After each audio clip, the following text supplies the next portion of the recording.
What if I told you that the pentagram can unlock the secrets of creation and make you manifest any reality you want? Hence why the pentagram is used heavily in magic and witchcraft. We have to understand that the pentagram has been heavily demonized. Religions, churches claim that this symbol is associated with Satanism and witchcraft. I personally believe this was intentionally done so that people do not gain their personal power over reality and their life. The pentagram reveals so much about you, and it is one of the most important symbols to understand inside the occult studies. It is one of the most common symbols that you will see across all occult esoteric orders and different occult traditions, such as Freemasonry, Kabbalah, Rosicrucianism, alchemy. You will see this symbol everywhere. And in fact, you even see this symbol, the pentagram, on old church buildings, statues of Jesus next to church buildings.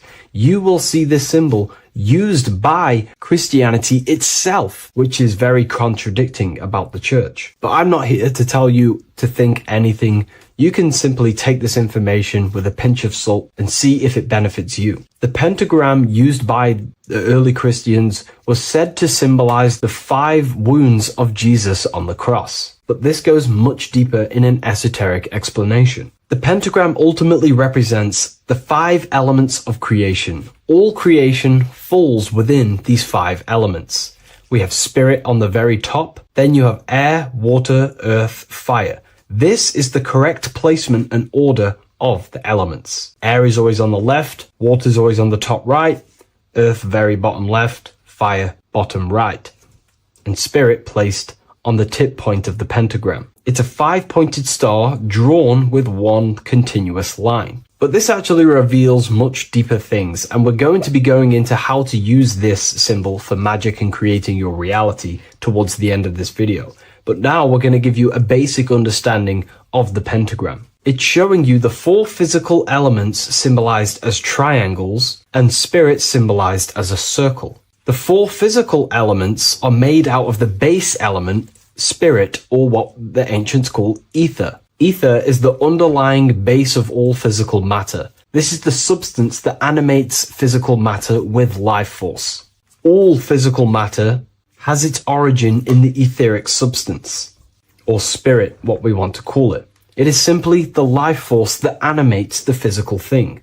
However, if we go deeper onto this symbol, it also represents something personal to the individual who wears this symbol. If you wear this symbol, you're basically saying you're putting your divine nature over your material nature. Your divine self is in control of your material self. You put your spiritual needs before your physical desires and needs. Hence why the spirit is on top, looking down over the 4 physical elements. The circle is continuous, one line, eternal, no beginning, no end. The triangle has beginning and end and points. You can see the beginning and the end when you draw it. On a deeper level, this is pretty much showing the process that symbolizes the structure of the macrocosm, the universe itself, showing how the invisible spiritual planes condense and crystallize into the visible physical world, spirit turning into physical reality. But if you wear this symbol, you're basically saying, I put my divine nature over my material nature, showing that your spiritual nature rules over your earthly existence. You put your spiritual needs first. If you see this inverted, it is now the opposite, placing spirit on the bottom, basically saying, I desire the physical things over the spiritual. But what exactly is your spiritual nature? Well, your spiritual nature is simply your internal self.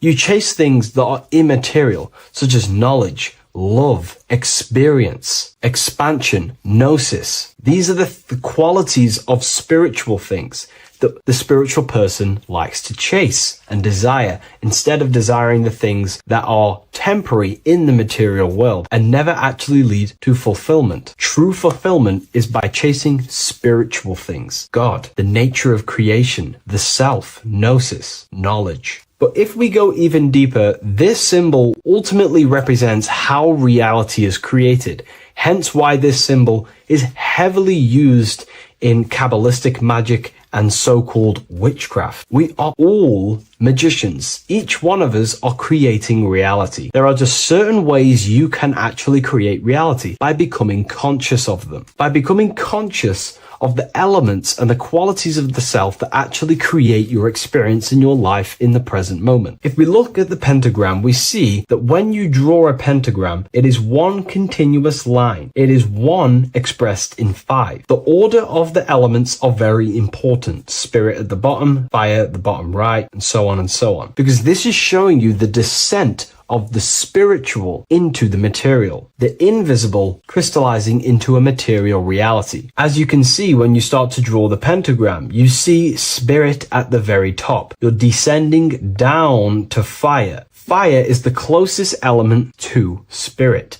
Hence why in magic and witchcraft, people like to use candles. So you're descending first into fire, then into air, then into water, then into earth, then back into spirit. Because of course, the cycle of creation unfolds itself. When you die, you return back to spirit, and then you reincarnate yourself back into physical reality if you wish and desire to. Everything is under this process of matter spiritual. In the daytime you wake up, you're in your material body. When you go to sleep, you enter your astral spiritual body. Everything's in this continual process, renewing itself in spiritual, then material. But the reason why this is associated with magic so heavily is because each one of these elements corresponds to a different body of consciousness, a different vehicle of consciousness. Consciousness has many different vehicles it uses to create the tangible self, the physical reality. For example, consciousness has a spiritual nature. The spirit element in this case symbolizes the emanation, the descent of the one power, the one force that we are all using. Each one of us is using this one power, the power of the source consciousness, unfolding its creation in the present moment. This represents the source, the emanation, the descent of this continuous flow of energy through us that we are tapped into, like a live stream in the present moment. This descends first, the force descends into fire. Fire symbolizes the willpower, will. In this aspect or vehicle of consciousness, the will is the being that directs intention, initiates action, shapes reality through focus, determination. It sets direction, holds intention, projects a desire into form, and aligns your inner world with the outer creation. The will comes out of the force, spirit. Then the will goes with intention to air. Air symbolizes the mental vehicle of consciousness, the mind, the psychic man. The psychic aspects of your consciousness is thinking, imagination, mental images, logic, using the thought or the mental vehicle body of consciousness. Then that thought has an emotion, which is then water. So it goes from the force to the will to the intellect to the water, the emotional body of consciousness. The emotional vehicle of consciousness amplifies the thought into an emotional desire that you want to take action on. No one takes random actions, and if we do, we say we're very bored and we don't care. The water is the energy, the emotion you have to fulfill something. And that emotion then descends into earth, which is the physical body to take the physical action in the present moment, to fulfill that desire, to fulfill that will, that thought, that desire. And that is how reality is created all the time. Now, there is much more that you can go into with the pentagram, because true magic is about changing consciousness at will, not casting random spells. It's the ability to change the direction of consciousness using the power of the will to direct these forces to create change in the internal world so it can project outwardly in the external world. Because consciousness creates the external reality. What happens within us, we see change outside of us. So true magic is about manipulating the forces and the vehicles of consciousness that exist within our own mind to produce a change in the material world. There are other ways you can use magic, by purifying each body of consciousness or banishing each body of consciousness. Other forms of magic, you can dissect each body of consciousness and work with that specific body. If you think you're using your mind too much, you can start using banishing rituals to banish the power of the mind to stop overthinking, for example. Or if you have lack of emotional connection with your emotional vehicle of consciousness, we can dissect this body, tap into this body, and invoke this body and strengthen it. We're dissecting each body and vehicle of consciousness so we can work with it to create a specific change inside ourselves, then to be mirrored outside of us. So pretty much this pentagram represents the descent of the spiritual turning into a material reality. Hence why sometimes we see a human figure standing in the point of a pentagram, because it ultimately represents the microcosm. You are the microcosm. You represent the entire process of spirit into matter, the invisible into the visible, the formless into form. The pentagram, drawn in one unbroken motion, captures this divine act of creation, showing how consciousness flows downward through the elements or the vehicles of consciousness to bring forth the material reality. The Book of Symbolism will teach you all about this. It was released November 17th. A lot of people have taken advantage of this. You also gain a free ebook with this copy. Every order comes with a free ebook. And if you wish to get your copy of the brand new Book of Symbolism, you can find it in the description or revivalofwisdom.com. Thank you, everyone. I'll see you in the next video.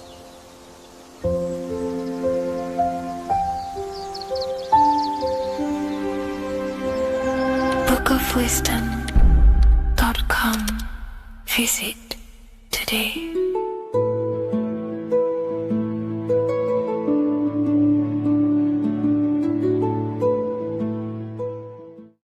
Welcome to Revival of Wisdom. This video is going to be about the flat earth and the breakdown of the whole cosmology.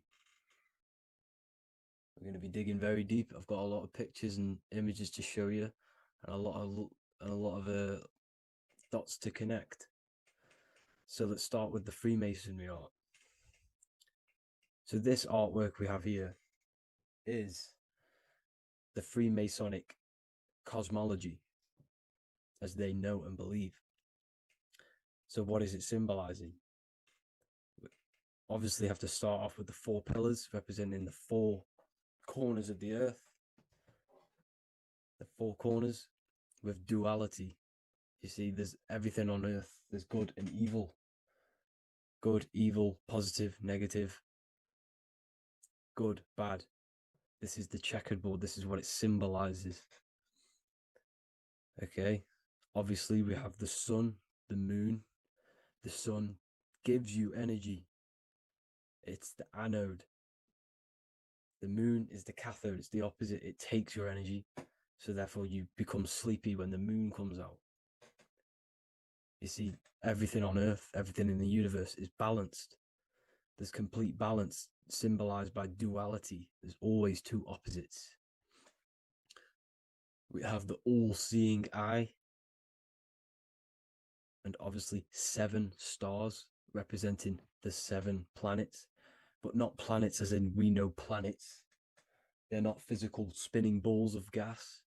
They are energies. They are lights emitting from the realm above this realm. They are lights through the firmament, through the electromagnetic field. So let's go through that again. The four corners, duality, positive and negative, cold, dry. Everyone on earth has an opposite. Everyone, there's 2. Okay, and then we have the sun, the moon, the 7 planets with a 5-pointed star. What's the 5-pointed star? Of course, it's the 5 elements: spirit, water, earth, fire, and air. Okay, that's what the 5-pointed stars symbolizing, the 5 elements of earth.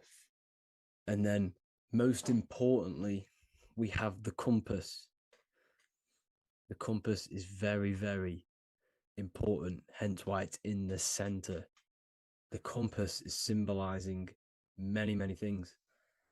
and one of the most important things, but we'll get into that after. We have a boat with water outside of the earth. So we have a boat on water, symbolizing the waters separated by the firmament, the waters above, separated by the firmament from the waters within the firmament, the earth. So this is what it's symbolizing. So the compass, what's the compass? This is where the compass comes from. The Polaris, the most important star there is, because it's in the center of Earth, the sun, the moon, and the black hole, black sun. Because all creation comes from center, the seed center. Okay, but we'll get into this after. But also, this is a very important Masonic symbol because they use this symbol a lot. This is one of their main symbols, hence why Neil Armstrong has the Masonic ring with the compass on it. The people who supposedly went to the moon, which obviously they faked to push this globe model, because the globe model is based upon fear. Because the globe model, if they can sell you the globe model, they can sell you anything then. You don't know where you actually are. The globe model is to push fear upon the masses, because the globe model means there's not enough resources. There's also risks of asteroids hitting the planet. There's also risks of space extraterrestrial invasions, global warming, asteroids. You see, this is all the fear that they can gain of selling you the globe model. Okay, because they don't want you to know that this is an intelligent design. And also, they're hiding God, the creator, the source. This is why they are satanic. They are opposites. They are lefty, Lucifer, right, righteous, godly. Hence why they do the symbolism on their eyes. 666. This is another famous, famous astrologer, astronaut. This is another famous astronaut doing 666, showing that he's in the alliance of the occult. But even look at their 10th anniversary stamps. They have a Masonic compass on there. Also, the Order Out of Chaos. Order Out of Chaos, double-headed eagle. Okay, the Order Out of Chaos ring, which they wear. So all of these astronauts are in the occult. They are lying to you.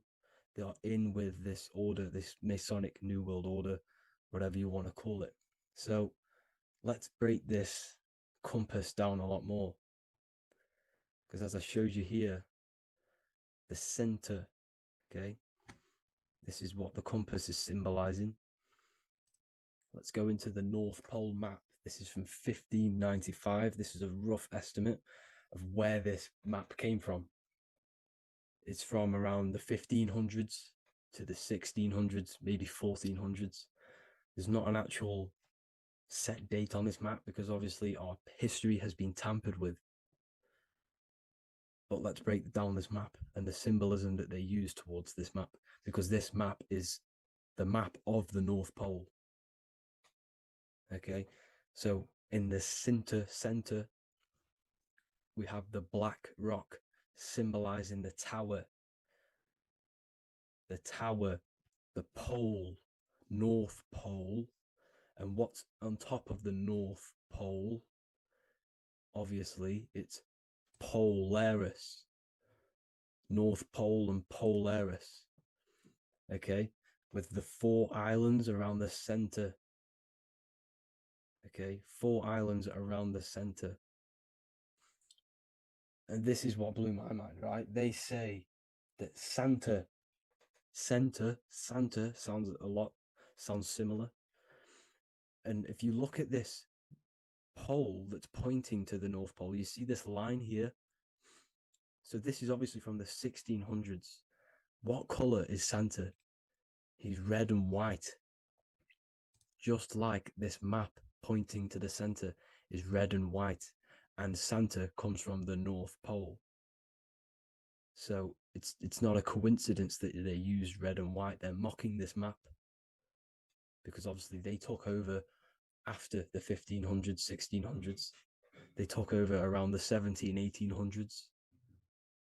So they're mocking this map with Santa coming from the North Pole with this red and white line to the North Pole. Notice the 4 islands, okay, like windows, their symbol. They obviously, in the occult, they're part of the New World Order, is symbolizing these 4 islands with the blue behind it for the water. Okay, so this is another occult logo. They're symbolizing this center because the center is so important. Okay, we'll get into that. Also, we have the Mayan cosmology. This is the Mayan cosmology. This is what they created. This is their artwork, with also 4 major lands around the center. You see there's 4 with green in between them all. 4 major lands with the underworld. You see this underworld is also symbolized by the Masons with the coffin of the skull and bones, the deceased, the dead. Okay, so this is also mentioned in the book of Enoch. Okay, and it's called Sheol. Sheol, the underworld. Okay, and in the book of Enoch, it says all spirits of the dead go to these hollow places, that they are wait until their appointed time of judgment. And it also says in the book of Enoch, there are 4 hollow places underneath. 4 as above, so below, representing the 4 islands. As above, so below. That's why that could link in. Okay. The book of Enoch is very important because it was found in a cave thousands of years ago. And there's a lot of truths about this realm and about this world we live in. So let's go back to the Mayan cosmology. So the ancient cosmology, they all must have had some sort of communication. They must all be in peace, at peace with each other, because all of their cosmologies link together. See the Greek, Babylonian, Indian, Celtic. Okay, they're all linked in together. They all knew that they were in an enclosed system with an underworld and obviously a firmament. Okay, so this is what they all knew. They all must have had some sort of communication. They were a lot more advanced than us. They knew the center of the realm. Okay, and obviously the United Nations flag also symbolizes their center. You see how it has like a grid with a circle around the center. It's symbolizing that center of the realm because that center of Earth is so important. The United Nations flag, all have it. See, some different ones all have that circle around the center. Because the center is the seed. All things come from a center. So the torus field is so important because it is the spark of life. It's the building blocks of the universe, this creation. Because all things have a torus field. Just like an apple with what's in the center of an apple, a seed. Because the center is where the energies hold, is where the energies meet. And it creates that spark of life. Just like your heart is the center of your body. And it has an electromagnetic field. Because the center, all things come from the center. So this is why the North Pole is so important. Because This is why it's so important, because this is where the creation sparked from, the center. This is where the most electromagnetic energy is stored. So this is why the northern lights come from the center. It's electromagnetic energy. This is what the northern lights are. It's being emitted from this black hole in the center. Okay? And obviously, what else is on the center? Polaris. Polaris is the center star. Okay? So the center star is what sits on top of this North Pole, Polaris, because it's a pole of electromagnetic energy, symbolized as a black rock, a black hole, pole. You see, because all creation comes from void. Light is born from darkness. Without light, darkness can't be born from light. You see, but light can be born from darkness. This is why darkness is so important. And this is why there's a black hole in the center of our realm, like the black sun. The black sun, the Polaris star, the North Star. You see, so this is this North Pole, Polaris. This is what they're talking about. And this is why compasses are an 8-pointed star, because Polaris is symbolized as an 8-pointed star. This is where a compass will point you to. It will point you to that center. So notice how a compass has this black hole in the middle, you see, and it will point you to this meeting point, the north, because in the center is the center of the torus field of the earth. This is where the most electromagnetic energy is. You see, everything gets sucked into the black hole. Okay, this whole reality is being projected from that center point, just like your eyes suck in light. It's a black hole. Your eyes suck in the light of this light being emitted from this center place, this electromagnetic energy at the center, which is the seed of everything, of everyone. You see, just like an apple has the seed in the center in darkness, because in the center of the apple, it's dark. It's black. It's pitch black. But that's where the seeds are. That's where the life is. But Polaris is so important because it's that center star which lines up. It is the pole, it's the top of the pole of the torus field. So Polaris would be here at the very, very top. And this is where the compasses point you to.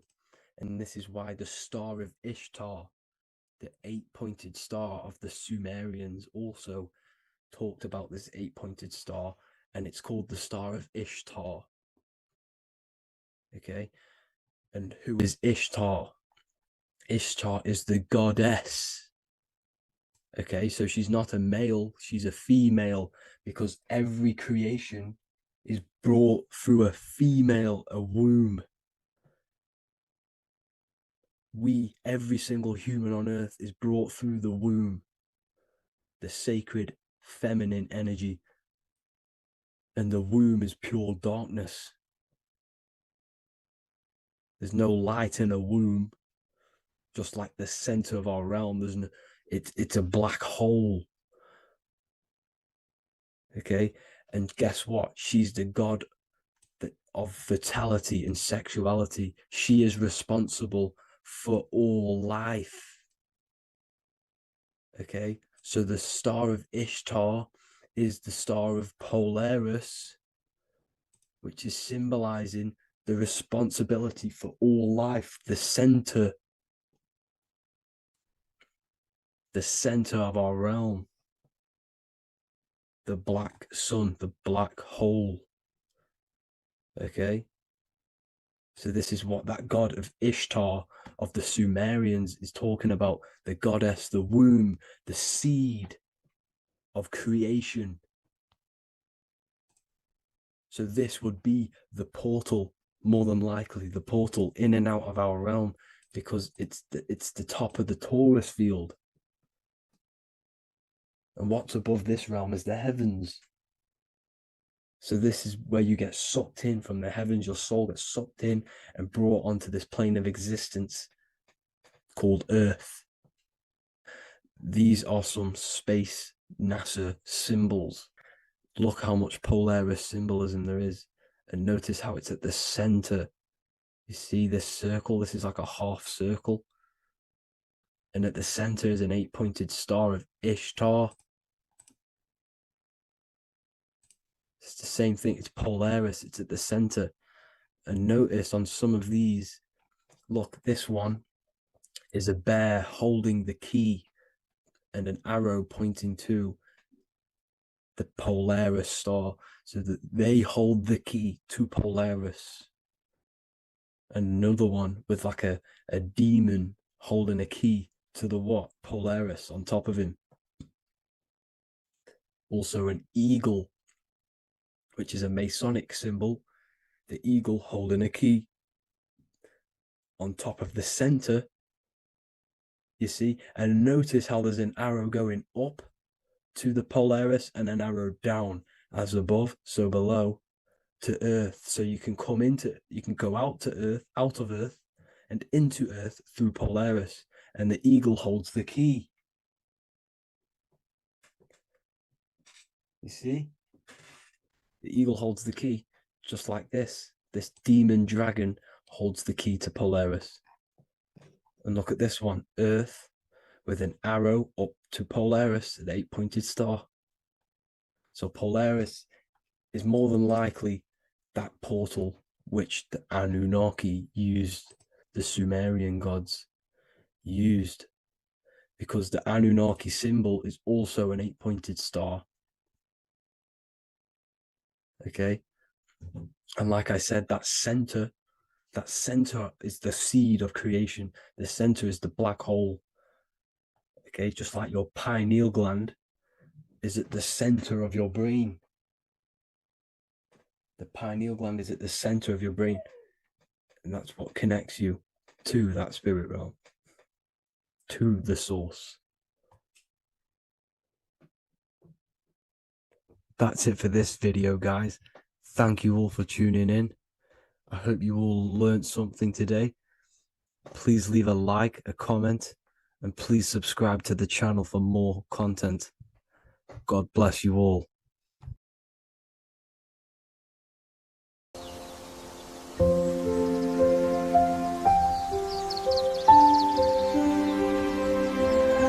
bookofwisdom.com.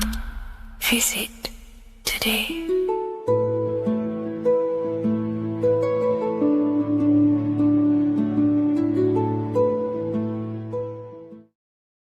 The earth has become a realm in order to trap souls within, so that they can harness our electricity, our energy. Even the Bible is talking about how this realm is controlled by the wicked one in John 5:19. We know that we are the children of God and that the whole world is under the control of the evil one. Ephesians 6:12. For our struggle is not against flesh and blood, but against the rulers, against the authorities, against the powers of this dark world, and against the spiritual forces of evil in the heavenly realms. So the Bible is telling us that this is not the only world. There are other worlds, there are other realms that we can go to, considered as heaven. Heaven being a higher realm where there is no evil, no darkness. This is a midpoint realm where there is good and evil. Now, we're going to explain how the soul trap is how it's working, and how your soul is being harnessed for its energy, and how you are tricked to come back to this realm after death. What you need to understand is first is that you are the invisible intelligence behind the physical body. You are the mind and soul. The soul is the true you, the good you. It is pure love, pure bliss, eternal, never dies. The mind can be corrupted though. The mind is the intelligence of the soul. It is invisible. It has no true form. The intelligence inhabits the brain. The brain is the computer to control the electrical machine called the nervous system, which is choice, program, and action. You are the invisible intelligence behind the body. And this will prove it even more. You do not even see into the external world. You are seeing an image produced by the brain because the light is being sucked through the retinas of the eyes. The image is produced in the visual cortex at the back of the brain. What does this mean? This means that we are the consciousness in the center of the brain, in the pineal gland, that is experiencing the program being ran by the central nervous system in the brain. This is the sigil of Lucifer. Lucifer in Latin is Lucy. Lucy is light in Latin. Lucifer is known as the light bearer. This is how the eyes work, people. It's not a demon or a devil. The sigil for Lucifer is how the eyes work and how the left eye is controlled by the right brain. The right eye is controlled by the left brain. There is a crossover. It's the same with the body. The left side of the body is controlled by the right brain. The right side of the body is controlled by the left brain. There's a crossover with our hemispheres in the brain. Now, this empty chamber in the center of the brain is where this universal cosmic intelligence is held, known as the most holy place in the Bible, the throne of God. Okay? This is above the 33 vertebrae on the spine.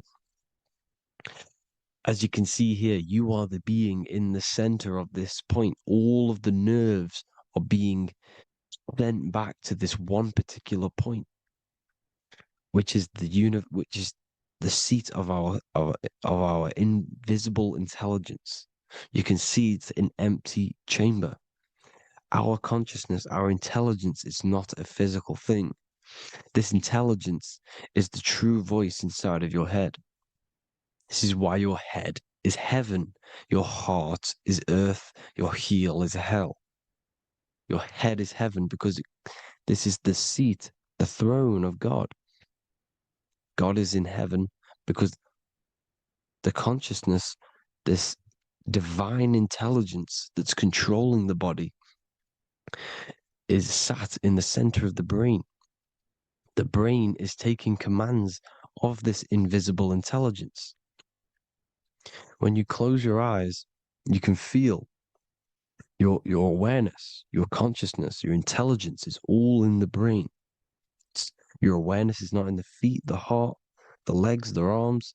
It's all in the center of the brain.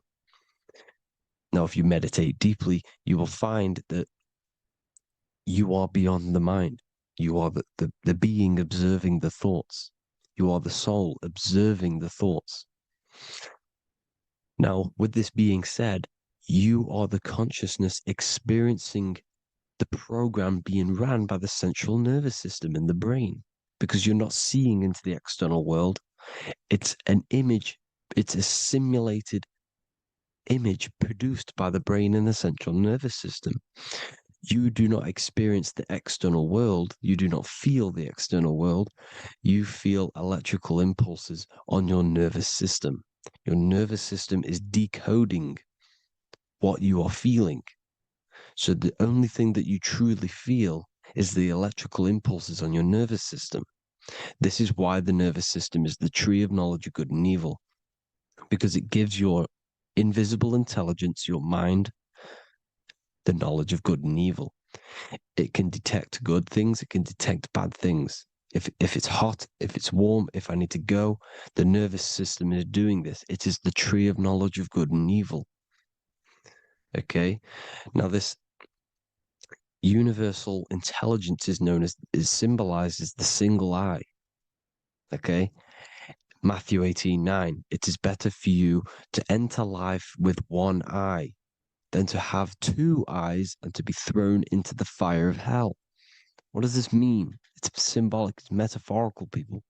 It is metaphoric. Your universal intelligence is the single eye, the one eye. It's the balance between the two poles, between the left and the right, the good and the evil.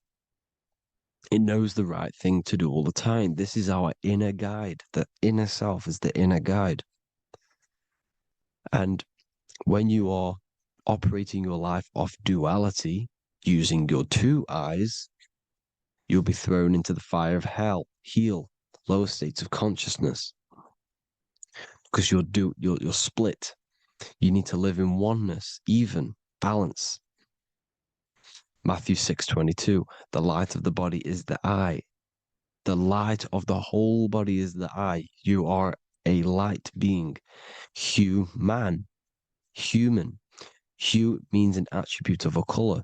Man is the word manifested. We are light manifested into physical form. Depending on your vibration is depending on what color that you are vibrating on, which is a hue, a human. If therefore thine eye be single, thy whole body should be full of light. Again, it's talking about the single eye, oneness, completeness. When you balance the hemispheres of the brain, we'll go over that later. But anyways, the body is the earth. This is what we need to understand, people. The body is running the simulation, the program that our consciousness is experiencing. So when we leave the body during death and astral projection, we leave the earth. This is how it works. The body is the vehicle for the earth, for this realm. Everything exists within our mind. You have the soul, mind, and body. The soul is the observer, the watcher, the true being. This is why she has many different heads, because the soul inhabits different bodies. This is the serpent, which means knowledge, which is the mind, wisdom. And this is the body, soul, mind, and body, Brahma, Vishnu, Shiva. The mind is the bridge between the soul and the body. So what do I mean? When you astral project, you are using your mind to project your awareness, your observing consciousness outside of the physical body. The mind is the projector, projecting consciousness. By using your mind, you can project your consciousness outside of the body, which is known as the astral realms, which is known as walking on water. Jesus was never walking on physical water, people. It's metaphorical. Believing the physical body. The water is the ether, which is the veil between the physical and the astral realm. It's a fluid substance. It's on either side. It's physical and astral. The ether is the fifth element that they hide from us. Why? Because they're trapping you in the physical. They are hiding all of these realms. Etheric, astral, and mental. People think their mind is their brain. It's two separate dimensions. These are completely different dimensions. The mind is way more intelligent. The mind is formless. There is no form to the mind. You can think anything you want. You can manifest anything you want within your mind. It is not a physical object. The physical realm is being controlled by the mind. Everything's being controlled by the mind. Everything exists within the mind. This is why the Egyptian says the universe is mental. So when we project our consciousness outside of the physical, we go to the astral. The ether is the water that Jesus is walking on. This is the veil between the physical and the astral world. The word together has ether within it because it joins the two worlds together, together, the astral and the physical. The word either is ether because the ether is on either side, physical and astral, physical and spiritual, physical and non-physical. In the astral realm, the mind can manifest anything we want. We incarnate to restrict our minds. This is why Saturn, if you go and watch my video on Saturn, how Saturn is this simulation, okay? Our minds can manifest anything we want in the astral plane in the click of a finger. However, when we incarnate in matter, we now have to labor for our manifestations. This is why Saturn's known as the great teacher in astrology, because he teaches you a lesson. When your mind incarnates into matter, it's teaching your mind a lesson, the knowledge of good and evil. This is why the Bible says you shall be gods and know the knowledge of good and evil. When you incarnate here, you have to know the knowledge, you need to know the knowledge of good and evil to become a god. Okay? Now, the square is the physical plane, the triangle's the ethereal plane, the circle's the eternal plane. The circle has no beginning, no end, it's eternal. The physical plane is the square, it's limited. The square is limited. The cube is the geometric shape which gives rise to matter. Now, the term think outside the box has truth in plain sight. You have to think outside the box to project your consciousness, use your mind to project your consciousness outside of the box, the physical plane, into the astrals. The astral realm is the realm of the stars. Above us is the stars. Through the stars is the astral plane. This is why astral has the word star within it. The devil is the de-veil. When you sell your soul to the devil, quote unquote, it's metaphorical. The devil exists in the physical plane. It's the lowest state of consciousness. The de-veil, you de-veil yourself into the physical when you are the devil. The de-veil. The ethereal plane. Now, we all know what the famous symbol of the all-seeing eye, right? The all-seeing eye with the eye in the triangle. Look at the Masonic artwork showing you the triangle above in the sky. This is symbolizing the ethereal planes. The eye in the triangle symbolizes your invisible intelligence, your mind, which has the ability to see on either side. Because the triangle's the ethereal plane. The eye is your consciousness, your intelligence. And this intelligence has the ability to see in the physical plane and to see in the ethereal planes, in the astral planes. This is why it's above the earth. It's above the ground. Because it can see here, it can see in the heavenly realms. Now, the stars are, well, this is known as heaven, the realms of the astral planes. This is some quotes from the Emerald Tablets of Thoth. Out of the darkness ye must rise upwards, one with the light and one with the stars. Man is in process of changing to forms that are not of this world.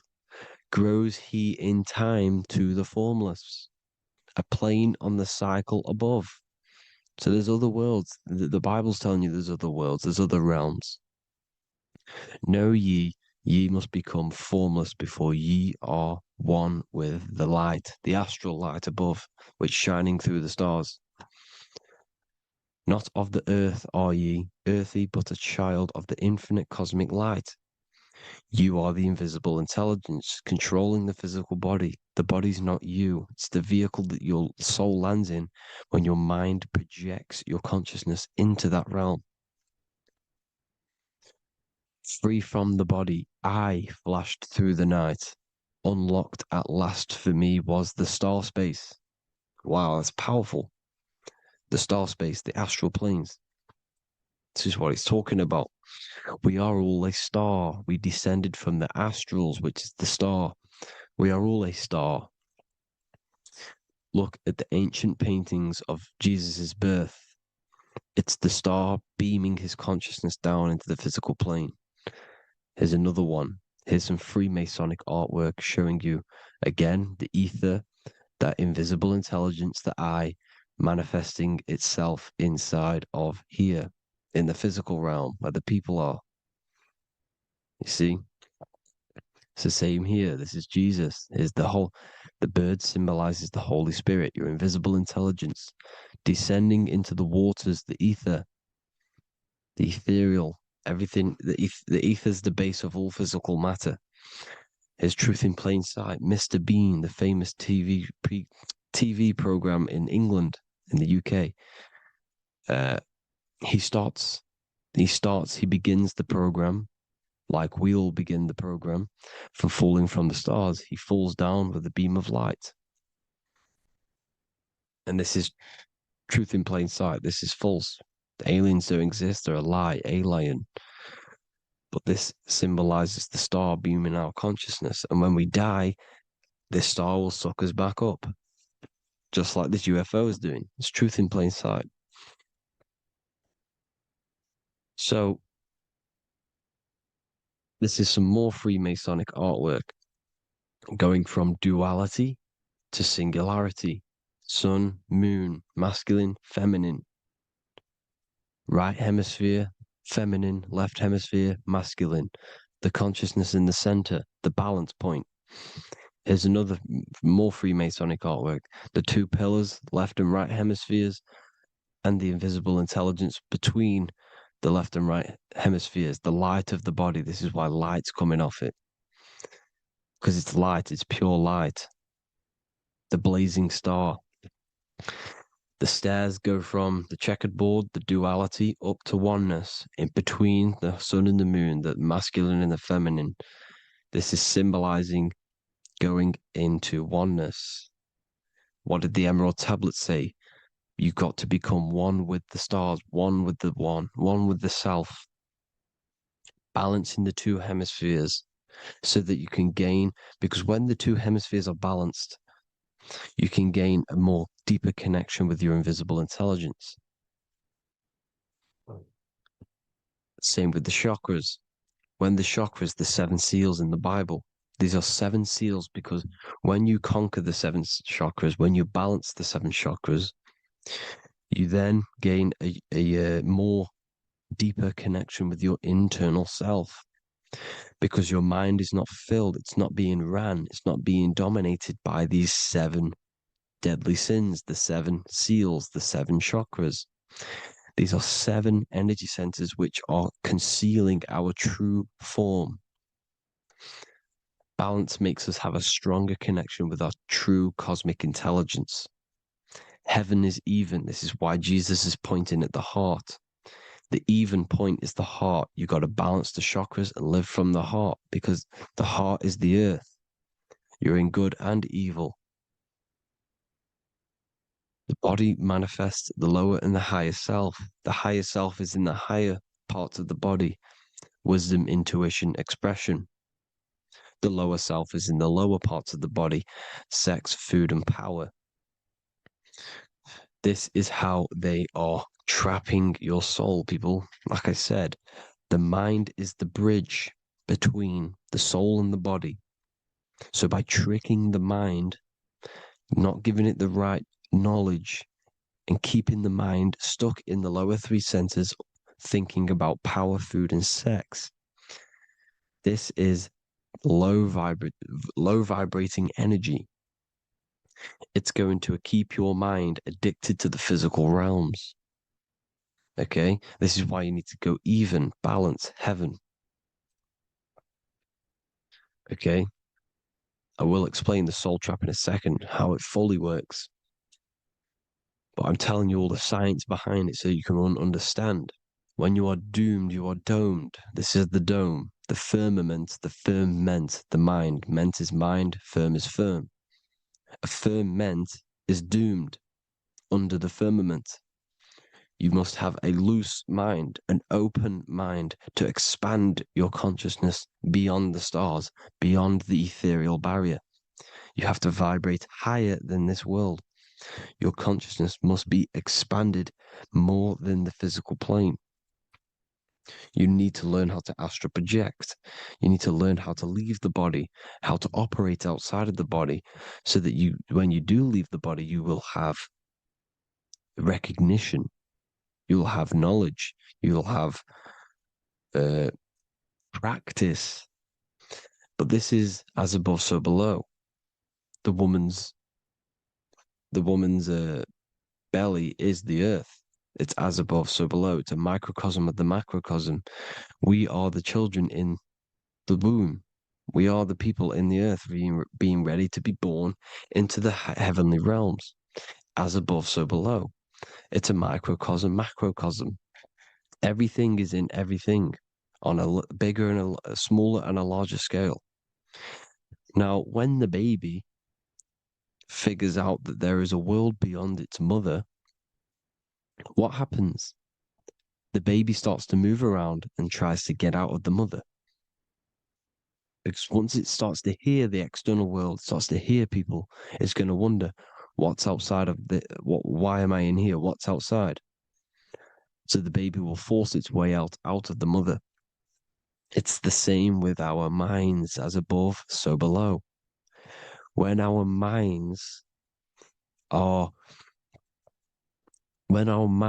figure out that there are other realms beyond this world, we will seek a way out.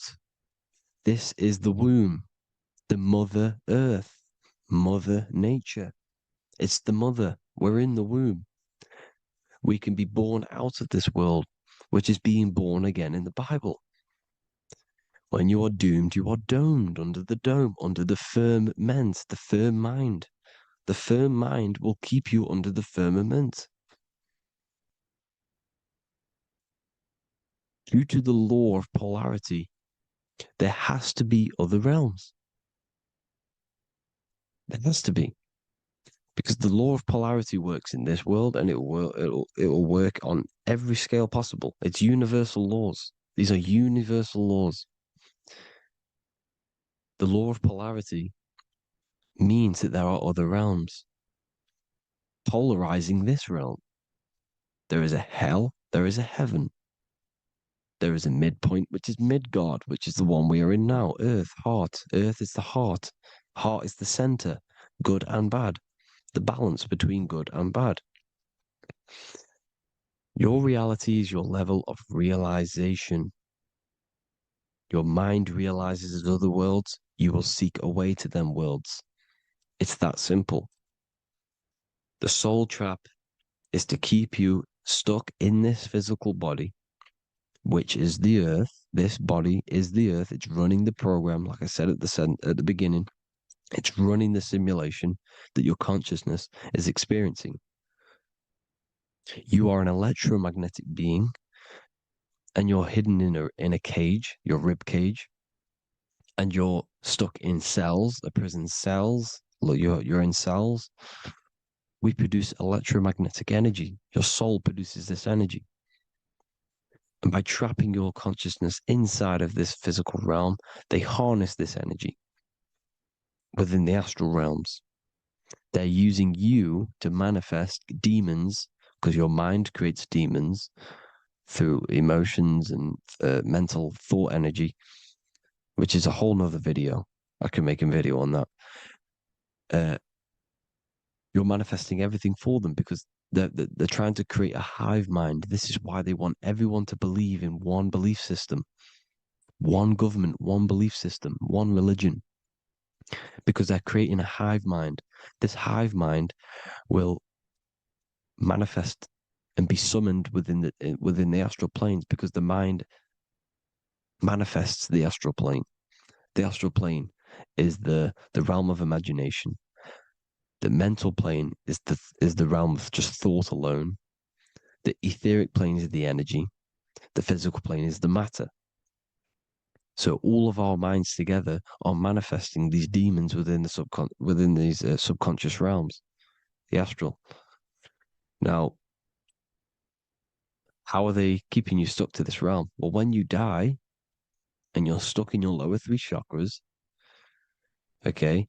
When your mind and soul detaches from the body, which is the earth, when you leave the earth, you're still going to have these mental addictions to the food, the sex, the materialism, the phone, the cigarettes, everything. This is why they get you addicted to everything possible. The TikTok, the YouTube, they get you addicted to as many things possible. Because when your mind is addicted to these things, and when this mind leaves the physical body, you're still gonna have these addictions. Okay? You're still gonna have these thoughts. And you will be manifested into the lower astral realms because you're thinking materialistic, you're thinking negative, because your level of realization was your reality. You were manifesting hell on the earth. When you leave the body, you're going to manifest hell in the astral planes, which means you'll be vibrating on the very low, which will put you in the lower astral realms. So guess what? You're going to come back. You're going to come back into materialism. You're going to reincarnate. Because you haven't prepared for life after death. You must detach from the external world. Okay? Moon is mind. The sun is the soul. The earth is the body. The moon is the mind. This is why we say lunatic. In your mind, you have a specific mood. Moon. Money, M-O-N, is the moon. Money exists in the mind. They get you addicted to the money. The Bible's telling you this. Do not conform to the pattern of this world, but be transformed by the renewing of your mind. It's telling you. Of this world, but be transformed by the renewing of your mind. Who knew that the Bible was this deep? Matthew 16:26, what good will it be for someone to gain the whole world yet forfeit their soul? James 4:4, don't you know that friendship with this world means enmity against God? Therefore, anyone who chooses to be a friend of this world, of the world, becomes an enemy of God. John 4:4, dear children are from God and have overcome them, because the one who is in you is greater than the one who is in the world. It's talking about the invisible intelligence. It's greater than the physical world. John 2:15, do not love this world, nor the things it offers you, because this world will create you to, if your mind has attachments to what this world offers, sex, money, and power, pretty much, you will reincarnate here. You will come back here, because when you leave the body, your mind will still have these addictions. Do not love the world, nor the things it has to offer you. All of this is in my newly published book. The paperback versions are now available. Finally, for all the people who have been waiting, the Book of Wisdom. All of this knowledge is inside of the Book of Wisdom.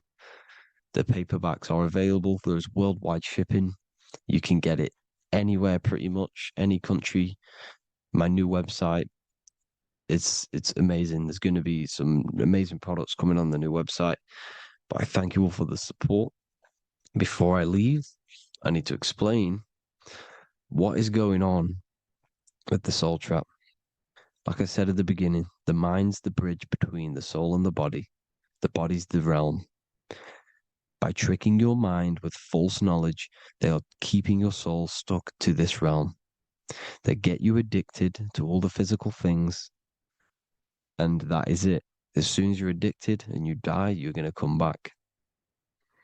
So by tricking your mind, which is the bridge between the realms, they keep your mind stuck within this body. They keep you in physicality.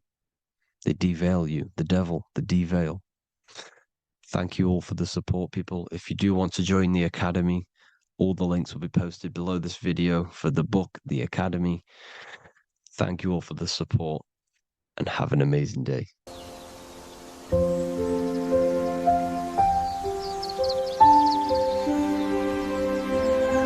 bookofwisdom.com.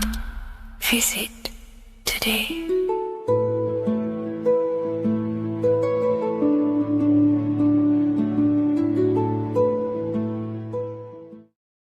Hello, Seeker. Welcome to Revival of Symbolism, a channel devoted to the language of esoteric symbolism, guiding you to discover yourself and expand your consciousness into deeper realms of thought. I'm Harry B. Joseph, also known as Revival of Wisdom, and today we're going to be discussing this particular piece of Freemasonic artwork, and in the context of force and form. This is a very important ideology to understand about life, your reality, and ultimately to gain your personal power.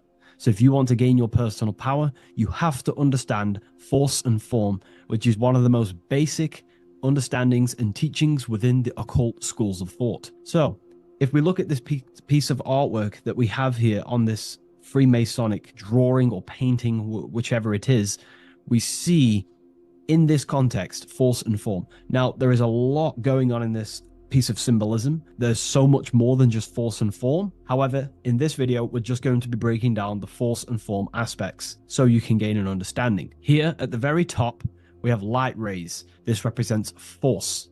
Here below, you have the physical manifested plane, form, force and form. All creation is force and form. It is the interplay of force and form. Force is the invisible energy that moves, and form is the pattern that contains and directs that movement. Force without form is chaos. Form without force is lifeless. So without any force, there would be no movement or manifestation. Without form, there would just be chaotic forces within the universe. So force and form are the opposites in duality, force and form, okay? So without any force, which is your spiritual life force, your consciousness, which is force, your body wouldn't even exist, because your body is the formation of the spiritual forces. Your life is a creation of your forces, such as thought, emotion, imagination, desire. We're going to be breaking that down in detail so you can use these forces in your life, okay? So we have light rays here. This is a force. This is light emanations coming down from above into the world of form. We have to understand no physical action on the physical plane. There is no force. All force takes place within the astral and etheric realm. So that's what we must understand. Force takes place in a higher dimension. What you see in the material realm is the formation of that force. So every movement in the material is made manifest through the invisible forces. When you take an action, there is a reason why you are moving the body. And for me, for example, I've written the new book of symbolism, and it's out November 17th.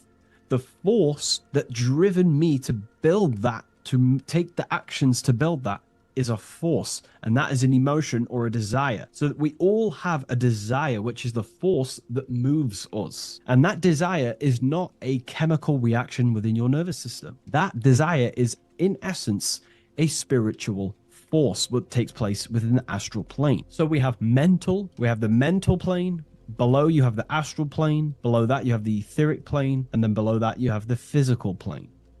All creation begins in the mental plane, what we think about. But then if we have a desire about a specific thought, we have a specific emotion towards a specific thought, such as, I don't know, making money. We all have a desire to make money, right? That desire then focuses down the mind, because you can think any thoughts you wish, but if you do not have a desire or an emotion towards it, the mind will not be narrowed down to one specific thought. So then that thought has an emotion or desire behind it, which then manifests itself. The thought descends into an astral form. The thought takes the body of an astral desire or imagination. That imagination and desire feeds the human heart. That human heart feeds the force through the physical brain, through the nervous system, and then allows the body to take physical actions. So each one of us has forces. So it's very, very important that these forces, such as desires, are not random and they are controlled. Because if you desire many different things, you are uncontrolled, you will have many issues in your life. You will have, if you have uncontrolled desires of lust, uncontrolled desires of vanity, uncontrolled desires of low pleasurable things of the flesh, your desire will not be controlled. Therefore, your force is scattered. So in order to gain self-mastery and to get what you want out of your reality, you have to control your desires, your force. So you have force and form. This is why down here you have people taking physical actions. You have, people running around taking action. And up here you have the forces. So it is the astral forces that is in constant rotation and interplay with the physical material realm, force and form. Force originates in the higher planes of consciousness and descends through the mental and astral into the physical. Within the mental plane, force takes the shape of thought. Thought is the first outline of form, the archetype that gives structure to creative currents. When one conceives an idea, the pure spiritual energy flowing through the consciousness becomes clothed in mental matter. This mental form is the mold through which all subsequent energies must pass. It defines the direction of movement and determines the quality of the outcome. Within the astral plane, the same force becomes emotion, desire, and vitality. Here, the mental pattern receives life. The astral body, being composed of the substance of feeling and magnetism, fills the thought form with motion and color. Force in the astral plane is dynamic, fluid, and responsive to rhythms of desire. If desire is pure and unified, it directs energy faithfully into the form conceived by the mind. If desire is scattered or conflicted, the astral force distorts the form, producing confused results in the physical world, confused actions, chaotic actions, if you do not have your desires and your heart under control and your emotions under control. Thus, the quality of one's emotional life determines how effectively forces passes through the pattern of thought. So the emotional quality of life, of your life, is determining your actions, because we all take action on what we care about, on the force that is driving us. So we must unify our heart with the higher mind, with higher thought, thoughts that are not selfish, thoughts that are not egotistical. In the mental plane, there are three subplanes. We have higher mental plane, lower, middle mental plane, and lower mental plane. Higher mental plane is higher thought. This is what people call the higher mind. A lot of people say the higher mind, but they don't know truly what it is. You know, a lot of spiritual people will just throw these words around. The higher mind is simply the mind that exists within the higher mental plane where higher thoughts take place.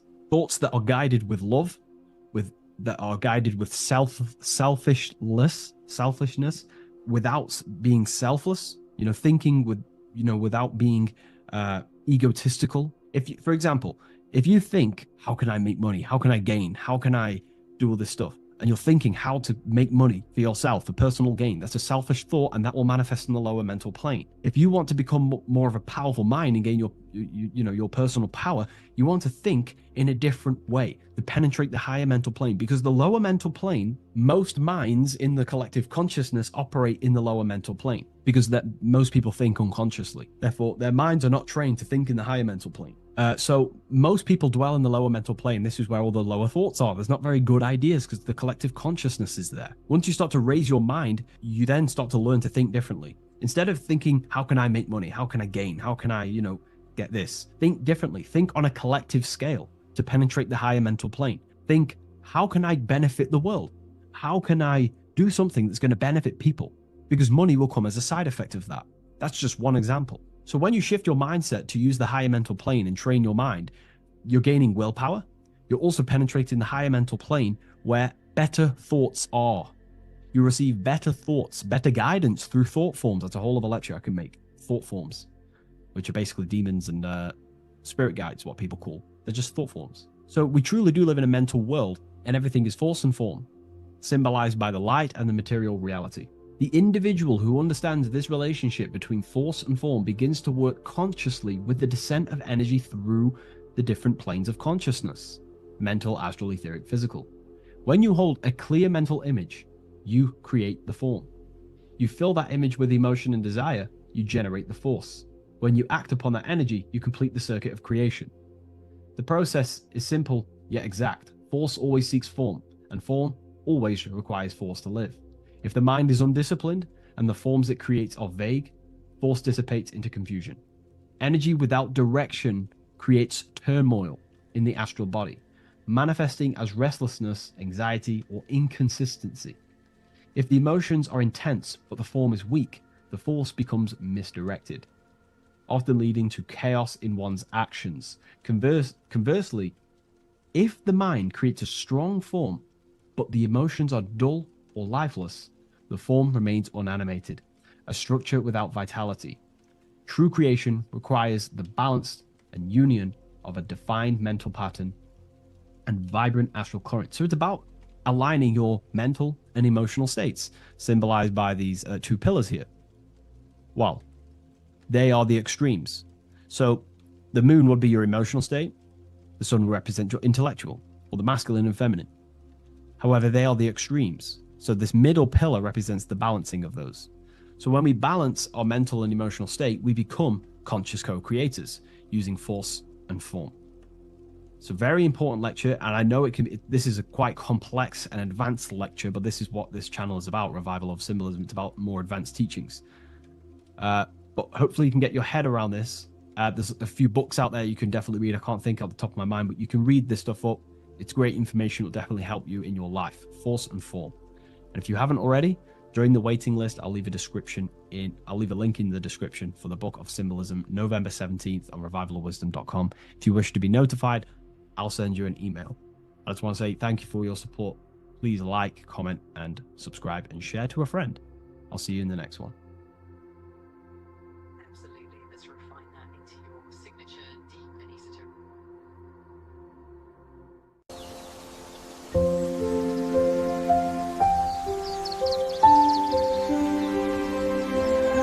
bookofwisdom.com.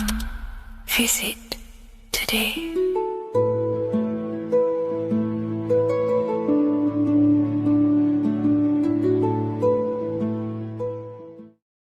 What is good, people? We're back with another video, and this is going to be talking about the connection between the micro and the macro.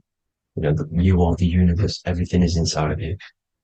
So the first thing you need to understand is that the law of mentalism, we are a thought in the creator's mind, everything's being thought into existence. We have a spark of this mind, this same mind of the creator, and everything is a state of mind.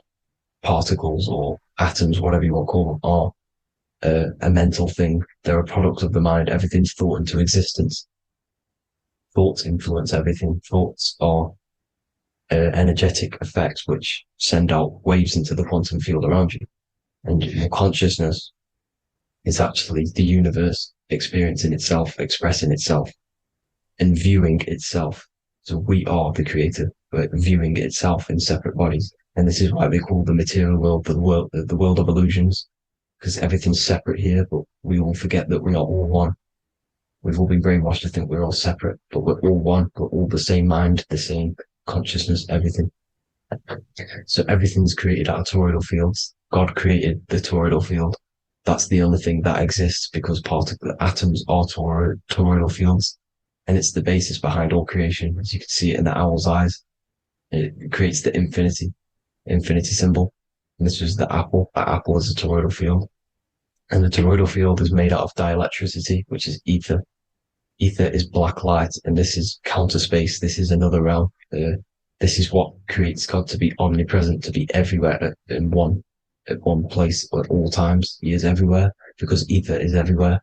And ether is infinite potential. It connects everything together, and that's what energy moves through. It moves through the ether. And that's black light. Everything is light, as it says in John 4:2, God is light. Everything's a vibrational state of light. So the torus field was made out of dielectricity, ether, black light, magnetism, which is white light, which is the center of the toroidal field. And magnetism radiates, it has no vibration. And then when white light splits, it turns into electricity, which is physical material, and that has a vibration. This is the Holy Trinity. The sun, the moon, Saturn. Saturn, the god of materialism. If you've watched my videos on Saturn, you know that Saturn is crystallizing everything into physical matter. And that's why his old name was El. The ancients called him El.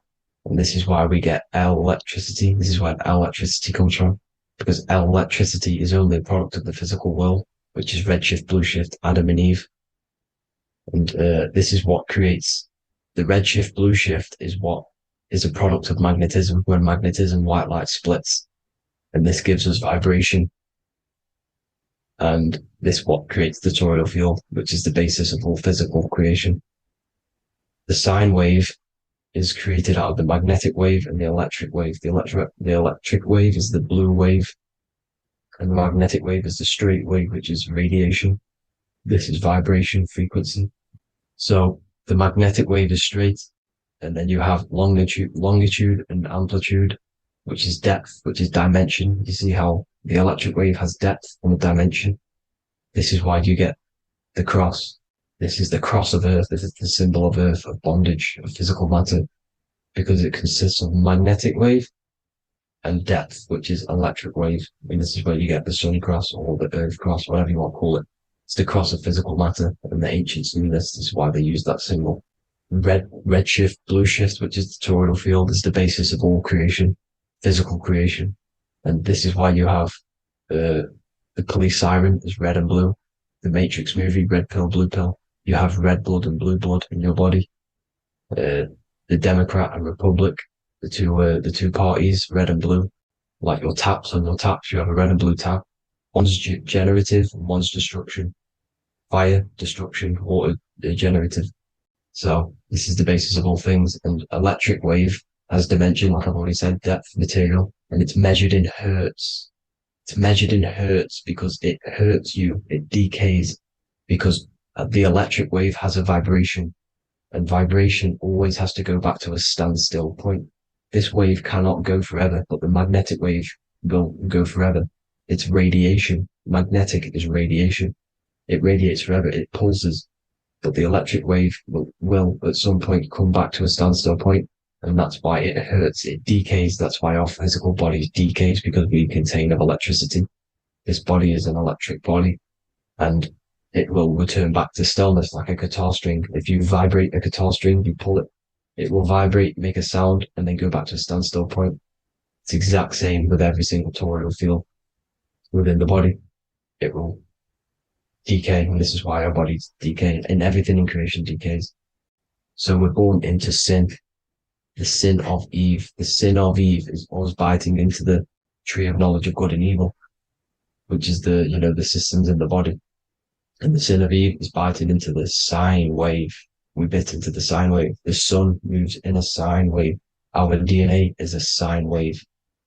Time is a sine wave. Everything in this creation is a sine wave. This is why the dollar bill is a sine wave. Magnetism and electricity and electric waves in one.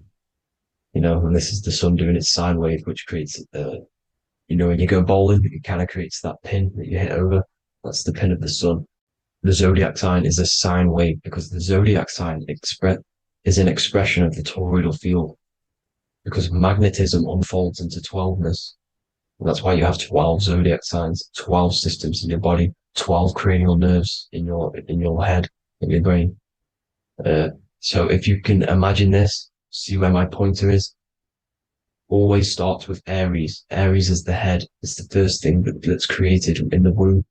And this is Aries, the ram. And this is why it's called a cerebrum in your brain, which is the first thing that creates when you're in the womb. And what's the element of Aries is fire. Fire is the first element. Fire, first, because it's the first thing on the wheel, the first expression of energy. As you can see here, my pointer, this is the center of the toroidal field. It would go Aries, Virgo, Capricorn, Pisces, Scorpio, Cancer.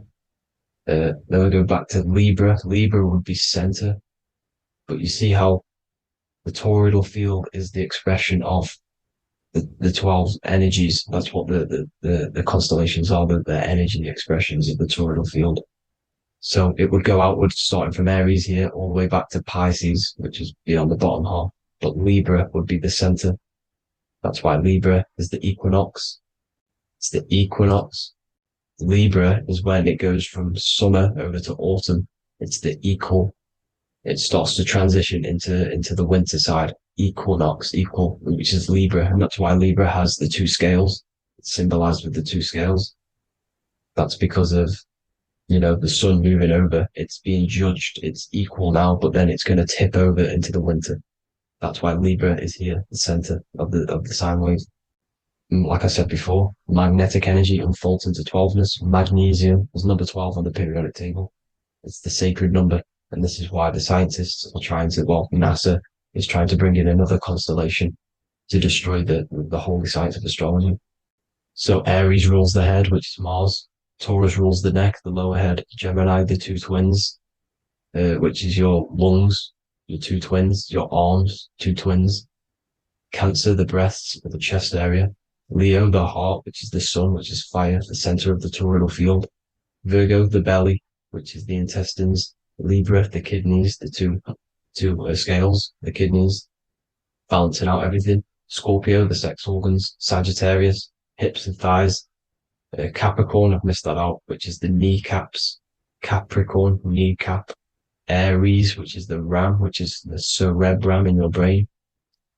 And then Aquarius, the calves and the ankles. And the Pisces, the two fish, the 2 feet. So everything corresponds, as you can see here. This is an ancient way of depicting it, of the folded human. And this is everything. Each constellation rules that part of the body, gives energy to that part of the body, makes you do certain things. So magnetic energy unfolds into 12ness, electricity unfolds into 7s. That's why when you get electric, the light spectrum that we see, it consists of 7 colors. Why we have 7 planets. The 7 planets give us our 7 metals and the 7 solfeggio scale frequencies. So the rotor, this is the rotor, and rotor is an anagram for Torah. The Torah, which is I think it's the Hebrew Bible. Don't quote me on that, but it's one of the holy books. Which is the Torah, the Taurus. Everything goes back to the Taurus field because it's the basis of all creation. So the chief cornerstone, it says in the Bible that the builders rejected the chief cornerstone. The chief cornerstone, you are the builder. You decided to incarnate into the physical world, into the electric world, El, the world of El, Saturn. When you are created in the womb, it takes you 9 months for you to be created. So for example, if your parents, if you went into the womb here, it'd take you 9 months. So let's say you're born in Scorpio. So you'd go back 9 months, 1, 2, 3, 4, 5, 6, 7, 8, 9. You consist of all of these 9 energies because it takes 9 months or however long you took to be born. Some people are born earlier. You'd have to find out how many months you were in the womb for. But you consist of these 9 energies, and each constellation has a cell salt associated with it. And these cell salts are vital for your health, and your cells and the optimal health of your body. So the chief cornerstone that you rejected is these 3 cell salts, these 3 constellations. So you're mineral deficient in these 3 constellations. For example, fluoride, magnesium, phosphate, and potassium sulfate. So that's the chief cornerstone. And a cornerstone, people always get it rejected with the cornerstone. The cornerstone is not, it doesn't say the cornerstone in the Bible. It says the chief cornerstone. The cornerstone is a cornerstone of a building, but a chief cornerstone is the top of the pyramid. This is why we get the pyramid of the wheel. So you're mineral deficient in whatever 3 zodiac signs you're not. You were not in the womb for. This is the chief cornerstone you rejected. So the human body is the micro. It is the universe in a physical form. It consists of everything in the universe. Just like your consciousness is the universe, watching itself, experiencing itself. Your body is the whole universe. 12 systems in the body, 12 zodiac signs, 7 chakras are the 7 planets. The Holy Trinity of you is your Temple of Solomon, the soul and the mind, the sun and the moon. You know, everything is in you. You consist of everything, all the energies, everything. Heaven and hell. Heaven and hell is a mind state. It's a state of the mind. Head, H-E-A, which is heaven, and the heel, the bottom of your foot, is hell. And the bottom of your foot is the soul. So they're basically saying, well, it's wordplay. They're saying that your soul is in hell because, you know, with the elites being in control. So they call the bottom of your foot the soul, trying to say that you're in hell. The Christ is in you. And this Christ is Greek for what? Christos. And Christos is Greek for the oil. And this oil is produced in the cerebrum, the Aries, the ram, the cerebrum. It goes down the pineal. Well, the pineal and the pituitary are underneath the cerebrum. Goes down the pingala and the ida. The pingala being the positive charge connected to the pineal gland, pin, and the ida connected to the pituitary. And this is the 2 serpents going down the spinal column. And this is why Jesus goes from Nazareth to Bethlehem, and then Joseph and Mary are waiting for Jesus in Nazareth. Joseph and Mary are the pineal and the pituitary gland waiting for Jesus to come back up the River Jordan or spinal column. So this is the oil. This is the story of Santa as well. Santa comes from the North Pole. Why? Because the North Pole of the Earth is the center of the toroidal field, and the North Pole of you is your spinal column, which is the North Pole of the toroidal field. The North Pole, he comes from the North Pole. This is the North Pole. This is the South Pole of the toroidal field. Comes from the North Pole, which is your mind. And he goes down the chimney and then back up the chimney. This is the chimney. And he drops off the present, which is the Christos, the oil. And this is why Jesus is crucified at 33, because he crosses over the vagus nerve at the top of your spine. When this oil comes back up the 33 vertebrae, these are your vertebrae here. When it goes up the 33 vertebrae, it gets crucified at 33 because it crosses the vagus nerve, and he's crucified on a cross at 33. This is the story behind Jesus and Santa.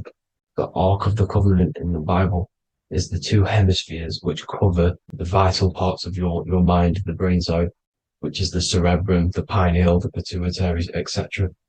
So the two hemispheres are the two angels, the Ark of the Covenant. This is the Ark of the Covenant covering the two vital parts of your brain.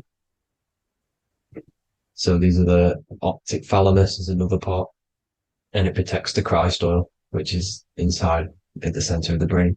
See, the Bible is all a massive metaphor about yourself, because you are the universe. You are a microcosm of the universe. Your consciousness is experiencing itself, and the universe experiencing, and your body is the whole universe. Your head's heaven. So Moses crosses the Red Sea. These are the two hemispheres of your brain.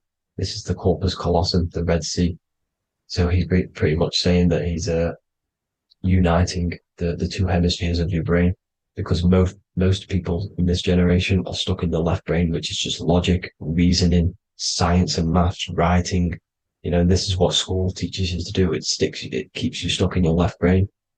And you want to cross over to you want to cross the Red Sea, which is the corpus callosum, to the right brain, which is awareness, art awareness, creativity, imagination, intuition, insight, you know, using the higher mind, creativity, imagination. If you don't have intuition, then you can't read energy, you can't pick up on bad things.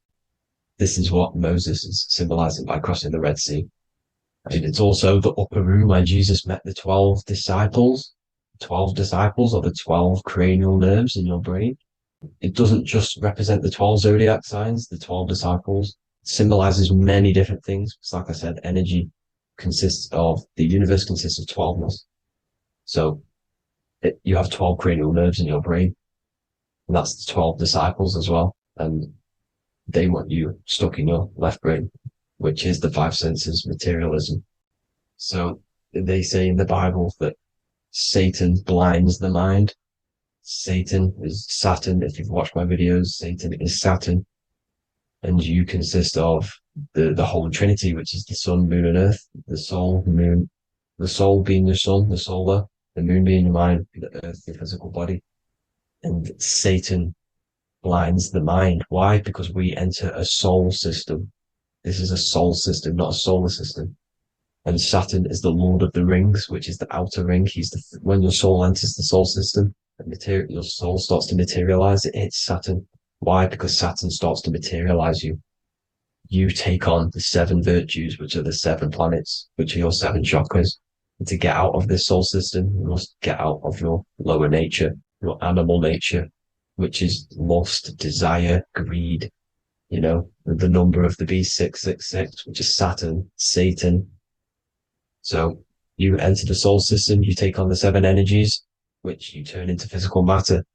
And this is your descension from heaven to, well, to say hell. And then you must raise back up from matter to spirit. They say Satan blinds the mind. Why? Because your mind gets materialized. Your soul and mind get materialized.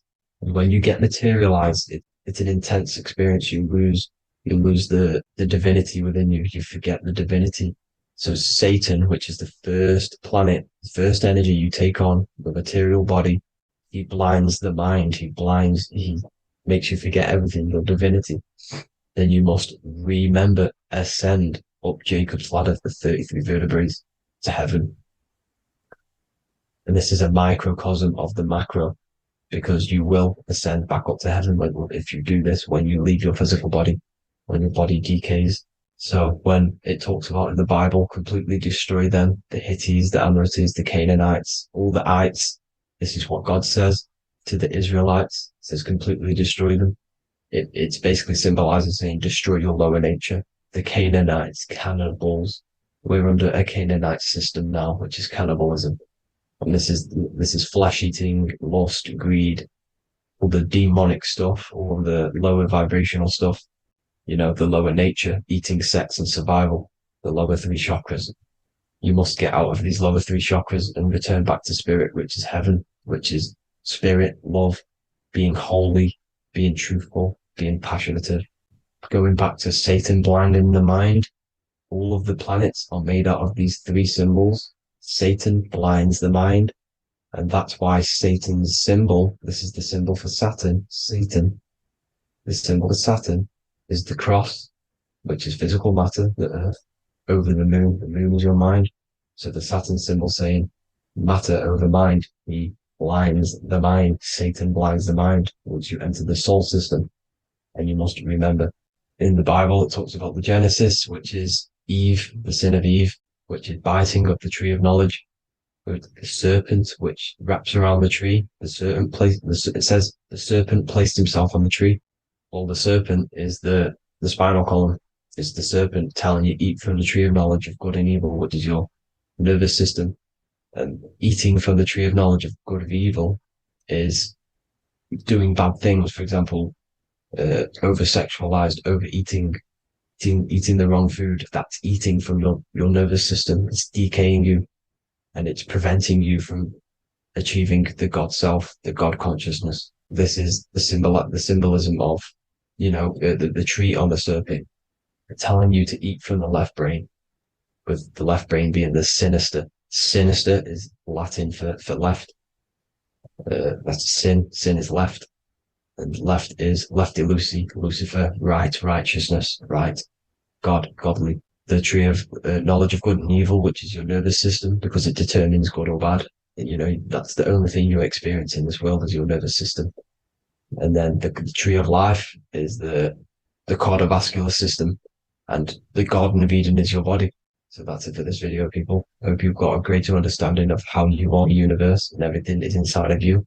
Just keep in mind you are the universe experience in itself, and your body is a reflection of everything. The 12 constellations, the 7 planets, everything's inside of you. This world is an expression from the inside outwards. You can't affect the outside world to manipulate reality. Everything's inside of you. I hope you got a greater understanding of this. God bless.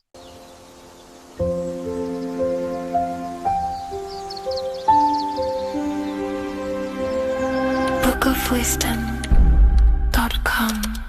Visit today.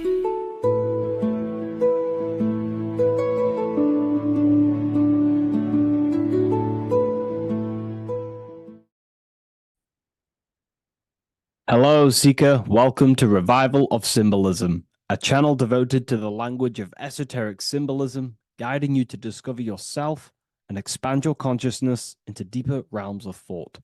I'm Harry B. Joseph, also known as Revival of Wisdom, and today we're going to be discussing this particular piece of artwork of the eye and the checkerboard together, and the esoteric teachings behind the veils of these symbols. So the first thing we must look at is, of course, the eye. The eye being a symbol of consciousness. The eye is the inner witness inside of ourself. This eye is referring to the internal eye of perception inside of our mind.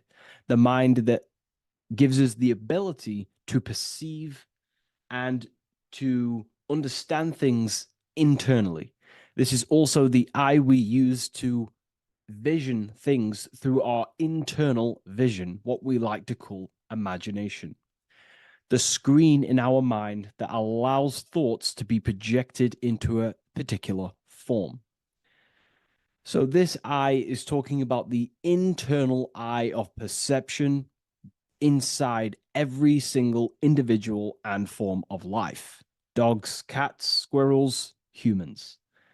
Every single form of life has this internal dialogue, the inner being that no one else can listen to but themselves. This is a symbol of consciousness. And together, these two symbols reveal a grand teaching and understanding of the world and the universe, of how the universe is one consciousness, one observer. This is symbolizing the observer witness consciousness. Consciousness holds many vehicles and many dimensions that it exists in. As I've talked about previously in my previous lectures, we have a physical vehicle of consciousness, which expresses physical actions through the physical body. We have an emotional vehicle of consciousness, which is our emotional body or the astral plane. We have a mental vehicle of consciousness to express thoughts inside of, the thought body of consciousness. We also have a witness side of our consciousness. This internal witness, like who is the one seeing the screen of your reality right now? Who is the one seeing it? Not looking, who's perceiving the screen of reality through your eyes? Well, that would be the inner witness. And that inner witness is also perceiving your thoughts. A lot of people become identified with their thoughts, and they let the changes, the ever coming, unfolding changes in their mind, world, become a part of who they are. And they get caught up in the world and the changes that happens to them. And a great teaching that I've come across this last year is to never identify with the ever-changing circumstances that happen in life. When things are tough, when things are bad, always remind yourself that you are the witness of your thoughts and you are the witness of this reality. You are the one witnessing your thoughts, emotions, and actions. You are the one behind them. So when things get tough, try not to get too indulged in these negative things. The I is the witness. Connect with the witness. And this is the same I that sees the screen of your reality, and it also sees the screen of your dreams.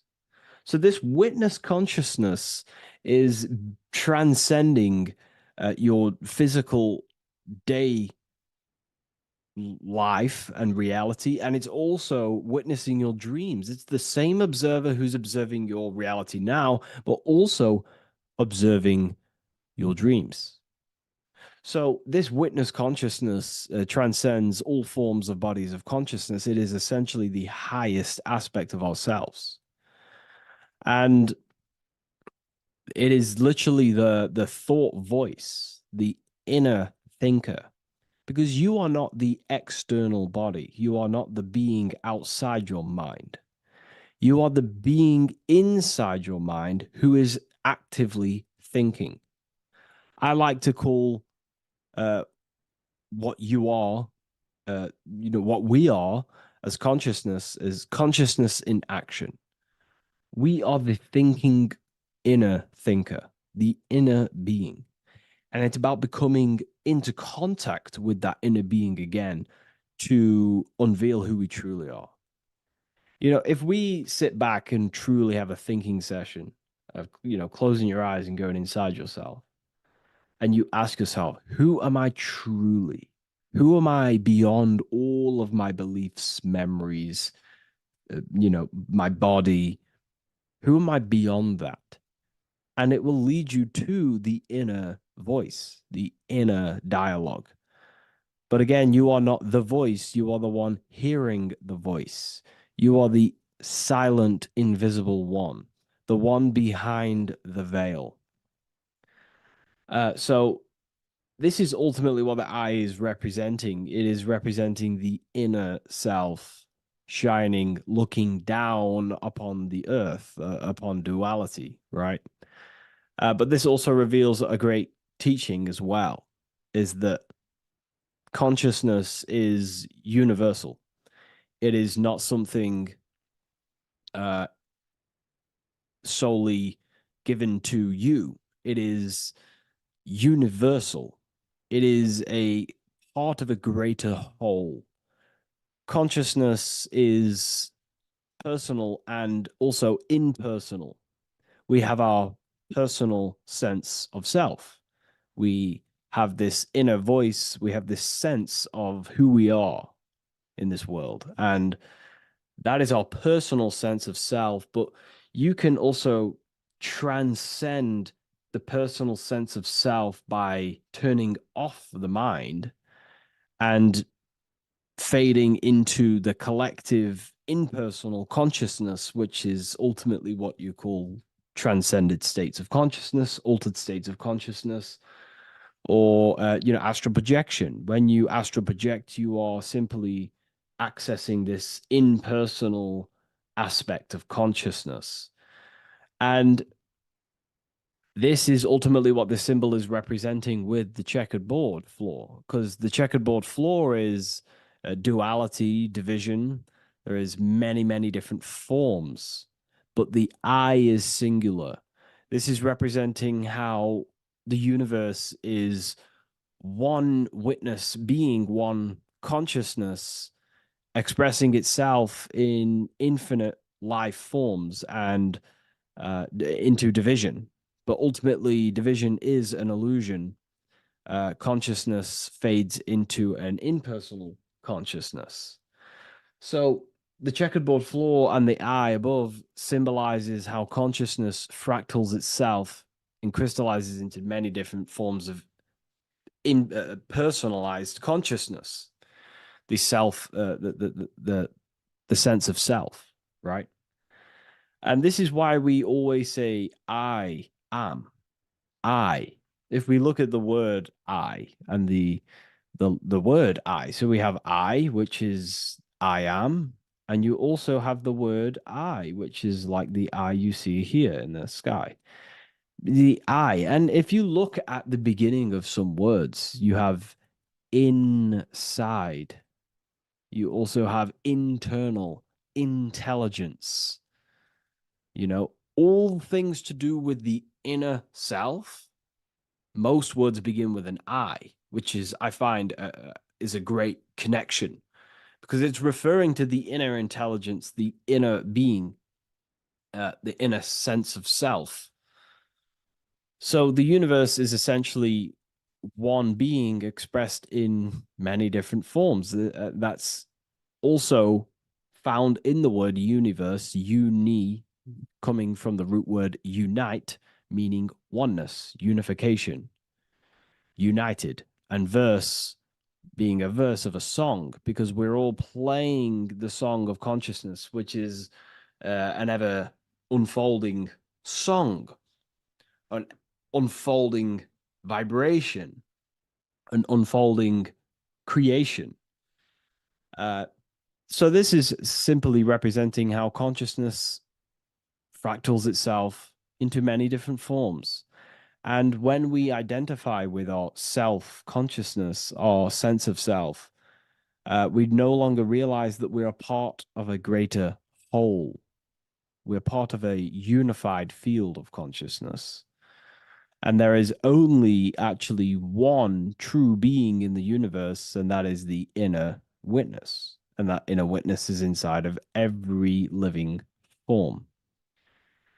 And in order to truly process that, it takes a lot. You have to disintegrate who you truly think you were before you wake up to this universal truth. Before you understood this, you just think, I am me, you are you, and everyone is divided and everyone is their own being. When in fact, we're all not. We're all one consciousness expressing itself infinitely. And it's kind of like a social system. Consciousness is always interacting with itself. When you interact with someone else, you're interacting with yourself. It's a very mind-boggling concept to truly understand. But again, in order to truly understand this, you have to let go of who you thought you were. And when you do no longer identify with your personal consciousness and you identify with the witness consciousness, you become unified with the whole, with the greater, with the collective consciousness. And this changes the way you think, you feel, and act, because you then realize that we're all playing a part of creation on this earth. We're all contributing towards the building project of Earth. And your thoughts, emotions, and actions also hold a great impact on the building project, your contribution towards humanity and the collective. And you start to have empathy for other people, and you start to care for other people naturally by understanding this concept. And it's a very important concept, because if the whole world truly understood this, we would live in a better reflection in the material world. The world would be reflecting a better place, because the world is simply just a reflection of consciousness. And the world today is so bad because people's thoughts and consciousness is not in the greatest state of mastery, of self-realization, and people don't understand who they truly are. And a religion plays a massive part in this. Our whole lives, we're stuffed with someone's going to come and save us. Jesus will return and save the whole world. It's, to me, to be honest, it's complete utter nonsense. We have free will. We are the ones holding we hold responsibility for the creation that unfolds on the earth. Us as a collective consciousness, our God, manifesting, unfolding this creation and steering it in the present moment. And that's another thing. Reality was never created thousands of years ago. God is creating the world right now through the present moment, and it's unfolding. It's in a continuous state of becoming, just like you are in a continuous state of becoming. Time is evolving. Time evolves our minds. It evolves our sense of self. And we evolve over time as an individual and as a collective consciousness. And so does the earth go through this change as we change. So it's important that we are becoming more self-aware in the world so we can actually start to reflect a better world. But the checkerboard floor, again, is just reminding us of the duality and the illusion, because it looks like an illusion, a checkerboard floor. It's an illusion. The physical world, if you only look at the world through the eyes, you will live in the veils of illusion and never see the light, the higher understanding of the world. You will see everything as divided. You will see everything as I am me, you are you, and live in division. But in truth, we are all one. We all come from the same source, and we're all the same infinite witness expressed in different forms. And this brings me back to the concept of love. Love is the force that unifies consciousness. It unifies yourself. It unifies your relationships with people. If you love your partner, you love your brother, your sister, whoever it is in your life, it unifies. If you have a care for someone, it brings you together, and you grow the relationship by expressing care into the other person, and it grows. So love is a very expanding, it allows things to grow, and it unifies things. And when you start to love yourself, you start to unify with yourself. And when you start to love nature, you start to unify with nature. So if we understood this, the world would be a better place. And love is the force that unifies the collective consciousness. If we truly hold love for ourselves, for others, other individuals, nature, then the world will become more unified. It unifies consciousness. This is the force of love. It's a very, very powerful, powerful force. And I do truly believe and come to understand now that love is the reason of all creation, which is the generative principle. All action is coming from a place of love or care. We only take action on what we care about. So even the sun is a symbol of love. It just expresses life, gives away all of its light, life, and energy to the earth and asks for nothing back. It is love. It is the expression of care. And that is what unifies consciousness.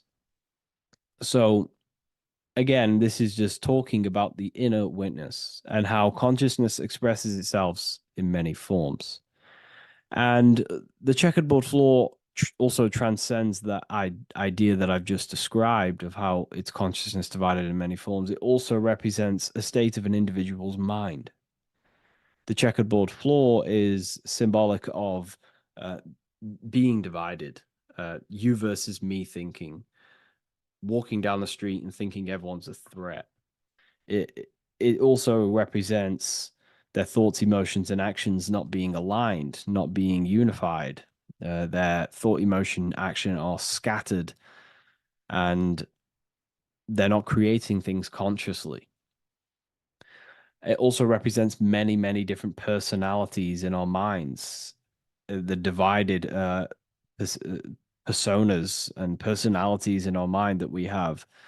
And the I represents the unification of that. It's about unifying our mind pretty much to not have all of these different characters and sides to ourselves and actually being a whole mind, becoming conscious of the unconscious aspects of ourselves and transmuting them. And when we become conscious of something, we then hold the power to change it. If we have an unconscious part of ourselves, and we never truly realize it, we don't change it, and that unconscious thing can actually seek to control our thoughts, emotions, and actions from that place of the unconscious mind. So ultimately, that's what darkness to light represents. Darkness symbolizing things we are unaware of, because when something is in dark, you cannot see it. Most people are in darkness of their imagination. They don't realize the power of their imagination. They're unconscious of it. They don't use it. And to become conscious of that is to put it into light. Shedding light on something reveals something. If I shine a torch on an object, it's going to reveal it. It's the truth. So it's about becoming conscious of the aspects of ourselves that we may be unconscious of, and actually using them and transforming them as tools. And again, we have the I with light, with white and black. This is duality. You are also the witness consciousness, as previously mentioned, and the witness consciousness thinks in duality. We think we are the hater and the lover. We are the deceiver and the truther. The truth is that consciousness thinks within duality, and within the mind, beyond the witness, there is duality in thought.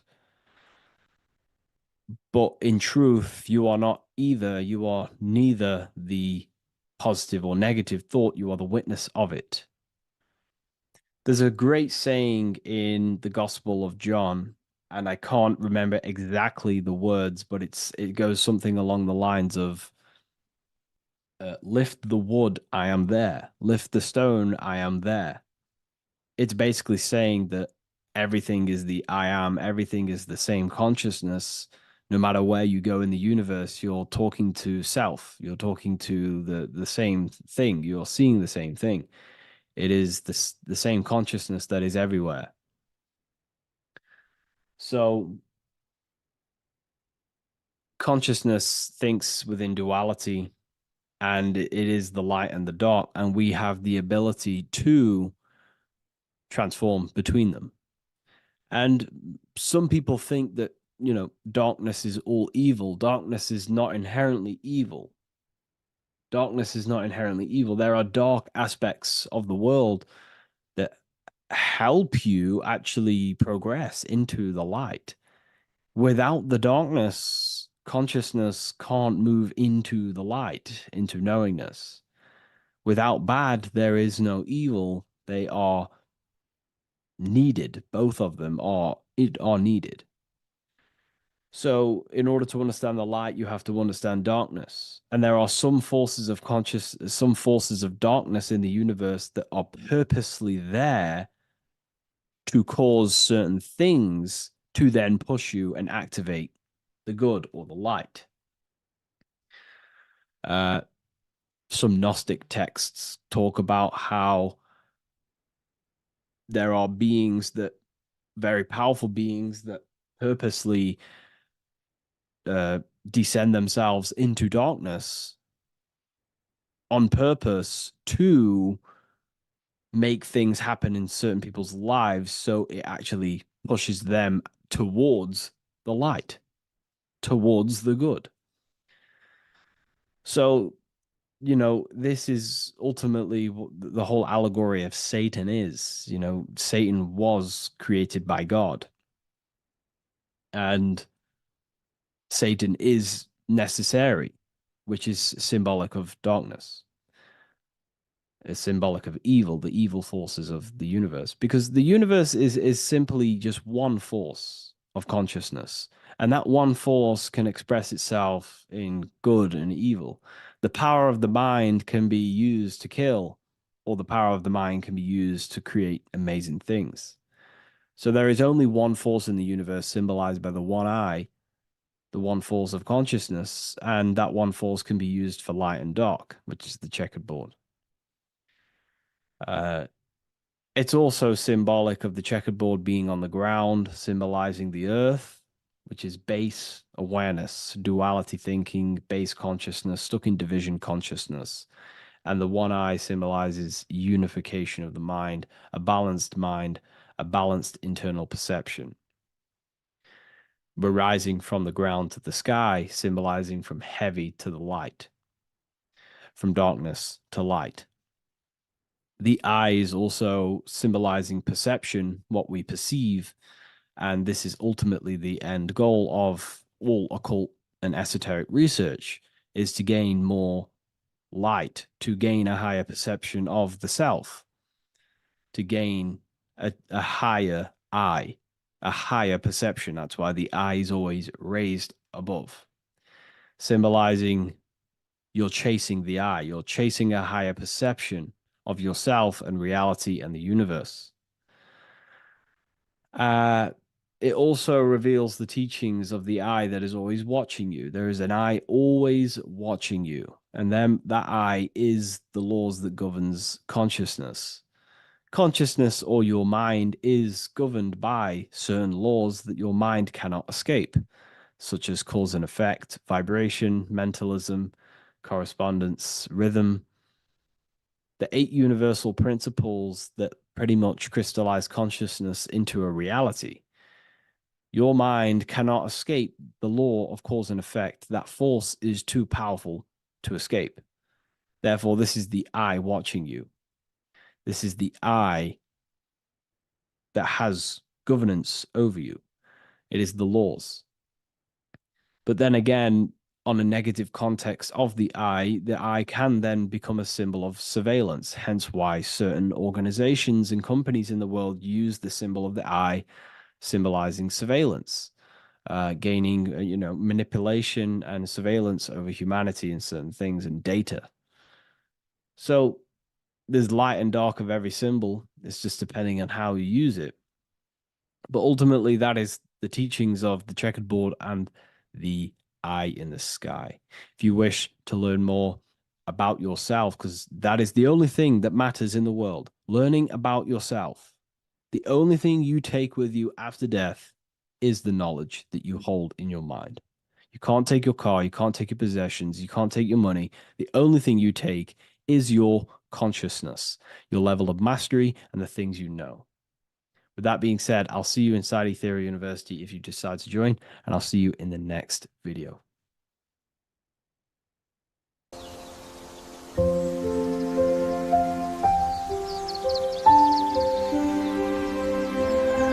bookofwisdom.com. Visit today.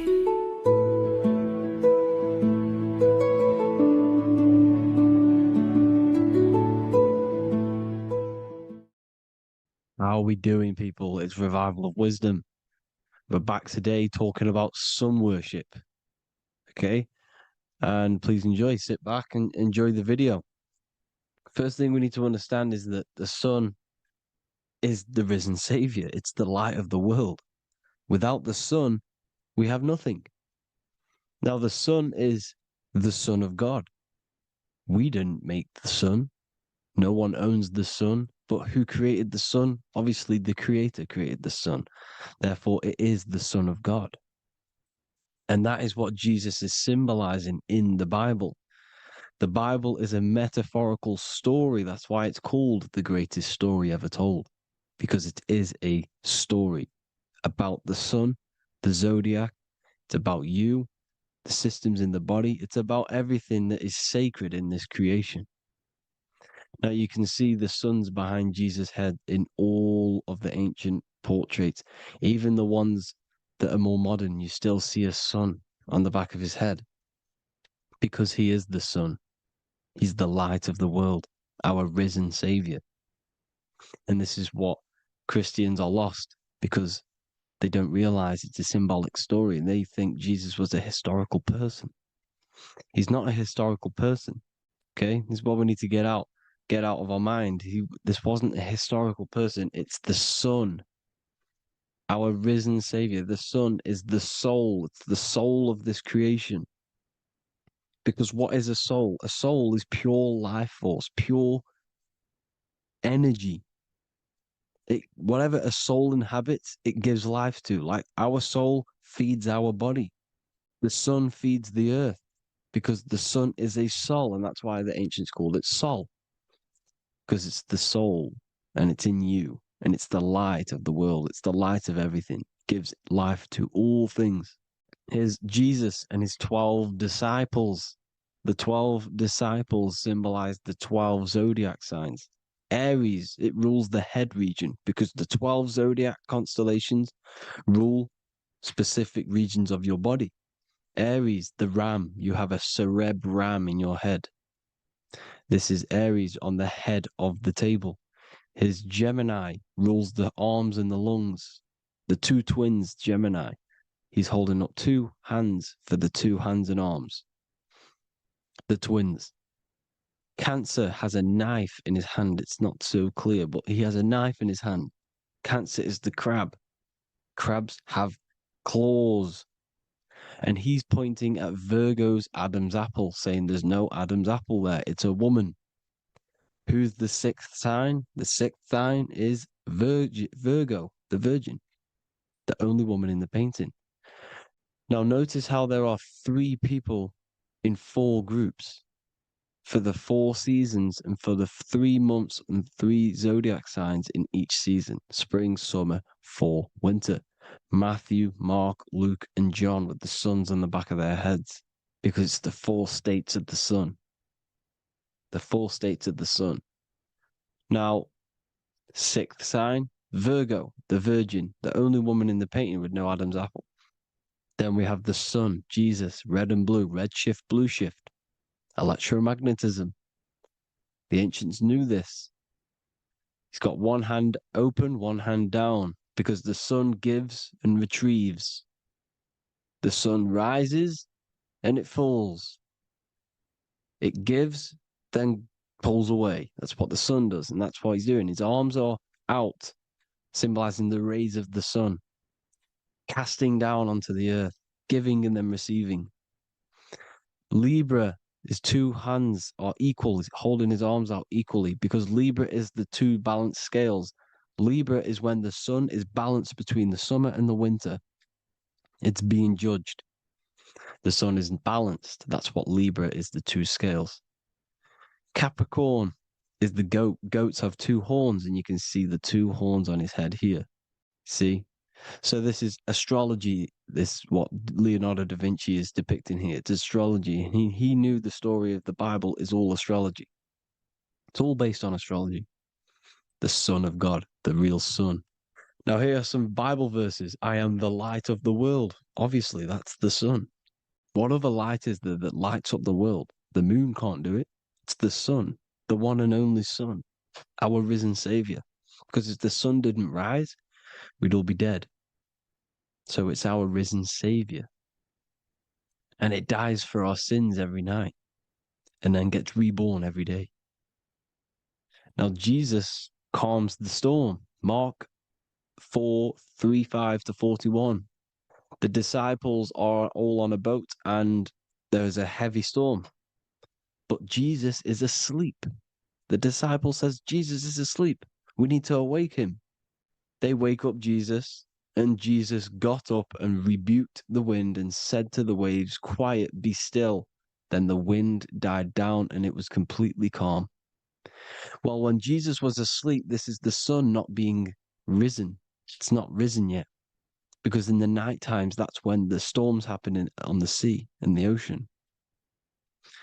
And when they awake Jesus, Jesus rises because he's the sun. He rises and everything calms. Because when the sun comes, the storms go.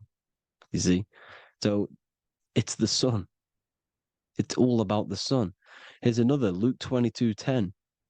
A disciple asked Jesus, when will we know it's the end times? And Jesus says, as you enter the city, a man carrying a jar of water will meet you. Follow him to the house that he enters. Well, this is clearly talking about astrology, the topic that Christians think is satanic, when they don't realize the whole thing's based on astrology. Because the end times is the end of Pisces, which is the two fish, which is the age we've just gone out of. And you can see all these ancient churches here with two fishes, because they knew it was the age of Pisces. There's an ancient photo, ancient artwork with the two fish, Pisces. And the end times, as it talks about in the Bible, when Christians think the world's going to end or something. But no, it's just the end of Pisces. As you enter the city, a man carrying a jar will meet you. Follow him to the house. The house is the zodiac sign that he enters. And the zodiac sign is Aquarius, because that's what it is, a man carrying the water. We know this is astrology because a woman, that is a woman's job in the ancient times. In the ancient times, the woman used to get the water. You would never see a man collecting water back then. That was the woman's job, whilst the man builds the houses, for example. You see, so we know it's talking about astrology because astrology is the man holding the bucket of water. It's the end of Pisces. Now we are in Aquarius. And of course, Luke 24:36, the risen Savior, the Son. Now, the Son is also born on the 25th of December, a virgin, just like Horus, Mithra, Buddha, Krishna, Hermes, and thousands of other gods, all born on the 25th of December. Well, it's because the sun moves 1 degree northward on the 25th of December. And on the 22nd to the 24th, it stays in the same degree because it's moving south. But then on the 22nd, it stays in the same degree on the Southern Crux constellation. And the ancients called this the sun dies on a cross, because the cross is the Crux constellation, the Southern Cross. And it stays on that same degree for 3 days on the cross. The sun dies on a cross, and then on the 25th, moves 1 degree northward, bringing back the summer, the light, the warmth, the growth of crops. And this is the sun being reborn again, a virgin, because it's pure. And here's Mithra, another sun god before Jesus was around, before Christianity. It was Mithraism, and Mithra, Ra is Ra, the sun god, Egypt. It's all about Ra, the sun. You can see the crown of thorns on Jesus' head, symbolizing the rays of the sun. And here are the rays of the sun on the back of Mithra's head. Krishna, the sun. Buddha, the sun. Horus, horizon. All born virgins, all did miracles, all resurrected. Dead for 3 days. Well, here he is, dead for 3 days on the cross. And resurrected, because it's the most ancient religion ever been on the face of the earth, the worship of the sun. And we should worship the sun, because without the sun we are nothing. The sun feeds us, feeds the earth, feeds everything. Without the sun we are nothing. It's been reversed, and now we're worshipping man, when we're worshipping a man called Jesus was never real. It's all about the sun, the most high, the most powerful, potent, celestial body in the sky, the orb that feeds us every day. It dies for our sins and rises every day. It's the sun. Now on the Holy Communion Day, it's the worship of the sun. They give out mini suns. Here's Jesus holding a sun. And they raise the sun on Sunday because they go to worship their sun god on Sunday, not Saturn day, not Moon day, Monday, but on Sunday when the sun is exalting. And they hold suns up above their heads because the sun rises.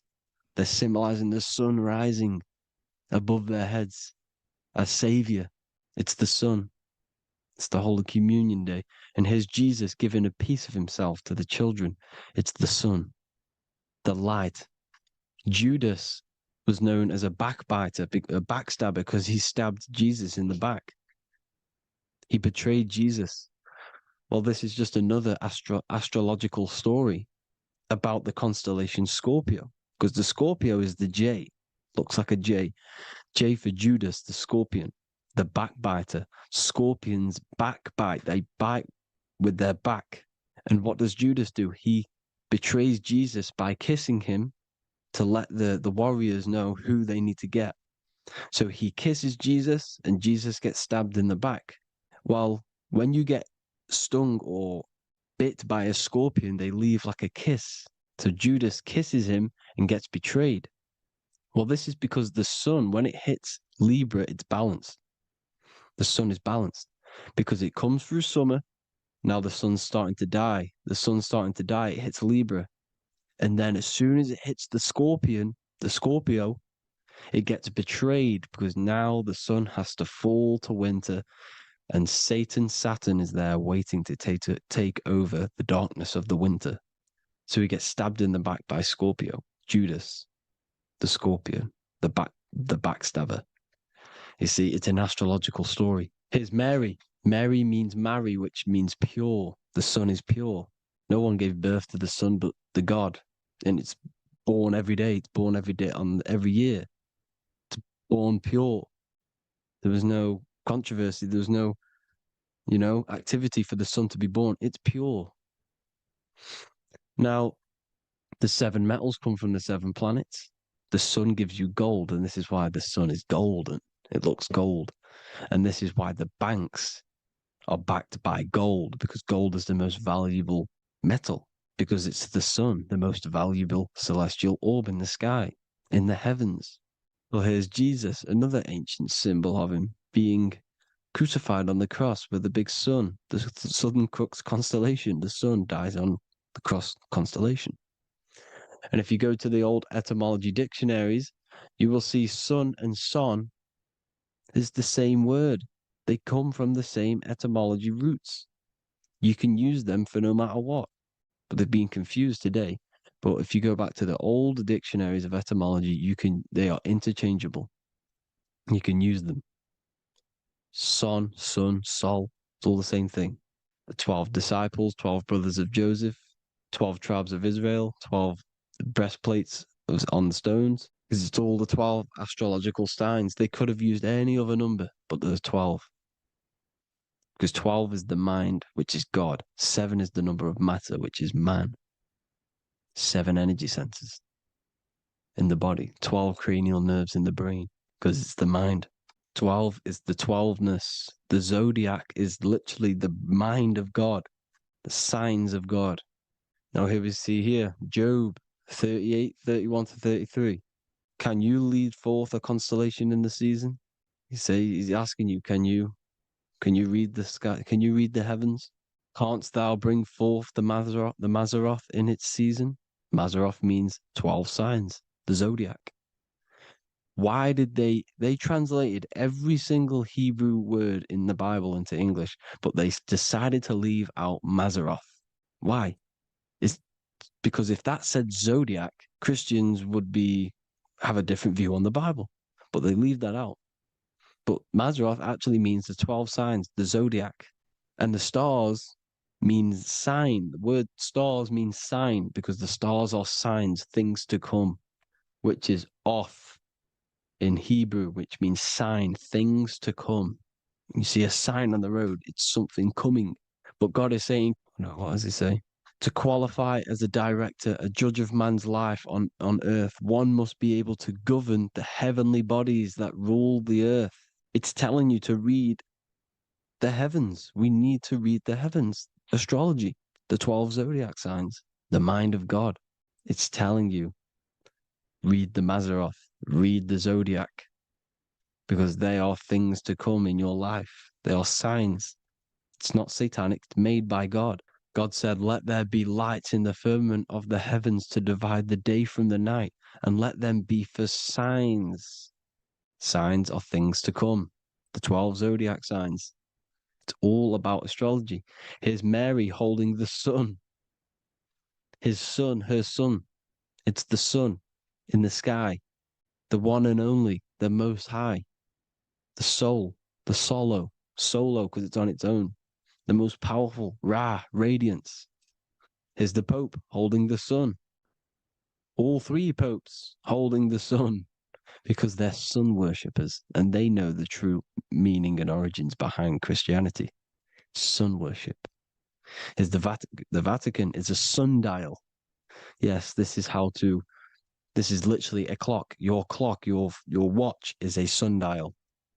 It's got 12 sections on it for the 12 zodiac signs. 12 hours, 12 Horuses. Now here you see Jesus walking on water. Well, it's the sun, and here's the beard of the sun. Here's the pyramid of the sun, the illuminated one, the all-seeing eye, the sun. Here's the Ankh. The sun creates these symbols. The ancients knew this. Now, when you see these headdresses, these are actually the days of precession of the sun. Aries, Cancer, Libra. It's all about the sun. Here's some more sun worship going back to Egypt. Ra, Horus, Osiris, and Set. Jesus and Satan is Horus and Set. The sun and Saturn. Saturn rules the winter, Satan. Jesus, the sun, the light of the world, rules the summer, rules the day. Satan's the night. Saturn's the night. The sun is the day. The evil brother, Satan. Well, Horus comes, this is where we get the word hours from. There are 12 Horuses. The sun moves in 12 Horuses, 12 hours. Where's Horus? What hour is it? Where's Horus? His Ra, 12 noon, Ra, radiates, powerful, the most high sun. That's why he has a sun on the top of his head. These are the 4 states of the sun. Set, sunset. This is why we say sunset, because the sun is setting. His sunset, his Horus, horizon. The Horus is rising, Ra radiating, and the sunset. Then midnight is Osiris. Here's another ancient symbol for the sun, the scarab. Ra, the sun, scarab. It's got the word Ra in it because it's the sun. And here's the sun on top of the scarab with the wings. Because scarabs roll dung up hills, and then they'll let it fall down the hill to gain more matter.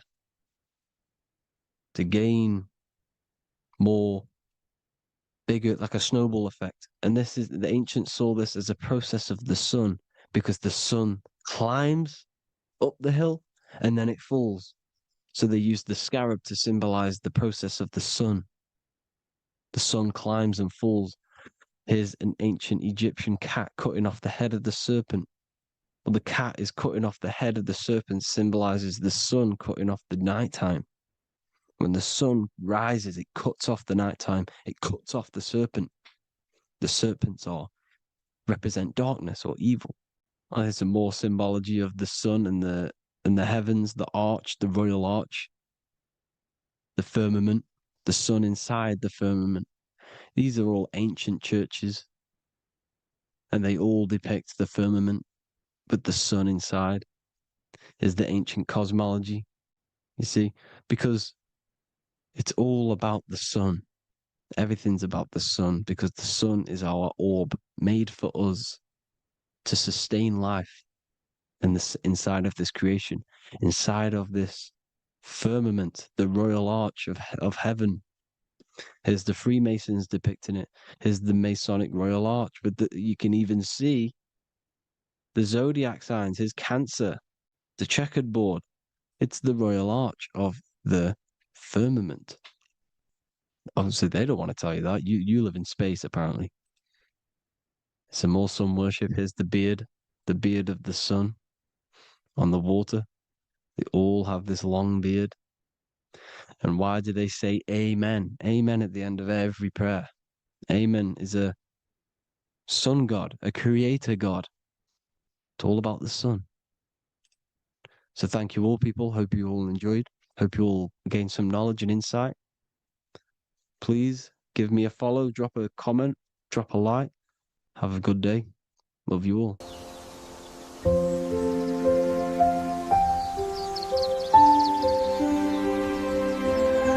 bookofwisdom.com. Visit today.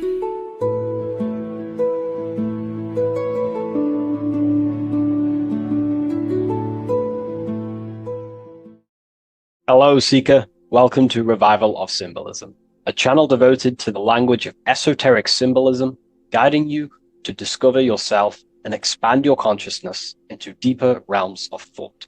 I'm Harry B. Joseph, also known as Revival of Wisdom, and today we're going to be discussing the symbol of an eye inside of a triangle.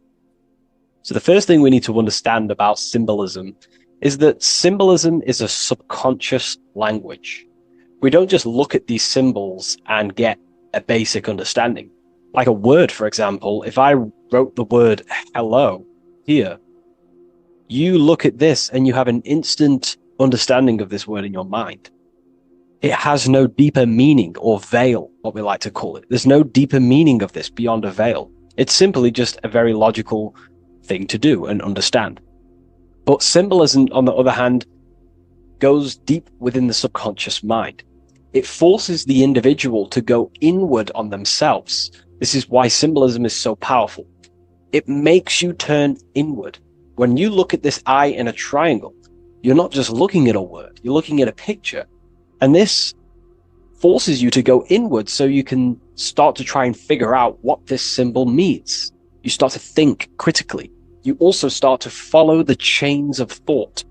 This is very important inside the occult. Symbols have many layers and veils of meaning. They don't just have one layer or meaning. On the surface level, it has a surface level understanding. But then as you follow the deeper chains of thought, you start to unveil and unravel its deeper meaning.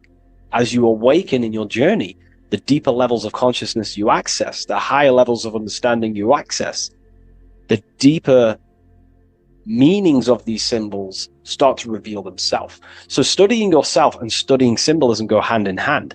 So when you're studying symbolism, you're actually studying consciousness. This is what we need to understand, is that these symbols represent forces of consciousness and aspects of consciousness. So what we need to do is to follow the chain of thoughts.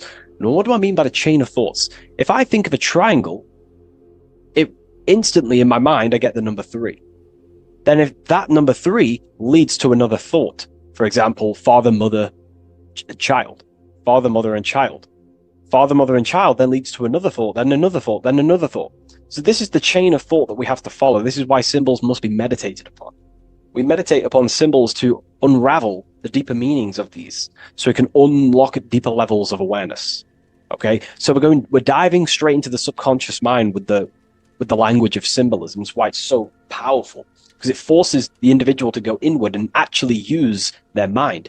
Symbols train you to think critically. They train you to think in a subconscious way, unlike words. So these symbols represent thought vibrations or thought forms within the individual's mind. So let's jump straight into this symbol of the eye in the triangle, and let's go, very surface level, and then towards the end, we'll go deeper into the deeper mysteries of this symbol. On this channel, I don't give spiritual fluff. I give very deep esoteric teachings. Okay, so it would be amazing if you could show some support. Simply just leave a like, comment, and a share on the video. Share this video to a friend. So, first of all, let's look at the number 3, because this triangle symbolizes the number 3, okay? 3. We have a father, we have a mother, and together they unify to create a child. So that's a triangle. So what does this actually represent? Father, mother, child. in order for creation, it takes 3 steps. We are born, we grow, we die. So this is how creation unfolds in a 3-step process. In order for you to have a child, you must have 2 people and then give birth to another. Number 3. Then when you are given birth, you give birth, you grow, you die, then you return back to your original state.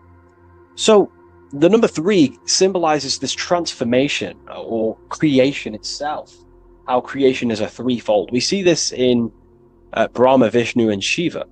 Brahma, the creator, you have the creator god, the preserver god, and the destroyer god.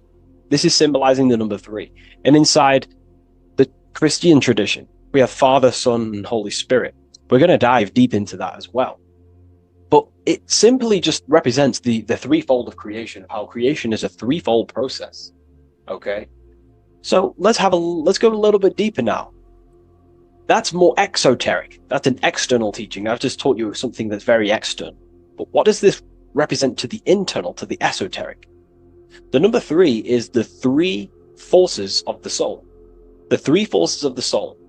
The soul thinks. It thinks. We have a mental field. We have a mind.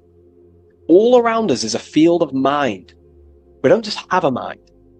All around you is a field of thought and a field of mind. Okay, this is what we have to understand. A lot of people just think they have a mind. Your mind is attuned to the mental plane, and the mental plane is surrounding you. There are thought forms surrounding you. There are ideas. There are, all of these things in the mind that exist in an infinite field made of mental matter. Mental matter. So the soul thinks. The soul feels. It has feeling. We have emotion. And the soul takes actions. So the soul has 3 ways it expresses itself. Consciousness expresses itself through mentalism, through emotionalism, and through actions. This is how the soul is creating, through 3 different dimensions. Before you take a physical action, you don't just take the action.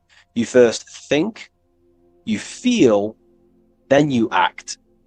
You only take action on what you feel, what you have a love towards, what you have a care towards. This is what the Freemasons call the generative principle. It's about, this is what generates your reality, your feeling. Because you can think infinite thoughts, but if you don't care about them, you don't take action on them. As soon as you have a care about a specific character of thought, your body then takes an action. Okay? So this is representing the 3 expressions of the soul. Now, the number 3 is actually the number 1. Because this is all one line, remember. This is all interconnected. And here we have the number 1 in the middle, one eye. We'll go deeper into that. So the number 1 is symbolized by the eye because there's one eye. So pretty much what this symbol is the number 1 and the number 1, 2, and 3. So it's 1 and 3. The 1 is expressed in 3 ways, which is the soul expressing itself and creating reality through 3 ways. Thought, emotion, actions. Okay? These are all actually one force. These are all one force. When we think, we feel, we act. When we act, this gives birth to a new thought and feeling. They're all one. They're all interconnected. So if I take an action, that can lead to a different thought. Or if I think, if I start to feel something, I don't know, hate, that then gives birth to a different thought or a different action. So you can see how each body of consciousness is actually affecting each of them. If we have an unhealthy mind, this will affect having an unhealthy emotional state and an unhealthy body. Because what we think, the mind holds power over the body. Every single thought commands 50 trillion cells in your body. Think of that for a second. You are governing 50 trillion cells, and these cells religiously obey every single command you give. You are governing a whole universe. 50 trillion living conscious cells. Okay? Think of that for a second. 50 trillion cells, and you are commanding them, and they religiously obey you. This is what we mean by you are a microcosm of God. Your body is literally a whole universe. There is living beings in your body that you are commanding and controlling, and they religiously obey you. Very, very powerful. This is how powerful you are.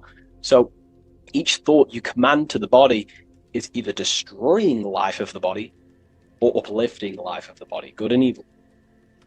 So you're either creating more life or destroying your life of the body, of the health, of the body, of the cells. It's a whole civilization inside of your body, and you're governing it. You're the government. You are the master. This is why in the occult they say you are the master. Everyone is a master of their own being, their own microcosmic universe that they govern. You govern a whole reality. Don't forget that. But we've lost this knowingness and understanding, and we're now giving our power to the external government, man-made government. Okay? So that's what the word government means. Government, govern mind control. But you are the government. You control your own being. You control your own universe. You control your reality. So, you are the creator of your reality. This is the context behind the symbol here. You are the creator. What is an eye?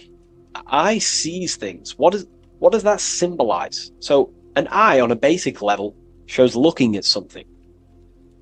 But this is referring to the internal eye, the internal observer. You're observing something when you look at something. So the inside eye is the person, the self that is looking over and experiencing our thoughts, emotions, and actions. Who is the one that feels the actions? Who is the one who suffers from the negative thoughts and the negative emotions? Have you ever thought about that? Go deep within yourself. Who is the one suffering from your emotions? It's not your body. It's not your mind. It's this soul. It's the soul observing through these different bodies of consciousness, through the mind, through the emotions, and through the body. This is the observer behind it all. So, this eye is not closed. It's not closed. Very, very important. Every detail in symbolism is very important. It's not closed. It's open. It's looking, and it's conscious. That's. I'm just giving you the key of what the symbol means. It's about remaining conscious. Now, this will go over people's head. They may not even understand this. Most people are unconscious, and it's fine if you are unconscious. We're all on a different level of our journey. We're all on a different level. I'm not trying to offend you. I'm just stating these facts. Most people are unconscious. They only think, feel, and act out of, reaction. They're not even aware they exist because they're so caught up in the external world. They have no idea they exist. They've never deeped how they exist, why they exist, what life is, what this piece of technology they're inside of is. So I'm giving you a bit of an insight of a person with a higher consciousness. A person with a higher consciousness is always looking. This is what the symbol means. Always looking, not with the eyes, but with the internal self, because they understand these three powers, the triangle, is creating their reality. Thought, emotion, action. Person with a higher consciousness who knows mastered themselves is someone who is always looking and observing their thoughts and emotions and the actions they take in the world. I'll give you a bit of a key here. I'll give you a key. In my life, I like to govern myself, be my own master, through this way. Every action or decision I am about to make, every decision, I always say to myself internally, I remind myself of this symbol. This is what symbols are. You're meant to remember these things. There are tools to help you in life and gain control of yourself so you can ultimately live a better life and create your own reality. I remind myself, if I take this action, what is the effect that's going to come from this action? Is this action going to benefit me, or is it going to pull me away of what I'm supposed to do? And through that, I live through this law of polarity, law of cause and effect. We cannot escape that law. You have to deeply understand this. You cannot escape the laws of cause and effect. They are always infinitely creating your reality. Cause and effect. Every thought is producing an effect. Every emotion is producing an effect. Every action is producing an effect. Therefore, you must keep this in mind and stay looking. This is what the symbol means. It means stay conscious. Always look over your thought, emotions, and actions. Always look over them. Because if you are not looking at your thoughts, emotions, and actions, and you're living, you're thinking, you're feeling, and acting unconsciously, subconsciously, without conscious awareness, you're unknowingly creating your reality. You can reach a level of mastery. There is a level of mastery. I'm not fully there yet, I'll openly admit that. But it's a goal in mind. There is a level of mastery that one can achieve where they are conscious of every single thought, every single action, every single emotion they feel throughout their day. Very, very difficult because we think around 7,000 thoughts a day, But this is ultimately the goal of mine anyway. It's completely up to you what you do. I'm just giving you this insight that's helped me in life. So it's about being conscious. This is a very overlooked thing in today's world. Most people are unconscious, that they're walking around as zombies. They don't even realize they think. They don't even realize they have a mind. They think their mind is their brain. If the mind was the brain, then how can the mind go in the past, present, and future? Which means it exists outside of time, but the body remains in the present moment. If the body remains in the present moment, that means it exists underneath time, underneath the law of time, but the mind transcends it, which means the mind operates outside of time, space, and matter. So, that is a key. You are a higher dimensional being manifesting in a physical form, and you're looking into the world. This is also another veil of the eye.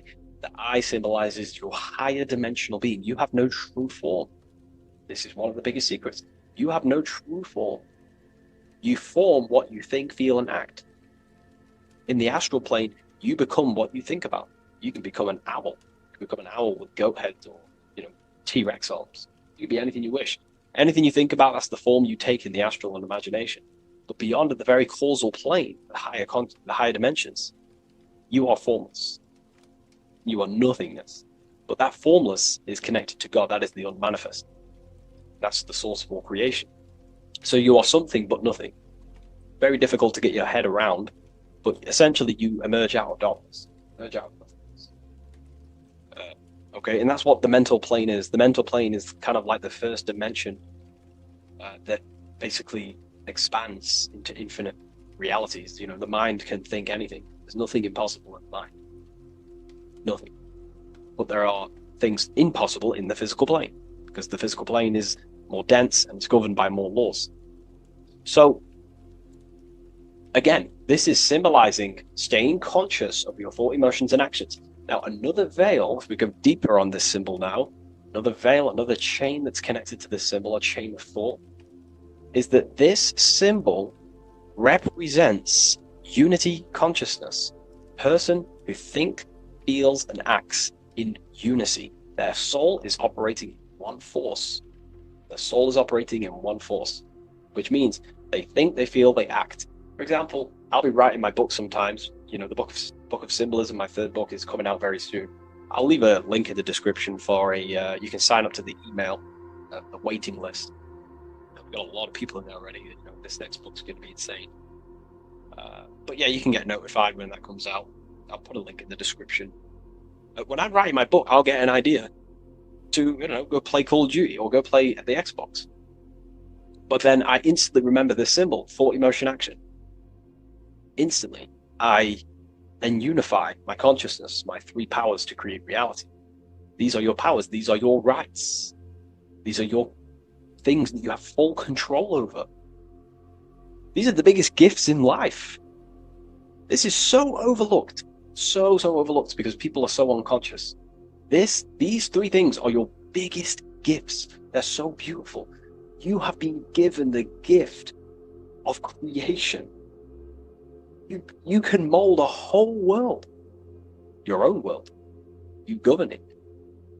You can think infinite thoughts. No impossibilities. No limitations. You can feel.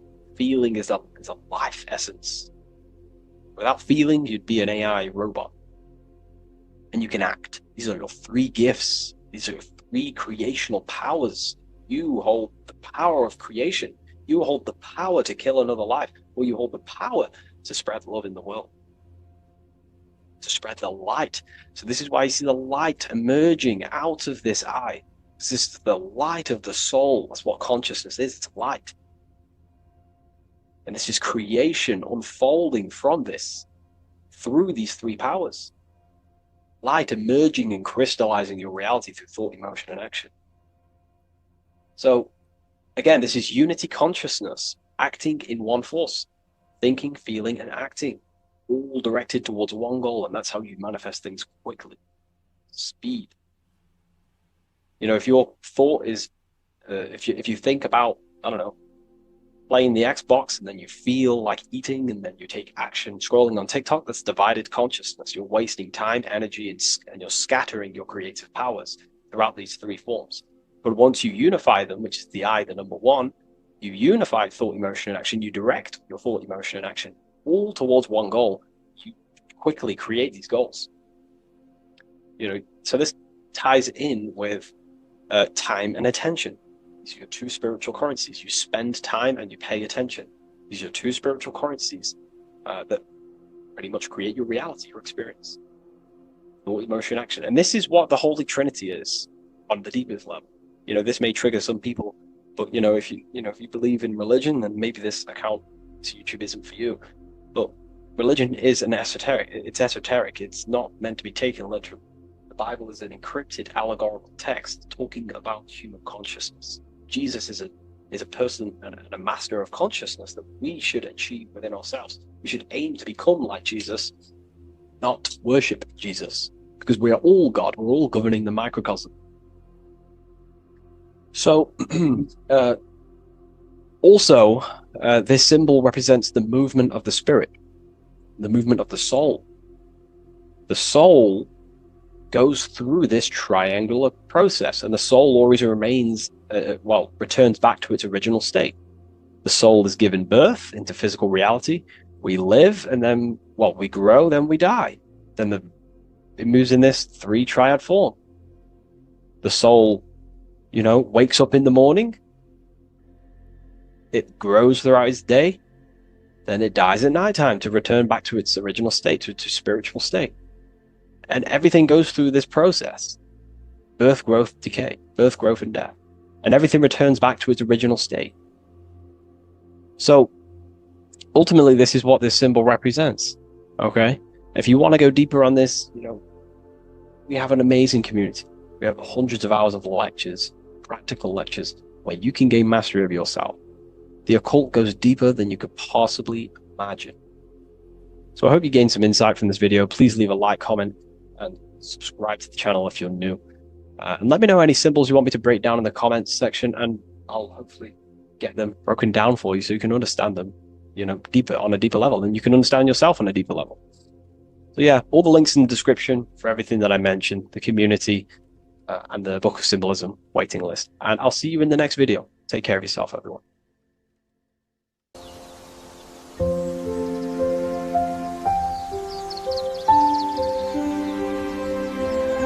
bookofwisdom.com. Visit today.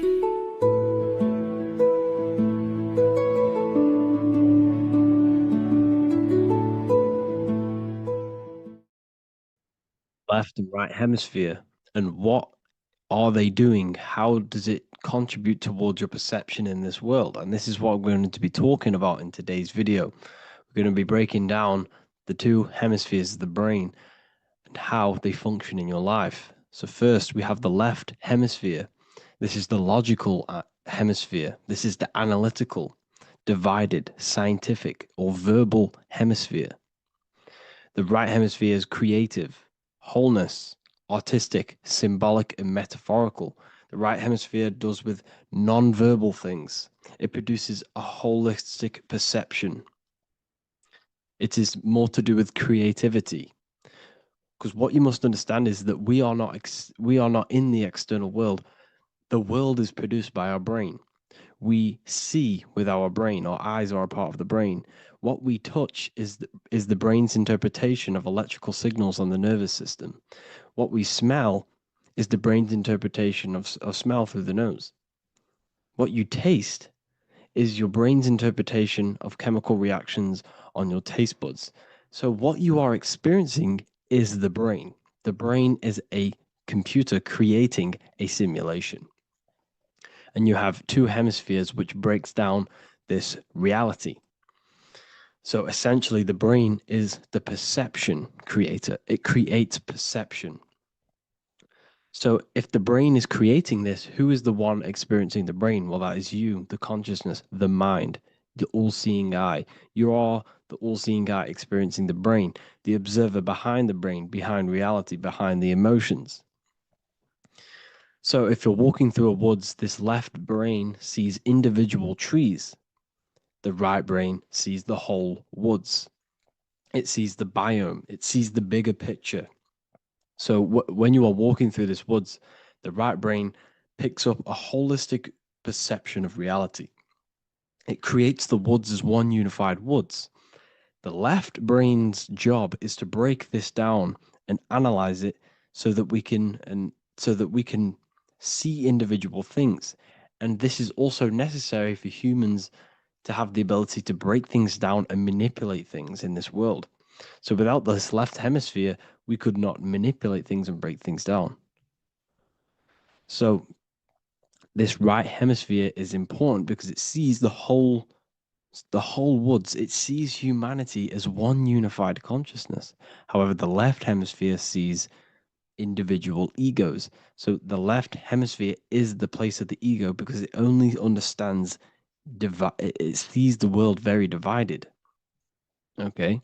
So, for example, here's another example of the left and right hemisphere. If someone pulls out in front of you in traffic, your left brain's going to start going crazy and analyzing them, calling them names. The right hemisphere, however, sees the bigger picture. Maybe he didn't see you. Maybe it's just a mistake. Maybe he's in a rush. You see how the two brains are very different. They do the same thing, but they function in different ways. The right hemisphere is feminine, the left hemisphere is masculine. So, like I said, this person pulls out in front of you, you start to think with the left. If you start to perceive that in the left brain, you're going to start analyzing them, you're going to start going crazy and calling them names because you're analyzing it. You're not seeing the bigger picture behind it. You're not seeing it from his perspective. So there is a crossover. So the left hemisphere of the brain controls the right side of the body, the right ear, the right eye. Everything to do with the right side of the body is connected to the left hemisphere, and the right hemisphere controls everything on the left side of the body, including your eyes, your arms, your legs. So everything is crossed over, and even your visual field is crossed over. So this is your visual field, as you can see here, and even the left side of your visual field goes to the right brain. There's a crossover. No one really knows. There's not really a reason for this. However, this is how the human body is designed.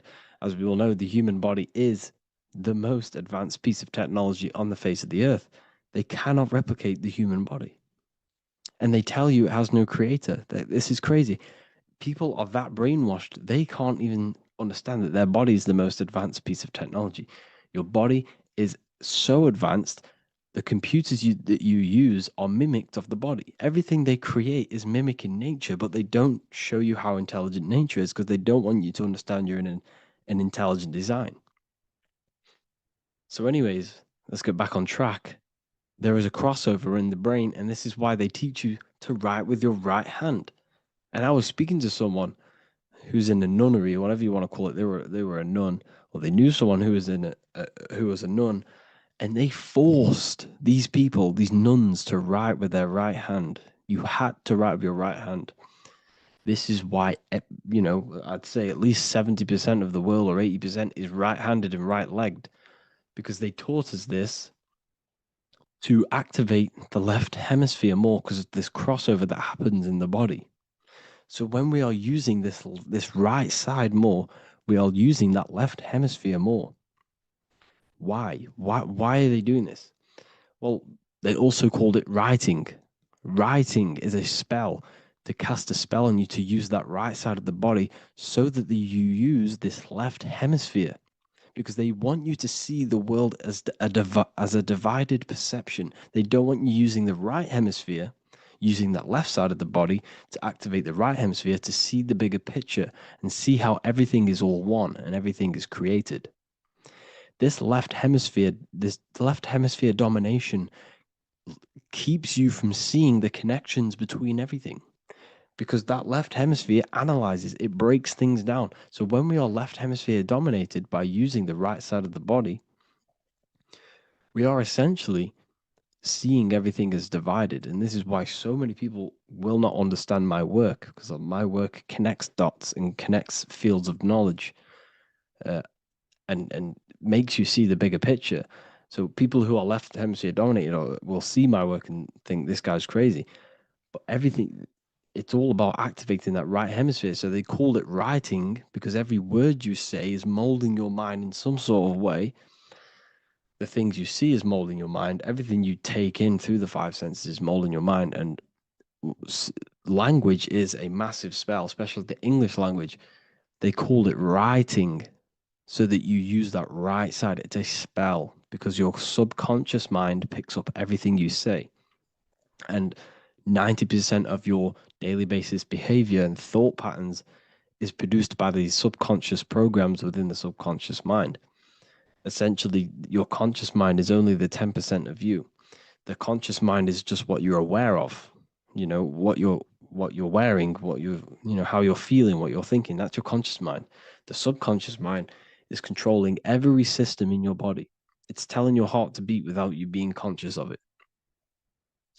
So essentially, this is what they're programming. They're programming this system in the back of the mind, which is controlling everything through the words. And this is what spells are, because it's all about creating perception in the subconscious. So they want you to use that right side more. I truly believe the ancients, they were balanced. They used the left and the right side of the body. They didn't have a stronger side because they understood this science of the body and how the body works.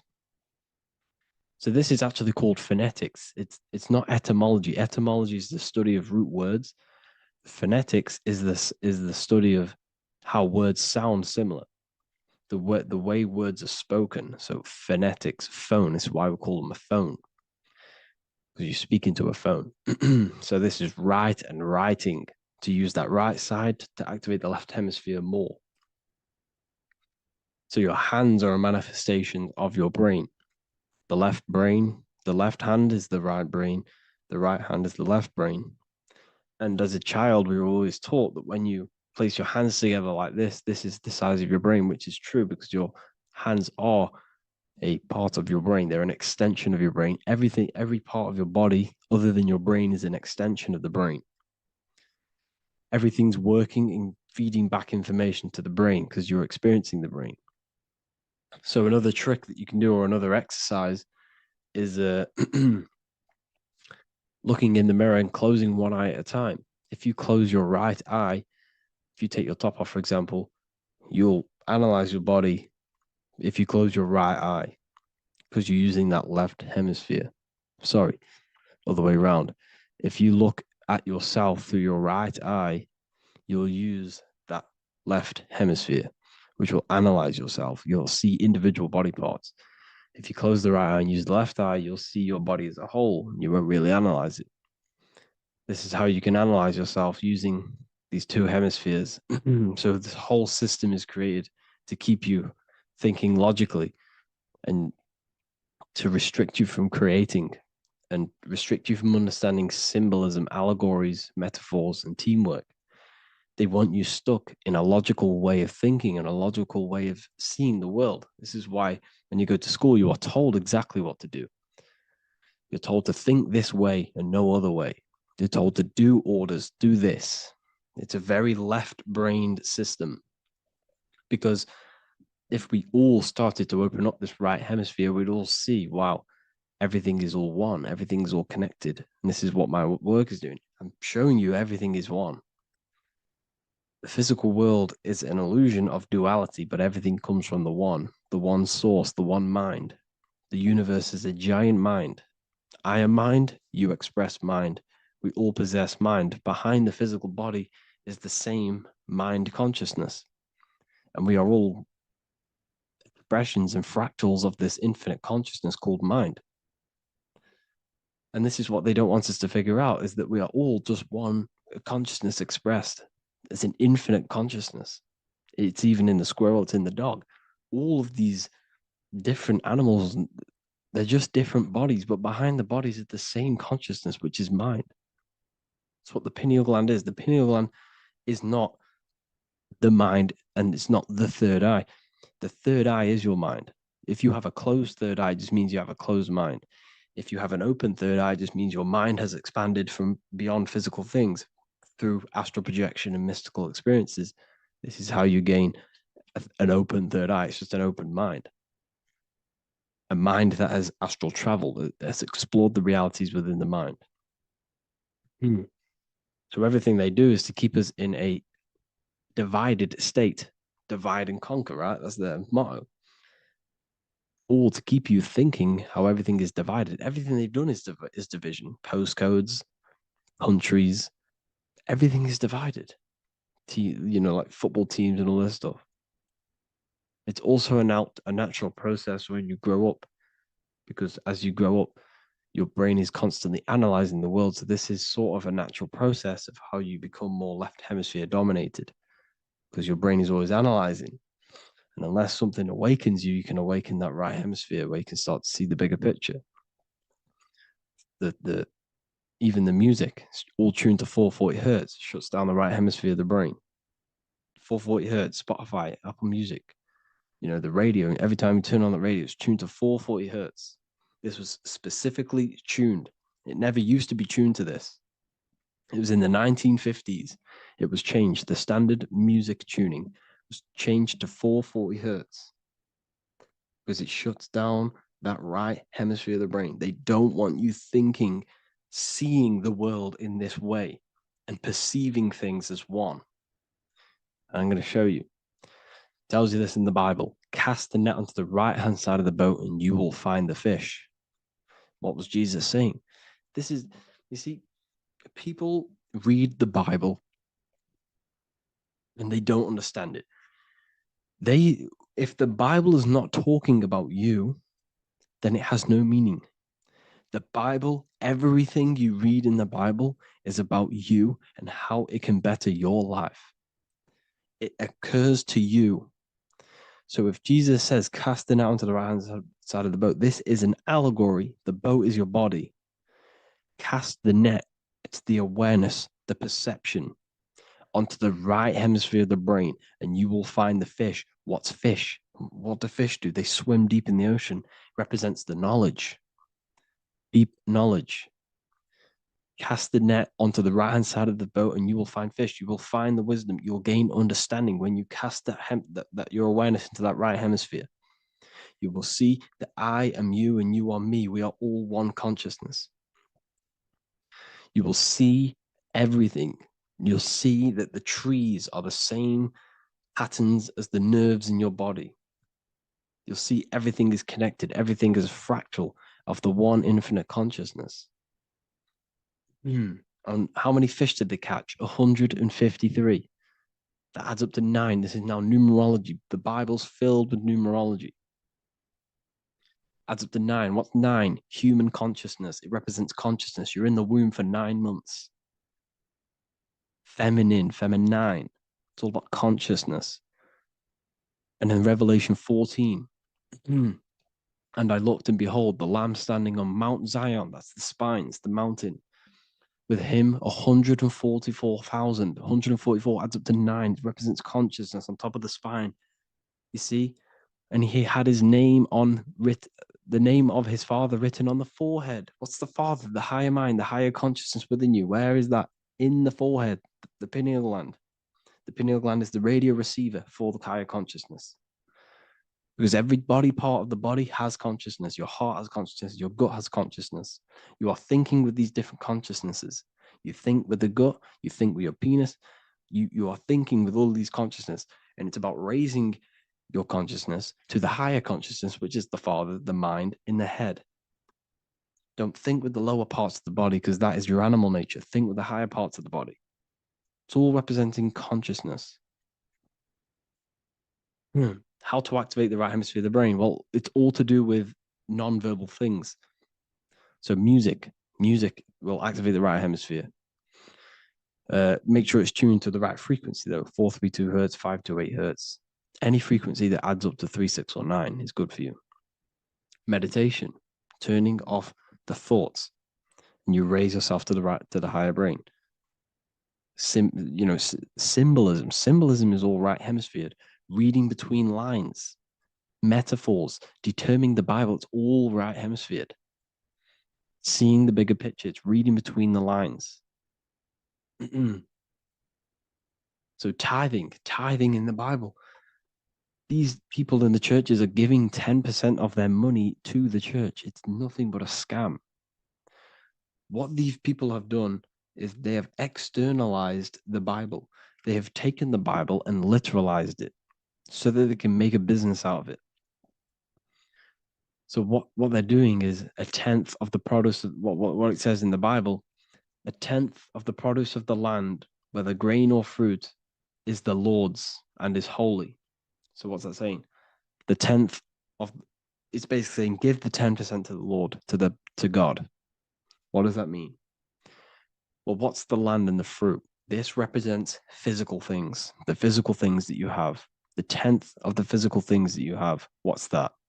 That's your ego. All the physical things that you have is all to do with your ego. That's the lower self. The ego, what is the ego? It's the mind's perception of the physical self. You had no ego when you were a child. Okay, when you were a child, you had no ego. As you grew older, you created the ego. But the ego is the full self. It's the echo. Ego, echo. It's the echo of the full self. So it's saying give the ego over. Take away the animal self. In that left hemisphere, that's all to do with the left hemisphere. That left hemisphere sees the ego. It sees individuality. It's divided. So it's saying give that 10%. Give that 10% of you over to the right hemisphere. The 90%. The 90% of you is in that right hemisphere, the higher self. Now, I'm not saying the left hemisphere is bad. Okay, I'm not saying that at all. But it sees it sees things divided. It's like I said, the left, the hands are manifestations of the brain. So when these Christians are praying, they're putting their hands together. What are they doing? They're syncing the brain hemisphere is what you're doing, because everything's an extension of your brain. So if you put your hands together, you're putting the two hemispheres together. And what's happening when you place the hands together? All the electricity in the body is now running in a circuit. So once you connect these two hands, the electrical energy is now running in a circuit. And energy can move around the body quicker and more efficiently. So when you pray, when these people are praying, they don't realize that they're engaging in ancient forms of meditation, of balancing the two hemispheres. So now we're talking about balancing the hemispheres, not the right hemisphere. This is what Israel is. Look at the symbol for Israel, the up triangle and the downward triangle. What's that? The up triangle represents male. The downward triangle represents female. Okay? This is talking about the brains. Israel is Ra. Isis, which is female, the Egyptian god. Ra, El. El means God. Electricity. That's the force of the physical world. It's the force that runs this world, electricity. It's the force of God. El, consciousness. It means God. Is Ra, El. Isis, Ra, and El. It's the two hemispheres of the brain, the holy land of Israel. It's the holy land, it's the brain. Once these two hemispheres are synced, this is how you unlock your consciousness. This is the easiest way of astral projecting. Hemisphering, I forgot the word for it. Hemisphere syncretization, something like that. It's about syncing the hemispheres. This is how you unlock your consciousness. Once the brain is running as one electrical system, this is how you balance the two masculine and male opposing energies. Once these opposing energies are no longer in war with each other, the brain, they come together to work as one. You unlock your consciousness. You are born again.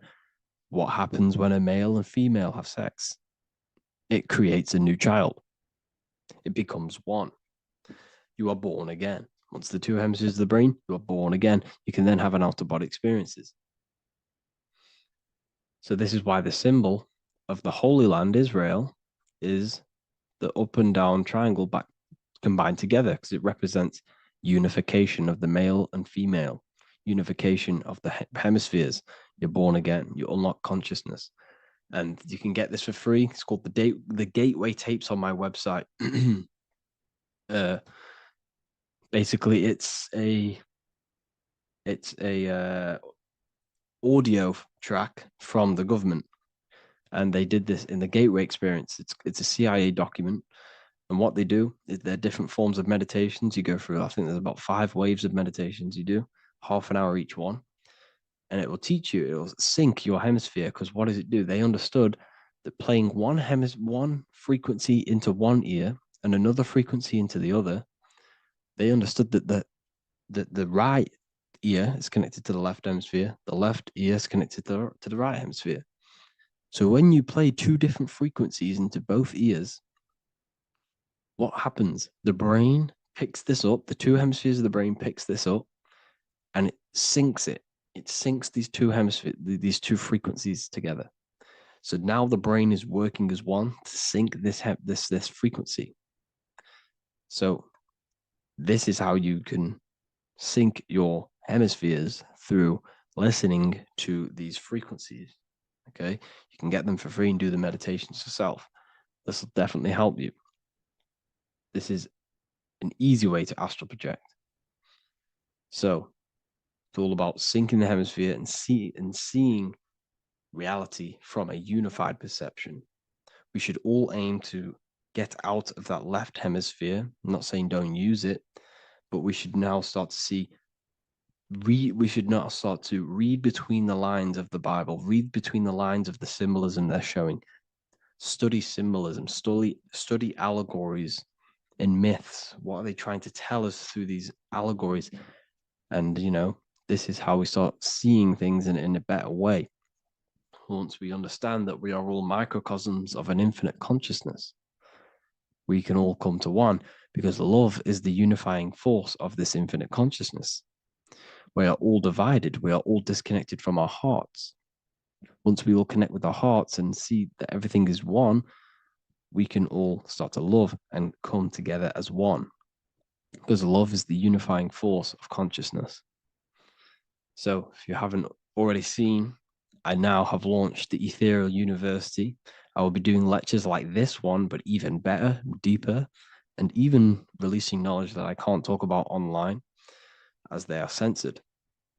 I'll be doing lectures every single week. I'll be doing live calls every single week. You also gain access to my library, which is filled with over 45 occult books, filled with knowledge. Okay, I'll show you now. Plus, you get my book, The Book of Wisdom, PDF form, and the Human Health Guide, PDF form. You also get all of this stuff, the health section, Q&As, Ethereal meditations. We've got some celestial studies, cosmology, and numerology coming soon. You also get the brand new Manifestation Mastery course, plus the library. And there'll be new books, new lectures, new live calls every single week. Or you can get the Book of Wisdom, use the code WISDOM in all capital letters to gain 40% off.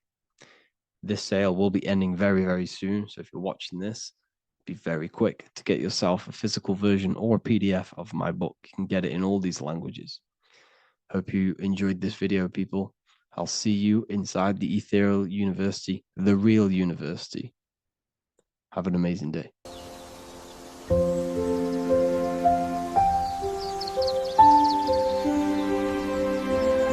bookofwisdom.com. Visit today.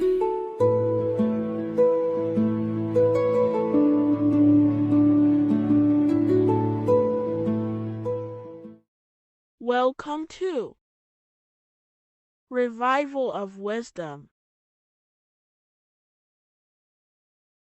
What is good, people? It's Revival of Wisdom.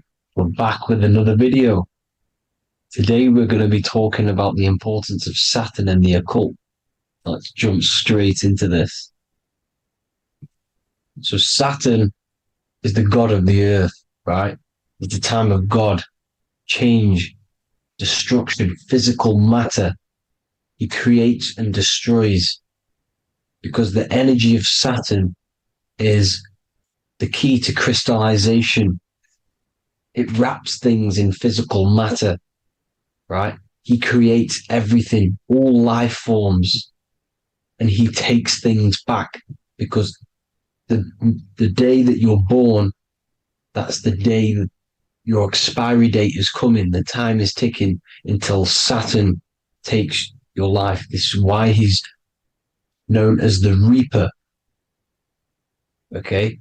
As he's personified as eating his child here in this ancient Roman painting.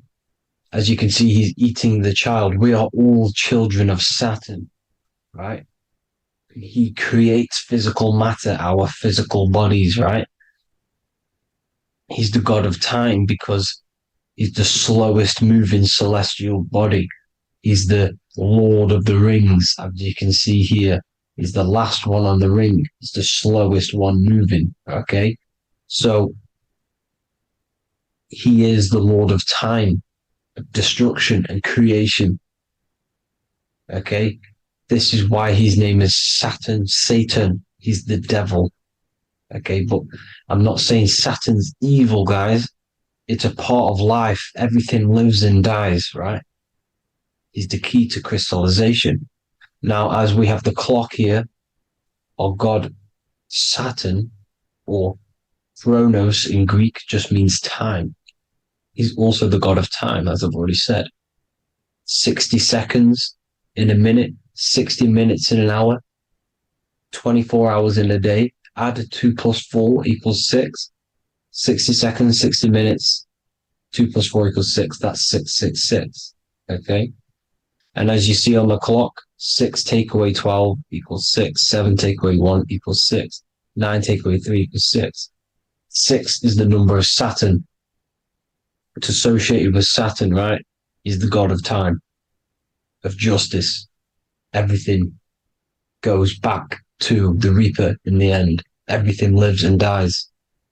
Now, the artwork of him, he's always got the Reaper staff. You see, it's personifying death. Now, when you see this, the Romans were not saying Saturn was a real person, a real god in human form. No, this is personification. This is what the ancients always did. They personified, just like the Bible. It's all personification. So the personifying Saturn eating its children because it eats, it's the Reaper. No one can escape the Reaper. No one can escape death. Now, Saturn is 666, which is in the Bible, the number of the beast, right? The number of the beast, Satan, 666, right? So on the North Pole of Saturn, you have a hexagon which makes a cube, right? Now this hexagon, when you join up all the corners, creates the 6-pointed star known as the Star of David, right? In the Jewish religion. Now, as you can see, the 6-pointed star has 6 points, 6 mini triangles, and a 6-sided hexagon. That makes 666. And also, your Saturday is named after Saturn, the 6th planet, the 6th day of the week, and has a 6-sided polygon in its North Pole. That's also 666. Now, this Star of David, this symbol goes back thousands of years, and it originates from Saturn. It's not the Star of David, right? It originates from Saturn. It symbolizes the physical and spiritual aspect combined into one, which makes us humans, right? Also symbolizes the male and female combined into one. These two sacred energies create the human. We consist of both male and female energy, also known as the Seal of Solomon. And we all know if Solomon was a real person, he talks about communicating with 72 demons. He could apparently in the text, he could communicate with 72 demons, and this is sorcery. This is black magic. Now, this symbol is associated with hexing people. When you place a hex on someone, that is a form of witchcraft, which a hex is just a curse. When you're cursing someone, this is black magic. Now, the black magician would stand in the middle of the symbol and cast his spells onto other people. Now, this symbol is obviously on the $1 bill, twice on the $1 bill. And it's very, very ancient symbol. And it originates from Saturn. And let's keep going. So the cube. So I've just said how you see the cube on the North Pole of Saturn, right? The cube is limited. It's a 3D shape. It symbolizes limitations to the physical 3D dimension, the third dimension, the physical realm which we are in. Now, as you can see, the color associated with Saturn is black, right? Black is infinite potential. Black is the creation of all things before there was light. Light is born out of blackness, darkness, okay? Now, black is physical matter. And as you can see, the black cube, black symbolizing physical matter, the cube being limited, as the physical realm that we are in is limited.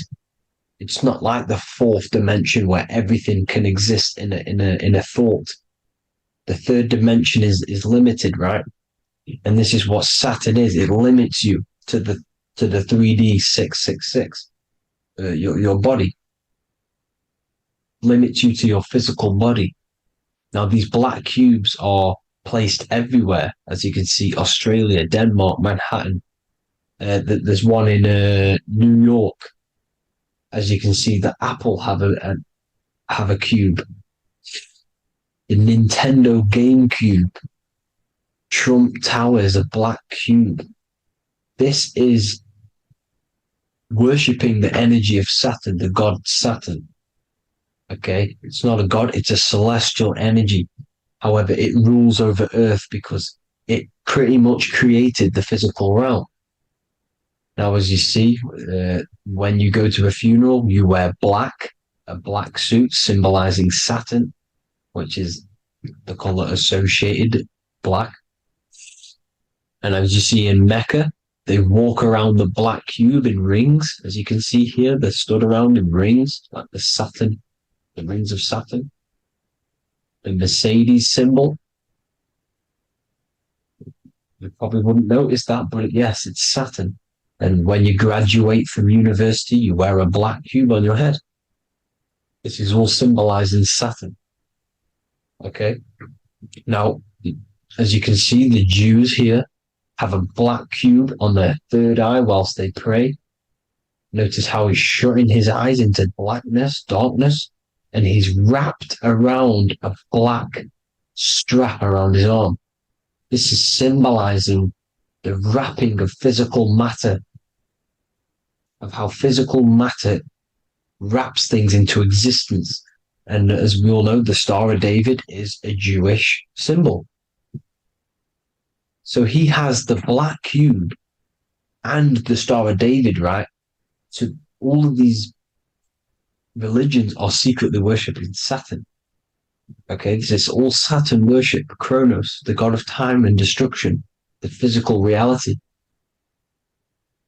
Now, as you can see, it's symbolized everywhere in all major corporations. Pepsi, internet, that's obvious. NASA, of course, NASA.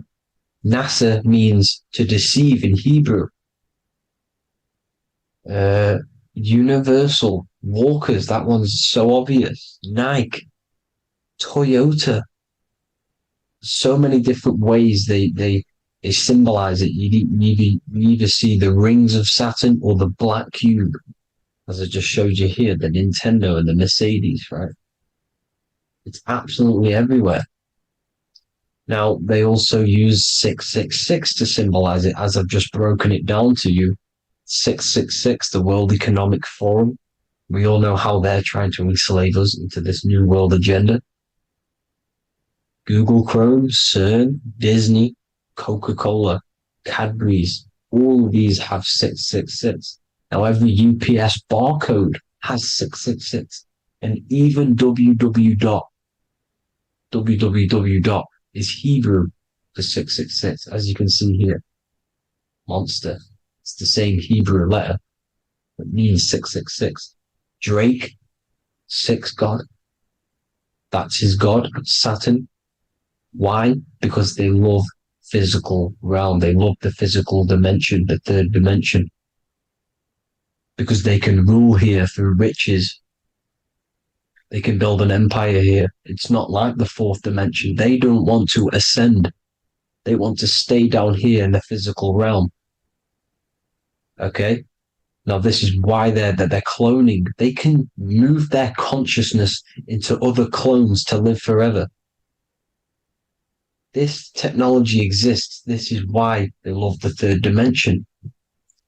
As you can see, all of these sellouts here, Drake, Leonardo DiCaprio, you know, all of these people doing 666 because this is their God. This is their God. They love the physical realm. They sold their souls for wealth and fame in this physical realm. So why would they leave? You see? Now, this isn't all just evil, okay? So you have 7 chakras, right? You have 7 days of the week, 7 solfeggio scale notes. These are frequencies, the solfeggio scale. Now, it's called the Saturn moon matrix because the moon symbolizes your mind, because you're created out of the Holy Trinity, which is body, mind, and spirit, right? That's the triangle, the equal triangle, body, mind, and spirit. Now, the 3 main celestial bodies are Earth, Moon, and Sun. The Earth being your physical body, the Moon being your mind, and the Sun is your soul, hence why it's called solar. It's a solar soul. Now, these symbols are alchemical symbols. So when you're doing alchemy, you use these symbols to obviously symbolize what we're talking about. Now, as you can see, these are all the symbols of the planets. Saturn is created out of the moon on top, the moon on the bottom and the earth on top, as you can see here. You see? And this creates the number 5. Now, with the moon being your mind and the earth being your physical body, this is mind over matter, because the earth is your body's matter. This is a matter over mind. You don't want to be matter over mind. This is low states of consciousness. You won't be mind over matter. You see, to manipulate matter, to create your own reality. Now, obviously, we all know Saturn is associated with the lowest chakra, which is the root chakra. This is to deal with your animal instincts. When you're down here, you identify as the physical body. You don't know anything spiritual. You're you have a pure physical mind. You don't believe in anything spiritual. This is survival mode, consumption. They want you trapped down here, which is matter over mind. They don't want you to create your own reality, which is mind over matter. You see? Now, that's what Jupiter is. Saturn is the moon on the bottom and the earth on top. But Jupiter is the moon on top with the earth on the bottom. That's mind over matter, you see? So these chakras are an ascension process from matter, physical matter to spiritual. This is the ascension. This is the stairway to heaven. This is Jacob's ladder. You see? Now, the number 5, which is obviously associated with Saturn as well, which create the symbol for Saturn, created the number 5. You have 5 senses, 5 elements, 5 physical elements. As we all know, Saturn crystallizes everything into physical matter out of the 4 elements. 5 fingers and toes, 5 points of man. Okay, the number 5 is the number of justice. Saturn holds things back. He restrains things from you, makes you learn the lesson. Now, 666 is not all evil. 666 is the atomic structure of the carbon atom. 6 protons, 6 electrons, 6 neutrons, right? We are carbon-based life forms. All life forms are based on the bonding properties of the element carbon. Because Saturn crystallizes everything into physical matter. Now, the Masons symbolize this with the checkered boards. They have the black square, which is obviously matter, as I just said, the black cube, and spirit is the white square, because white is eternal light. White and light, you see. Black is physical matter. Now, this is what we are. The point of our soul is to transmute from matter to spirit, but these are interchangeable. This is the constant cycle between spirit and matter, spirit and matter. High vibrational matter turns into spirit. Low vibrational spirit turns into physical matter. You see? Now, we are carbon-based life forms. This is what 666 is, the number of the beast. When I say we, the physical body is the beast. It's the animal. It's the carbon suit to operate in this physical dimension, in this physical realm. See? It's the vehicle used to operate in this physical realm. But your mind isn't from this physical realm, you see? The brain is the physical manifestation of the soul. Okay? So, as you can see here, the spine is an extension of the brain. Everything goes back to the brain. This is literally what your physical body is. You see, this is the nervous system, and everything reports back to the brain, and everything's controlled from this control center. And this spinal column, at the top of the spinal column, is your third eye, which is known as the pineal gland. And this is the seat of consciousness. It's the center of consciousness. That is your true self, pure consciousness. This body is just a physical body. This body is mortal. This body runs out, but your consciousness lives forever. They don't want you knowing this. This is why they keep you down here in your lower chakra. They want you to believe everything is just physical. They don't want you to believe in the spiritual side of reality. Because this way they can manipulate you, right?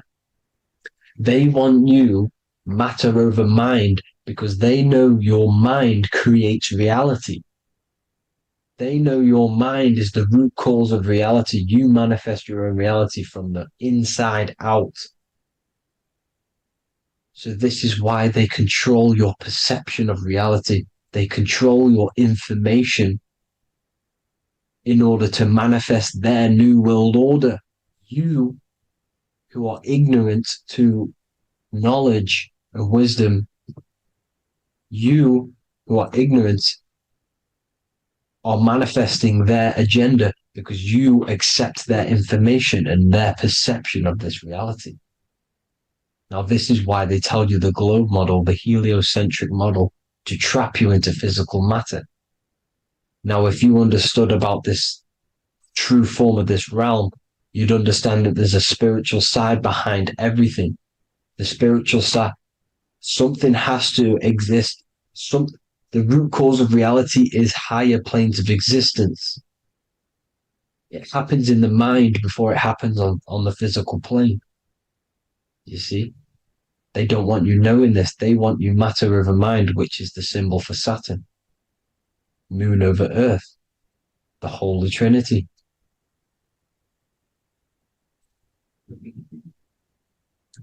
Now, as you can see, the cube also makes IXXI.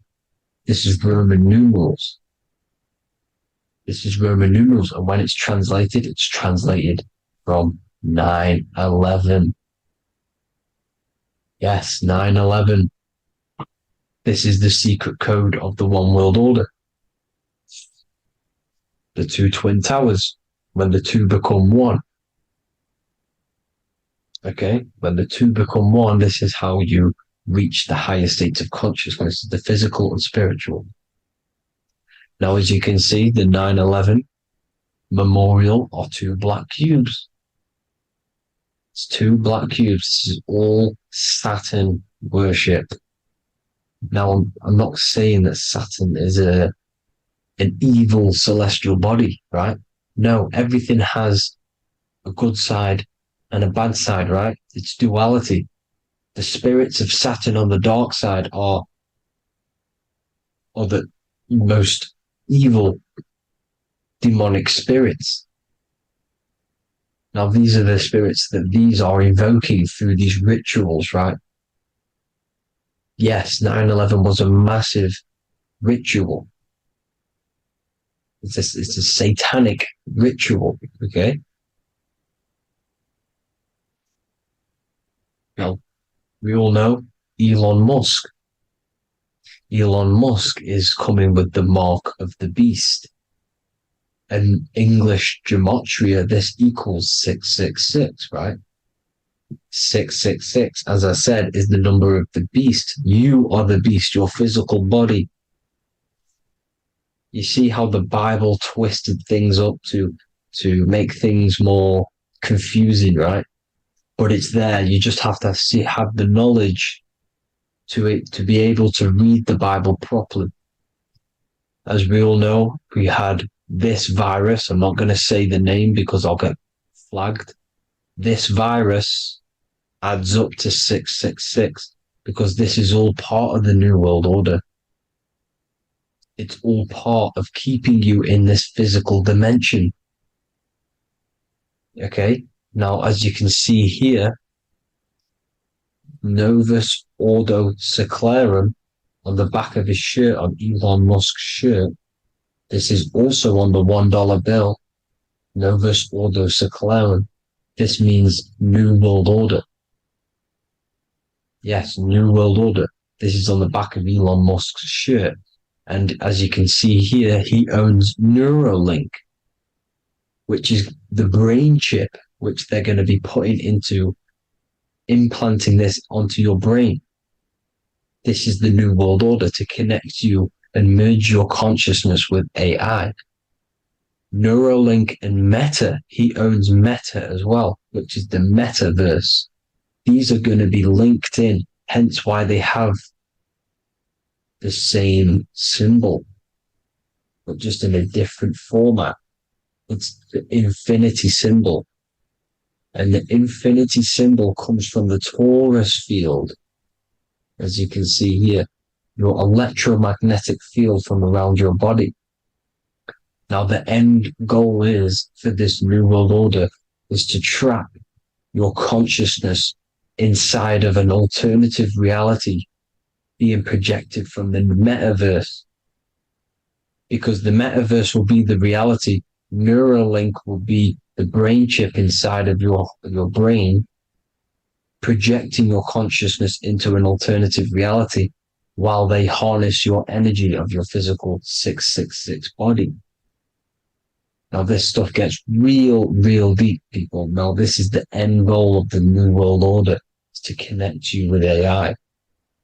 This is why they're trapping you and keeping you in these lower states of consciousness in the Saturn-associated root chakra, so you don't find out about the spiritual side of reality. Because if you knew the truth of this reality, you wouldn't connect to AI.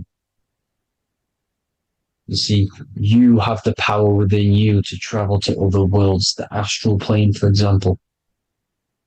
You travel to different worlds when you are sleeping. Okay? They want you to know it's just a dream. However, their end goal is to trap your consciousness and feed off your energy, spiritually and physically. Okay? I don't know why these people are just pure evil. As I said, evil love bondage. They love the physical dimension. They don't want to ascend to other realms. These evil love the third dimension. This is why evil spirits will inhabit bodies, exorcisms, because they miss being in the physical realm. They miss it. Evil love bondage. So this is why they're cloning and putting their consciousness in clones to stay in this third dimension, to stay as further away from the source as possible. Okay? This is why they're doing it. And this is how it's all linked in. So I hope you all enjoyed this video. Hope you gained some wisdom. Please feel free to join the Telegram. And please leave a like and a subscribe. Thank you all, people. God bless.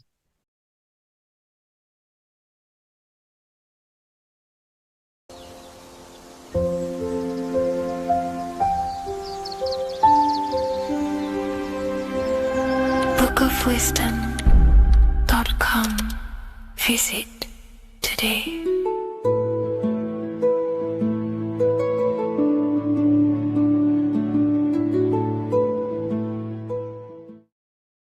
So depression doesn't actually exist, and in this video I'm going to show you how depression is actually a choice.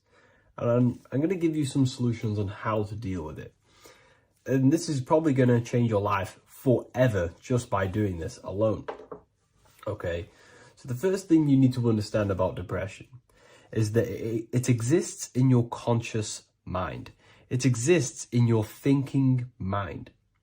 So what is inside your thinking mind? You have your body, your name, your reputation, your trauma, your memories, your family, your worries, your interests, your bills, your passion, dislikes, goals, right? Most people identify their lives with this. They identify their lives with their thinking mind. They think they're their name, their job, their reputation, their memories. But this is not who you actually are. Who you actually are is the observer of that. What happens if you stop thinking? What is left? You're left with unconditioned consciousness. You're left with the self, which is what we refer to as I. We are the consciousness, not the thinking consciousness. You are not these labels. You are not your thoughts. You are not your job, your name, your reputation.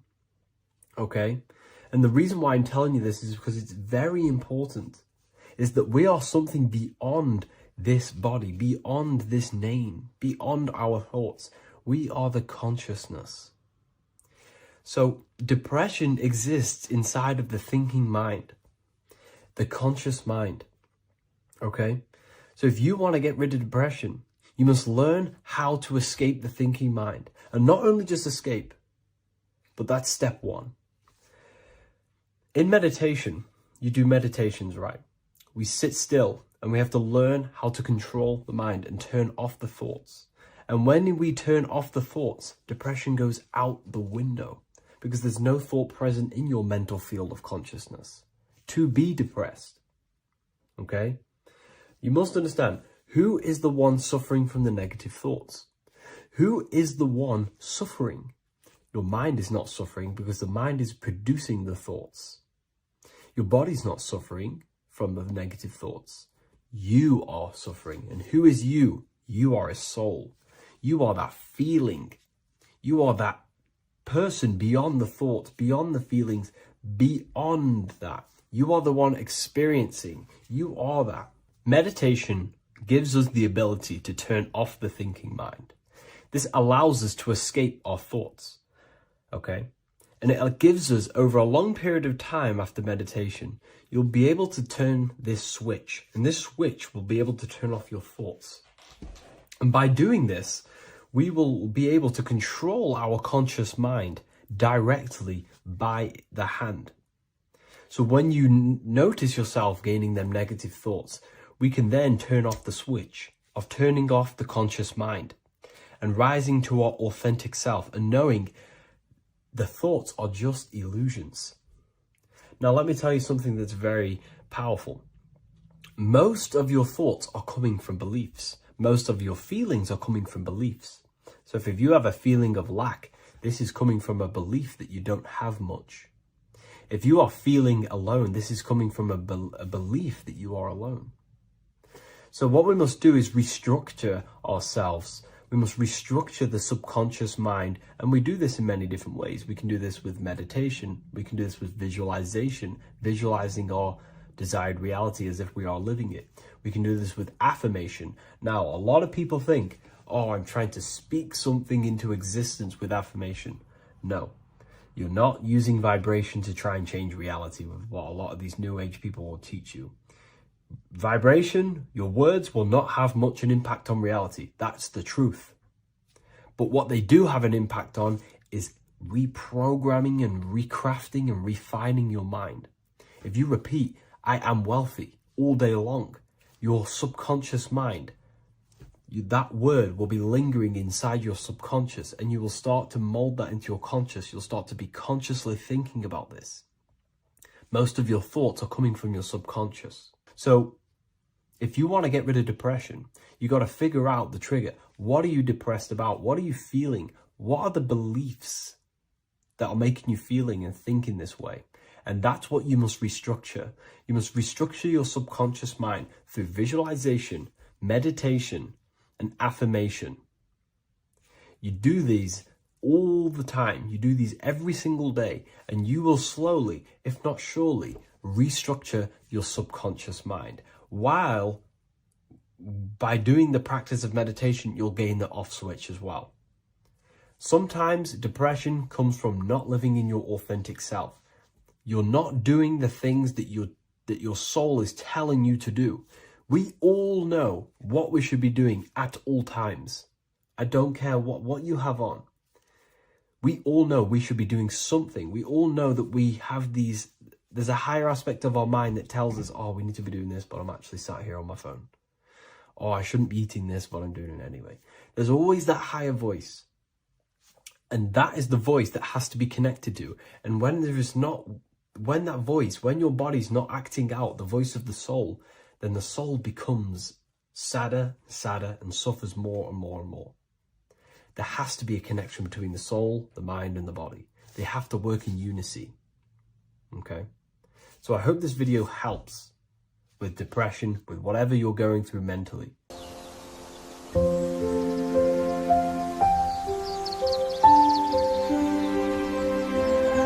bookofwisdom.com. Visit today.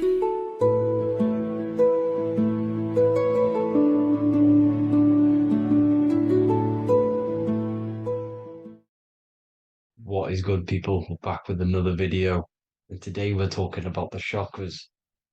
Let's jump straight into this because I know there's been a lot of requests for this video. So let's jump straight into this. So you have 7 chakras, right? 7 chakras, and these chakras are feeding off your electromagnetic field, known as your aura. This is both positive and a negative pole, male and female, right? This electromagnetic field is made out of electric and magnetism, and together they come as electromagnetic. Now, your chakras, the word chakra just means wheel, spinning wheel, because that's what they are. They're spinning wheels of energy. They do not exist on this physical plane. They exist on the etheric plane. Okay? Now, these energy centers are known to regulate your emotions, and each energy center controls the organs and cells in that particular area of the body. So, for example, your sacral chakra will control the cells and organs of your sexual reproduction area. Okay, the navel chakra or solar plexus will control the digestion in your body. Same with the heart, same with the throat, right?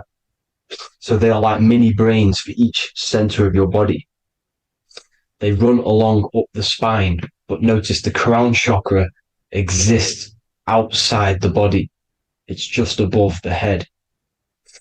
Now, this process of the chakras is obviously the 7 colors of the rainbow, starting from red, which is the lowest vibrational color, all the way to violet, which is the highest vibrational color. This, like I said, these energy centers are feeding off your electromagnetic field.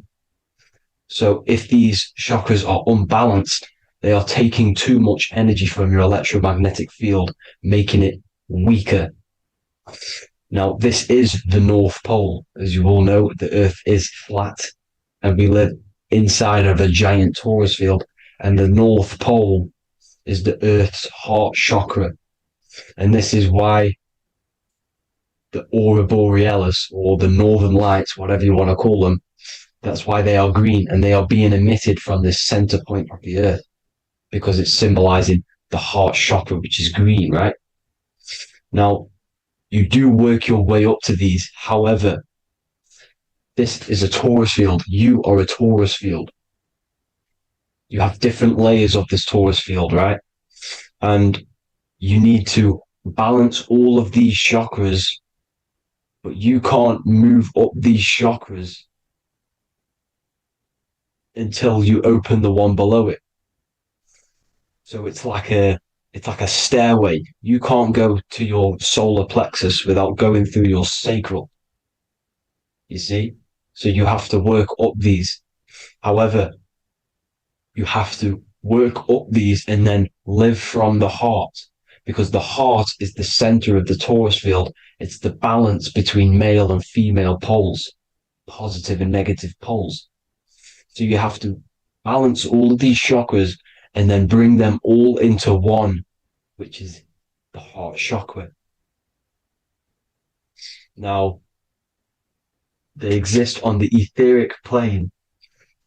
They exist on the etheric plane, and the etheric plane is a layer of the material plane.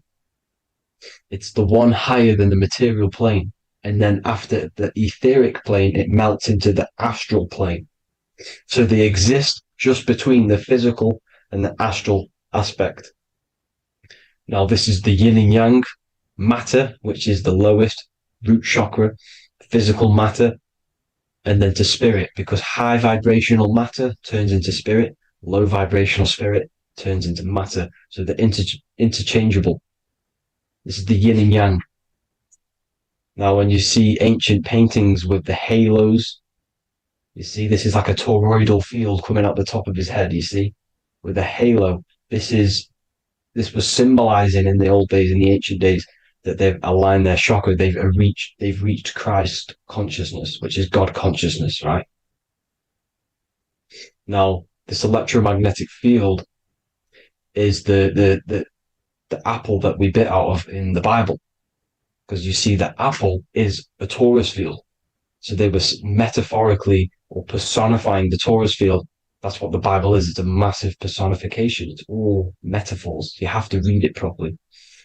It's got a greater meaning behind it. Now, when we bit from the apple, we ate from the tree of knowledge, which is good and evil. Our lower mind took over, so we materialized to feed our physical bodies. We materialized through Saturn. That's what Saturn does. Now, if you don't understand that, go and watch the video previous to this one called Occult Secrets of Saturn. And that will show you how Saturn is the materializer. Now, this is one of the secrets behind the Masonic compass, electric and magnetic, male and female, duality, positive and negative. Now, like I said, they teach you about the torus field, about a magnet in school, but they don't teach you about your electromagnetic field. Everything alive has a torus field. It is the building block of this creation. Absolutely everything has a torus field. There's not one thing without it. And as you can see here at the center of the apple, that's where the seed is. That's where the life is. The reproduction of that organism. As you see, this is where the most electromagnetic energy is stored, in the center, because this is where the two duality, this is where the field meets, at the very center. This is why the seed is at the very center.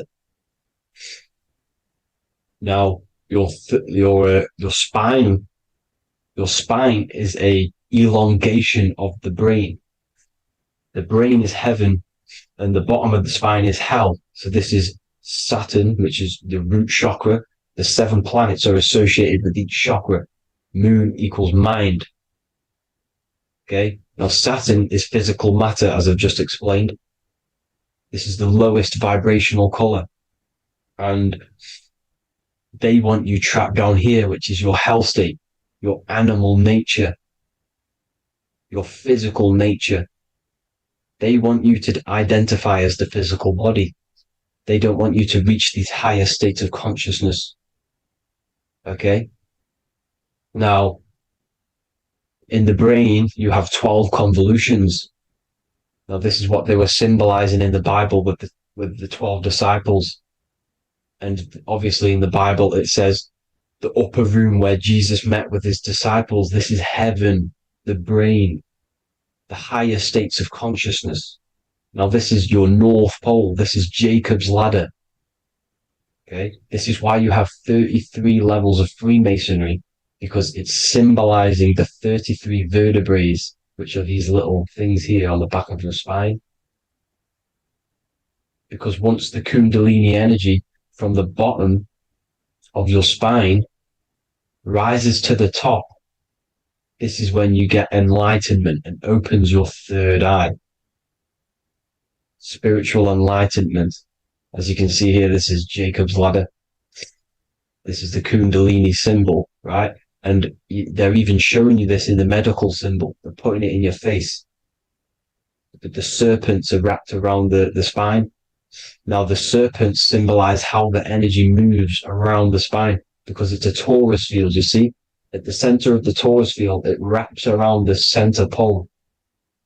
It wraps around it, and this is how the energy moves up. So they're symbolizing it with the serpents. Okay? Now, every religion has a sacred river. For the Egyptians, it's the River Nile.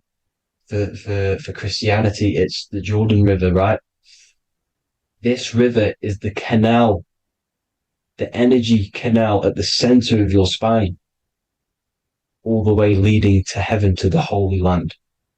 This is the chamber which the energy rises up, right? Now, they used to say the gods descended from heaven to man. This is just heaven. This is the mind state. And they said the gods were connected by a rainbow bridge. That's the chakra system, the rainbow bridge. Okay. Now, the ancients called this place Midgard, Earth, where both evil and good live, right? Midgard.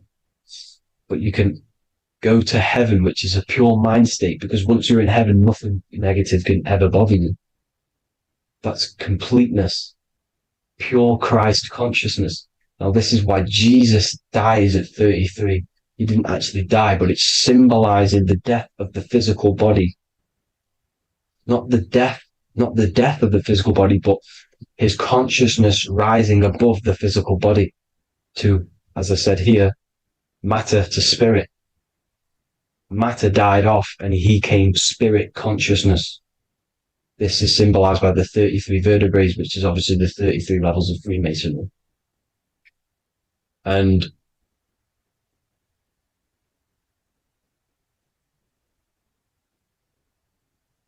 now the pineal gland, which is at the very top of this Jacob's ladder, or the River Jordan, the canal, your 33 vertebrae on your spine. This is where the pineal gland sits, right? At the very top, at the center of your brain. Now, there's multiple ways this was symbolized. The Eye of Ra, which is used by the Egyptians. Now, this pineal gland is the seat of consciousness. This is where your consciousness is stored, right? And the ancient Sumerians used the pine cone, hence why it's got the word pineal gland, the seat of the soul consciousness. It produces DMT, dimethyltryptamine, which is known as the spirit molecule.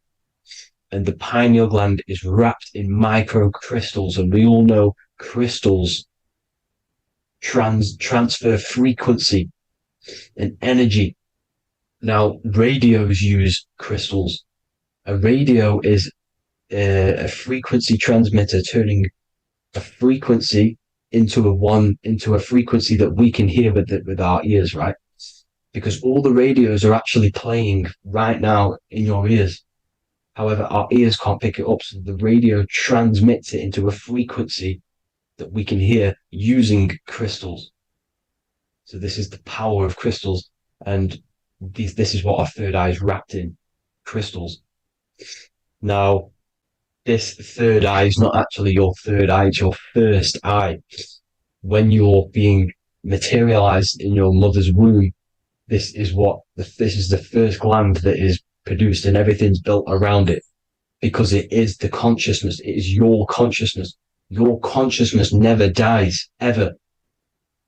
It's an eternal essence. It lives forever. You never actually die. Only the mortal body dies. Now that's what we call life. Life is abided by time, and time is change.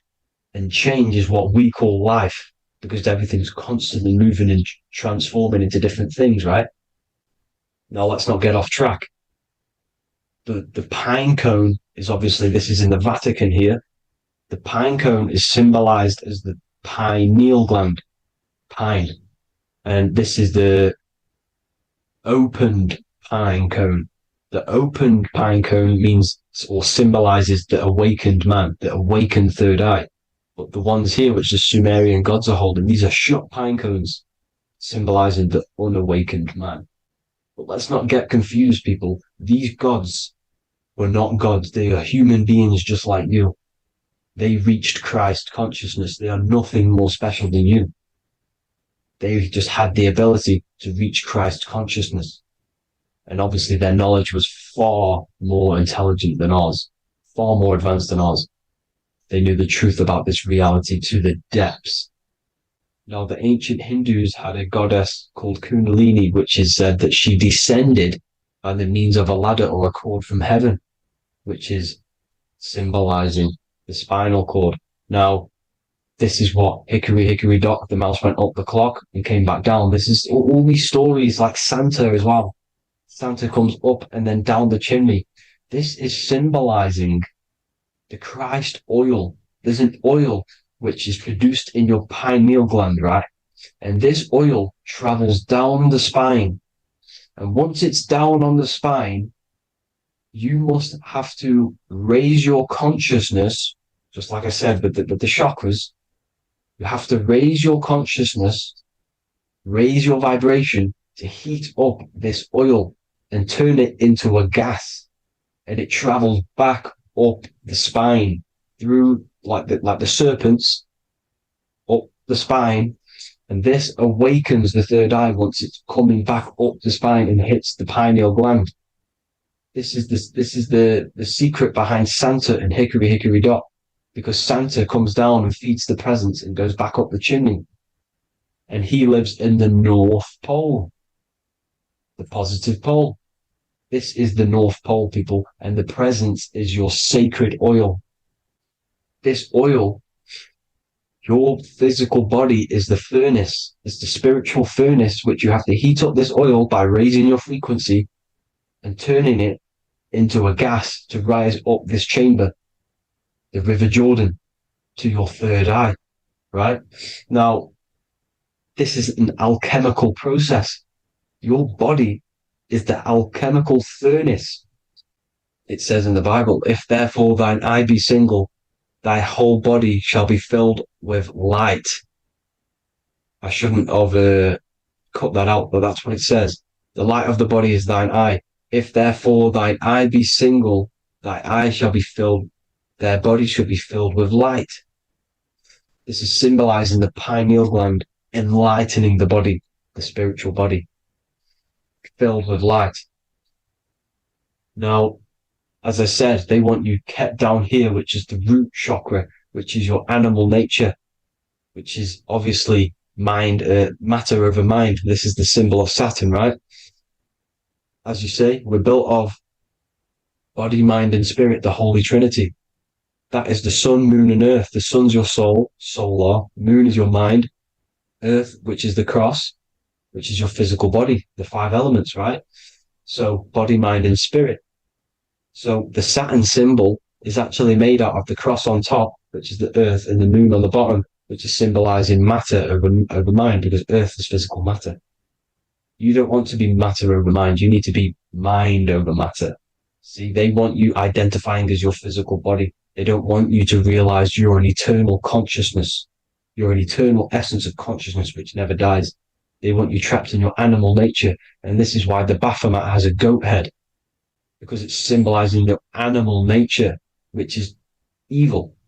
Not evil, but you're more likely to do evil things, right? Which brings bad karma. That's your animal side. This is why the Baphomet has an animal goat head.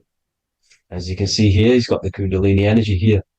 So when you see the inverted cross, the cross is your body, as you can see here. The inverted cross means your chakra's downwards, down here. Your head's down here. Your mind is down here. But your mind needs to be up here, which is the upwards cross, which is Christ consciousness. And as we all know, 7 colors of the rainbow, 7 planets, 7 chakras. Red light is low frequency and long range. This is why Saturn is the slowest moving celestial body. And it's the lowest chakra, because it's low frequency, long range. The moon being the crown chakra, which is high frequency. This is why the moon moves around the quickest. The moon is your crown chakra, which moon in mind. See, so there are multiple ways of your chakras becoming blocked. Now, each chakra has a specific intelligence. It has a specific thing that it's doing for the body, right? Now, this can be overused. It can be abused. For example, masturbation. That keeps you down here in your sacral chakra, because you're abusing that energy center. You're abusing your sexual energy, which is then becoming unbalanced.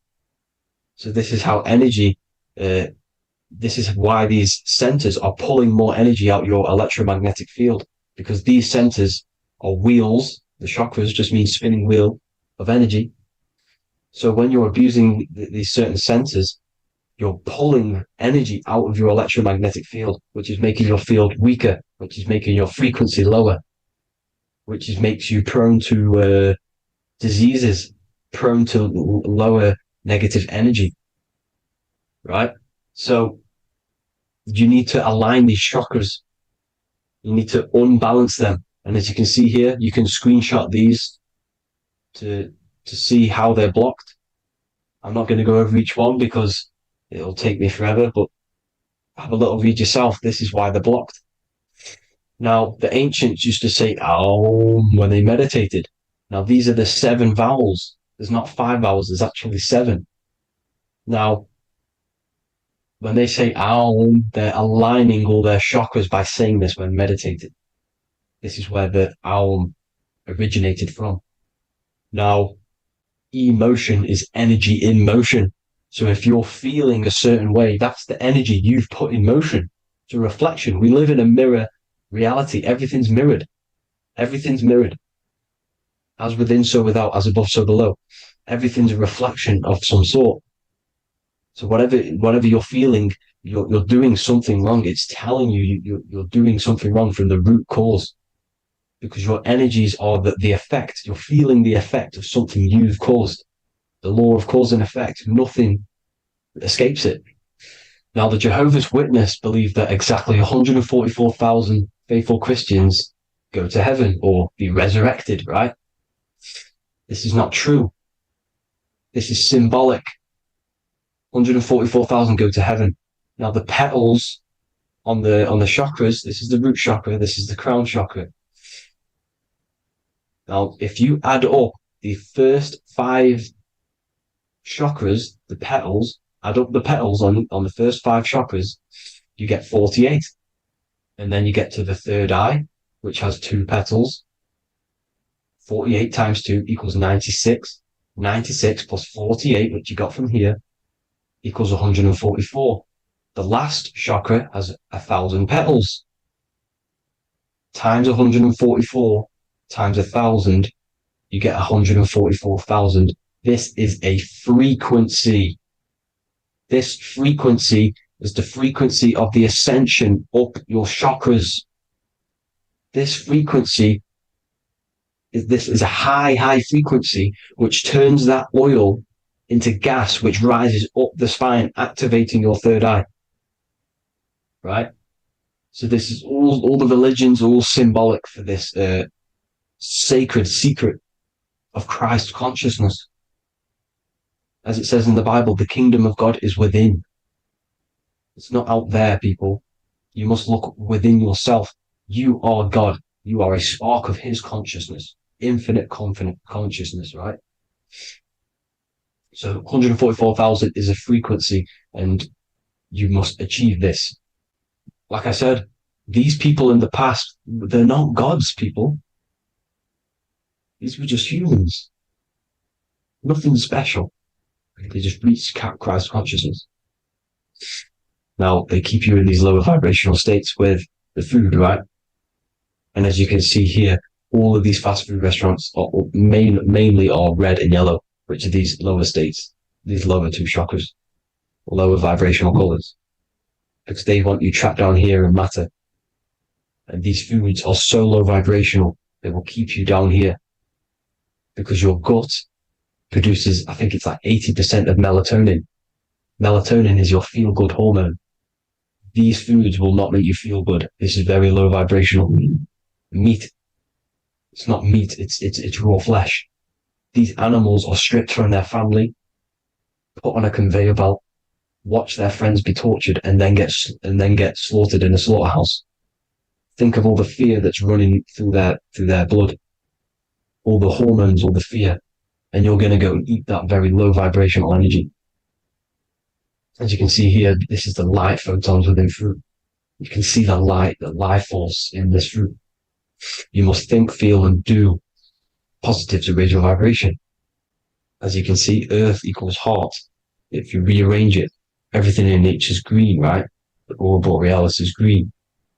You must align all these chakras and then live from the heart, because the heart's the center of the Taurus field.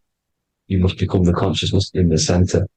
So that's it for this video, people. Thank you all. God bless.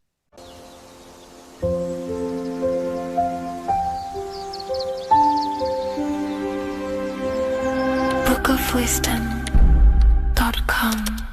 Visit today.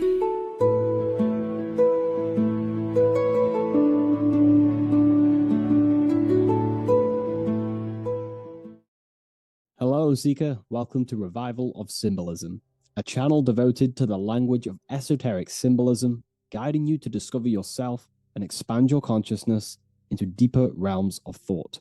I'm Harry B. Joseph, also known as Revival of Wisdom, and today we're going to be discussing the symbol of the pentagram. The pentagram is a well-known symbol inside the occult, used by pretty much every ancient tradition, Freemasonry, Rosicrucianism, Hermeticism, all the occult schools of thought. You will see this symbol, and today we're going to be breaking it down into some great detail. Now, there's a lot that goes into this symbol. It's basically a 5-pointed star. Now, if you notice that the star is one line continuously, you can draw this symbol continuously with one line without taking your pen or pencil off the piece of paper. So it's actually symbolizing one, and one expressing through 5 ways. So if we look at this symbol and each one of their points, we're looking at the 5 elements that create life, the universe, or creation itself. So the element of spirit simply represents the divine, the unseen world, the things that we can't really put our hands on, we can't feel, touch, taste, or see. but they hold influence over the material plane. So spirit covers a large category of things such as spiritual forces that drive physical existence. So it's one of the elements. Now, what are the elements? Well, they make up the entirety of physical creation. Air, water, earth, fire. These are the four tangible that we can see, feel elements that make up physical creation. They create the whole universe. However, the spirit is the invisible forces, the invisible element that creates the visible, tangible world. Before you take a physical action, there is a force inside of you that moves the body. There is an intention, which is a spiritual force, an invisible, intangible force that makes a physical action be taken in the world of manifestation called Earth. This is the element of the divine. The divine comes down creating the world. Okay? So, as I previously mentioned, how this pentagram is one line. It's a one continuous line. So if we draw this pentagram together, let me make this a little bit thicker for you. If we draw this pentagram together, it goes from spirit to fire, to air, to water, to earth, back to spirit. So it's one continuous line. And the elements are always in their proper place. These elements always have to be in this specific order. This is the correct order. If you see air down here, then the pentagram is incorrect. Okay? So it always goes spirit, water, fire, earth, air. This is the correct order of the elements. Now, this is highly symbolic, which is what we'll break down in just a minute. But before we go into the deeper aspects of this, I will explain pretty much what it means on a basic level. So we'll come back to this drawing. So spirit is on the top, which means spirit over or more superior or more dominated over the earthly elements. Now, what does this mean to an individual, to yourself or me? If I wear this pentagram, I am basically saying my spiritual divine self, my internal self, is more superior than anything the material world can pretty much give me. My spiritual journey is more superior. My spiritual self is more dominant over the earthly world and the material things. Okay? Now, not many people are like that in today's society. Most people chase the material things, which means they're ignorant of their spirit. They're ignorant of their divine nature. They're ignorant to consciousness and their internal world. They have no connection with their internal world. All of their thought, emotion, and action, their three creative powers, is totally expressed only on material gain and external things. However, if you see an upright pentagram, you're seeing someone who is basically saying, my spiritual nature is more important than my earthly nature. My spirit comes first before anything material. And ultimately, this is how you become more happy and fulfilled in life, by chasing, well, not chasing, but putting your spirit first, putting your internal world first. You know, seeking the things that are untangible. For example, knowledge. I'm addicted to knowledge. You know, I would rather chase knowledge because knowledge is power. Knowledge of self is so important. When we die, it is the only thing that matters in the end. When you die, you are immortal. And if you have no knowledge of yourself, then you're going to struggle in the afterlife. If you have no self-control over your thoughts and emotions and desires, then you will suffer in the afterlife because you have no control of your thoughts, and your thoughts will be creating your reality in the realm of imagination or the astral plane. But that's a whole other lecture. But this symbol is pretty much saying placing the invisible over the visible. So there's many different avenues we can go with this. So this symbol is also used in magic. We could use the symbol for manifestation. It represents controlling the inner world to produce then effect inside of the external world. you see. So we have to put this first in magic spirit. We have to change the internal so we can produce change in the external. Reality is created from the inside out, okay? So this symbol is heavily associated with magic as well, which is a whole other lecture. In this lecture, I'm going to give you a good detailed explanation, but this symbol is so vast and wide, it would take many breakdowns to go into each meaning of the symbol. So it's representing the divine element of spirit coming down and manifesting the physical plane through that process of this.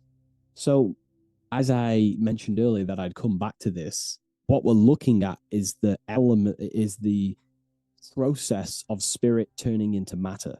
This is the process of how spirit condenses into a material form, how higher energy, higher forms, which are invisible, come down and manifest and crystallize into a physical object or a physical reality. So this pentagram is explaining the process of creation. So it comes from the higher realm, spirit, the source, the emanation.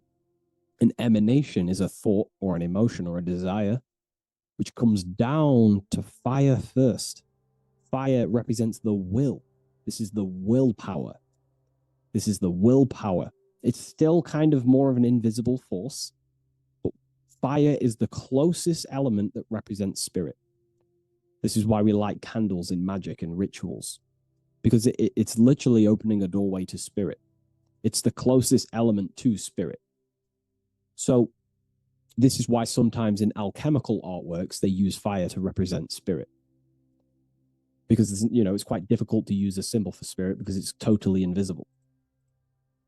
So it goes down to fire first, the will. Then it goes up to the air, which represents intellect, the intelligence of the mind. This is thinking, mind, intellect, logic. Then it goes down to water. This is emotion. This is intuition. And then it goes into the earth, which is physical body action. Okay? So spirit represents an emanation. So an emanation is something descending out of the void, out of the nothingness.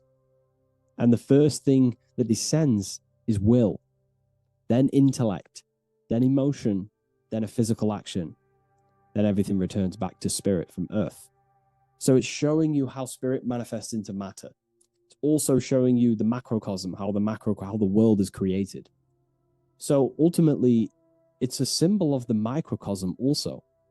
It's a symbol of you. If you put your body outwards, you would see your body in this five-pointed star shape. So it's a symbol of the microcosm, because you yourself are a microcosm. You contain all of the elements: spirit, fire, earth, water, and air. You breathe air, you drink water, fire in your nervous system, which is electricity, and earth is your physical body. So you are a microcosm of the universe, and this is what the circle, when we see the circle around, this is representing the macrocosm, the circle. So why are you a microcosm? Because you know how the sun changes the earth with its different electromagnetic rays, depending on how far away the sun is to the earth when it's rotating. Well, depending on what model you believe anyway, the electromagnetic rays produce change on the earth. So when the sun is further away from the earth, or whatever model you believe, when the sun is further away, then the electromagnetic rays of the sun are weaker, which means that's what the winter is. The winter is the death and the death of the electromagnetic rays of the sun. We still get sun, but it's just not as powerful as summertime. So nature dies. But then when the summer comes back around, the sun is closer, it produces higher amounts of electromagnetic life force rays, which increases the growth again in the summertime. But this is also not only happening on the earth, it's happening within the body. The body goes through this rhythm. The same rhythm that the external world goes through, your body's going through this rhythm. So these changes in the cycles not only change the earth, they change consciousness. These cycles happen within you. They happen within your body, your cells, your nervous system, your brain, your psyche. Your emotions, your intellect is all affected through these cycles of the sun. So this is why you are a microcosm of the macrocosm. Your mind is cut out of the same fabric of God's intelligence, of God's mind. The same power of thought God used to manifest the world, to think it into existence, the same power you use to think your world into existence. You are truly a microcosm containing all the 5 elements, all the same powers of God, but just in a smaller version. It's a symbol of the microcosm. It's a symbol of the macrocosm also. It's a symbol of how spirit manifests into form. And this is why it's associated with magic, because you can use these elements in magic, this process of how spirit becomes matter. So there's so much that goes into this. And I actually broke this down inside the new book, the Book of Symbolism, on these 2 pages here. I will do another one on the inverted pentagram. This book, I've basically gone over every Freemasonic symbol, alchemical symbols, every occult society symbols is pretty much in this new Book of Symbolism. But again, it's not a book on symbolism. These symbols are representing forces within yourself. They represent you, and these symbols are designed to awaken aspects of yourself. So this is not a book on symbolism. This is a book on you. Each symbol will awaken different aspects of yourself to help you understand yourself. So anyways, it's a big book. It's going to be very, very soon. I'll leave a waiting list in the description. You can join the waiting list, or I'll just give you an email when it's ready. And I will see you in the next video. Please leave a like, comment, and share. And I'll see you in the next one.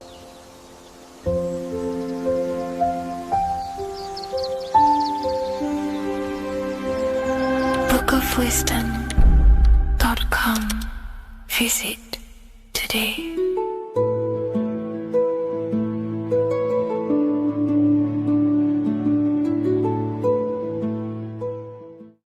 What if dreams aren't random at all, but messages from a deeper part of yourself, trying to show you things? In this video, you're going to learn exactly what dreams are from an esoteric view, how to control dreams, and how to dream more frequently. Dreams are not nonsense. They are expressions of the subconscious mind. In the daytime, we're using our conscious mind, what we are aware of. This represents the daytime, the sun, the external world. We're operating in the external, outside the body in the day. But when we go to sleep, we return inward. Everything does this breath. We breathe in through the nose and out through the nose. Everything does this in and out process in the universe. We live, we die every single day. We wake up, we express things in the external. Then at nighttime, we return back to darkness, back to the internal. This is the breath of the universe. We have summer, we have winter. This is the breath of the sun and the seasons with the earth. You have an internal world and an external world. External is physical, the internal is spiritual. Like I said, when we go to sleep, we are returning back to the internal world of your own consciousness and subconscious mind. Your subconscious mind holds everything about you,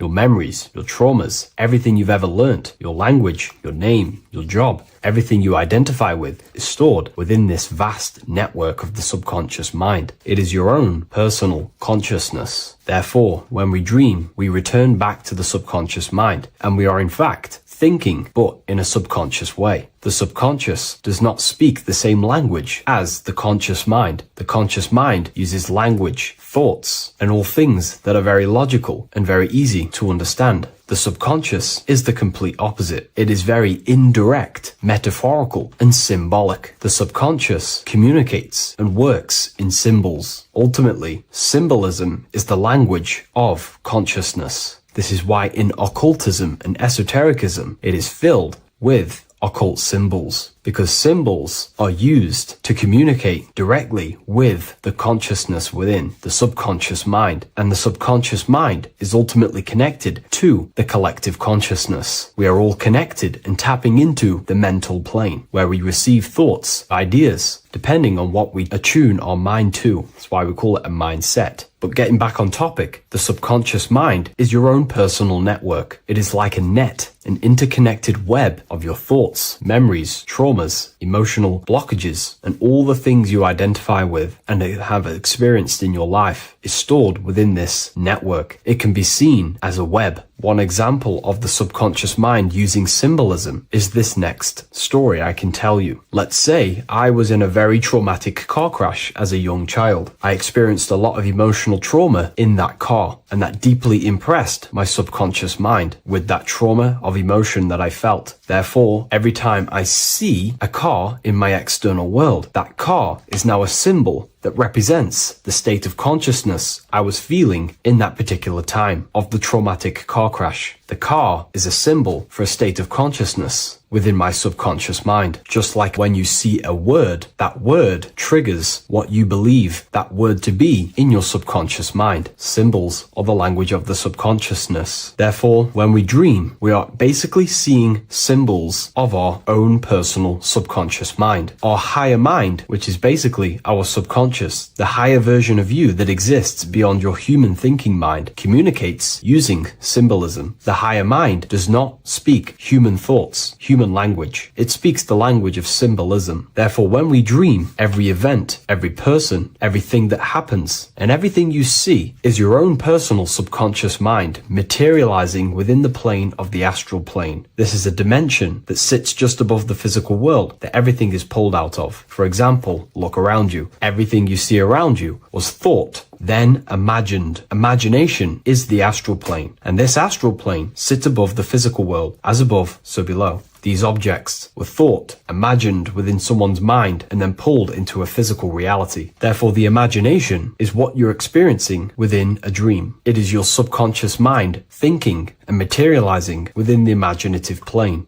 For example, let's say you are a Christian, you believe in Jesus your whole life, you have lots of emotion towards Jesus. This deeply impresses your subconscious mind. You believe in him so much, you go to sleep, you have a dream that you meet Jesus. You did not meet directly with Jesus, you met with your own belief. It was your own belief materializing within the imaginative plane and revealing itself to you. Dreams are materializations of your memories, your subconscious beliefs, traumas, and anything that could be inside the subconscious mind. It is your subconsciousness revealing itself to you in a material form. Let's say you have a nightmare. There is a big dark figure chasing you and you are running away in fear, away from this dark figure chasing you. That dark figure is not an external entity. It is not a spirit or a jinn or a demon. It is in fact an aspect of your own mind. It is a symbol that represents maybe a fear, a trauma, or something you are running away from internally, inside your subconscious mind. Something that you are not addressing, but something that is fearful, something that can be controlling you on a subconscious level. Let's say you have a fear to address something in your personal life. You want to address someone who is getting on your nerves at work. You continuously put this off and you fear doing that situation. Over a long period of time, this can slowly control you subconsciously. You start to avoid the person, avoid any contact. It is subconsciously controlling you. This is not the best example, but you can see what I mean. Hidden fears and traumas in the subconscious mind can subconsciously control your actions and ultimately lead you to low states of consciousness, keep you from reaching your higher potential, and ultimately create blockages within your own consciousness. That figure in the dream is a materialization of something that you are fearing and running away from and not addressing. This is why people always have dreams of traumas that they have experienced as a child or when they were younger, or maybe from a year ago or two. It's because that emotion is deeply impressed in the subconscious, and the subconscious is always trying to reveal things to you, communicate to you that you need to change, purify, and maybe heal within your own consciousness. This is how the higher self communicates to you, through the language of symbolism. Once you understand this, dreams can become a very powerful tool, not just entertainment at night time. Your consciousness never rests. Your consciousness is eternal. It is the very spark of the divine. Your body needs rest. Your consciousness is not physical. It does not need rest. So this is a way you can identify what your dreams are trying to show you is by writing them down. A dream journal. Every single dream that you have a book placed near your bed. Every time you wake up, first thing you should do is pick up the book and write every single detail that you can remember about the dream. The people that you met are all symbols or aspects of yourself. Maybe it is a friend you saw in your dream. That friend represents a state of consciousness that is within you and is trying to reveal something to you. It's about making the subconscious into the conscious, to become conscious of the unknown. Write down every detail, everything you saw, every event that played out, even the details of the clothes that they were wearing. Everything is symbolic within dreams. Write everything down and then analyze the dream. Don't analyze it from a logical mind. Analyze it with the right hemisphere of of the brain, which allows you to see metaphors, read between the line. Try and gain the message that it's trying to show you. What does this overall mean to you? And what could this reveal about aspects of yourself that you need to heal or maybe take action in your life and world? Because your higher self is always guiding you towards awakening and fulfilling your mission in the manifested physical world. Dreams speak in symbols, not logic. Ask about your dreams. What is this trying to tell me? Don't take things literally. Look for an emotional tone and symbolic resonance. With practice, you'll begin to understand the personal language of your subconscious mind. Now that you understand that, again, please leave a like or a comment on this video. This is now a technique for lucid dreaming and dreaming more often. This is not going to happen overnight. This is not an easy method. It simply takes practice and dedication. Every morning, choose 3 time slots. For me, I choose 4:30, 5 a.m. and 6 a.m. 3 alarms that are going to go off at these 3 times, half an hour apart from each other. Each time you wake up, stay awake for 5 to 10 minutes. Turn off the alarm. Try and keep your conscious mind awake, but drift back into sleep. There's no other better way for me to explain that. It's very difficult, but try and keep the mind awake, but the body falling back asleep. More than likely, you will drift off back to sleep. Then the next alarm will go off half an hour after. This will wake you up again, guaranteed. You will probably drift back to sleep by repeating this process. After the 3 alarms go off, each one of them times, you're either going to have a dream or a lucid dream, but definitely you will have a dream. And if it doesn't work one time, keep trying it. I've been using this method for a very long time, and I can tell you 70-80% of the time it triggers a dream, and a very vivid dream. And it's ideal for lucid dreaming because keeping the conscious mind awake while letting the body fall asleep, you can become conscious within these subconscious realms of your mind. But when you are conscious inside the dream world, you can do what you want, but you also want to let the dream naturally unfold. If you try and take too much control, then you will wake back up. If you feel any fear in your dream, you will wake back up into the material world. Another tip to dream more often is to meditate before bed. Simply close your eyes and think about nothing for 5 to 30 minutes. Detach from everything outside you, your name, your job, work, thoughts. Mentally detach from the world and the physical pleasures and become pure awareness before you try and go to sleep. This will help you become conscious while being within the self. If you wish to learn more about consciousness, yourself, the Book of Wisdom Volume 2 can definitely help you. I'll leave a link in the description. Thank you for watching this video, and I'll see you in the next one.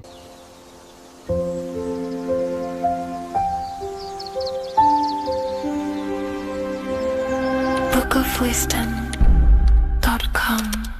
Visit today.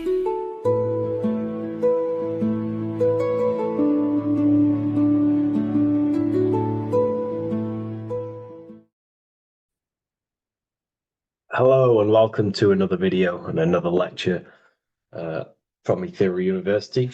Today we're going to be breaking down in detail the Freemasonic 33rd degree symbol. Now, of course, this is a complex symbol, and it's composed of many symbols put together to create a greater meaning. So, as you should know from my previous videos, a bit of context behind Freemasonry, what it particularly is, and I will give you a brief overview before we go into this. It's definitely important to know what Freemasonry is before we break down this symbol, okay? Because without the knowledge of Masonry and what it is, it's difficult to understand what the symbol truly means.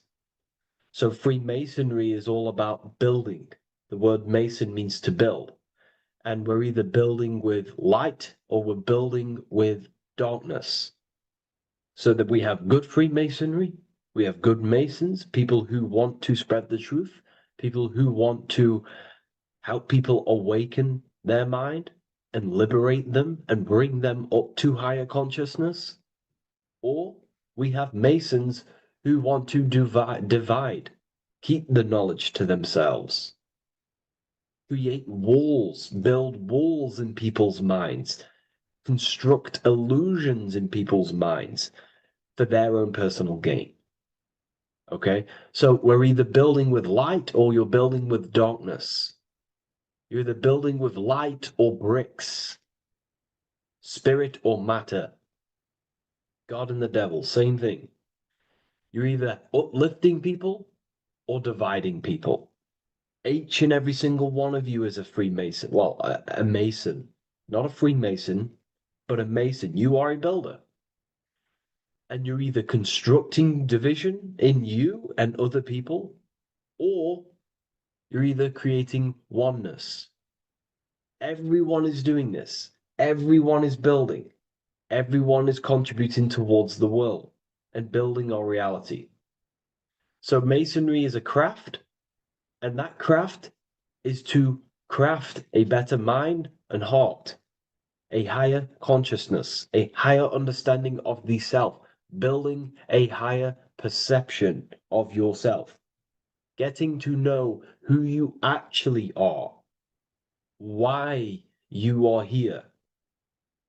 Every action, behind every single action, behind every single cause is choice. You chose to be here. Whether you know why you are here or whether you do not know, you chose to be here in this time, in this period of life on the earth, on this physical dimension. You chose, the mind of yours chose to be here in this body at this specific time. You are playing a role, you are building in this world at this specific time.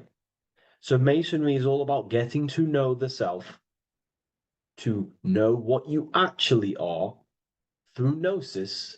Gnosis is direct knowledge obtained and extracted from direct experience. Knowledge extracted from direct experience. Knowingness. You know you have hands. You don't believe you have hands. You know you have hands. That's what knowing thyself truly means. To go within the self. To dwell in meditation for long periods of time. Not even meditation. To dwell, closing your eyes and thinking internally. Not thinking externally about anything outside you, but thinking and questioning internally, and you shall find answers. Seek and you shall find. If your heart is truly set on knowing, on getting to know true knowledge and knowing yourself, then you will find it. Okay, so because that's what the heart is. The heart is where we find our treasure. That's why it's inside of our chest. Our chest holds the treasure. What is your treasure? Your treasure is your physical manifestation. And whatever you act, whatever your heart cares about, your body follows. Your body takes action towards what you care about in life. This is why we say follow your heart, because your body follows the heart, what you care about. If you do not care about something, you do not take actions towards it. Whatever your heart loves and has that love energy for, the body follows. If you truly want to become enlightened and truly want to reach higher consciousness, then you will. You truly care for that, then you will find it. You have to go within.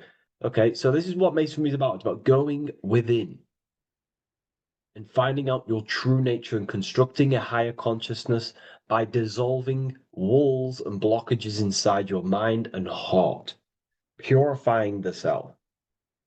Because you can care about sick and twisted things. Okay? We can see that in society. People like killing people. It's psychotic, but I know. So we can be corrupted. Okay, so going into this symbol, what does the symbol mean? What is it trying to portray? Okay? Before we go into the symbol, particularly, we're looking at the Scottish Rite Freemasonry. So we have the first degree all the way up to the third degree is Blue Lodge Masonry. Then from the fourth degree of Freemasonry to the 32nd degree is what we call Red Lodge Freemasonry, the Red Lodge degrees. So again, that is that symbolism of that red and blue, the left and right, masculine, feminine, water, fire. It's that symbolism again of the two polar opposites of reality, of masculine and feminine qualities, solar and lunar, the left and right hemispheres of the brain, the inner and out world, inner and outer world, the brain and the heart. These are all polarities, okay? Spirit and matter. We have to unify these. But we're looking at the 33rd degree. This is the end of the Scottish Rite of Freemasonry, and it's considered the illuminated degrees. Illuminated. This is when one gets to know the true self, the true knowledge, when one has gone within, mastered the self, got rid of mental blockages, blockages in the heart, purified the self, and they know who they are. They have higher consciousness. And in this breakdown today, I'm going to show you how they have higher consciousness through this symbolism. Okay, so I was going to say something, but I totally forgot what it was. But anyways, we'll move forward with this symbol. Oh, that's what it was. Water melts, well, ice melts at 33 degrees, symbolizing ice represents solid matter, ego, the physical body, left brain thinking, physical reality identification, identifying self with the ego, the name, the job, the reputation. That's the ice, that's solid, that's ego thinking, left brain thinking. When we identify ourselves with the body, our ego, our name, our job, our reputation, our family, that is ego. That is pure earthly survival base level consciousness. This is the degree, this is the level of state of mind that we need to rise out from and figure out what we are, what you actually are inside you. When you turn off your thoughts, what are you then? If you do not think, you are not your name, your job, your reputation, your family, your beliefs. Because when the mind is turned off, there is still something left. That is you. And that is the substance that we have to get to know through gnosis, through going within and thinking internally and dwelling within. Okay.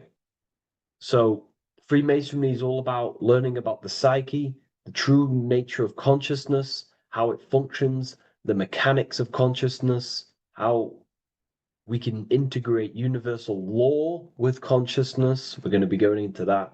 Natural law. How we can become one with God's law.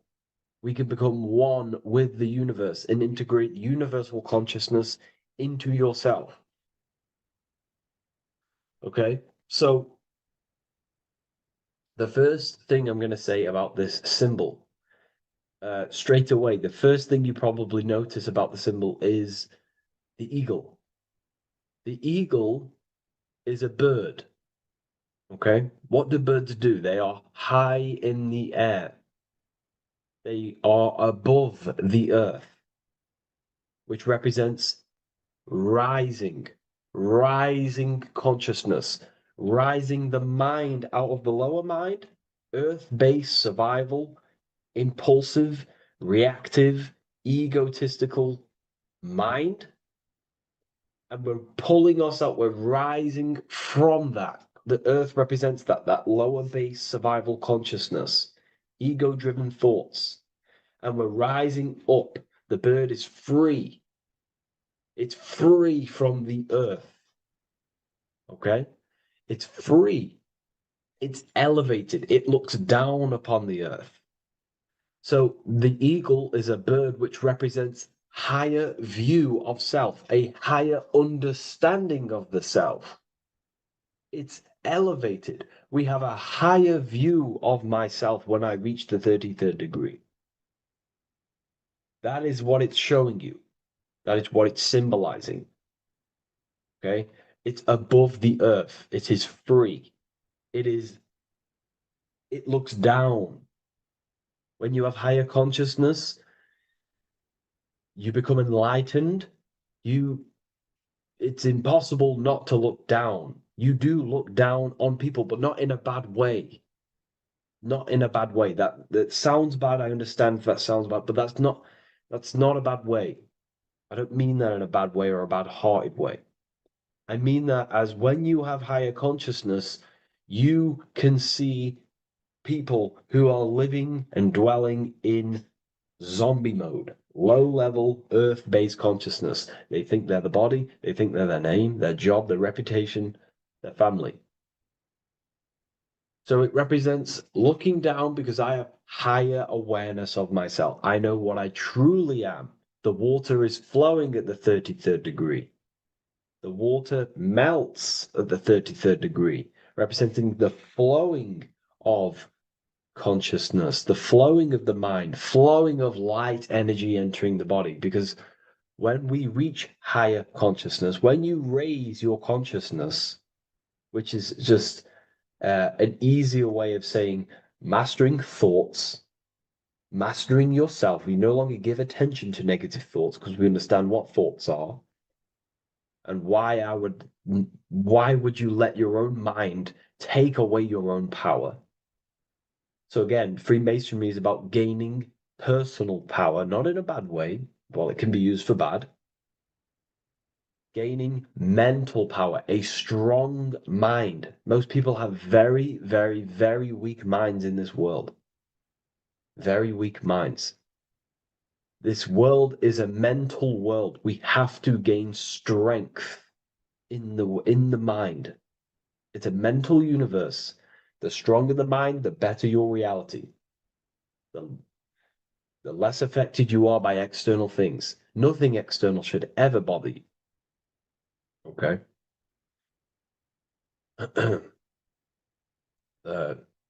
So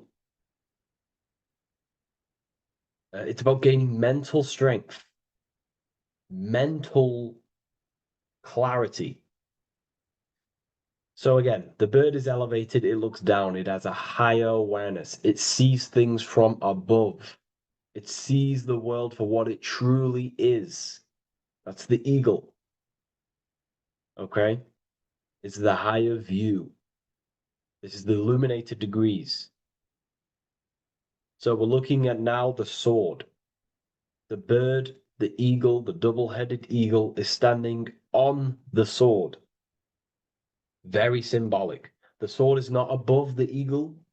The sword is below the eagle. The sword moves through the air. On a basic breakdown of the sword, it represents power. Power. Because if I have a sword, I hold the power over you. That's what it symbolizes. In war, you have a weapon bigger than someone else and more destructive than someone else, you hold the power. So it's a power symbol. To go even deeper on this, on its true meaning, the sword, I've already broke this down plenty of times. It moves through the air. It cuts the air. It's the mind. Air represents the mind. Water is emotion. Fire is the spirit. Earth is the body. So we're looking at the mind, the power of the mind. And the eagle is standing on top of this, representing, I am conquering my own mind. I am conquering my mind. My mind does not conquer me. My mind is truly mine. I hold the power over it. I stand on top of my mind. The mind does not rule me. Thoughts do not enter my mind that take away my power. I think it, I feel it, I act towards it. It's unity. My mind is the monarch. It is the command center. It is mine. I'm above the mind. That's what it's showing here. I hold full control over this mind. I hold the power. Okay. And I have an elevated view of the mind. The eagle is elevated. It looks at the earth from above. It's the higher perception of the mind. The mind has a higher view of the self. It is conscious. Most people are not conscious. Okay? Most people walk around, they act unknowingly, they don't even know they exist. They don't realize they have consciousness. They think they grew from a monkey. They're born on a spinning ball in the middle of space, and they think they're the body. That is the level of earth-based consciousness. And it's saying, I hold the power. I hold my mind to what I want to direct the mind's forces to. I create with my mind. I carve reality. I shape my reality with my mind and thoughts and my intellect, my communication. Okay? That is what we're looking at here with the sword. It's on top, meaning I control it. When you stand on top of something, you are the top. You are on top of it. You hold the power. You rule over it. When you are the boss of your business, you rule the business. That's what we're looking at here. The sword needs sharpening. It always needs sharpening. You can't use a sword forever. You need to sharpen it. The mind will not stay powerful and strong and and aligned with what you actually want unless you continuously refine the sword. The mind needs to be refined or reminded. If you stop doing affirmations, the mind will fall back to old ways of thinking. If you constantly meditate, you constantly implant the messages into your subconscious mind, you constantly visualize, you are keeping the mind sharpened with what you want in life, what you are trying to create. And the mind will continue to think with that power, with them words, with them visualizations. If you fall off, if you stop meditating, you will lose control of your own mind. Okay? This is symbolizing you have to keep on top of the mind. You have to keep control. This is what the world is. The world is like Minecraft. You ever played Minecraft? You're a builder. Okay? What do? You control the man in the world. That's what you are. You need to control this body in the world. It's all about control. You are in a game. It's like Grand Theft Auto. You don't know how to use the buttons. You're going to create chaos, and you're not going to have that much fun in the world in GTA if you don't know how to work the buttons. Same with this world. You are in a world, and you need to learn the buttons of the body, the mind, the soul, the heart. How will these things function so you can actually live a better life and create what you want in the world? Aligned with natural law, of course, unless you want to walk down the path of Satanism. So this is what we're looking at with the sword. Now, moving on, we're looking at this little banner here. This says "God and my right" in Latin. God and my right. What is your right? Natural law is your right.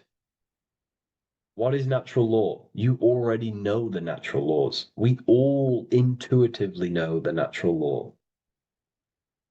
What is natural law? Do good. We all subconsciously, on a soul level, we know to do good. We know to do right.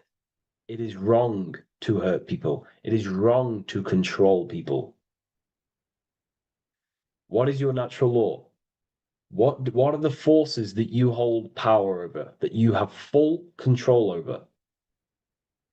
You have full control over what you think, what you feel, what you act. Thought, emotion, action. If you start to try and control things outside of them three forces, that is now you breaking natural law. If I try to control and manipulate someone else, that is now breaking natural law. I'm going against my inner law. My soul tells me what is right and wrong through emotion. So it's about aligning the self, my actions, my thoughts with my emotion, my intuition, my natural law. These are your rights. Your rights is to think, feel, and act with the law, with good, with God, with love, with care for one another. Am I building with light to bring good things to the collective? You see, most people are stuck in their left brain, and the left brain only sees me, ego-driven thinking. That's why they trap us in our left brain. They train us to be left brain. They tell us to write with our right hand to strengthen the left brain. They call it writing. Everything in this matrix is to activate your your left brain. Why? They need you in ego consciousness so you can be controlled and manipulated. So you do not recognize patterns. That's the right brain. The right brain recognizes patterns, symbolism, metaphors. They don't want you reading between the lines. They want you logical. They want you divided, because the right brain sees the whole. The right brain sees the woods. The left brain sees the trees. And that tree is your ego. And the woods is the collective consciousness. They want you only thinking about you. Because that way you are divided from the collective consciousness. And we're all one consciousness family. We're all God. We're all God experiencing himself. And we are all building this world. So it's about aligning the self with my right, with God, with natural law. It's what Freemasonry is about. True Freemasonry, light Freemasonry, not dark Masonry, or evil Freemasonry, whatever you want to call it. The crown, royalty. Royalty wear crowns. And what do the royalty have? Again, this is another power symbol. They hold control. Yes, royalty hold control. And that's why this crown is at the top of the image, not at the bottom of the image.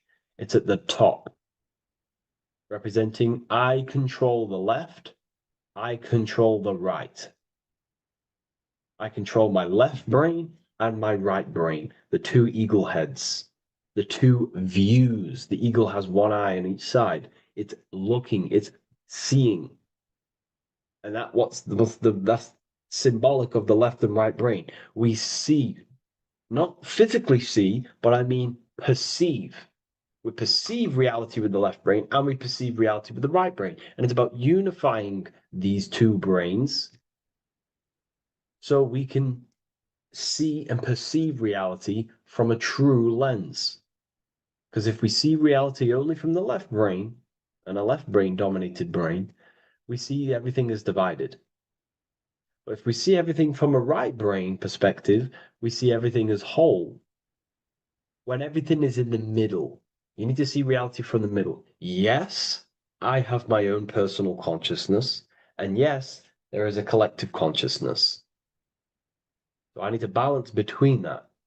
I need to see reality between the line, between the left and right brain, and align this worldview, and align my thoughts, align my actions with this. Because if you're left-brained dominated, you're only going to take action on ego. You're only going to take action on me. You're only going to think about me. But if you're right hemisphere brained, you're only going to take action for the collective, which is, yes, that's good, but you also need to think about yourself. Why did you come here? Your life has a meaning as well. It's not just about the collective, it's about you as well. But we need to balance this. You see? This is what we're looking at. The crown is in the middle, representing the balance, the power over the two. Okay?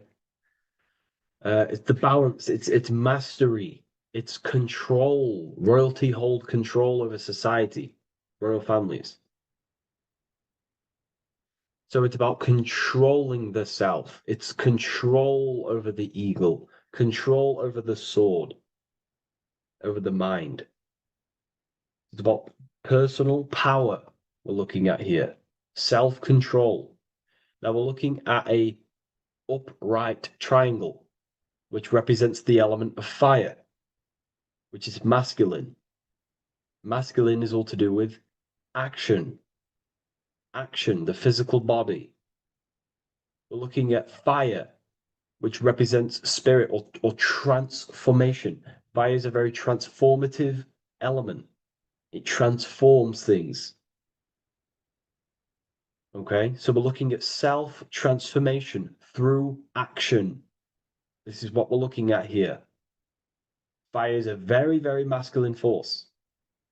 A very penetrating and transformative force. So we're looking at transforming the self, not through knowledge, but through action. We have transformed the self, 33rd degree. I've reached the 33rd degree and I have now fully transformed. Now, there are higher degrees than 33rd degree, but we're just breaking down the symbol. That's a whole of a lecture. But this represents full transformation. 3, another, if you watch my video on numerology, you know 3 is all about what? Transformation. Thoughts, emotions, actions. These are the transformative forces that turn and create reality. Jesus dies and dies and resurrects after 3 days. Transformation from dead to the awakened. Brahma, Vishnu, Shiva. God is threefold. 3, 3, 3, 3, 3, 3. Electricity, magnetism, dielectricity. The 3 forces that pretty much create physical matter. Transformation is 3. So we're looking at transformation through action. Action is a very transformative force. There's no point learning this knowledge if you're not going to act upon the knowledge.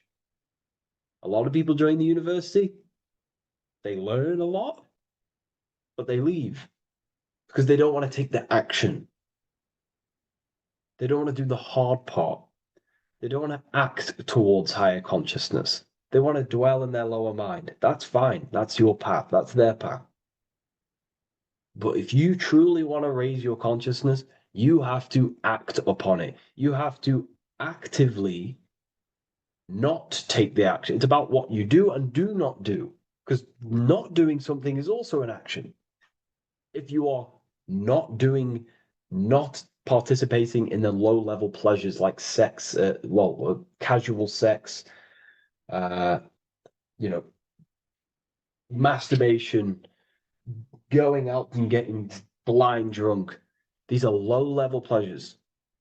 It's going to keep you on a low-level frequency and a low-level consciousness. That is also an action, not doing that. It's about what you not do as well, which is very important.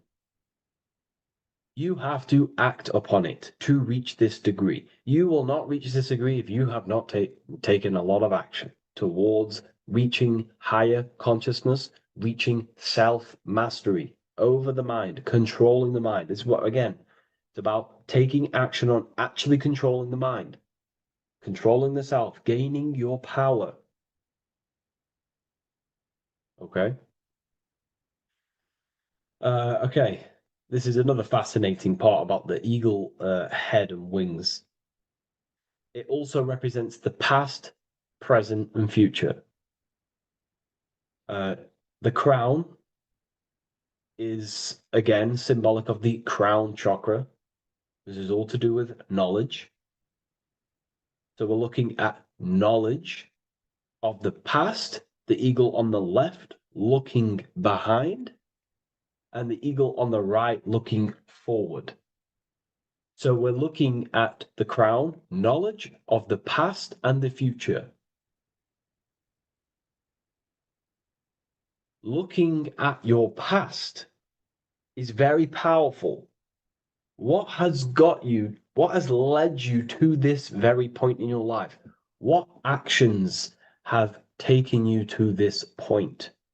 And not only you, remember, there is a collective. Remember, you always have to keep that in mind.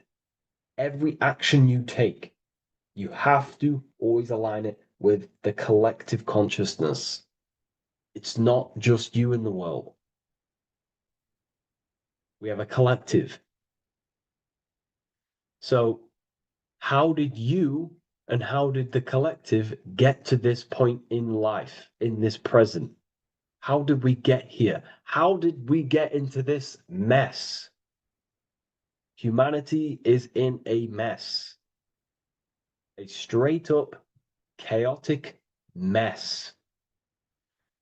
And if you think everything is perfect and everything's divine and everything's just, there's some people out there in the spiritual community saying, everything's divine, everything's meant for this purpose. No, there are people actively manipulating and using mind control methods to control this reality. How have we got into this mess? So we have to look into the past to analyze patterns so we can take action now in the present to change the future of the collective and your personal life. That's what we're looking at here. So the eagle looking left is looking in the past, representing analyzing the past, analyzing the actions in my life and the collective life. The actions that led to this mess now, to this state now. And what can I do now with my knowledge to change the future to a better future, aligned with, again, natural law, aligned with goodness, aligned with God, aligned with care and love for one another and the self. So it's all about knowledge of the past and knowledge of the future. And what I can do now to take action, the triangle pointing at the middle, which is the present, what can I do now to change the future? To create a better future, to transform the world. 33, transformation. To transform the future. Okay, this is what we're looking at here with the two double-headed eagles as well. Again, this is more art. This is a lot more complex symbolism here. But again, we have the Earth hemisphere here. And what? The eagle above. It is raised above the earth, above material pleasures, above the material thinking self, above the ego. Not to say get rid of the ego. We need the ego, but balancing, control, power over the ego, power over the two hemispheres of the brain, power over my past and my future, power over time. What am I using my time towards? Time is your spiritual currency. Okay? It's elevated. It sees things from a higher perspective. It is higher consciousness. We're also looking at the astral body. Birds on a deeper level represent the astral body. So symbols have layers of meaning. The deeper you get into the occult. So when you join the first degree, you get, a good interpretation, and the higher degree you go, the more deeper the symbol reveals. As the more deeper you know yourself. So we're looking also at the astral body, the light. What is the light? Light is a massive symbol in Freemasonry. It's knowledge, gnosis. When you're very intelligent, you call someone, they're a bright child. They have enlightenment, light in the mind. Looking at light, a lot of knowledge, a lot of self-knowledge of the self, of the psyche, how I function, what I am, knowledge of the astral body, rising above the earth, astral projection, exploring your true nature, exploring consciousness. This is what we're looking at here. And in order to explore your astral body and explore the astral realm, you have to control the sword, the mind. And you can then explore. You are free like a bird to fly. This is all symbolic of rising consciousness. All symbolic. So I hope this video has gained a bit more clarity on this symbol and given you some insights. And I will see you in the next one. Thank you for tuning in today.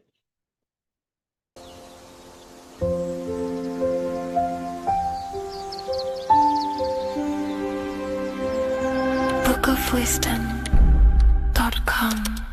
Visit today.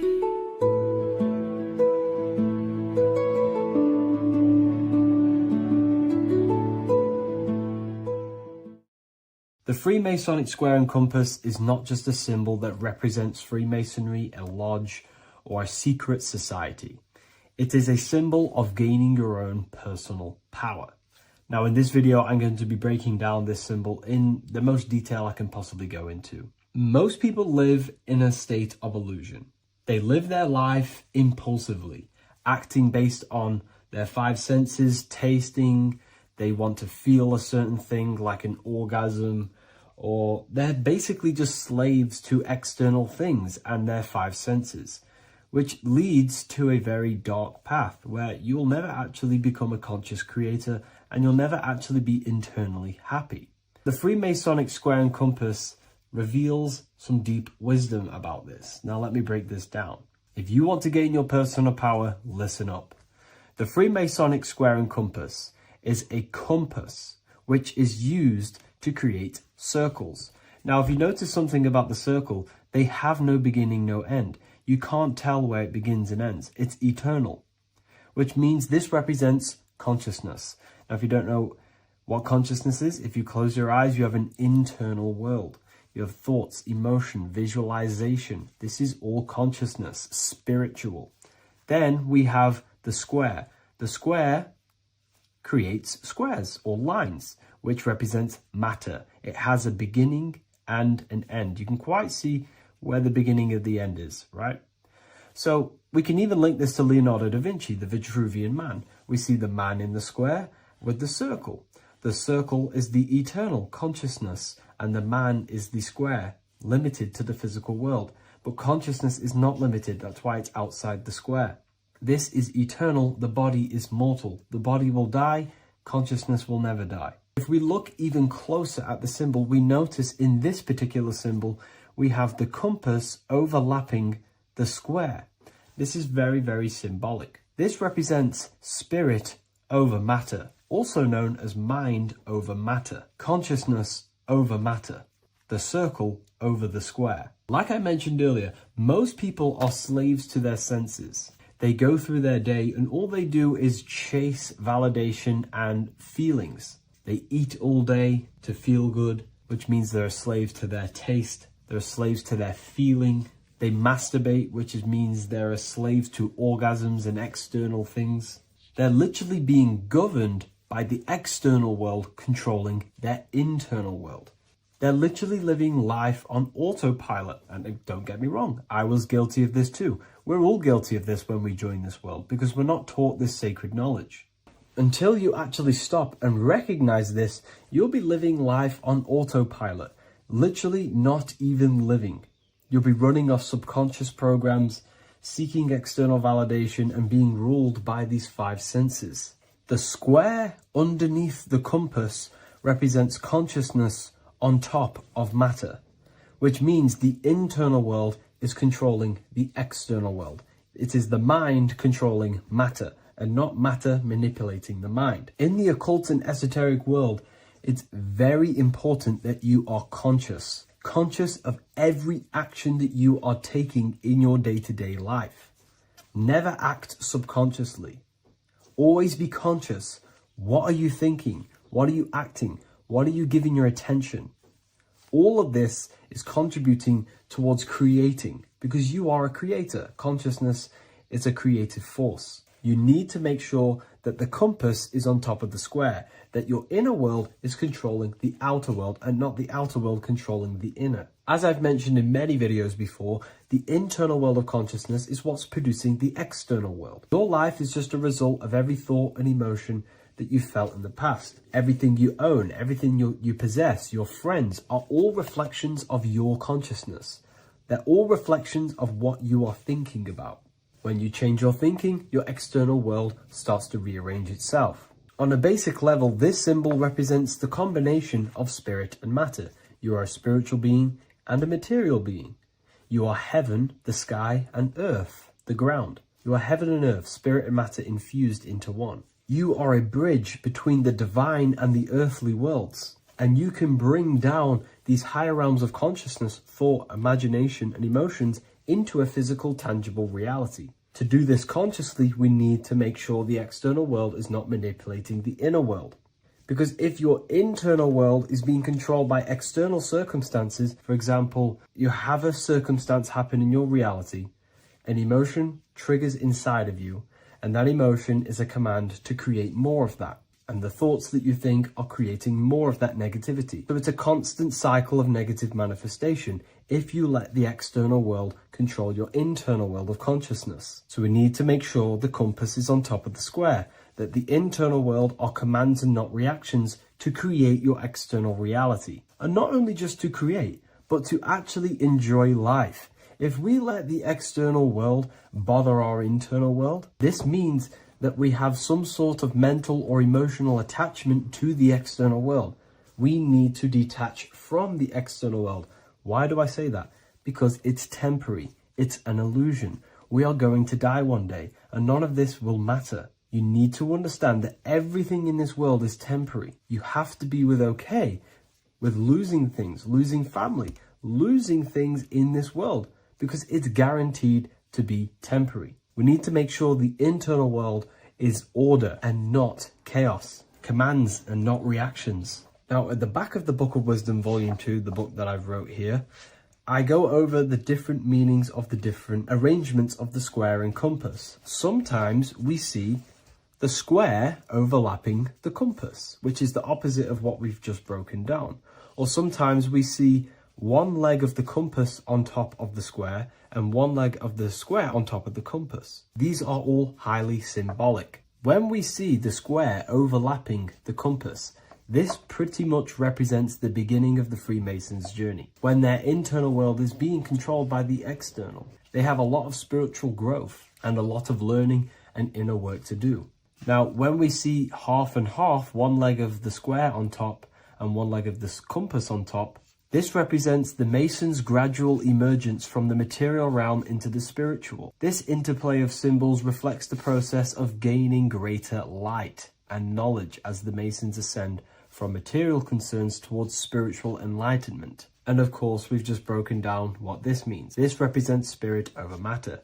They're not chasing external physical things anymore. They're actually chasing and gaining validation and happiness from spiritual growth, more knowledge and deeper understanding of consciousness and themselves. Most people chase external material things, which actually don't make you happy in the long run. You could be given £1 million today. In a week's time, you would be back to the same original state of consciousness and actually chasing more and more millions of pounds. It's because nothing physical in this tangible world will ever satisfy your internal world of consciousness. So through spiritual growth, we can actually become happy and seek higher understanding, higher consciousness, which actually satisfies us eternally. So when we see the compass on top of the square, it symbolizes the triumph of spirit over matter. This arrangement not only signifies the mastery of spirit over the material realm, but also represents the resurrection, ascent, and dominion of spiritual principles over all earthly conditions. It's all about gaining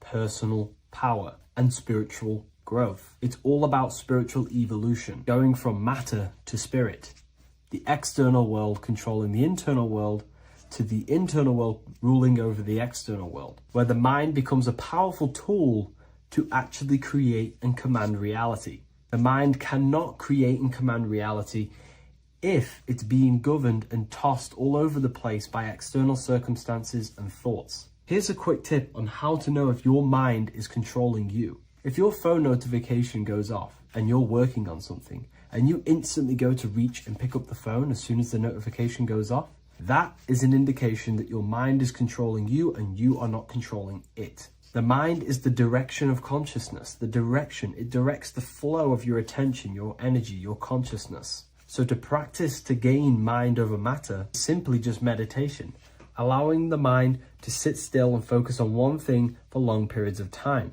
And over time, this will gain mastery over your attention and your mind. If you are on your spiritual path, this should be your goal. Your internal world becoming the master.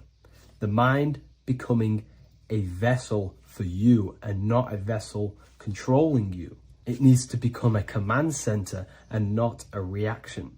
Please like, share this with a friend, and subscribe to the channel if you're new. Leave a link in the description for the Book of Wisdom Volume 2.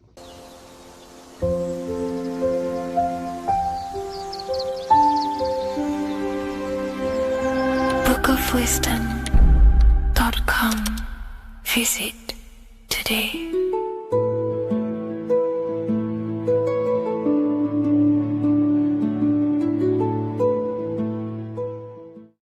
Watching pornography makes you see people as objects. It does a lot of psychological damage to the human mind. And if you truly want to progress in life, your spiritual journey, mastery, whatever it is, mastering your sexual urges is essential to become powerful, successful, and become the best version of yourself. And there are some occult practices that I used to help master this urge. They're not really techniques, they're more mindsets, which will definitely help you overcome your urges. So if you want to quit pornography today, this is the way forward that I used to create this version of myself. Before we go into the tactics, we must understand that whatever we do in darkness comes into light some way or another. If you watch pornography, you know you have a problem, you keep this to yourself. We all naturally do. These things are private, and what we do in our private time molds our subconscious mind, and we keep it away from people. But whatever we do in darkness always comes to light. If you're doing things you don't want others to see, such as watching pornography, it will come out through a subconscious force. It will come out in your eye contact. You won't really be able to make eye contact with the person you're attracted to. It comes out in your energy, your aura, your presence, your confidence. All of this plays a role in molding your consciousness. And especially women can pick this up so easily. Females are more subconscious, males are more conscious. Females speak indirectly, males should speak directly. If a woman is hungry, they will say, "I'm hungry." "Are you hungry?" But a male will say, "Let's go get some food." You have to see the underlying subconscious messages in women because they speak in more of a subconscious language. Men speak in a direct language. And maybe even men will pick this up. If you want to be taken seriously in the business world or your career, whatever it is, this is essential for your body language and your personal power. So you must master your sexual urges. Releasing your sexual energy, your sexual fluids, removes the life in your eyes.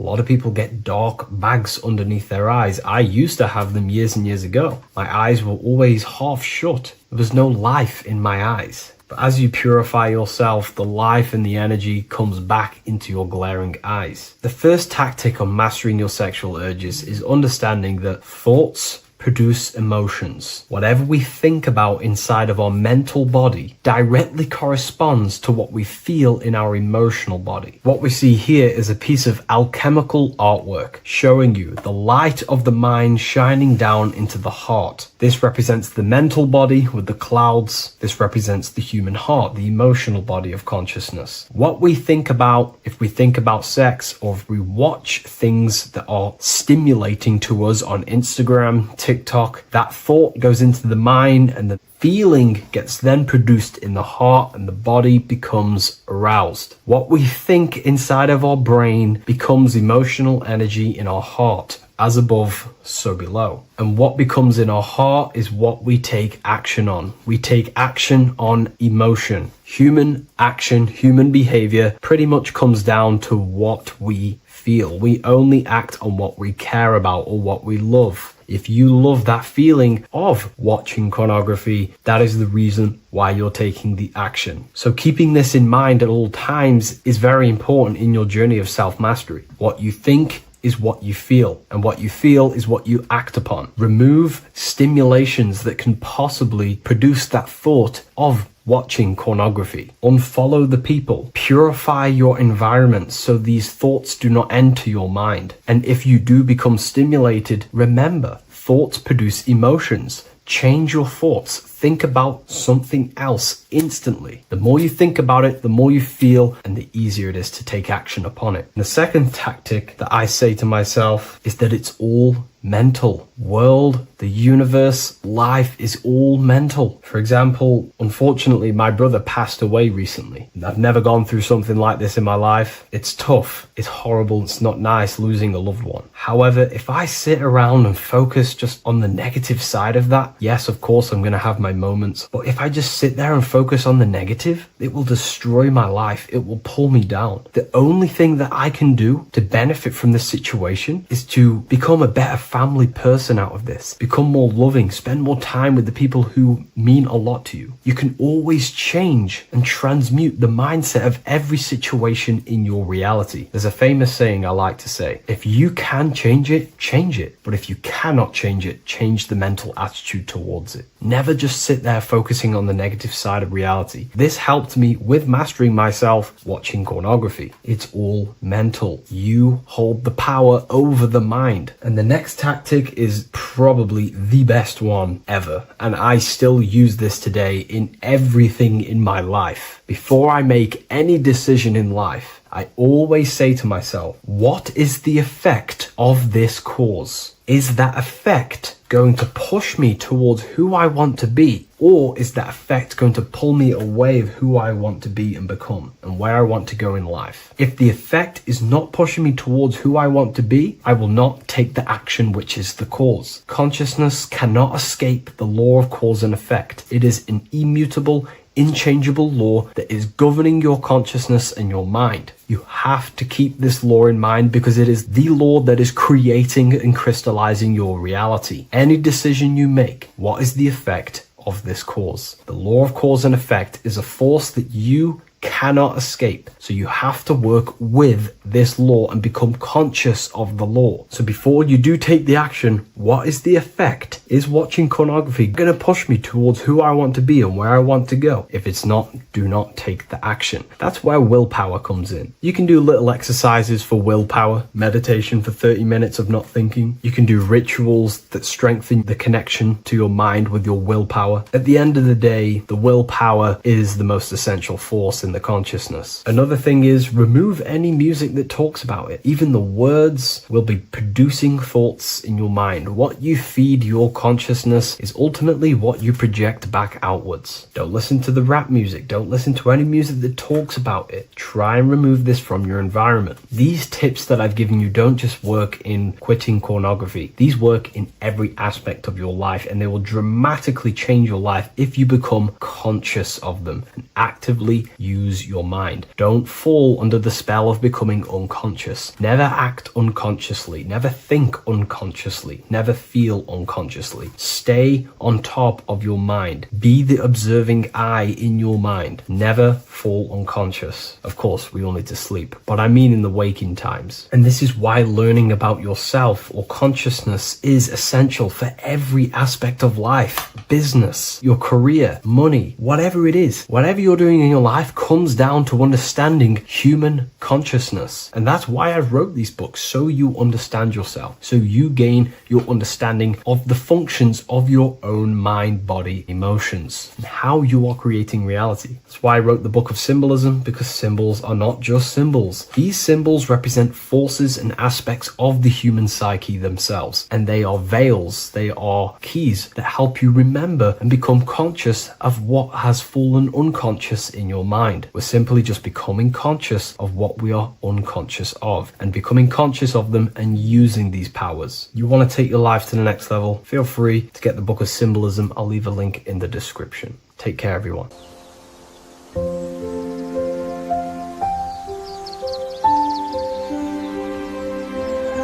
bookofwisdom.com. Visit today.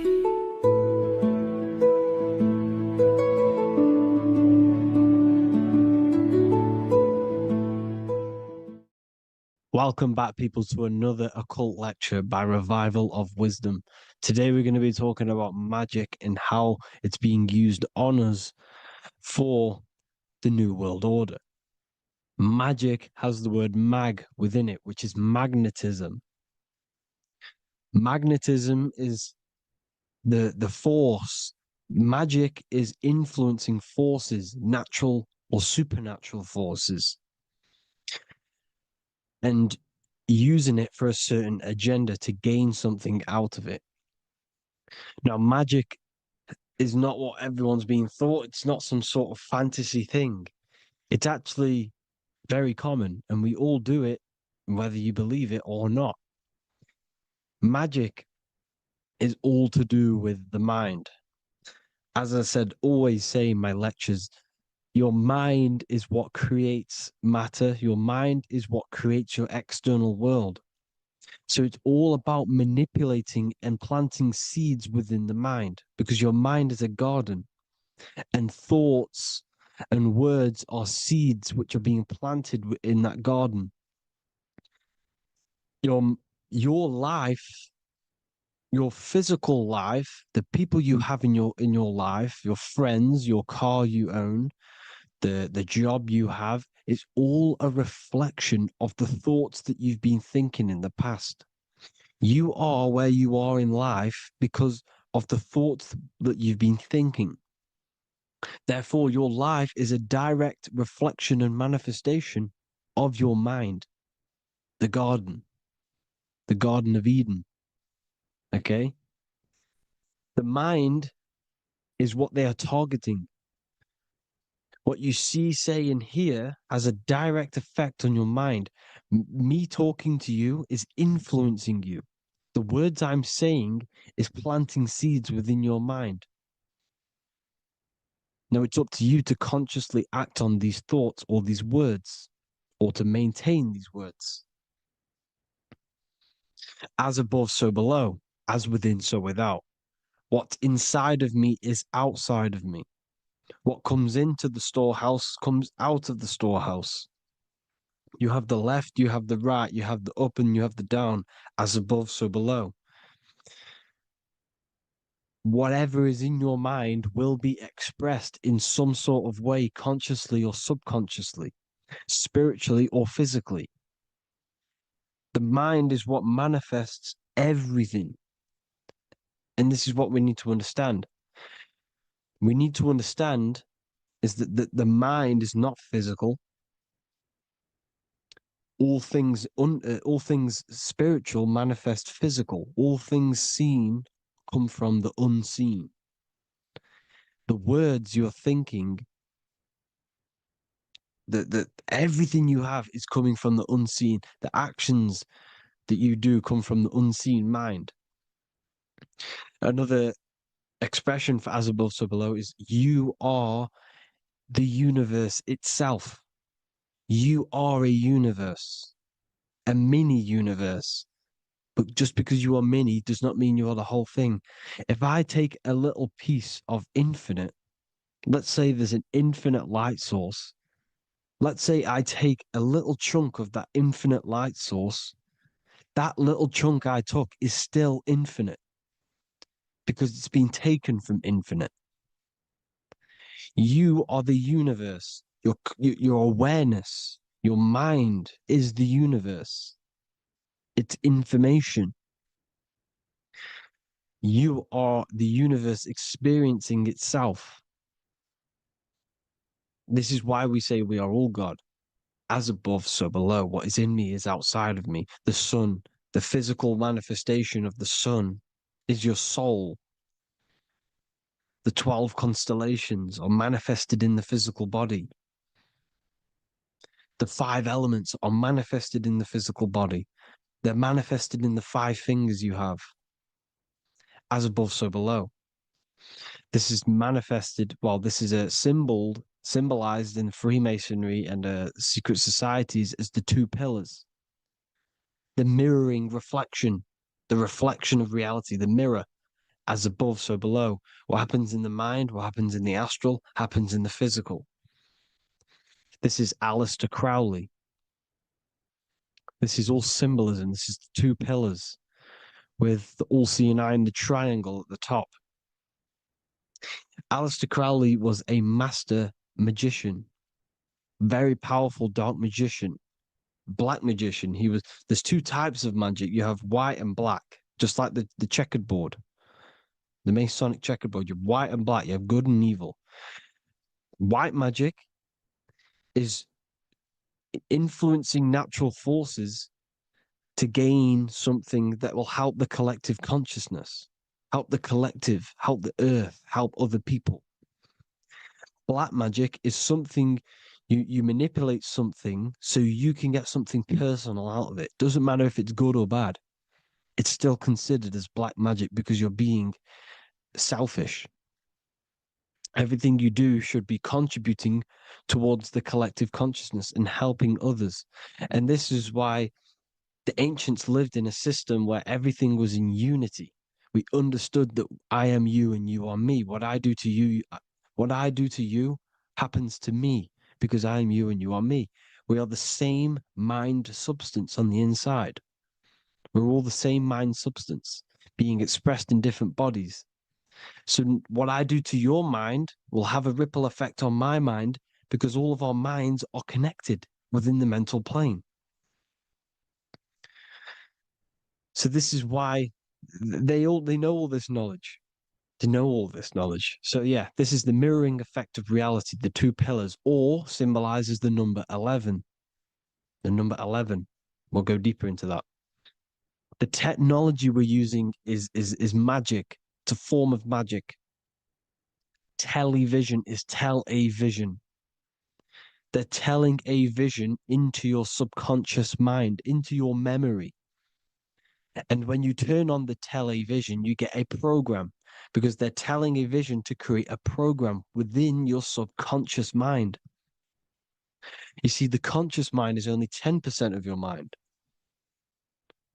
which is to do with your, what you're aware of, your 5 senses. What are you consciously aware of? Well, I'm aware I'm here, I'm talking.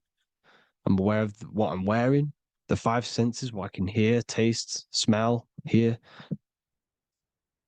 What I'm wearing, I'm aware of what I think of. But the subconscious mind is the 90% of your mind. It's the hidden part of the mind, which is telling your heart to beat, telling your body to breathe.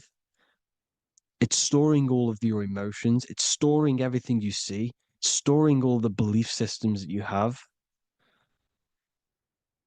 It has everything. It stores all of the habits you have, the values. It stores everyone's name that you know. All the words that I'm speaking right now is all coming out of the subconscious. Everything is subconscious. And it literally manipulates 90% of your daily basis behavior. Most people don't know this. What you did yesterday is what you will do today because of these beliefs and mental programs within the subconscious, stored within the subconscious. So the subconscious is what they're aiming at. They're trying to create programs within the subconscious because the subconscious manifests 90% of your thought patterns, 90% of your actions and words. They know all this stuff. So the subconscious mind is the most powerful part of the mind. Another way the subconscious manifests and influences your life is, let's say you were in a car crash years and years ago, 10 years ago. Let's say you're in this car crash, right? And you really hurt yourself. The emotion you felt in that time when you were injured in that car crash had a great impression on your subconscious mind. You see, the stronger you feel something emotionally, the stronger impact it has on the subconscious. You can remember and recall that moment and very vividly because of the impact it had on the subconscious. Another, for example, you become that terrified of cars that it manifests into your life today, that you are wary to go in certain cars. You don't want to go in cars at all, maybe, because of that moment that stood within the subconscious. And it will manifest into anxiety. It will manifest into not going into cars. It will manifest into depression, maybe. These things, these emotional, very emotional, traumatic events have a great impression on our subconscious and they control your life. This is why you need to meditate and let go deep within yourself and let go of these internal, deep emotions that you may have repressed and keep pressing down and ignoring. But you need to address it and let go of these subconscious impressions you have, which are controlling your life, like anxiety, depression. All of these things are stemming from things that are stored within your subconscious years and years ago, more than likely.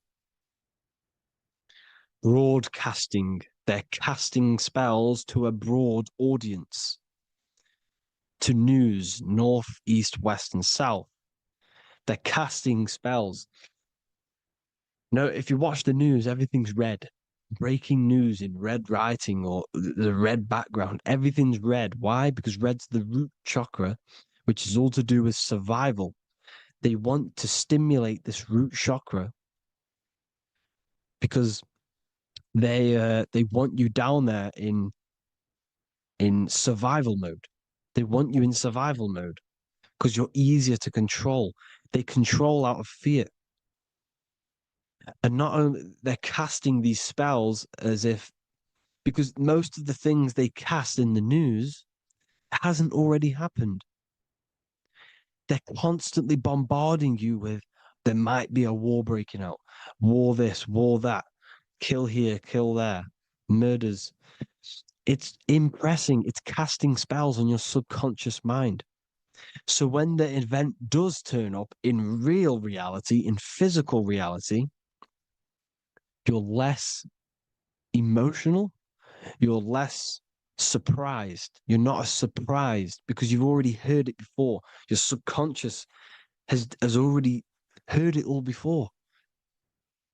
If you never heard of a war and then a war broke out, you'd be going crazy. So they subtly program your subconscious mind through the words, because the words they say is impressing your mind. It has an effect on your mind, which will have an effect on your behavior, your words, your conversations you have with people. They're casting spells to north, east, west, and south on the tell a vision. They're telling a vision by broadcasting, by saying spells. This is why we call it spelling. Even the word, listen, the words we say cast spells. Bless. Oh, bless you. That's be less. The subconscious mind only picks up literal things. You see, when I say bless you, your conscious mind picks that up as, oh, thank you, you're blessing me. But your subconscious picks up as be less. You see? Because the subconscious it has no filter. It's just, it is what it is. Everything is factual in the subconscious. Therefore, if I call you an idiot, Your subconscious, my subconscious will think I'm talking to myself and calling myself an idiot, and it will take that as true. That is truth. Everything is truth within the subconscious. And the subconscious manifests your behavior. The devices this is the biggest one. Black scrying mirrors, device, the devil's vice, the device. Okay? Black scrying mirrors, black screen is scrying. Black scrying mirrors were used to communicate with spirits within the astral plane in the medieval times. They're still being used now by black obsidian mirrors. And look at your phone, it's a black mirror. And there's some sort of, I'm not saying this is facts, but personally, I believe these are portals for spirits and ethereal entities to come into your life, to come into your surroundings. So this is the next big thing: the TVs, your iPhone, your iPod, all black mirrors. And mirrors are very, very powerful. Even just a normal mirror. Mirrors have an effect. Whatever you say into a mirror, what you say is energy. And when you say something into a mirror, you're saying it into yourself. It's an infinite cycle of words of energy because it's being reflected infinite times. When you say something into a mirror, it has a massive effect. You're saying it directly into your eyes, into your mind. So what you say in a mirror should be said with precaution. Never say anything negative into a mirror, because mirrors are very, very powerful ways for you to reprogram your subconscious mind for the good. You can say very positive things into mirrors and it will reprogram your subconscious mind. Okay? Manifesting is all magic. It's all magic. Everything is magic. But consciously doing it is what they're doing. They hid this knowledge. Your phone is magic. It manipulates your mind. The iPhone, okay. See, magic isn't all of this with wands. See, Harry Potter, okay, that was created to give you this perception of a mystical and amazing form of magic with magic wands and all sorts of stuff like that. Yes, that stuff was true when the collective conscious minds were on a higher level and our belief systems believed in these things, because the universal mind, all of our minds contribute to reality.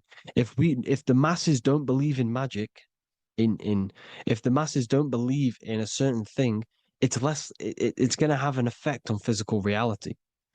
So when the collective minds are higher and have more open minds, things like Harry Potter can come true. See, it's all in the mind. The iPhone, the eye is the symbol for the mind, the invisible intelligence. The triangle is the ethereal plane. Okay, so the eye in the triangle is the eye that sees into the beyond the ethereal planes. The square is the physical plane. So the iPhone, your phone, is a black box, just like the Saturn black cube. It's a black mirror. It's taking photos of you every 2 seconds, and it's your mind. Your mind is in that phone. Everything you like, everything you text, everything you type in Google, everything you say to someone, every conversation is all recorded on the phone. Therefore, it is a direct reflection of your mind. Your mind is imprinted into your phone because your mind, everything you think in your mind, you're manifesting into typing, saying, taking pictures into the phone, and it's collecting it and storing it. And what they're doing, and this is for all forms of magic, it's manipulating the mind. It's all manipulating the mind. Reels, Instagram, TikTok. This is all dopamine. It's all controlling the mind. Every like you get, every follow you get, every share that you get is dopamine within your brain. They're literally targeting your brain and mind. It's all manipulating, because what they're pushing through the phones, through the media, through the news, through the televisions is visions and programs. You are the one manifesting the New World Order. They're not manifesting the New World Order. They're giving you the information so you can manifest the New World Order. Everything they say is contributing to your mind. For example, digital money and all the information they put out for you to see is contributing to your enslavement. Your mind is manifesting the New World Order. They know this. They don't manifest it. There's billions of us. We could easily run over them physically. But on a mental level, these people have the knowledge and they hide it from us, and they let us manifest reality because we are the collective. They give us the information which manifests their agenda. It's all magic through the phones, the media, the television. So your phone is a manifestation of your mind. It's a record of your mind. Hollywood, holly tree, holy tree. They used to make wands out of holy trees, because it was the most holiest wood, the best for casting and transmitting energy. So they used holly trees to cast spells. That's what Hollywood is. And in Hollywood, they have the red tear, the blood drop next to the Hollywood sign, because it's all satanic. They're all black magicians. They use Hollywood to cast the spells through the music, through the films. You see, music is a form of magic. All of this is magic. Everything they do is a form of magic, because they want an agenda behind it. But it's not black magic. They're letting us create our prison. This is what you have to see. Yes, they're evil, but they're not doing anything evil, or else they would face the karma. They let us manifest this agenda through giving in the information, by telling you what's going to happen in the movies. Everything that happens in a movie, it's all there on purpose to program your subconscious, to plant a seed within your garden, your subconscious, your mind. Because when the mind is already seen something, when it comes up and turns up in physical reality, you will be less shocked and you won't rebel. So they lure you slowly. They make you aware of these things over time. They make you gradually think it's okay. Like the technology, we never used to use these phones. How did we become so addicted and reliant on them? Well, because first they gave you a little flick phone. Well, no, sorry, they gave you a phone in your house, and then once you got used to that, they say, "Oh, here's the newest version of a little flick phone." You started texting your friends. Everyone was loving it in high school. They could now meet up without saying, "Let's meet on the weekend at this point at this time," like your parents probably did, or maybe some of you watching this, you probably had to tell your friend to meet on the weekend at a certain time because you had no way of communicating. So everyone got these phones and got addicted to them. Then they slowly got addicted to the new iPod with the touch screen. Now they invented touch screen. Then everyone got addicted to touch screens. Then because all of this is producing dopamine in the brain, which creates you to become mentally addicted to things and physically addicted, chemically addicted. Because dopamine's a chemical. Your subconscious becomes a program within your subconscious, and your body becomes chemically addicted to these phones. And these phones are the enslavement of humanity, technology. Without this, we wouldn't be in this mess without technology. Because they're creating a hive mind. We're creating a hive mind. So back on track anyways, they program you. Look at the films, 9/11, 9/11, all produced by Hollywood. Here's the 11, like I said at the beginning, the two pillars which reflect reality. What happens in the mind happens in the physical. What happens in the astral happens in the physical. Okay, what happens in the physical happens in the mind. It's the two pillars, the mirrors. 9/11. 9 plus 1 plus 1 is 11. Flight 11 was hijacked. New York is the 11th state. New York adds up to 111. This is not a coincidence. It's all a form of magic. It's a ritual, energy harvesting ritual, because your mind produces energy. Your mental attention produces energy. And they're feeding off this energy in the astral plane, these demons. Music is the most powerful. Personally, I think the music is one of the most powerful forms of magic they're using. Okay? Music is hypnosis. It puts your brain in a hypnotic state. It influences your electromagnetic field through vibrational energy. It reprograms your subconscious mind. Why do you think you remember the lyrics? You see, your subconscious stores all of the memories. Remember, the subconscious manifests 90% of your behavior. So therefore, the music you're listening to is manifesting your behavior.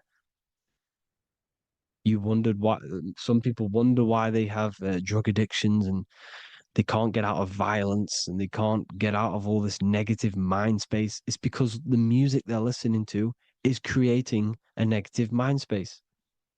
The words you listen to have plant seeds within your mind. So the reason you remember the lyrics is because that song created a program within your subconscious. Yes, that is what happens. You can use magic to reprogram your mind, but you can use music to reprogram your mind because it's all forms of magic. It's using natural mental energy forces to manipulate the physical reality. You manipulate your mind, you manipulate reality, physical reality. Okay? So the music, another very, very big one. When you turn on the radio, it's just all talks about alcohol, drugs, and sex because they want you down in the lower three chakras. They want your mind attached to matter when it's mind over matter. Your mind's not physical. You see, the word spirituality is the new trend.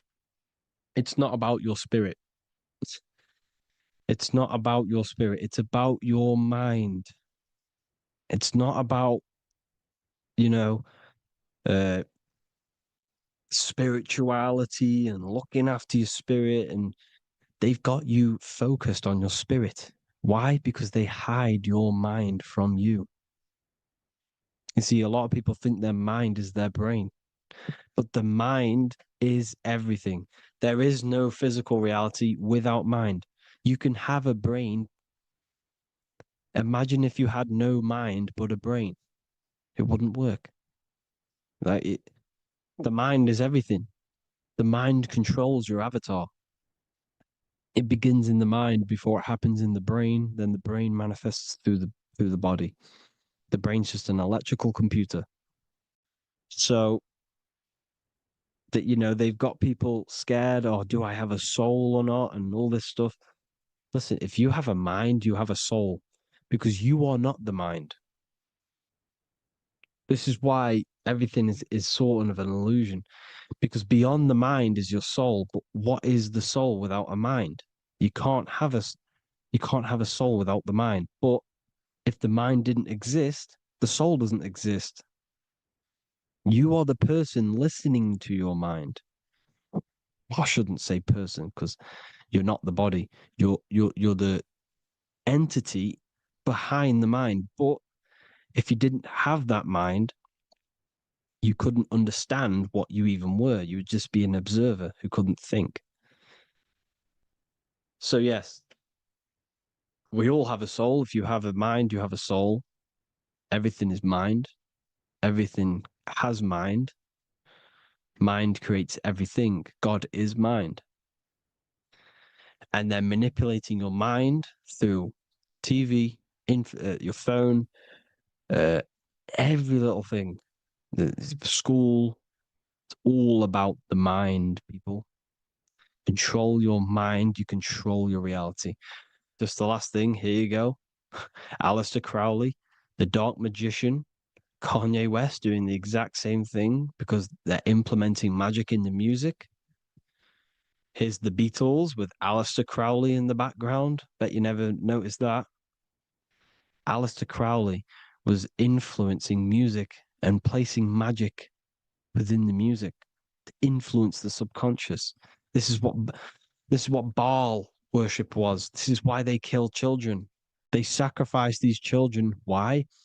Well, because in order to ascend, in order to raise your consciousness internally, godly, by being good, God, or being in order to be good and raise your consciousness and to get something in the physical world, you have to sacrifice yourself. And what do I mean by that? In order to raise your consciousness and ascend, you have to sacrifice the lower nature of yourself. You know, you got to abstain from having sex to retain your sexual energy, to transmute it, or staying away from negative, some poisonous foods like meat. So, staying away from blood. We shouldn't be consuming other animals' blood. We should be keeping our blood pure. We are humans. We shouldn't consume chicken blood, chicken germs. We are the most divine creatures on this creation. We are the most intellectual creatures in this creation. Therefore, we should keep our temples pure. We are not animals. If you want to associate yourself with an animal and go out in the wild, go and find a wild boar and go and try rip its guts out with your bare teeth, because you can't do it. You're not a carnivore. Okay? So in order to ascend, you have to kill and sacrifice your lower part of yourself to ascend up to your spirit self, your mind self, the highest version. And the elites don't want to do this. So they sacrifice other things like babies to kill them, to exchange their life over to the astral plane, so these demigods in the astral plane can give them something in return in physical. They don't want to sacrifice their lower self, so they sacrifice other things for exchange, for physical pleasure. But the godly person sacrifices their lower self for their higher self to do good and ascend. So this is what all the Baal worship is, people, and this is why they're doing it. Hope you all had an amazing lecture. If you haven't already, go and get the Book of Wisdom for more information. You know, I don't go into dark stuff in this book because all I do is enlighten people in this book. You can get it in Spanish, English, German, Italian, and French. Worldwide shipping, you can get the PDF or paperback. Or there is also a new one called the Human Health Guide 2.0. It gives you a list of all the foods, grains, oils, nuts, you know, everything that's alkaline and positive for the body and not man-made and hybrid. It tells you all the products to stay away from, how to fast, how to improve vision, how to improve everything, literally.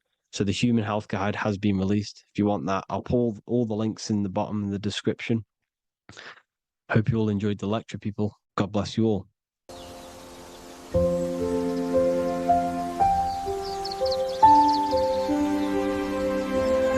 bookofwisdom.com. Visit today.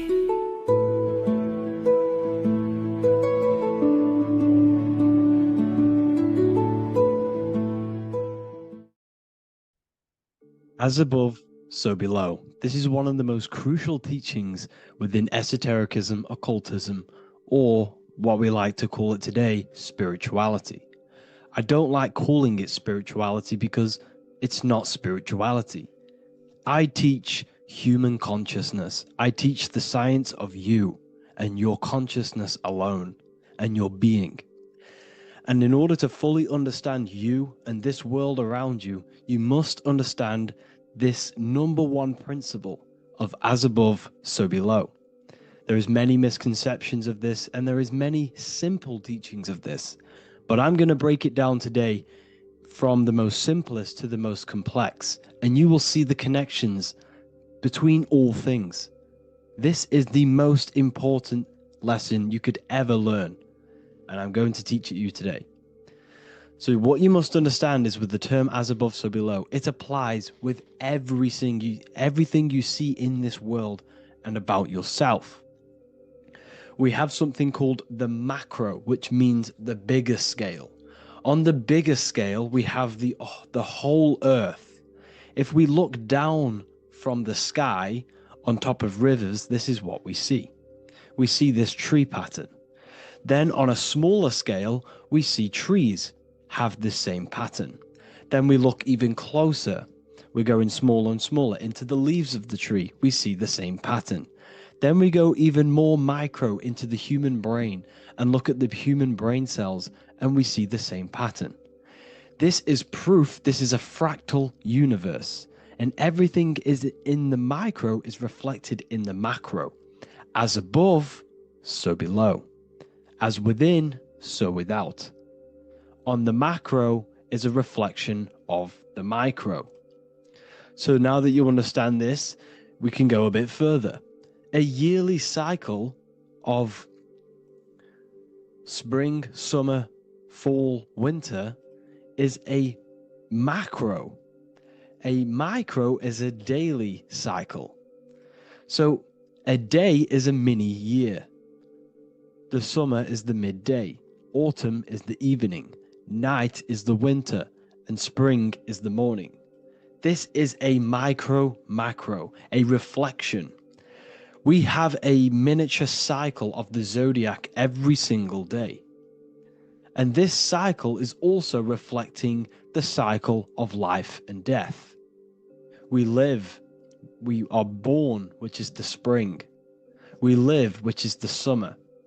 We then age, which is the autumn. And then we die, which is the winter, and then we are reborn again. This is the cycle of life and death, and you do this every single day. You see, death is a macrocosm of sleep. This is why we say sleep is the cousin of death, because you die every single night. You do this process of life and death every single day. As above, so below. What's in the micro is in the macro. So when you go to sleep, you are essentially dying. And then in the morning when you wake up, you are then born again. This is a fractal cycle that we live in. Everything in this whole world is fractal. Everything applies to as above, so below. We have the sun, we have the moon, we have the day, we have the night. We have the life, we have the death. We have the conscious, we have sleep. As above, so below. We have the conscious mind, because now we're diving into as within, so without. As above, so below more refers to the external world. As within, so without is referring to your inner world and the outer world. What you must understand is about yourself. You exist in two realms. You're an individual. The dual nature of you. You exist in two realms at once. You have an inner world of your thought, emotion. This is the inner world that no one else can see but yourself. And you have an outer world with a physical body which everyone can see.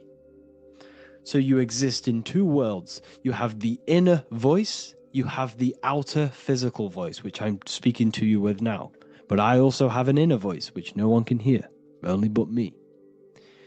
So you exist in the light and you exist in the darkness. The sun represents your external self, your physical, conscious mind.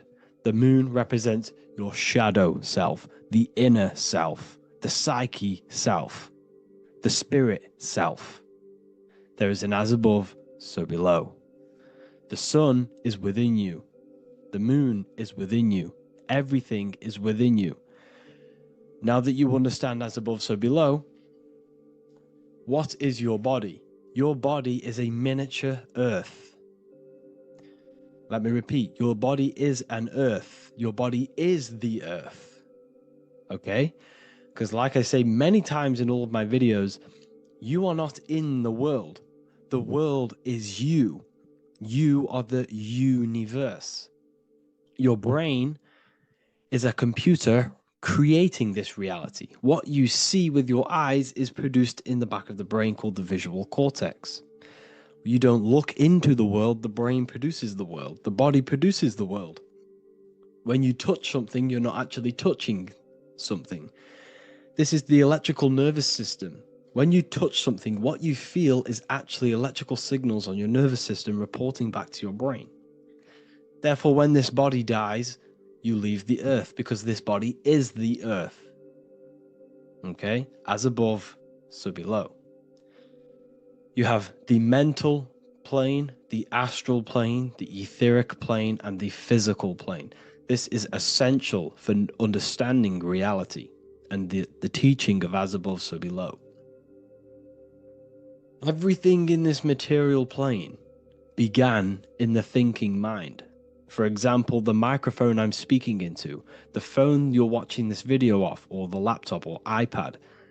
Where did this begin? It didn't begin in the factory. The first ever place this item begun was in the mind of an individual. The invisible realms of mind is where all physical things and physical items begun. Essentially, this physical plane is the effect of the thinking mind. This world is the world of effect. It's the world of outcomes. When you see something, it is already manifest. It is already being manifested. It is an effect.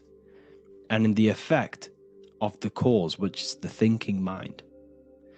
Therefore, the mind creates thoughts, which is the mental plane. Then after thoughts creates imagination, which is the astral plane. These two are spiritual. They are non-physical. So spirit kind of means non-physical. Then you have the physical planes, the etheric and the physical plane. As above, so below.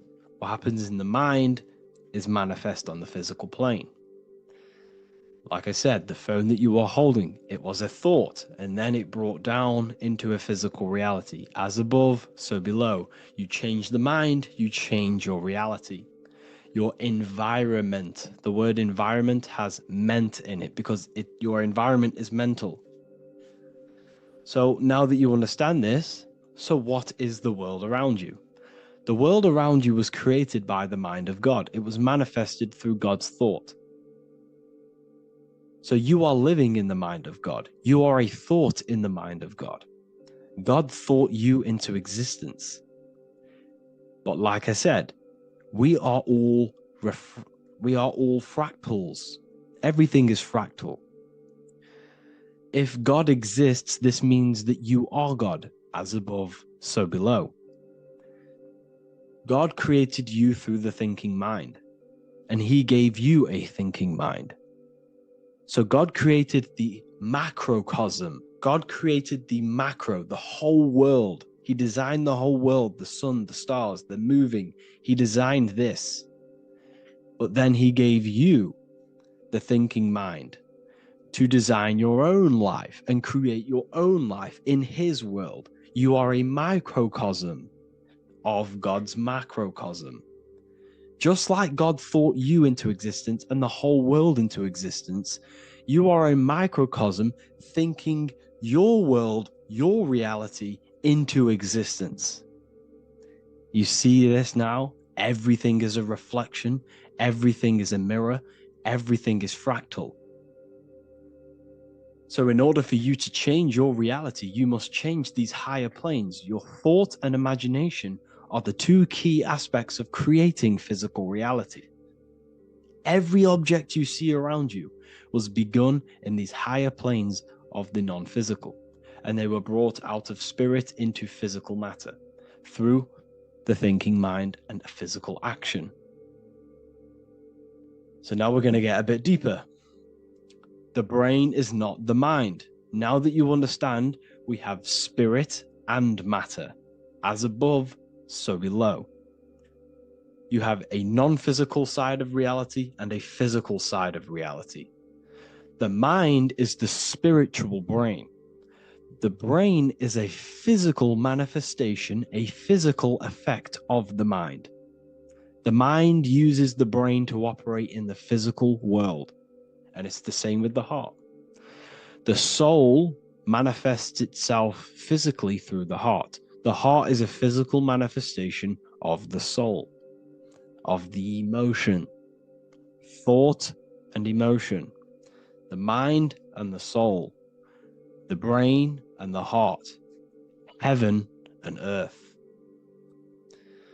So you have the inner world and the outer world, the spiritual, non-physical, and the physical. So we are all on this process of awakening, an expansion of our minds into new fields of thought, into new fields of awakening ourselves. Because essentially we are born into this world, but you are born many, many times. You can be born physically and you can be born spiritually. Like I said, everything is fractal.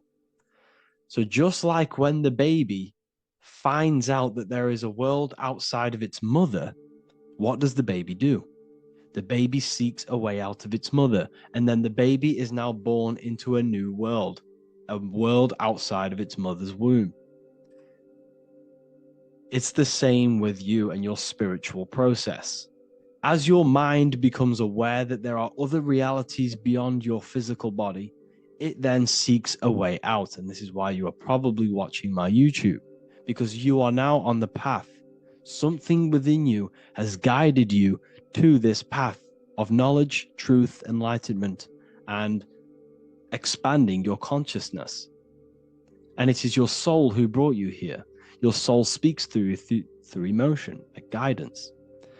Emotion is the language of the soul. When you feel very bad, this is your soul telling you you're not in the right place.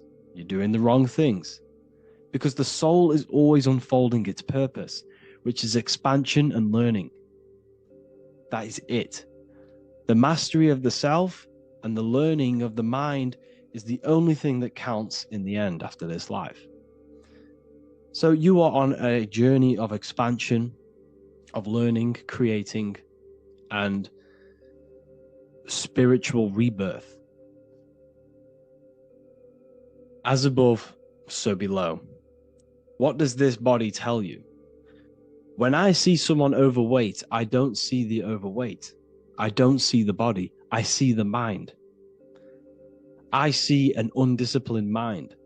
I see a mind that lacks self-control. I see a mind that seeks external validation.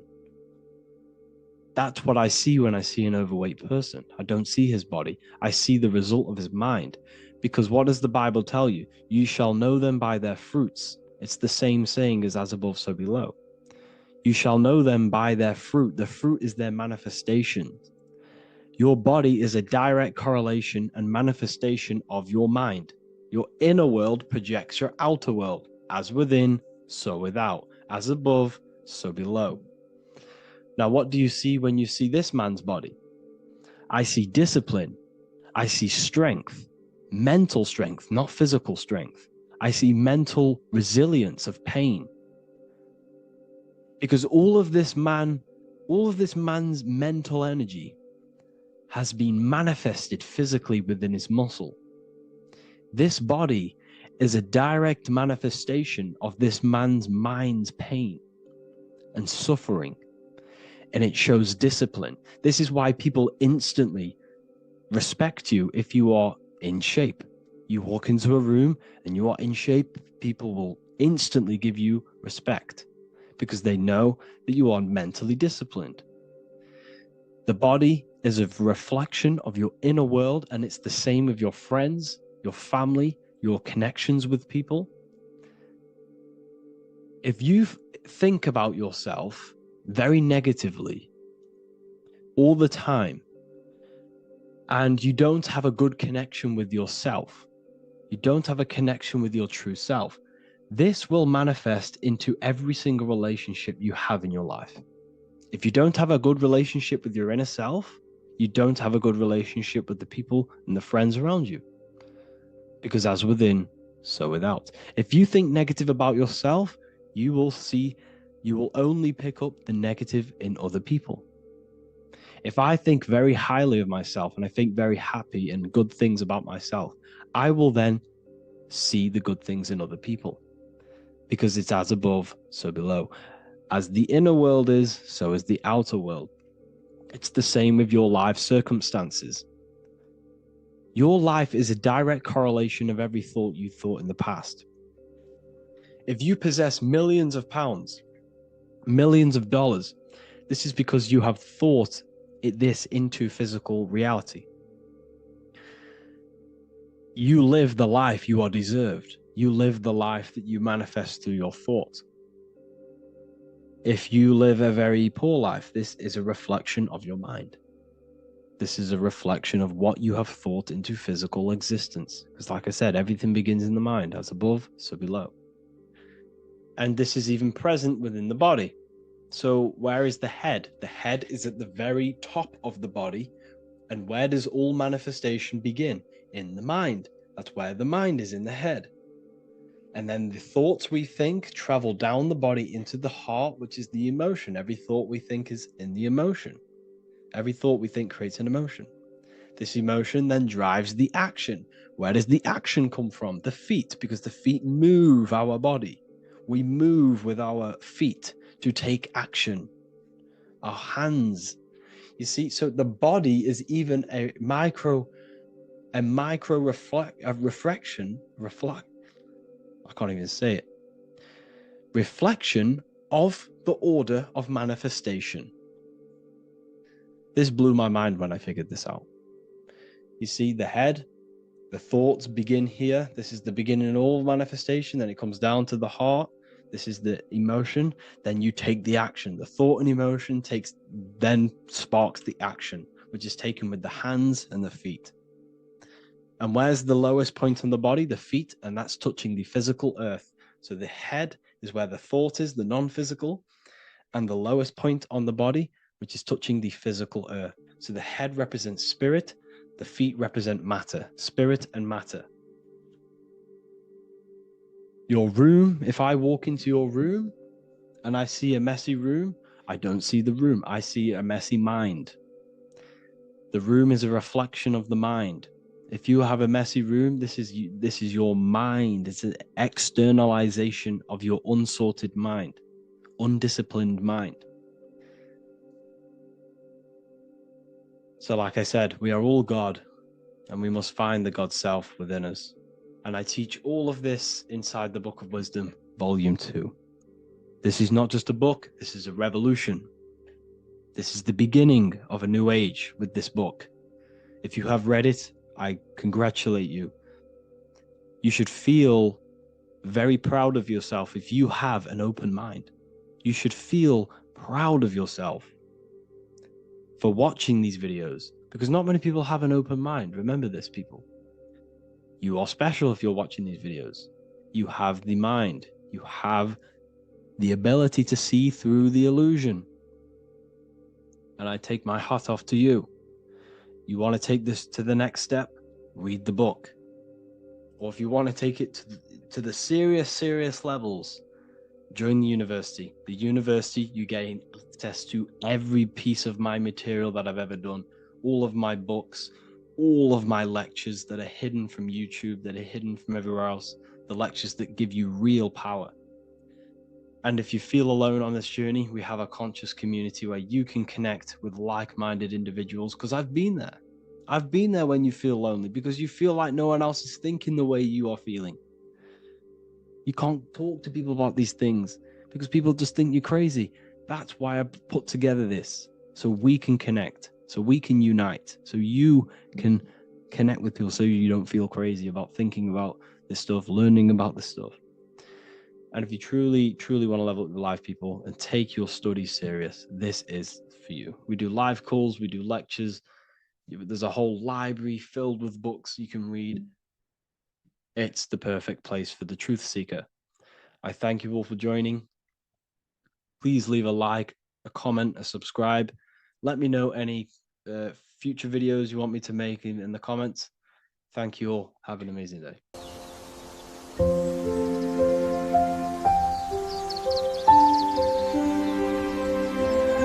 bookofwisdom.com.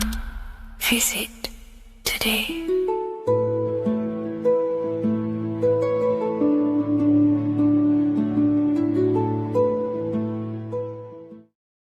Welcome back everyone to another video. Today we're going to cover everything that you need to know about the mind, starting with the two aspects of the mind, the conscious and the subconscious. The male aspect of your mind is the conscious. This is the 10% of your mind. The conscious part of your mind is only aware of everything around you, your vision, your sight, your smell, your taste, your hearing, and your current state of emotion and thought. Every thought that you consciously think about has an emotion directly attached to it. That emotion is then impressed onto the subconscious part of the mind. The subconscious part of the mind is the female aspect of your mind. It is also a whopping 90% of your mind. Subconscious mind is controlling all of the subconscious processes which happen within your body. For example, your subconscious mind is controlling your heartbeat, your digestion of food, and all of the things that you do not have to tell the body to do. It is the hidden part of our mind which is controlling all of the hidden things. The subconscious mind is like a recording supercomputer. Everything that you have experienced in your life is all recorded and stored within the subconscious mind. One of the most important things about your subconscious mind is that it stores your mental programs. Everything in the subconscious mind manifests into behavior and actions within the body. Your daily basis routine and habits are all mental programs within your subconscious mind. These mental programs are created by mainly two ways. 1, repetition, and 2, emotional impact. The repetition is fairly simple to understand. The more you do something, the more it impresses onto your subconscious mind and becomes a program. That program will then manifest into your behavior. However, with the emotional programs, they work a bit different. The stronger that you feel an emotion, the stronger it is impressed onto the subconscious mind. And then that emotion becomes a program. For example, you had a very traumatic moment happen when you were a young child. The emotion that you felt was so strong in that moment that it impressed into your subconscious mind so hard that you can recall that moment like it was yesterday. That traumatic event that happened to you when you were young will still manifest into your daily basis behavior even to this day. However, it manifests subconsciously. For example, if you were in a car crash, you will be wary to enter cars with certain people. All because of that traumatic emotion that you felt and impressed onto your subconscious mind. Another example of the subconscious manifesting into our behavior is posting on Instagram. Most of the time, the reason why you post is because your subconscious mind is seeking gratification. So before you actually do something, question yourself and find out the root cause of why you are doing this. Another thing that you need to understand about the subconscious mind is that it takes everything you say and hear literally. So for example, if you go and say, "You are an idiot" to someone, your subconscious mind will only pick up the word idiot. It only knows yourself. It doesn't know anyone else. You are casting a spell on yourself just by saying that to someone else. This is why the golden rule is to treat others like you'd like to be treated. Now, You can rewrite these programs which are already in your subconscious mind. However, it does take consistency. You have to change these programs which have been running for years. And by changing these programs, you change your behavior, because these programs manifest into your behavior. The best way to do this, personally, is to listen to affirmations first thing when you wake up in the morning, and do this for 10 minutes every single morning. Then at night time, you want to think and feel that you are becoming the reality that you desire. The more that you feel this reality, the more it will become a program and impress your subconscious mind. For example, you're trying to gain financial freedom. If you trick your subconscious mind into creating a program saying that you are financially free, this will manifest into your behavior. You will start doing more work. You will start looking for ways to make money. Your mind will be set on the frequency of money and financial freedom. Therefore, you will receive thoughts based around this program. If you take enough action, your life will dramatically change because of this program that you created in the mind. This is why we call it a mindset, because your mind is a frequency tuner which sets its frequency onto different thoughts, because thoughts are frequency. If you fill your mind with a specific frequency, you will gain thoughts and ideas based around that frequency. To create a stable mind, you need to master your emotions. You need to change your mindset. Everything that you experience is neutral. Based upon the mindset that you see it, you either give it a positive or negative charge. By understanding this deeply, you will then control your emotions. I hope you gained some wisdom and enjoyed this video. Please, if you can, leave a comment and a like, and subscribe to the channel if you like this content. Love and light to you all.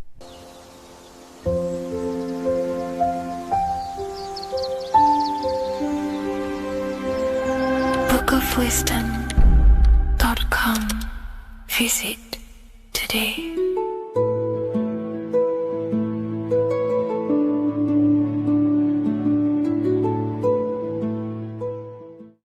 What is good, YouTube? Today we're going to be talking about the astral plane and how the cosmology fits into the astral plane. Okay, so first let's go over the astral plane and go over the different layers of reality so that you can understand reality more. You are a multi-dimensional being. You are not in these, you are in all of these realities at the same time. They all interweave into one big reality. But there are different planes. They are different vibrational dimensions. There are different dimensions of reality.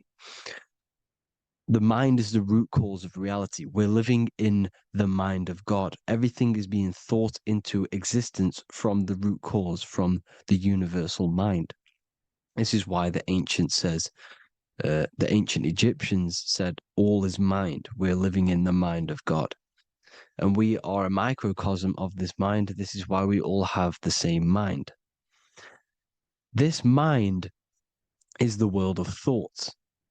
Now, this world of thoughts is just the thought alone. For example, it is the thought of a chair. But then when you start to imagine this chair and you start to mentally see the chair, you're now manifesting the thought, the singular thought, into some sort of form. So now you're imagining the chair. You're imagining the form of this chair, which is then manifesting into the astral plane. The astral plane is the world of thought forms manifesting. So when you are imagining something, you are seeing into the astral plane. Okay? Your third eye, it is an eye because it sees the astral plane. It is seeing the other side through imagination, through dreaming. Well, we'll go over dreaming later. So the thought of a chair is a singular thought. The imagination of the chair is the manifestation of the chair. And in the astral plane, it's basically the world of all the chairs that could ever exist. So your thinking of the chair is a singular thought, which is the mental plane. The astral plane is the imagination of that chair, is the thought, the manifestation of it. Depending on the vibrational state of the thought will depend what level of the astral plane it will go to. For example, if you're thinking about a chair to torture someone on it, it's going to go on the lower astral plane. Or if you're thinking and imagining happy things, it's going to go to the higher astral plane. So wherever your mindset is, that we call it a mindset because your mind is setting frequencies to certain things. Thoughts are frequencies. And a mindset is setting your frequency, setting your mind to a certain frequency. So when you set your mind to a certain frequency and you imagine something in that frequency, you're going to match everything in the astral plane that are on that similar frequency, just like you would in the physical world. Because we're all in these worlds right now as we speak, but we can't see them with the two physical eyes. We can feel it though.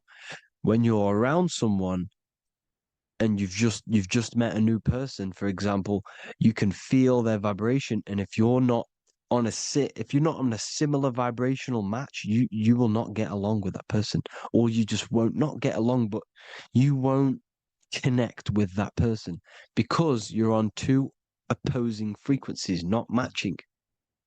And this is something you can't see, you can only feel, because it's the astral plane.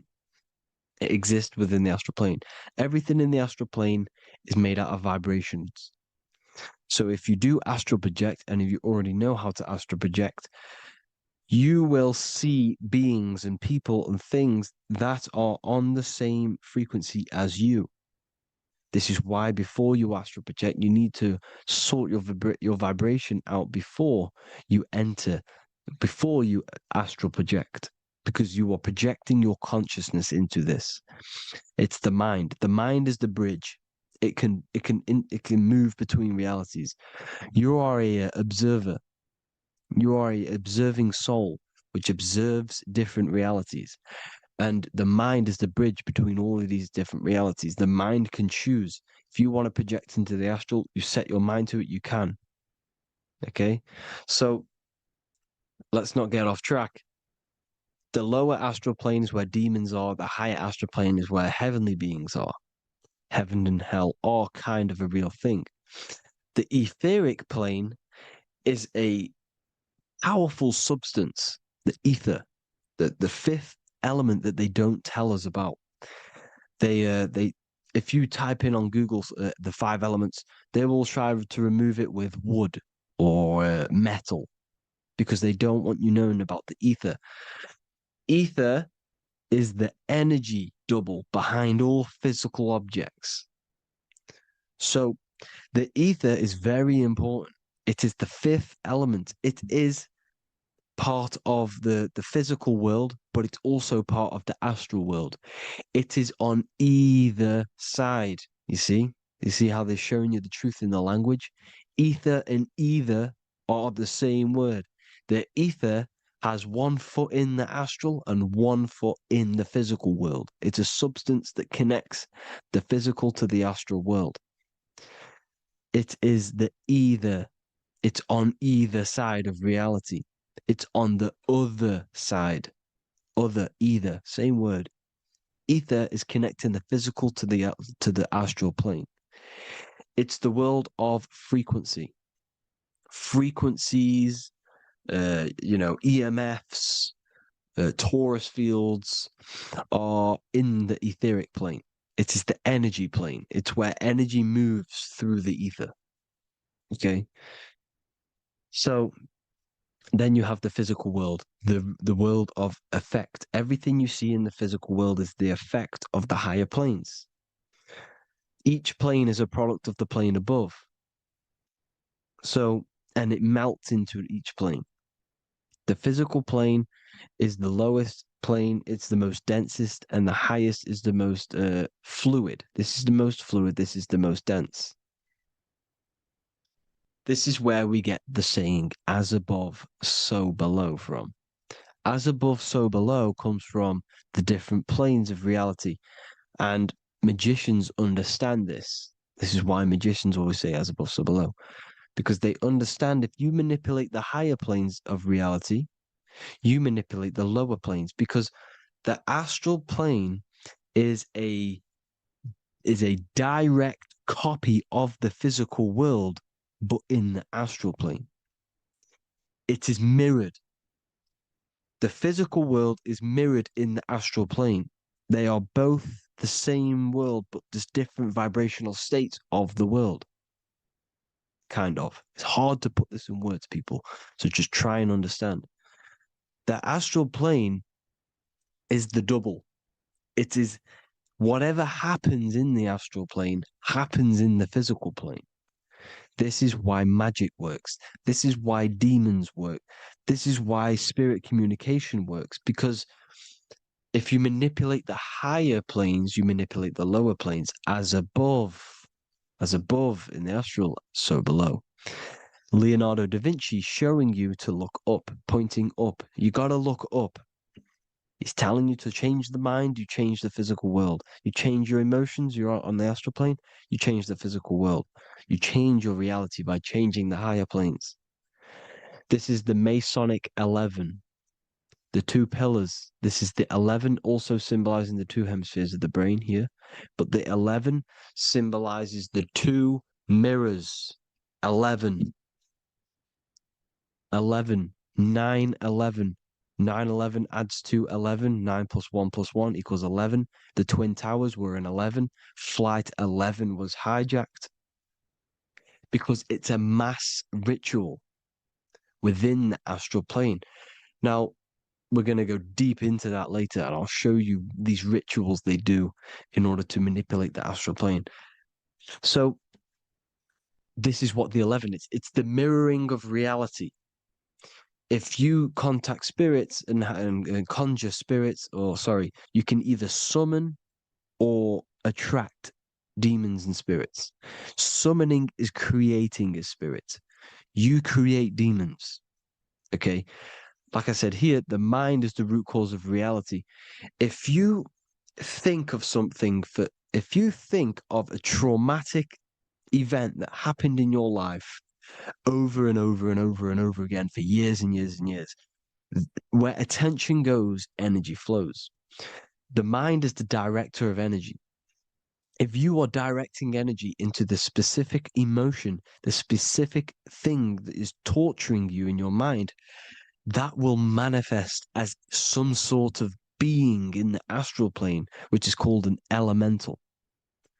And this elemental being that you have created through your thought forms and emotions will latch onto you and feed off this energy. So it's important that you get your mind right, okay? It's important you sort that you file the mind and you discipline the mind. Make sure it's only entertaining positive things, because you are quite literally creating your own demons. The word demon has the word mon in it. And if you've watched my videos to know, mon means moon. The moon is your mind. The sun is your soul. The earth is your physical body. Demon is mon means mind. Moon is mind. You create demons with your mind. Summoning. Now, this is where the rituals come in. 9/11 was a ritual because everyone was thinking about this big fearing, the death of 9/11. Everyone was thinking about it. And all of their minds thinking about this horrific thing will manifest and summon a negative energy spirit elemental within the astral plane. That's how all of this works. This is why it was a mass ritual. Okay, Chris Brown, new album name 11/11, release date on the 11/11. This will be my 11th album and contain 11 songs. All of these people know the occult. This is Hermes Trismegistus with the star of Saturn, the six-pointed star, as above, so below. The mirroring of reality, physical and astral, the two Masonic pillars. So as above, so below. What's above us? The stars. The stars are connected to the astral plane. This is why we call them stargates. When we dream, we are experiencing these different realities. And what are stars? They tell in the Bible, it says Genesis 1:14. And God said, "Let there be lights in the firmament of the heaven to divide the day from the night, and let them be for signs." Signs translates to things to come. Why things to come? The stars tell the future. Why? And why do we say as above, so below? As above us is the astral plane and the etheric plane. As above, so below. Whatever happens in the stars happens on Earth. The stars are connected to the astral plane. Above us is the astral plane. We are a star in a physical body. This is why we say Mr., sister, stir equals star. The E and the A are interchangeable. We are stars, and the stars are the start of our incarnation.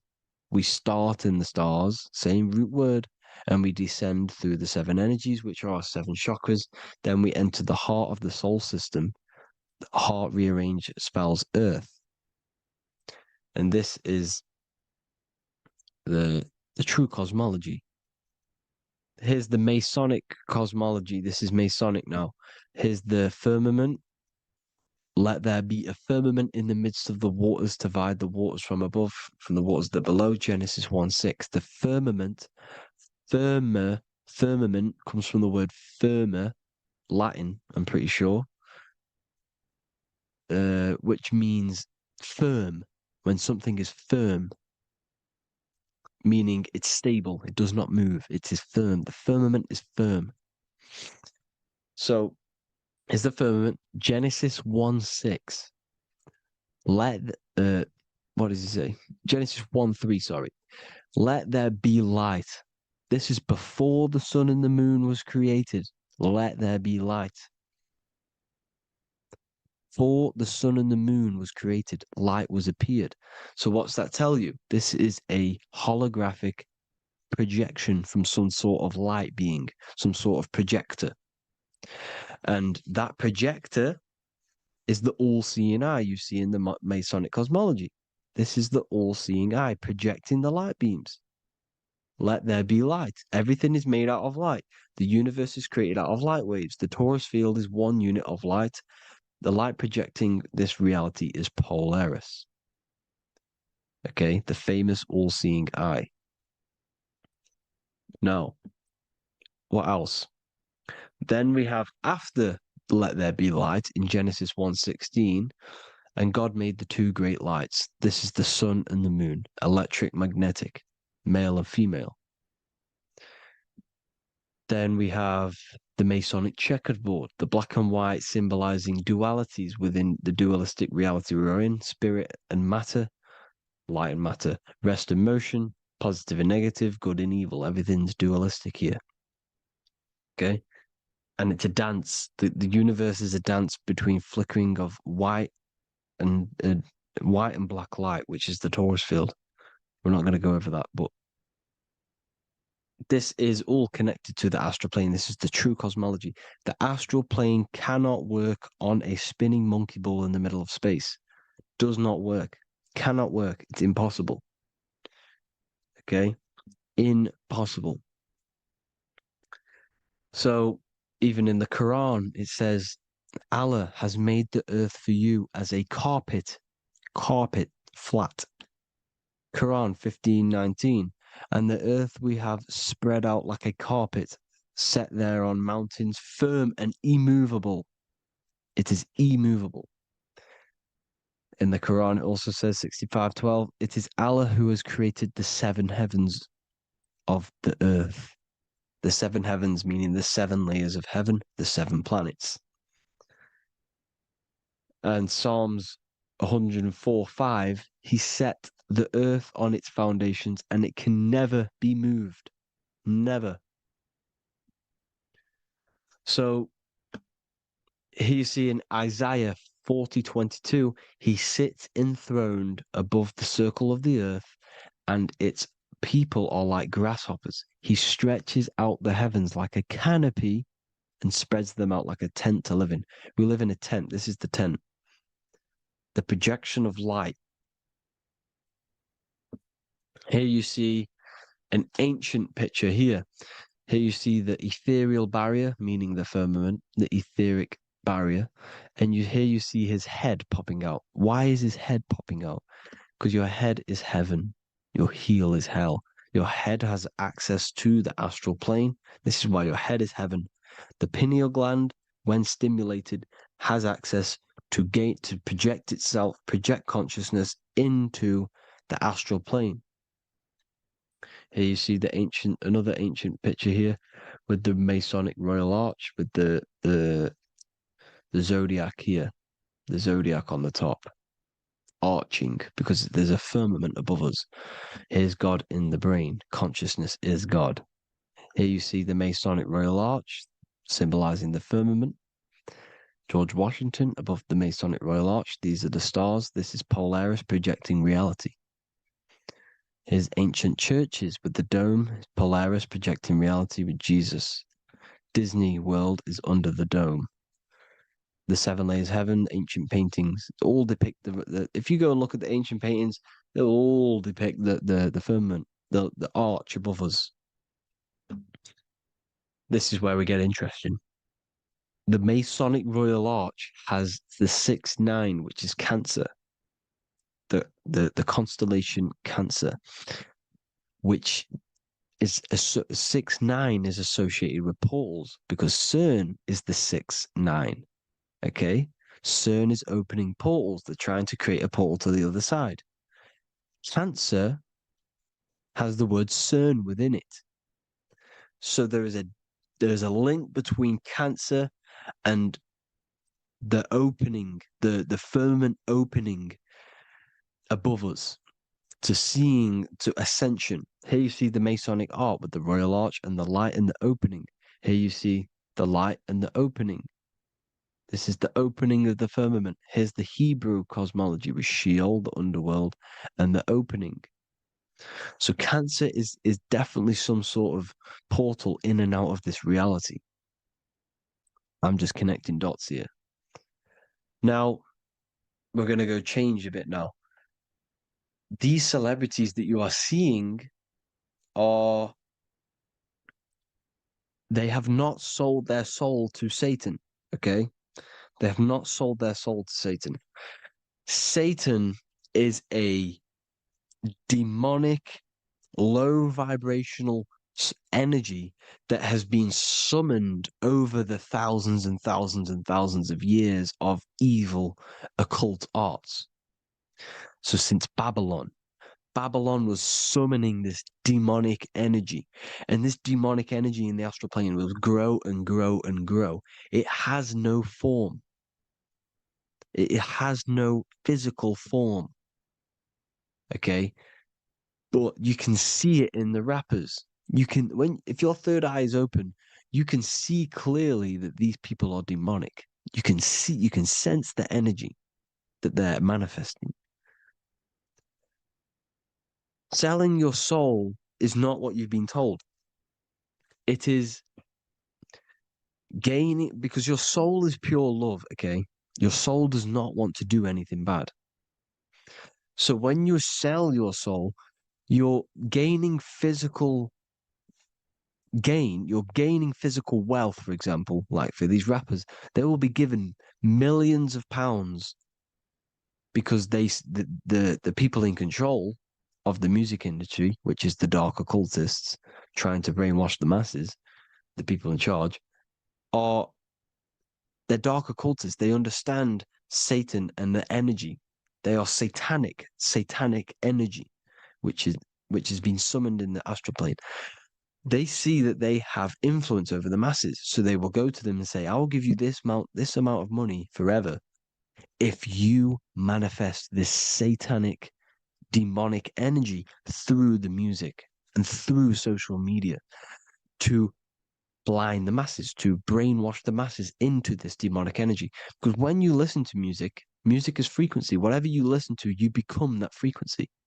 So if you're listening to these people, They're throwing energy, this demonic, satanic energy that they sold out to. Sold, soul, same word. When you sold something, you've got your soul involved. They have exchanged money, physical gain, so that they manifest this satanic energy within the astral plane and through the music, through the videos, through social media to keep us in this vibrational frequency, in this low state of consciousness. This is what it actually is. It's not, you're not selling your soul to some sort of devil. This satanic energy has no physical form in the, it is formless in the astral plane. It's a summoned energy. Now, the root chakra is red. This is why the devil is red, because it symbolizes the animal nature of man. When you are operating off your root chakra, you will kill, you will fight, you will do anything to survive, because it's all about survival mode in the root chakra. They want you keeping in that fighting mode, that surviving mode, so that you are manifesting this low vibrational frequency, this satanic energy, this demonic red energy. This is why the devil is red. And the devil has a tail with the red arrow pointing down because it symbolizes your light body. This is your Merkaba. Your Merkaba is your light body. Mer equals light, Ka equals spirit, Ba equals body. Merkaba, this is the devil's tail pointing down, the descension, your heel, up to your heel, hell. Ascension to heaven, head. You see, this is the all-seeing eye with the illumination coming off it, your head, when you're illuminated. The Merkaba is your celestial sphere to portray different planes of reality. It is the vehicle of ascension. It's your light body. It's in the word Kabbalah, Kabbalah, Ka, spirit, Ba, body, La, light. Same thing, Kabbalah, Merkaba. Same thing. It's all about the light body. This light body sees different realities. So when you see the goat in the music industry, it's this satanic summoned energy that's been summoning for thousands of years within the astral plane. When it becomes to the physical plane, it will manifest through different things. A goat, an owl, Satan, Moloch, Baal, same deity, same demonic energy that's been summoning in the astral plane. And this is why the Baphomet has a goat head. Drake's new album is the goat. The Polo G, the Masonic G, with the goat. And here's Ryla Rodriguez in the mirror, with the goat in the mirror and him in his physical body. It symbolizes, the mirror symbolizes the astral plane, because he's manifesting the goat, the demonic energy. He's sold out to the demonic energy, and in the physical plane, he's his physical body. The mirroring, the Masonic 11, the mirroring of reality, the astral and the physical. And what do you call them when they're an amazing rapper, the best rapper? You call them the goat, because the goat, you're the goat because you're manifesting the goat energy, this satanic, demonic energy within the astral plane. So Baal, Moloch, all the same thing. Because in the astral plane, if you want to gain spirits to come to you and communicate you in the physical world, if you want to communicate with spirits, you have to gain their attention. You can either gain their attention or come together and agree to create some sort of being, which is Satan. Okay. You can, like I said earlier, you can create these beings, you can summon them or attract them. One way to attract them is sacrificing. In order for you to become God, man, to turn to God, you have to sacrifice your life. You have to sacrifice, not drinking, not doing things, not doing anything demonic, not doing anything bad, not eating meat. You have to sacrifice yourself to become the light. However, if you want quick, instant gains in the physical world, you can sacrifice something else to communicate with these spirits, because these demonic energies feed off demonic energy, your demonic energy. So these dark occultists will give away babies, they'll sacrifice, torture babies so that they gain, so that they can communicate with these spirits for physical exchange. Yes, you can do this. These powerful spirits, these powerful demons can give you powers. They can give you certain things. And this is what they are doing. They're summoning and attracting these demonic energy. This is why, trafficking is one of the most, Balenciaga. Baal is the demonic energy in the astral plane, which requires child sacrifice for his presence. Balenciaga, and they were trafficking children. They were trafficking, killing them, and offering them to the spirits. This is what they are doing. Balenciaga. It's in the name. Here you see, you can see here a stick man with two horns.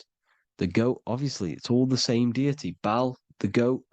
Moloch, here's Moloch, the owl, the Egyptian owl, because it comes from the owl of Moloch, which is Baal, which is Satan, all the same demonic energy. And it's on the dollar bill, a tiny dollar bill, on the $1 bill. All the same thing. Bohemian Grove, they worship the big owl, Moloch. It's all the same thing. It's all one big demonic energy which has been summoning in the astral plane. And it's trying to take over Earth, the physical plane. That's what it's doing. So I hope you all gained a deeper understanding of the astral plane and what's actually going on in the world. Please leave a comment if you can to help the algorithm. Drop a like if you like this content. And hope you all learned something today. And God bless you all. Thank you all.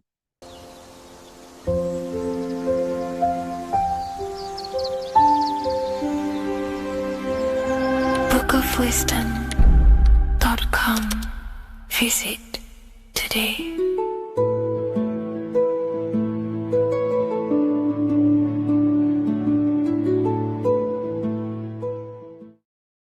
In this video, we're going to be talking about the evolution of consciousness. You are born human, however, you possess consciousness, which is the awareness behind your being, the awareness behind your thoughts, the experiencer behind your five senses, the experiencer, the observer behind your thought, emotions, and senses. You are an eye, an invisible consciousness looking through a lens which is your body. Your body produces this physical world that you experience. Your brain produces this world. Your brain and body is a technological computer. However, you are an infinite, ever-expanding consciousness behind this physical body. And there is an evolution of consciousness, a cosmic journey of expansion. And this is why we see so much pyramid symbolism in the occult and esoteric world, and especially within Freemasonry. Because the pyramid represents climbing, an evolution, a raising state of consciousness, a journey. Steps symbolize a journey upwards. This is the raising and the evolution of consciousness, our inner world. The transmutation of our inner selves, of our souls and consciousness and our minds. So when we see this pyramid, we're seeing a evolution, a way up to source consciousness. And the eye in the pyramid represents your source consciousness. It represents illumination. It represents divine guidance through this evolution of consciousness. This is why we see the ladder. Consciousness is ever expanding on an infinite journey of evolution. Each individual is a part of this cosmic process, contributing towards the ongoing expansion of both mind and awareness. As we evolve, we collectively explore deeper levels of existence, expanding the boundaries of thought and consciousness.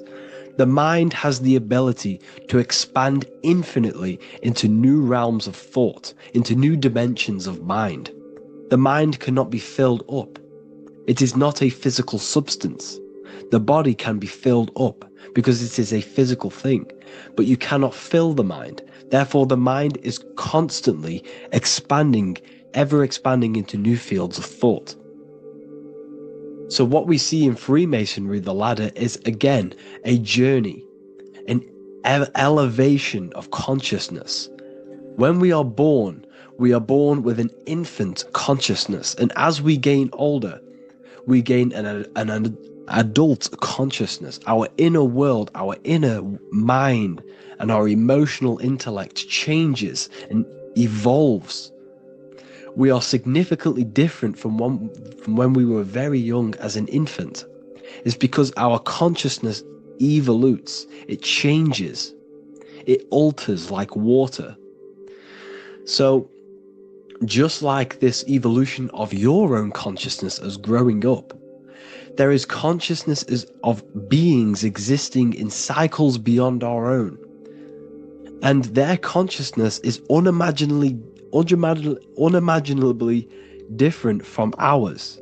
They operate on a higher level of understanding and knowing, experiencing reality in ways that transcend our current comprehension. Our minds right now cannot comprehend the highest states of consciousness. There are entities, there are beings beyond our own, existing in higher dimensions of consciousness that we cannot comprehend because they have expanded. They are on a further way up the ladder of consciousness. However, we are all on the same journey. None of us can take the same journey. There is one ultimate goal, reaching source consciousness. However, this is always ever expanding. However, we are all on a different journey. There is one truth, one source, one goal. However, there are billions in different ways of reaching it, and we are all on these different paths to source consciousness, to this ladder, this evolution of universal evolution. Okay? Their awareness is attuned to new dimensions of existence, reflecting a more advanced stage in the cosmic journey of consciousness evolution. So when you take DMT, you are shot into these higher realms of consciousness where you meet these beings who look similar to these images. They are not speaking to you physically. They don't speak to you three-dimensionally through vibration and words. They speak to you mentally. If you have done DMT, then you know this. And if you have met these beings, then you know this. You might have even met some of these types of beings on mushrooms or any psychedelic drugs. Because ultimately, when you take these mind-altering substances, it's altering your consciousness. It's merging your consciousness with the spirit of that substance. And you are essentially attuning your mind to higher dimensions of consciousness. That's why we say we're getting high when we take these substances.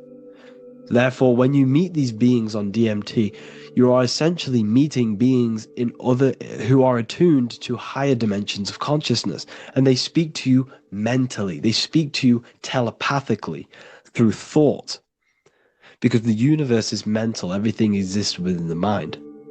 The way you are now, your physical existence, is a state of mind. Mind, thought creates matter. Spirit and matter are two opposing ways of thinking.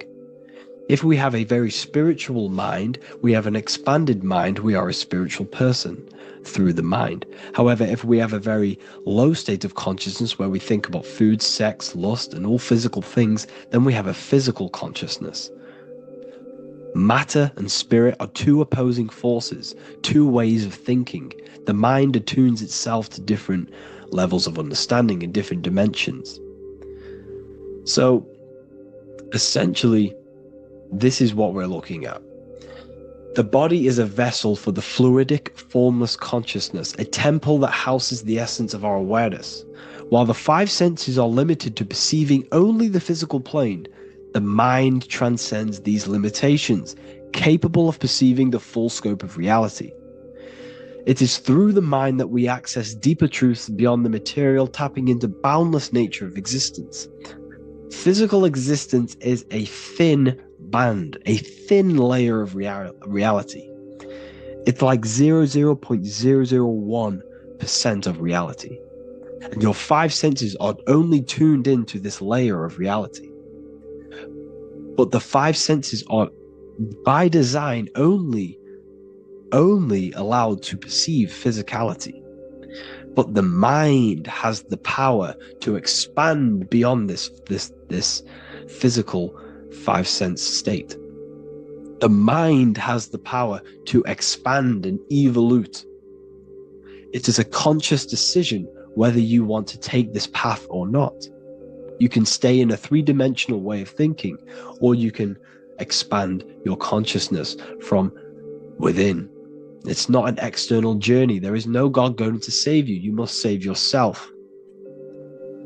Therefore, behind every single one of these eyes is the same source consciousness. However, we are all different cells in a different journey.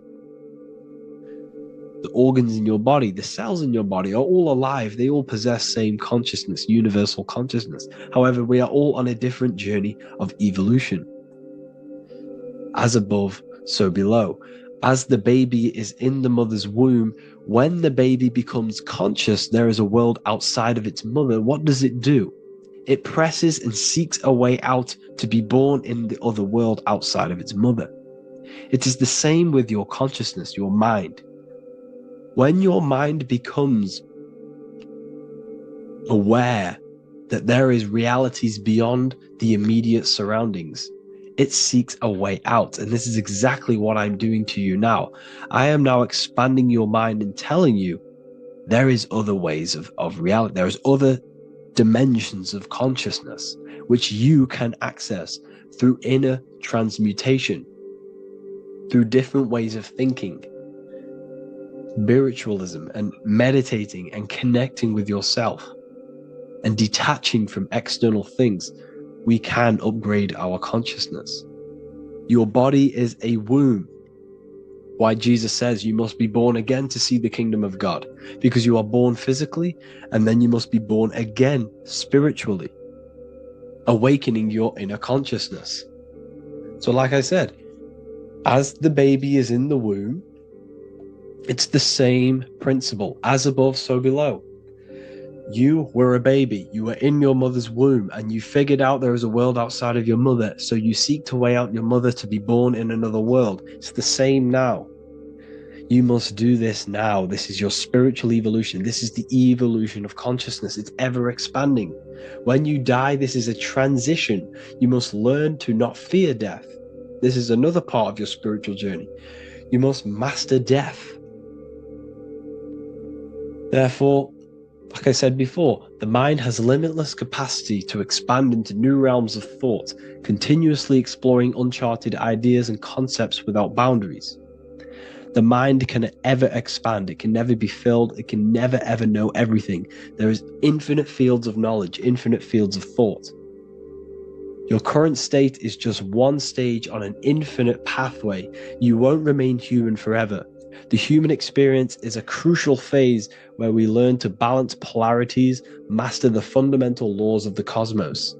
It is a period of growth and transformation, preparing us for the next stages in our cosmic evolution. The goal is to strive for perfection, yet the true perfection is unattainable. It's like a tunnel, and there is a light at the end of the tunnel. And as you walk through this tunnel, the light is ever moving backwards. You should forever seek to meet that light, but you will never meet that light because consciousness is ever expanding. You should strive for perfection, yet knowing that perfection is forever unattainable.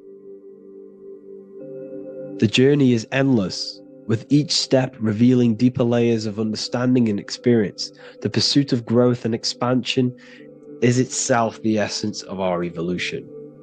You can find all of this knowledge in the amazing book that I have read for years. I have read this book, The Emerald Tablets of Thoth, the Atlantean, by M. Dorial, translated by M. Dorial.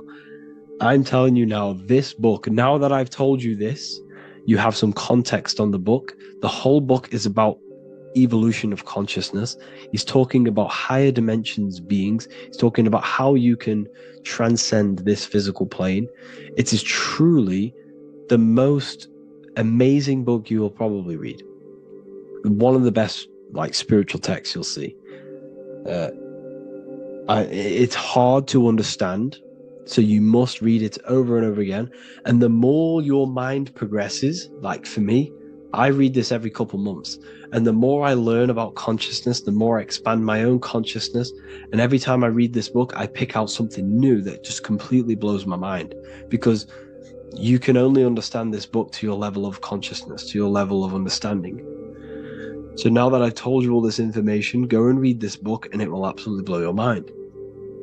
And so will the Book of Wisdom Volume 2, which is now available. I released it the other day.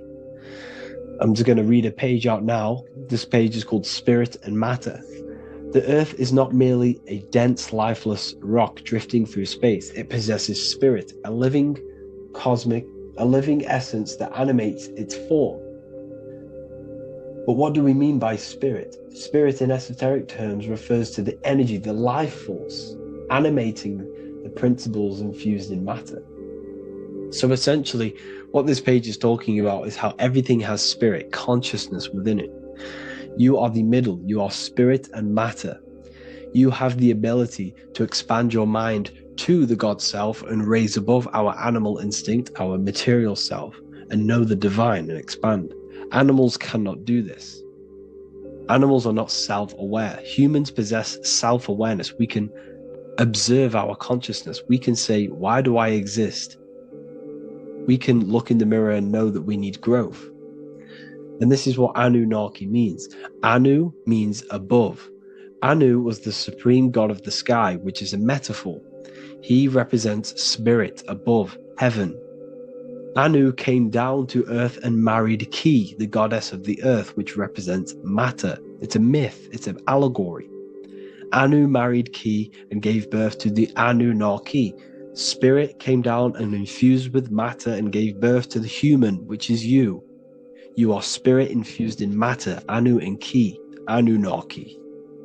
You are the Anunnaki. And this is just one of the teachings in my book. Honestly, this book is absolutely amazing. If you truly, truly want to expand your consciousness, give this book a read. And obviously, if you're inside the university, I give you this book for free.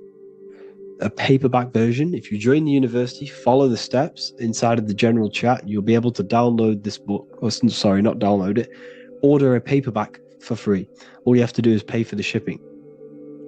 You'll also gain amazing knowledge inside of my library, where your mind will just be overblown with the amount of esoteric books. There's over 45 rare occult books, plus you get a PDF of the Volume 1 and Human Health Guide. You get reoccurring updates where I expand on symbolism, occultism, where you will just feel absolutely amazing once you understand esotericism in yourself. You'll also learn how to create the dream reality that you want with the Manifestation Mastery course, where I teach you how your consciousness creates reality. You'll have a real lectures where I post lectures on symbolism, occultism, esotericism. There's a conscious community and live calls and Q&A where you can ask me questions and I'll answer your questions. I just want to say thank you to everyone who has joined the university. Thank you for even liking and watching this video. Any support I just appreciate every single one of you. Please, if you can, leave a comment and a like on this video and let me know any videos you want me to make in the future. And I will start uploading a lot more to the YouTube. So yeah, thank you all for tuning in today. Have an amazing day.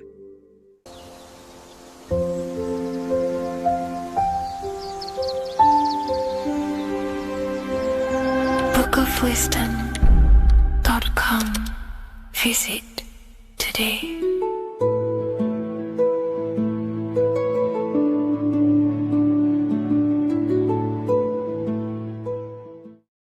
Welcome to Revival of Wisdom. Welcome people, we're back with another video. Please make sure to hit the like, the subscribe button, and turn on notifications to never miss a video. The Vatican is a giant key from a bird's eye view, and it also contains an 8-pointed star. The Anunnaki Sumerian gods also depicted this 8-pointed star. The sky god Anu from the Anunnaki also uses the 8-pointed star for his symbol. And even Freemasons depict an 8-pointed luminary with a ladder and a key.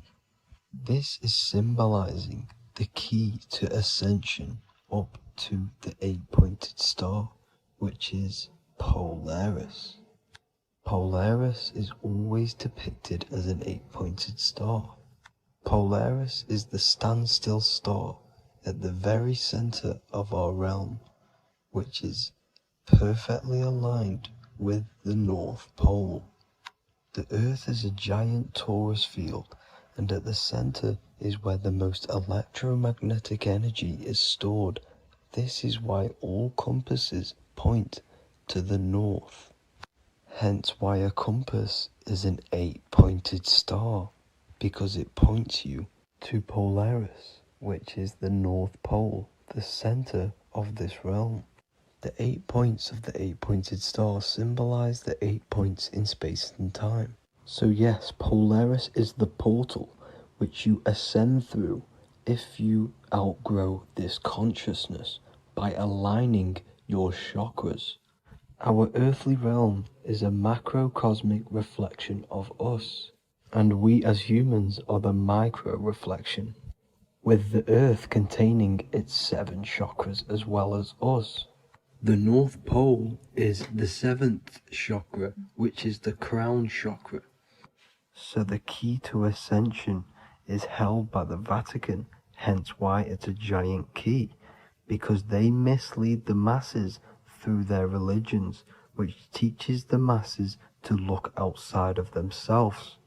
As stated in the 20,000-year-old emerald tablets, written by the Egyptian god Thoth, on Earth, man is in bondage, bound by space and time to the Earth plane. Encircling each planet, a wave of vibration binds him to his plane of unfoldment. Yet within man is the key to releasement. Within man may freedom be found. So the 7 planets are associated with each 7 chakras. The lowest chakra being the root chakra, which is associated with Saturn. This is why the elites love Saturn and reflect it in all of their symbols, because the chakras are an ascension of spiritual principles, starting from the material and ascending up to the spiritual, the crown chakra. However, evil love bondage, and they are trapping souls in the physical realm by stopping and provoking the ascension process. They do this by abusing the energy of Saturn, and Saturn is associated with the lowest chakra. The lower 3 chakras are associated with survival mode, which keeps the consciousness in a constant state of fear and only aware of its surroundings. Once you start to ascend up your chakras, you become more consciously aware of spiritual deeds. And this is the process of returning back to your true spiritual form. Going back to Polaris and its connection to ascension, Kanye West symbolizes this on his music video 24. As you see him rise up into the sky, you see an 8-pointed shape around him, which symbolizes the 8-pointed star, as you see the beam of light. And even NASA symbolize this in their Space Delta logos, a bear holding a key with an arrow up to Polaris, the 8-pointed star. Here's another NASA logo of an arrow from the Earth to Polaris. The series Lock and Key on Netflix is all about portals and doorways, and they have the Kundalini energy as one of their keys. Kundalini energy is the energy which rises up the spine, the 33 vertebrae, and activates the third eye. The third eye is the spiritual gland which connects humans to other spiritual realms. We are not the body. Our spirit, our soul inhabits the body. We exist physically, spiritually, and mentally. Therefore, we are multidimensional. The intellectual and spiritual inhabit the body. Therefore, this is just an avatar within this timeline. However, within each and every one of us, we all have the key to releasement, as says in the Emerald tablets. This releasement is ascension up until higher states of consciousness. As stated in the Emerald tablets, man is in process of changing to forms that are not of this world. Grows he in time to the formless, a plane on a cycle above, and another one saying, man is a flame bound to a mountain, but we in our cycle shall ever be free. Know ye, O man, that when ye have progressed into the cycle that lengthen above, life itself will pass to the darkness, and only the essence of the soul shall remain. That's it for this video. I hope you all enjoyed. Please feel free to leave a like, subscribe, and comment any subjects you want me to talk about. God bless you all.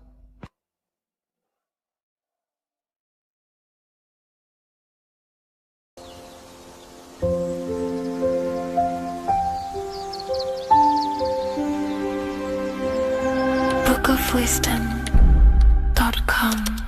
Visit today.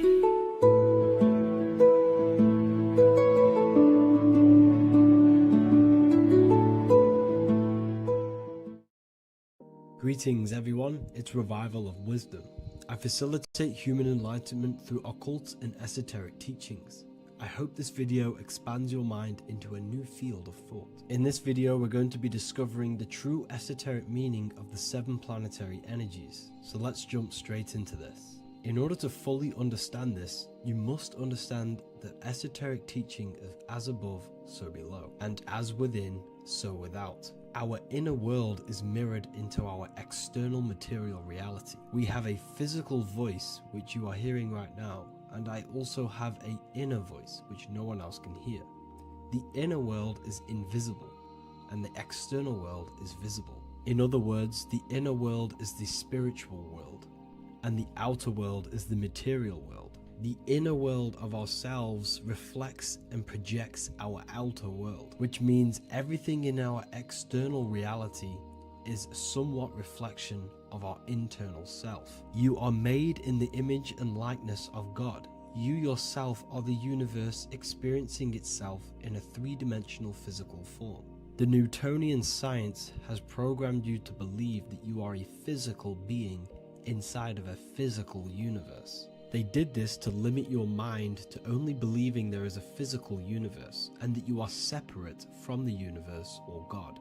But you yourself are the divine essence of the universe, experiencing itself in a physical plane, which means everything you see is inside of you, including the stars, the planets, and the elements.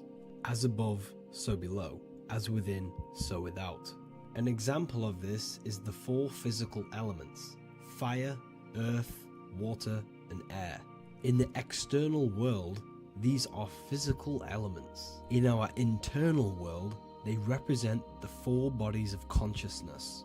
We have 4 different bodies. We have a material body, we have a spiritual body, an emotional body, and a mental body. The mind is not made out of the same substance as the body. The emotions is not made out of the same substance of the mind and the body. These bodies exist in 4 different dimensions, 4 layers of consciousness. With that being said, the 4 physical elements are inside of us. The earth is our material physical body. Fire represents our spiritual astral light body. Water represents our transformative and emotional body. Air represents the mental body, the communicative and thinking body. This is the teaching as above, so below. If that resonates with you and you can comprehend it, please leave a like and a subscribe to this channel to see more content. and feel free to leave a comment on any video suggestions. Okay, so now we've gone over the 4 physical elements and how they correspond with your inner world of consciousness. This is going to make it easier for you to understand what the planets actually are. The planets are a bit more in-depth and more detailed aspects of our consciousness. The 4 physical elements are generic, but the 7 planets go deeper. They are deeper aspects of ourselves. On a macrocosmic scale, the 7 planets rule the material realm. Every object, every animal, every plant, every stone, everything we see in this plane is governed and created under one of the 7 planets. I don't really like calling them planets. They are energies. They are spiritual forces that drive things into existence. An example of this is if we look at a tree. The roots of the tree are governed by Saturn. The stem of the tree is governed by the sun. The leaves of the tree are governed by the moon. Any offspring or fruit of the tree is governed by Jupiter. Any defense mechanisms of the tree is governed by Mars. The communication and networking of the tree is governed by Mercury. The smell and the look of the tree is governed by Venus. Everything we see in this material plane is governed by one of these specific energies. Everything material has a spiritual force that brings it into physical existence. This is the reason why we have 7 days of creation in the Bible. The 7 days of the week, all governed by the planetary energies. Monday is Moon Day for the moon. Mars governs Tuesday. Mercury is Wednesday. Jupiter is Thursday. Venus is Friday. Saturn is Saturn Day. And Sunday is for the sun. This is the reason why there are so many 7s in this physical plane. 7 days of the week, the 7 colors, the 7 chakras, the 7 diatonic musical notes, the 7 lamps on the Jewish candlestick, the G inside of the Masonic square and compass. G is the 7th letter. Now let's go a little bit deeper into every planetary energy. Saturn in the external material plane governs the foundational and enduring aspects of existence, such as roots of plants, the bones of our body, and even the insects that dwell beneath the ground. Saturn represents the dull, hard, and unyielding forces of life, symbolizing structure, limitation, and conditioning. Under Saturn's influence, things become rigid, bound by restrictions and boundaries. This is the reason why Saturn is known as Father Time, because Saturn rules anything that is a restriction and a limitation, which is time. The whole of this material plane is governed by time. You will be born and you will die. This explains why there is so much Saturn symbology in this material plane. Saturn is one of the most important planetary energies. You are a spiritual being in a physical body. Your light, your consciousness is bound to the physical body until you learn how to escape the physical body. The body is a limitation for our infinite minds and spiritual bodies. Our infinite mind is stuck in this material body, governed by Saturn's limitation of time, matter, and space. Now let's dive into what Saturn means to our consciousness within our internal world. We've gone over what Saturn means in the external world. What does it mean to our consciousness? Internally, Saturn embodies the conditioning within our consciousness.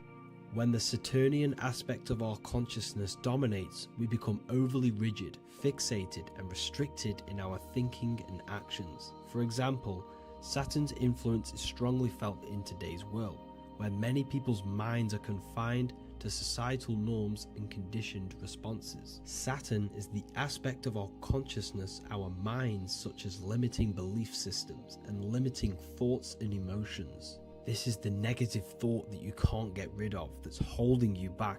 This is a Saturn aspect of our consciousness. However, this is not a negative thing. The Saturnian aspect of our consciousness is a great teacher, guiding us through difficult life lessons that ultimately lead us to growth and expansion. Saturn's energy allows us to experience and overcome fears and limitations so our minds can expand into new fields of thought, into new life. Although Saturn's energy is harsh and often challenging, it helps us develop resilience, discipline, and wisdom. However, in the modern day, this Saturnian energy has overpowered the minds of the masses, fostering excessive rigidity and limitation. This is why we see so much Saturn symbolism. It's literally everywhere because our minds are being dominated by the Saturnian limiting aspect of our consciousness. Now, let's move on to the moon. The moon, or lunar energy, in the external material macrocosm plane governs the elements of water, influencing the natural cycles such as the ocean tides, which rise and fall in harmony with the moon's phases. Beyond water, the moon also guides instinctual behaviors such as animal migrations. Birds, insects, and other creatures rely on the moon's subtle energies to navigate their journeys. For example, dung beetles use polarization patterns in the moonlight to orient themselves and travel safely home. The moon creates the months. M-O-N is moon. There are 28-day cycles, and this 28-day cycle of the moon is reflected in the woman's body, known as the menstrual cycle. The moon is a feminine energy, governing the feminine elements such as water and the feminine cycles of the body. The moon is the womb. This is why eggs have the same color as the moon, because eggs are ruled by the moon's energy. Now that's the external world. The internal world, the moon symbolizes the emotion aspect of our consciousness. It represents the subconscious mind, the seat of intuition and psychic abilities. Just like in the external world, things are born out of the moon, such as eggs and the womb. The subconscious mind acts as a womb for our conscious mind. Our deep subconscious emotions and programs are born into light into the conscious mind and controls the conscious mind. The moon represents our hidden psyche, our shadow self. Now let's go on to the sun. The sun represents the life force. In the material external world, the sun is ruling over pretty much all life. The sun gives life to all things. Without the sun, animals could not exist, the human body could not work, and plants would not grow. The sun is the life force. It's the soul of the world. Now, in our internal world of consciousness, the sun represents our passion, our drive, our conscious mind. The aspect of our internal world that wants to drive things and give life to physical manifestation. Now we go on to Mars energy. Mars is well known for being the god of war. Mars energy manifests into the material plane through anything that seeks to protect or defend itself. For example, the holly tree. The holly tree leaves are very sharp and they defend itself. Anything that is protective in the material world has Mars energy and is governed by this specific aspect of consciousness. For example, any predators or animals such as hedgehogs with spines on their backs for protection. Mars represents all things that is driven by conflict, aggression, and defense. Now, internally, inside of our inner world, Mars symbolizes the aspect of our consciousness that is focused on self-preservation and protection. Mars governs our ego, the instinctual urges of anger or maintaining reputation. Mars is not evil, it's necessary. Sometimes it's necessary for us to protect ourselves. Mars is the aspect of our consciousness that is anger, rage, the desire to fight or conquer. When this energy is activated within our consciousness, we become defensive, assertive, and even combative, ready to dominate others and destroy obstacles in our way. Now let's move on to Venus energy. Venus in the external material world manifests its energy through the aesthetics of creation. This planet governs the beauty and harmony found in nature, including the nurturing environment of a mother's womb where life begins. Venus embodies the essential love, not only in romantic relationships, but also in the bonds between family members and all living beings. Venus represents relationships. We have relationships between plants, animals. They all depend on each other to give life. Plants provide food and medicine, while living creatures contribute to their own growth and pollination. Internally, Venus represents the aspect of our consciousness that yearns for relationships and connections with others. This is an aspect of our consciousness that encourages to care for our physical appearance and embracing beauty. Aesthetics play a role in our interactions and self-expression. This is why there is a beauty brand called Venus. Now let's move to Jupiter energy. Jupiter in the material plane manifests its energy as forces of fortune, abundance, and wealth. This energy manifests itself as plants, as fruits that we can consume and eat in abundance. Anything that is nourishing and cultivated by the earth for humanity and animals. Jupiter embodies the giving energy that provides for and sustains life, fostering growth and ensuring that resources are available to all. Its influence is seen in the natural cycles of abundance, where fruits must grow and ripen before they are enjoyed, symbolizing the importance of effort and patience. Internally, in our spiritual world, Jupiter represents the aspect of our consciousness that yearns for abundance and seeks growth in various aspects of our lives, including wealth, knowledge, and personal development of the mind, spirit, and the soul. This is the aspect of our consciousness that wants to gain wealth, that wants to gain expansion and abundance in our lives. However, when Jupiter's energy dominates our consciousness excessively, it can lead to feelings of stinginess and greed. It represents material possession. The last planet is Mercury. Mercury in the external world governs the vital elements such as seeds, air, communication, education, and electricity. Known as the messenger of the gods, Mercury rules over intellect, communication, and the transmission of knowledge. Mercury's states of consciousness manifests itself in the material plane as the network between trees and plants, how they all communicate together. It represents the intelligence behind all physical things. It's the intelligence behind the seed that allows it to grow into a plant. Mercury's creative energy is manifested in the nervous system of the human body and all living animals. The intricate messenger that transmits signals from the body to the brain and then to the mind. This intelligence within us allows us to facilitate thought and movement. Internally, in our spiritual aspects of consciousness, Mercury is the state of consciousness that seeks knowledge, understanding, and intellectual growth and expansion. This part of us is curious, eager to learn, and driven to communicate ideas and information. It represents our mental body. The Roman god Mercury is often depicting flying because this symbolizes the air. Air represents our mental body. When the Mercury aspect of our consciousness dominates, we become highly intellectual, constantly seeking information, analyzing situation, and communicating our ideas. While this can enhance our understanding and ability to interact with the world, an excess of Mercury's influence can lead to overthinking, excessive analysis, and focus on intellect over emotions or intuition.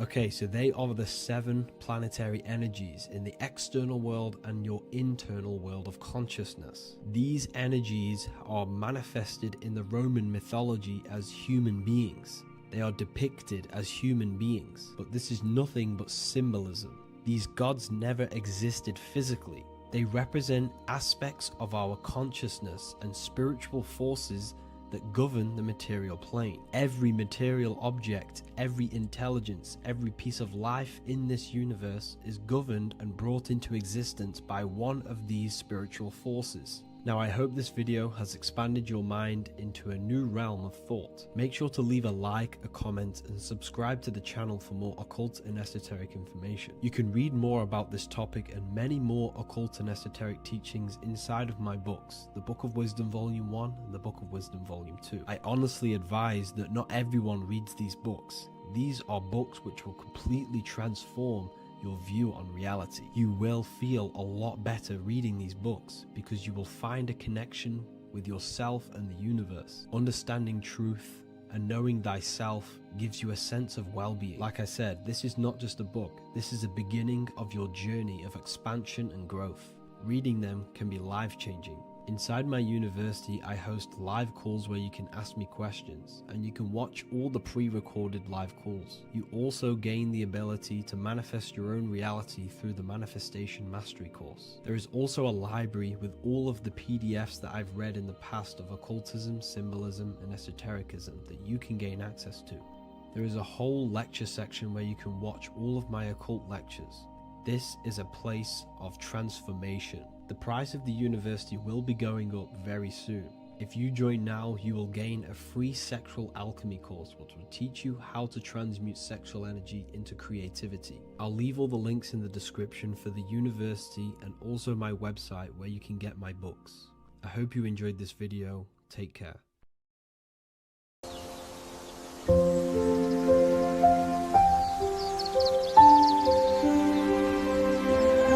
bookofwisdom.com. Visit today.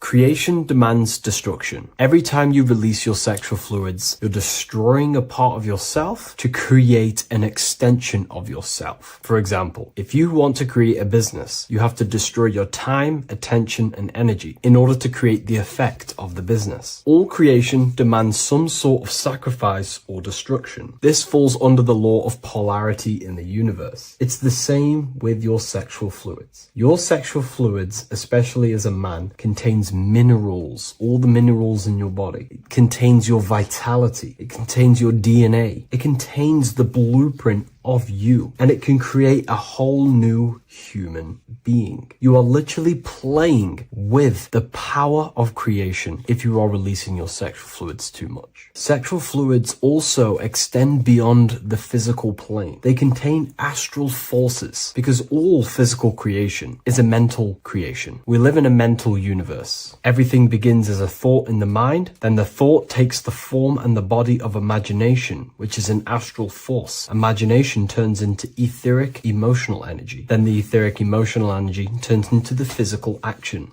and the physical manifestation. We live in a mental universe. Therefore, these dimensions do not exist separately. They are permeating and mixing in with all. Your physical body has an astral body. Everything physical has astral forces behind it. Semen is known as the astral fluid of the soul. It feeds nerves, the channels of life force and consciousness within the body. And every time you release it, you're destroying a part of your vitality, your brain, your nerves, your energy levels, your creativity, and your DNA to create an extension of you. Therefore, it is a sacred fluid within your body and not something to be played with and to be released too much. Think about it. This is a very creative energy, your sexual fluids. It can create a whole new human being. This is how powerful it actually is. It is the power of creation, and the misuse of this power can destroy your own vitality and your life of your body, because that life you are giving in order to create an extension or a child is the same life you could keep inside of you and not waste to recycle and regenerate the body. Sexual energy has been for thousands of years associated with regenerating the body, longevity of life, and maintaining youth. Not only that, every time you release your sexual energy, it floods the brain with dopamine. Dopamine is the brain's reward system, created within the middle of the brain. It releases every time you've achieved something. However, sex or an orgasm is the most powerful feeling you can feel. It's the most amazing, intense feeling and release of dopamine you can possibly feel as a human. Therefore, if you flood your brain with this high amount of dopamine every single day, you are getting the epitome of human feelings every single day. Therefore, you will become numb to everything else in reality. You won't be able to enjoy the small things in life. And I know this firsthand because I experienced this myself. As soon as I stopped, this is when I started to enjoy the little things in life, seeing family, and I actually gained more energy, more ideas. We'll get into this a bit later. It is a creative energy. It creates a whole new human being. Therefore, if we maintain this energy, we can maintain our creative power within us, because that's what we are. We are all creative beings, moving energy from higher dimensions of consciousness, the mind, into lower dimensions of consciousness, the physical world. You hold the power to create. You are not in a world. The world is working through you. You do not possess a life. Life is working through you. You are not in a universe. You are the universe. It's moving through you. There is no past, present, and future. The present moment is you. When we release every single day or frequently throughout the week, like I said, we're triggering the brain's reward system, dopamine, which makes you feel as if you have already achieved something. And if your brain is telling you you have already achieved something by overusing your sexual fluids, then you will not have the motivation to achieve other things in your life. I know this firsthand. I became very lazy. I didn't want to work. I didn't want to do anything because subconsciously my brain felt as if I've already achieved. If we look at the symbol of the Baphomet, we notice the Baphomet has horns and a goat head. Now we look at the word horny. When you become sexually aroused, it's known as horny, which is the horns, representing the lower mind. The lower mind is the mind we use for our animal instincts. We have two parts of our mind. A higher mind, which is contained of higher thought, which chases spiritual things such as love, wisdom, knowledge, and God. Then we have a lower mind, which chases the things of the material world closely associated with the ego, chases validation, material gain, status, and physical sensation, physical pleasures. It is these physical pleasures that can keep you in an endless loop, making you feeling empty inside, because nothing material can ever satisfy our internal world. Nothing. You can achieve millions of dollars. You can achieve your dream house, your dream car, your dream watch. And if that is the only thing you are chasing, you will feel empty inside when you achieve it, because nothing of this material plane can satisfy you. Nothing of the lower mind can ever satisfy you. This is why we must sacrifice the lower mind and overcome the lower mind and the lower instincts. One thing I found amazing when I mastered my sexual urges and my lust is that my mind became a lot more clear. The thoughts and the time and the attention that I used in my mind to go towards lust, sex, and chasing these things was taking up a lot of mental space, time, and energy. But as soon as I removed it and mastered it, my mind became an open vessel for higher thoughts to be received from the higher mind. The mind is like a radio antenna. Whatever we attune it with, that's what we receive. If we're constantly thinking about lust and low-level pleasures, we're going to just receive low-level thoughts. But once we remove all of the lower mind and we conquer our physical body and physical urges, our mind becomes an open channel for divine thoughts and spiritual thoughts. This is what most people call today as downloads. You receive wisdom from your higher self. Not only do you receive more wisdom, you just receive more power to create. The male and the female come together to create a child. That's how you were created. Now, the law of correspondence teaches as above, so below. It refers to everything in the universe. Therefore, in order for you to create a reality, to give birth to something, you have to bring together the masculine and the feminine. Your masculine forces are willpower and actions. Your feminine forces are emotions and imagination. When you combine the willpower, action, emotions, and imagination and combine them together, you can give birth to reality. But it's important to only give birth to things that are spiritual, that are good,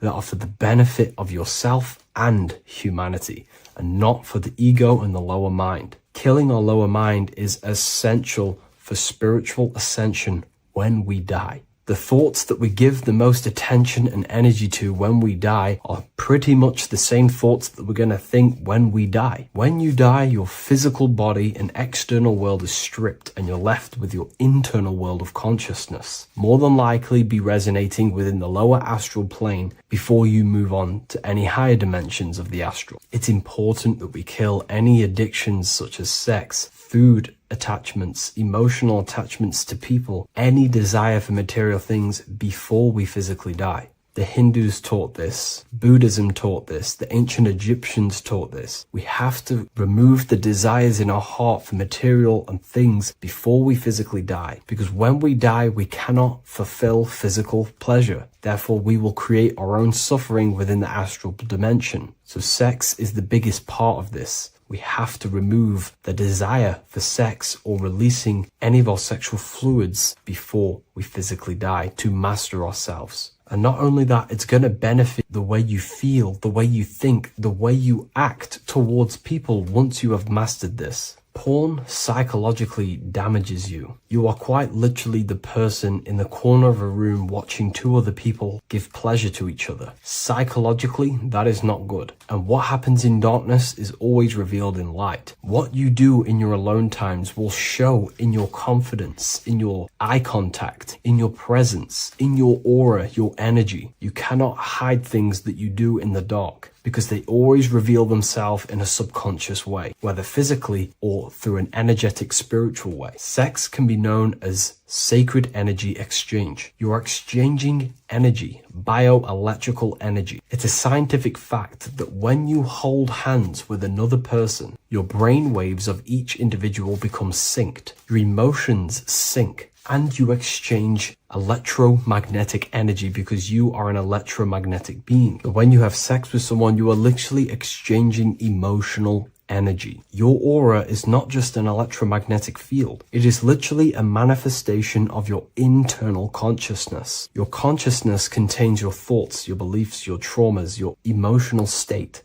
And this manifests externally through the vortex of your heart into an energy presence around your body. This is why you can feel sad when someone else is sad next to you, because their energy is merging with yours. When you have sex with someone, you are quite literally exchanging consciousness, beliefs, traumas, emotions, feelings, vibrations, and your consciousness merges with their consciousness. So be careful with just having casual sex. Now, I'm not here trying to say never release, never have sex with your partner. I'm not saying that. I'm saying take caution with these things. Take my teachings with a pinch of salt. If it benefits you, that's great. I'm not here to tell you how to live. I'm simply giving you my research and the things that have helped me in my life on my esoteric research, awakening, or spiritual path. I don't like calling it a spiritual path, because it's not spiritual. It's simply just life, the knowledge of consciousness and the self. So I hope this video helps. If you'd love to read this book, I'll leave a link in the description. This book I wrote myself called The Book of Wisdom, Volume 2.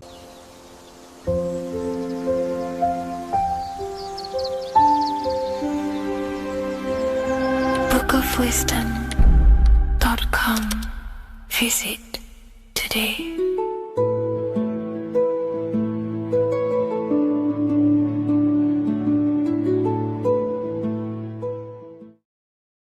Hello, everyone, and welcome to another lecture inside Ethereal University. In this lecture, you will learn about the death process and how to prepare for it, and why that preparation is so important.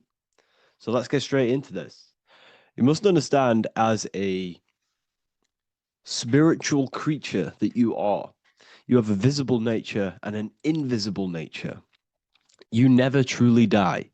You are an eternal soul experiencing a temporary physical world. The inner world of thought and emotion is eternal, while the outer world of matter is mortal. Everything that is seen is mortal. Everything that is unseen by the eyes is immortal. When you die, your external physical world will be stripped away, leaving only your pure consciousness in its raw form, drifting within the astral plane. So here you see your physical external body and your internal world. And your internal world is your state of consciousness. It's your state of consciousness. Your thought and emotion is one overall state. Okay? So you must understand these planes. You have the physical body, the etheric double, an astral body, a mental body, and the Buddhic body. When you die, you leave the physical plane. Then you will more than likely leave the etheric plane, because the ether acts as like a portal. Everything comes out of the ether and returns back to the ether. I can break that down in another video in electromagnetism. But electromagnetism is ether, energy coming in and out of the ether. You will, every single day you die, every single day. There's a cycle of life and death occurring all the time. Every single day, you go to sleep, you go back, your consciousness slips back through the ether, and then when you wake up, your consciousness comes back through the ether into the physical plane. Death is just a bigger macrocosm of the microcosm cycle of life and death. So you will return back to the astral, which is the realm of imagination, infinite possibilities, and this is where thought forms start to manifest. Okay, so depending on how advanced you actually are mentally and emotionally, will depend how long you stay in the astral. Now, what we must understand is that there is many different components to the astral. We have the higher astral, the middle astral, and the lower astral. These are all vibrational states.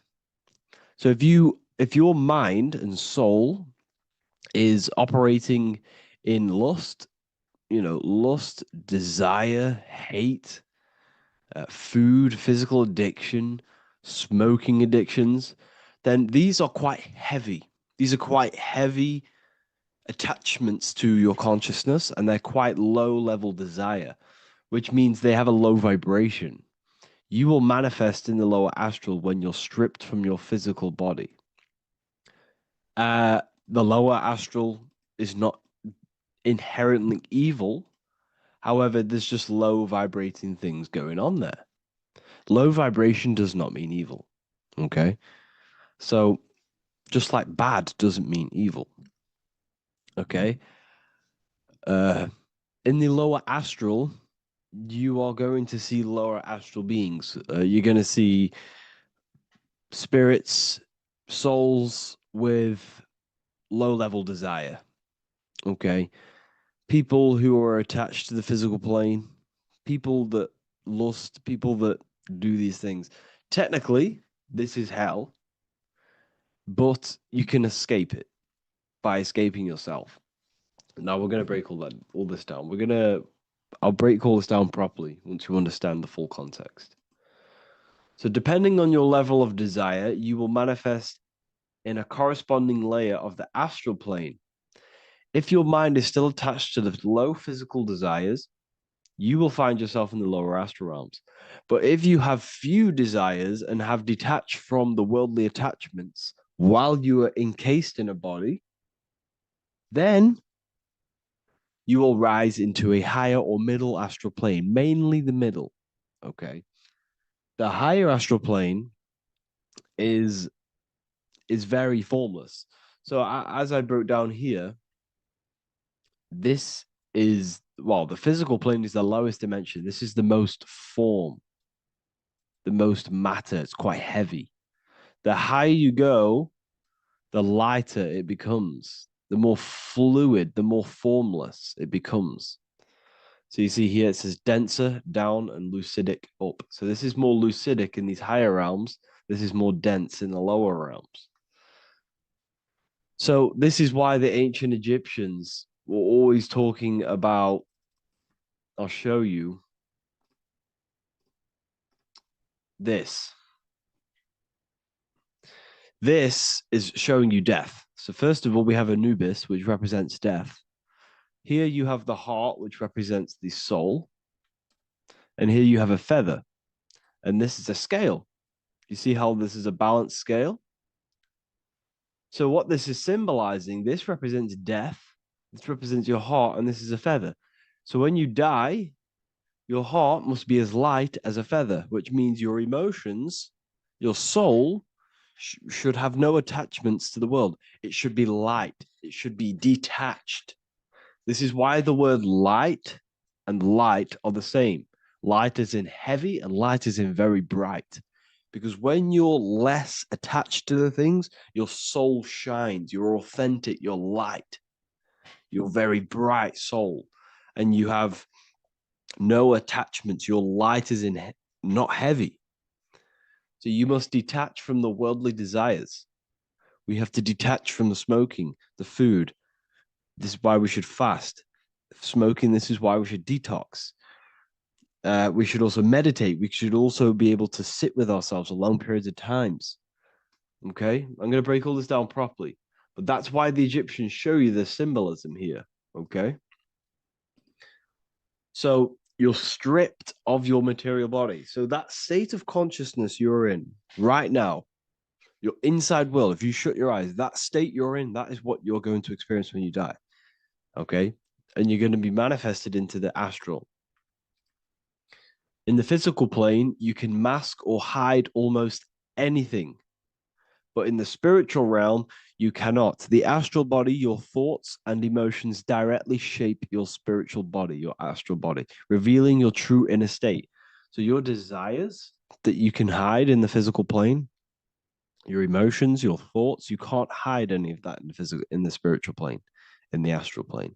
That will directly shape who you are, your color of your astral body, and your astral body as a whole. So here we have Kim Kardashian. If you could see this lady's astral body, you would run so far that you would be horrified for the rest of your life. If you could see their spirit, their astral form, it would be horrific, because their mind is so attached to, physical things, so attached to desire, money, fame, worship, power. These people do not want to die. These billionaires and millionaires will never want to die. They will do whatever they can to stay alive, because they understand what when they die, they have to face themselves. They have to face their inner world. And their astral body, their true authentic self on the inside, is horrible and horrific and so low vibration. So this is where it comes in. You must be as light as a feather. This is what the Egyptians are showing you in their artwork. Your soul must be as light as a feather. In order for the soul to ascend to a higher plane and not look at that physical plane and say, I want to go back, or I want to desire things down there, you must detach now and prepare for death. Hell is not a place. It's your own personal suffering born from within. If your mind and soul are deeply attached to mental fixations, emotional wounds, and physical addictions tied to the material world, that pain will follow you into the astral. This is your true judgment day. You judge yourself when you die. You see your authentic self. There's no hiding. Right. Imagine right now that you that everything you cling to was stripped away. No matrix, no electricity, no food, no TikTok, no phone, no possessions, no distractions, no one else. Could you sit alone with yourself for just 1 hour? Could you sit alone with your thought and emotion? That moment of truth is what you must begin to prepare for. Could you sit alone with yourself? Can you sit alone for long periods of time and just think? And if you cannot, then you're running from your internal world. You're running from your thoughts. You're distracting yourself from your thoughts. This is what we must address. Now, don't feel bad if this is you. We've all have problems. We all have internal problems. But this is what we have to face directly in order to prepare for life after death. We must meditate for long periods of time. Not even meditation. We should be able to sit with ourselves with no distractions and just think. This is what the people of the past used to do when we had no technology. People would sit and think for hours. This is what we need. Because if you cannot sit with yourself, imagine sitting with yourself with no physical body. That's the level that's going to happen. And we need to prepare for that.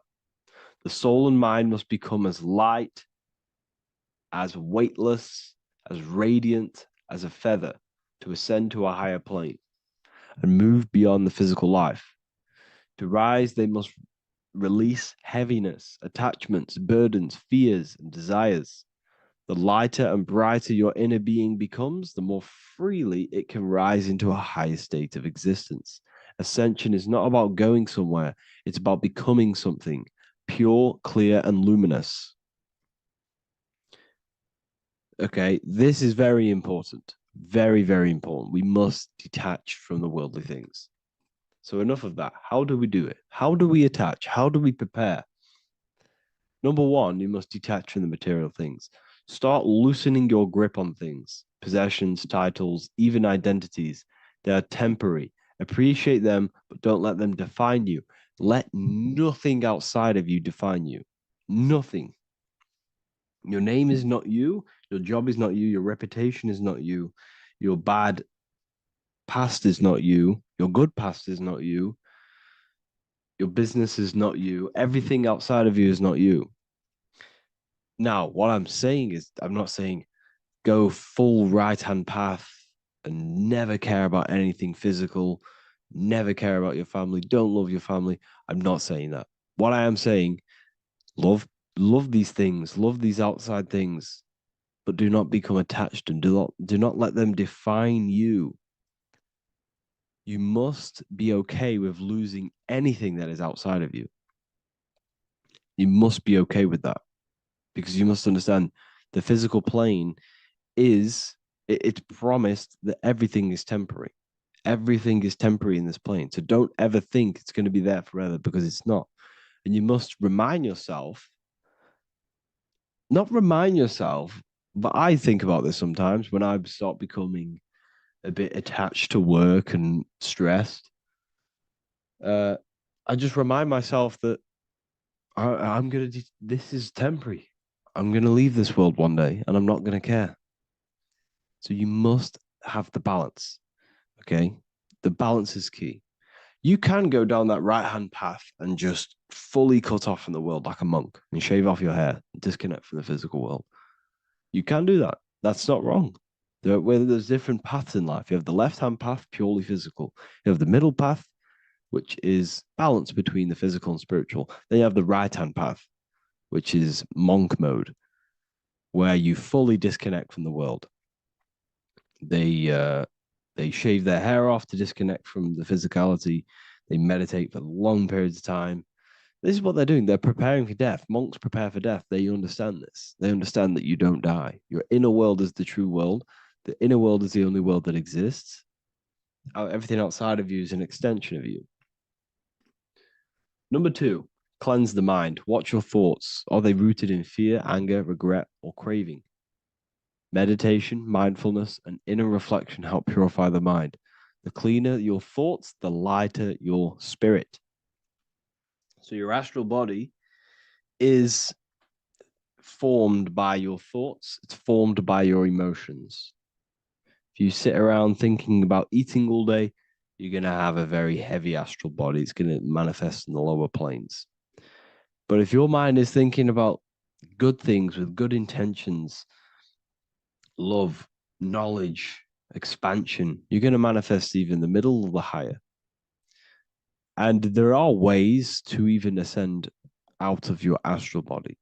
Yes, you can ascend out of your astral body and out of the mental body, but that's all very advanced, and I'm not going to teach that yet. I'll make another video on that, but you can ascend from them bodies. The astral plane is not the end. You can keep ascending as a soul until you're left with just the pure essence of the soul. But we're going to, anyways, cleanse the mind, reprogram the limiting belief systems, let go of mental attachments.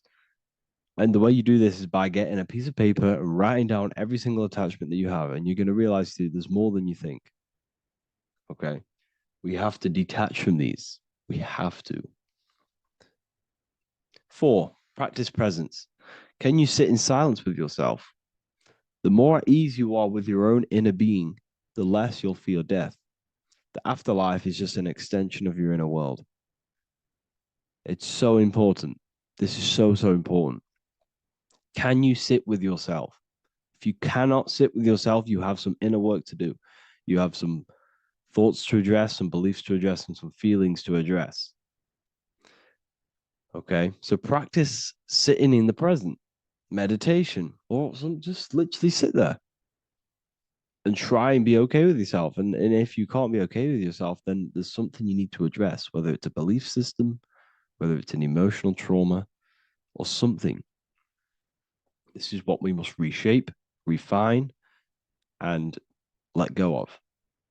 Live truthfully. Speak and act from your soul, not from fear or ego. The more authentic you are, the more aligned you become with your true self, which carries beyond this life. The ego is your mind's perception of itself while being incarnated in this world. It's been shaped by your experiences, your thoughts, your beliefs, and your emotions. So your ego is basically this false thought form that you've created. It's a false layer of yourself that sits on top of your true authentic self. It's basically your physical character. When you were young, you had no ego. You were pure. You had a pure consciousness. But then as you grew older, your ego started to grow, and it still is growing because it was shaped by experiences, things you've gone through, things you said, things you believe, things you think. It's created by you, by your mind. And the ego is close to the word echo. The ego is the echo. It's an echo. It's a layer. It's a false identity. It's a false layer that sits on top of your soul. And if you don't get rid of that ego, if you don't know how, well, not get rid of it, but balance it. If you don't know how to rise above that ego and you die, it's that ego that's going to be pulling down when you die. It's that ego that's going to be your suffering. Okay. 7, connect with the divine, whether through prayer, meditation, tune into something greater than yourself. The connection is the soul's compass beyond this world. If you can meditate and rise above them clouds of thought, that's the soul, that's the observer. We must connect with that. Okay, this will definitely help with just allowing yourself to connect with your true self.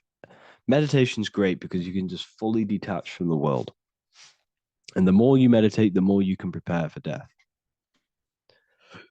A powerful way to cultivate detachment is through daily detachment meditation, done either at night or in the morning or the first breath upon waking. Or do this as many times as possible per day. Start by physically grounding yourself in the present moment. Say out loud, I am here right now, nothing else matters. Let that phrase draw your awareness into the now. Just keep saying it until you're present. Then begin to slowly list everything you identify yourself with, one by one. I am not your body. I am not my body. I am not my name. I am not my possessions. I am not my house. I'm not my children. I'm not my everything. I am not my thoughts. Release each layer gently. Imagine, if you want to, if you have a good imagination, imagine placing these things into a big box. Placing your body, placing your name, placing your possessions, placing your house, your car, your thoughts, your beliefs into a box, and then shut that box. If you have a good imagination, do that. That can help. And you'll be left with yourself. And you're not even that. It goes even deeper. Eventually, you'll reach the mind itself. Detach from the language that the mind is even using. Now, that's very difficult. And not many people have ever thought about that, and they've ever even been there. Detach from the language that the mind is using. Think about that for a second. Your mind is not what you actually think. It goes very deeper. Your mind is not that little voice. It's that voice that the language is using. So even the language is a spell on your mind. Okay, it's an attachment. Eventually, you'll reach the mind itself, detached from the language it uses, the voice in your head, the need to define. What remains is something beyond thought and beyond words. I can't even describe what's left, because words, once the language is gone, it's purely metaphysical. All I can say it is pure awareness, and it's symbolized. This is why symbols are so amazing, because they can symbolize things that are beyond words. A flame, it's just a flame. And you won't be able to understand that until you've been there. It's just a flame. It's pure cause. Words can't describe it. You'd have to experience it.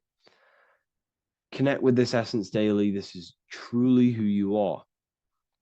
So this is a great way to detach. We can do these detachments every single day through meditation. This will definitely help over long periods of time. Of course, you're not going to be ready tomorrow for death, but just try and prepare for these things. This is the whole reason people used to meditate. It's the whole reason why people do these spiritual practices, because they understood that this plane is temporary and your soul moves on from this plane. And you'll never truly believe in the soul until you experience it. So I can show you these things, but you must go out and experience it. The soul is real, but you won't understand unless you cast off everything else. Okay. So I hope this video helps. It's a very deep video. I'm going to be making more of these stuff, of more self-mastery. And of course, we've made the self-mastery section now. So I'm going to start filling up this place with lectures. And I think it's a great time to start this because a lot of people have been asking on how to master yourself, prepare to death. So hope this video helps. See you in the next one.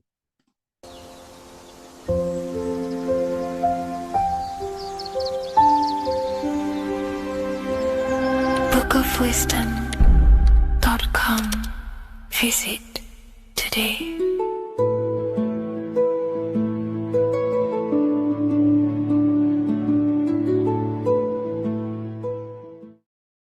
People, how are you all doing? It's Revival of Wisdom, and today we're going to be talking about your birth certificates and how we are slaves to a system and how they have trapped us into this system. Okay, so the first thing you need to understand about this system is there are two types of laws. You have the law of water, which is admiralty law, and the law of the land. So the admiralty law is the law of water, and this is what money is. Money is water. This is why we say liquidity, currency, the current. A current is water, something moving through something. Cash flow. And this is why banks are called banks, because a river bank is on either side of the water, and it directs the currency. You see? So money is water. And as you can see here, Ripple, the cryptocurrency, Ripple, water Ripple, and they're building a bridge over water, overseas, international banking with cryptocurrency. So money is water, and this has specific laws about water, but water is the same everywhere, you see. What the difference is with the law of the land is that you can have different laws in different lands. I can't do certain things in the UK that people can do in America, for example. You see, that's the law of the land. But the law of water is the same because water is everywhere. Now, this is very important to understand when it comes to, you know, these birth certificates. So, Pope Gregory, this is where we're going to start off. Pope Gregory in 1582 took the Orthodox Eastern sunrise calendar and changed it to his own Gregorian timeline, not a calendar, a timeline. This timeline was copyrighted by Pope Gregory under the name of the Vatican. So the Vatican owns the timeline that we are using today, 2023. They own it. They own the title of this Gregorian calendar. Okay. Therefore, anyone who is born under this copyrighted timeline, not calendar, they are subjected to Rome because Rome owns the timeline. They have a patent, a copyright for that timeline. What is on our birth certificates? That timeline. We are born underneath, we are subjected to the Vatican. This is why all birth certificates go to the Vatican. They own every single birth certificate. Okay? So when we use this timeline, we are subjecting ourselves to this timeline. Okay? Which the Vatican has a claim over. This calendar or timeline is set to sunset, not the sunrise, which is associated with death, darkness, and the moon, lunatics. You see, so this is a sunset calendar timeline. Okay, this is now, they've changed a couple things, right? they say that the new year is January the 1st. Okay. When we know this is in winter. January is winter, which is associated with darkness, death, the death of nature. So this is a death cult, people. These people are evil. They're so evil. The Vatican. And this is why we use April Fool's Day, because April is in Aries, and Aries is always the start of the zodiac. This is why Aries rules the head region. 12 zodiacs, 12 systems of the body.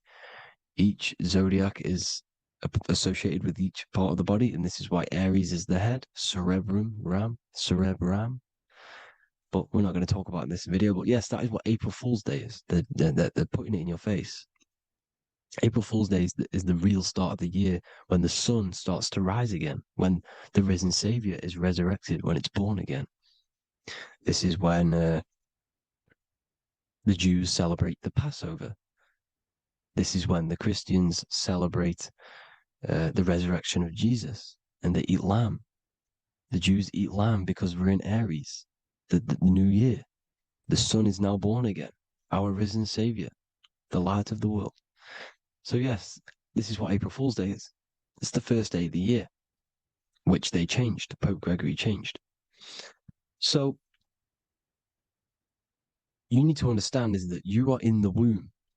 You are inside of a ship, because every ship, literally a ship, every ship is female.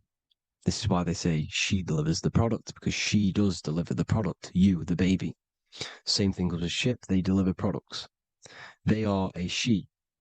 And when they pull up to the bay, like you can see on this picture, they're pulling up to the bay. This is now called the birth canal. The ship is now in birth on paper. Okay, this is law.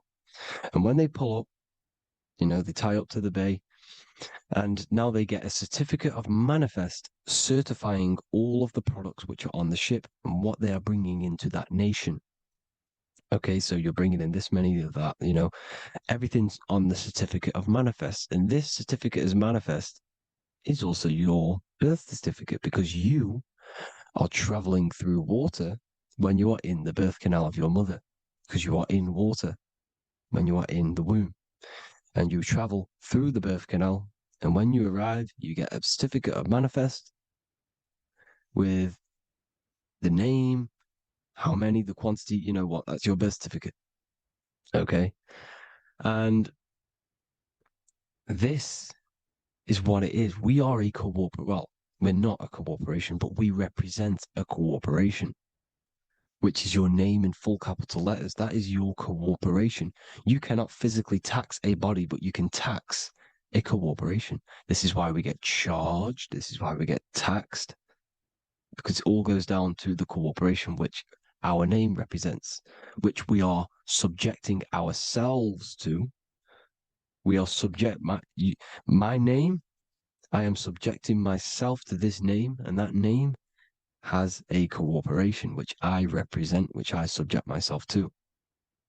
You see, this is how we are attached to this straw man, this character that they have built on paper. So it's a character which is on paper. This is what we represent. So when the woman gives birth, she delivers the baby, and then she has another substance. Now I'm going to break down how they attach this name to us, how they do it. Okay. Our mother is carrying us the product in the womb, the water. And it goes from the United Kingdom into a state-owned, corporate, federal-owned hospital, which is government-owned. She does not declare the package when she enters the building.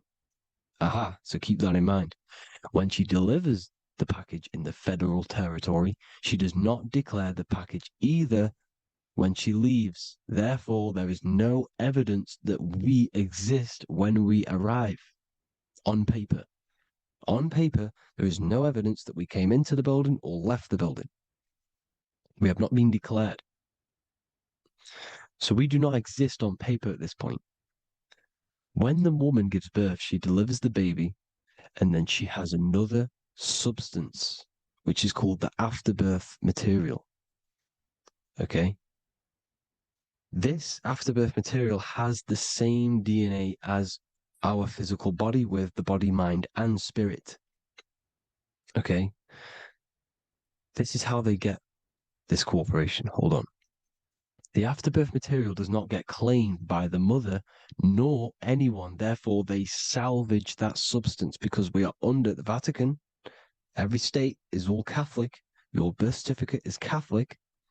No matter what religion you think you are, every single birth certificate is Catholic because we are subjected to Rome. All roads lead to Rome. Rome runs all of this. Okay. We're still under the Roman Empire. Okay.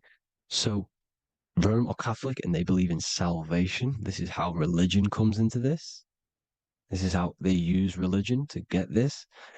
So they salvage the afterbirth material and they claim it and they salvage it and give it and charge it to Rome. And they give it a name. Here's the legal term, born alive. Here's what it says. Each product of such birth is considered live, born, and fully recognized as a human person. So each product of such birth, so that could be anything, the afterbirth, the person who actually comes out, the baby. So your afterbirth, which we do not take with us, we take the baby with us, they keep that in the hospital, they collect the afterbirth, and they salvage it, and they give it the name, which, it is us. We are a representative to that afterbirth material, which they put the name on, they claimed, which is subject to Rome. So we are walking around our whole lives as a representative to that claimed salvaged afterbirth material, which the federal state have. Okay. We are under the Catholic Church, Vatican. Therefore, the afterbirth material is a child of God. See, on paper, therefore, they believe in salvation and salvage the afterbirth material. This material has no mother or father. The state pick it up. It becomes a war to the courts and gets charged to the state. So we are a representative to that character they salvaged because it is the exact same DNA as you. Subject is the name or the title, and the matter is the physical aspect left behind in the hospital, which represents us. You see? So now we're moving on to Unum Sanctum. Unum Sanctum was in 1302, a very, very important year. Very important year. Unum Sanctum says this is basically how they claim everyone in the world. So the Vatican had all this power, all this gold, all these people under them. They need to get a claim for them so then they can rule over them and make them slaves. So what they did, they created Unum Sanctum. Pope Boniface VIII did this. And it says, the spiritual man judges of all things and he himself is judged by no man. The spiritual man, keep that in mind, unless he invent like Manichaeus, two beginnings, which is false and judged by heretical, since according to the testimony of Moses, it is not in the beginnings, but in the beginning that God created heaven and earth. Furthermore, we declare, we proclaim, we define that it is absolutely necessary for salvation that every human creature to be subjected to the Roman pontiff. So they are claiming us in Unum Sanctum, and it's in the vaults in the Vatican. They will put a spell on it because they are sorcerers, they are magicians. They put a spell on it, they lock it up, and whatever goes on that piece of paper goes. And this Unum Sanctum is claiming all of us. So what does it say in the beginning? The spiritual man judges of all things, and he himself is judged by no man. The spiritual man, the man with the body, mind, and soul, the first baby that comes out the birth canal. That's you, your body, body, mind, and soul. You have the Christ, which is I am, which is grace. Grace means here, now, in the present. You have the Christ, which means I am. Therefore, you have a soul. If you can say, I am, you have the Christ, you have a soul. But a creature can be anything with no soul. You see? So no man can judge the man with the soul. However, as it says in the second part, we proclaim, we define that it's absolutely necessary for salvation that every human creature to be subject to the Roman pontiff. So they are subjecting the afterbirth, not the man with the body, mind, and soul, but the afterbirth to the Roman pontiff, to the Roman Catholic Church. We are the ones who are claiming to be the afterbirth material, which is our birth certificate, which is our representative. We represent that because it is our DNA. This is how we are stuck. We are stuck because we represent this DNA, which is on paper, recorded. You see? So we, being untaught, uneducated in these subjects, we are subjecting ourselves to this system, to this slavery, because we just want to live. We just want to live happily, just peaceful. Think about it. Where's all this coming from? Where's all this war, all this killing, deaths coming from? We just want to live. It's coming from the Catholic Church, these evil death cult, which has subjected us, which has used us as slaves, and we are still slaves, and it's just going to get worse and worse and worse. So this is how we have subjected ourselves to be the slaves to this system. It's a lot to take in, and there's a lot more deeper stuff which goes into this. I'm just going over the surface. I'm going quite deep, but there is little details that I still need to learn myself. But this is the general how that we've been stuck to this slave system. So we are batteries, okay? This is why we get charged. When you go in a court, you get charged, okay? Because you're a biological battery. This is why cities look like motherboards, because we are feeding energy to this matrix. Okay, when we look outside of ourselves, when we give power to so-called Jesus Christ, worshipping idols outside of ourselves, where attention goes, energy flows. We are feeding the matrix with energy. By looking within, placing your attention within yourself, you are taking back your power. Because the I am is Christ. The you, the soul, is Christ. It's God. The awareness is God. Okay? However, we are subjecting ourselves to this system. We're subjecting ourselves to this system and the feeding of our energy. So what we need to look for the future is that, think about it, with the end goal is to change our DNA, is to literally make us robots, transhumanism, slaves. This is why we have smart cars, smartphones, smart watches, smart meters, smart cities. And all of this is going to be connected by the smart grid, which is 5G. This is why 5G is rolling out. 5G is going to connect all of these technologies to one. It's like a big net system. And you know why they're doing this? It's because all of this is going to be connected through AI, through this 5G, and that 5G is going to be controlled by the elites. So you say anything wrong, you do something wrong, you say the wrong thing online, they'll turn off your car, they'll turn off your phone, they'll turn off your smartwatch, they'll turn off your TV, because it's all going to be connected and controlled by the smart grid. And this is what the Great Reset is, people. But they're going to trap us inside of these 15-minute smart cities so we can't leave the area, because they're going to use climate change as a tool to enslave us, to not travel because of so-called climate change and the fumes that we are putting into the air, which is all BS. They're doing this to push these new cities, to push all of it. But listen, they're trying to get inside of your body. The only way they can do that is to get you addicted and using this technology. First, they got on the body with the smartphone. Well, first of all, we use the technology. We get used to it with it in our hand. The next step for them was to get on the body, which is the Apple Watch, as you see down here. They have now successfully got onto the body.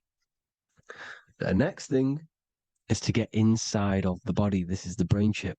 You see how they've slowly lured their way in, slowly got you addicted to this technology, got you dependent on this technology. And what they're going to do is that they're going to mold society to be dependent on the brain chip. So in order, for example, if you want to go and pay for food, you're going to have to get a chip to pay for the food because it's all going to be digital money. And that digital money will be connected to the chip and you'll need the chip to pay for things. You see? So this is how they're slowly transhumanizing us. These phones, these apps, these things which are all we are all using was created by Freemasons. Mason means traveler because they travel the depths of the mind. They understand human consciousness. They understand the brain. They understand the mind. By the deepest root cause, they understand it. This is what Masonry is. It's the occult. So these technologies is designed by these people. This is why they're so addictive, because they understand how it works. They understand how to get people addicted because they understand human consciousness, the brain, the body, and the mind. So this is the advantage Freemasons have over us. And these secret societies, which have gone through the orders of Freemasonry and progressed onto these secret societies, which are the evil side, because I'm not saying Freemasonry is evil, okay? But the societies which they go beyond Freemasonry, because you can go beyond the 33rd degree into these secret societies, and they use this knowledge for the bad, to enslave people. And this is what's going to happen. Transhumanism. So I hope you all learned some insight for today. Please do a bit more research on, the birth certificate and stuff like that, the straw man. And have an amazing day, people. Please like, comment, and subscribe. Peace.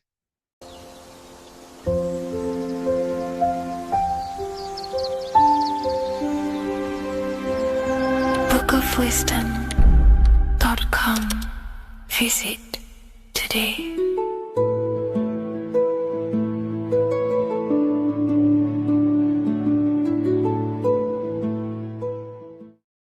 Welcome to Revival of Wisdom. Today, we're going to be talking about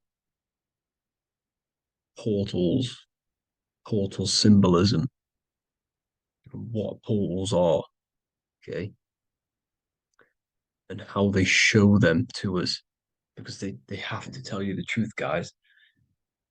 This is the thing with the universal law. They have to tell you the truth.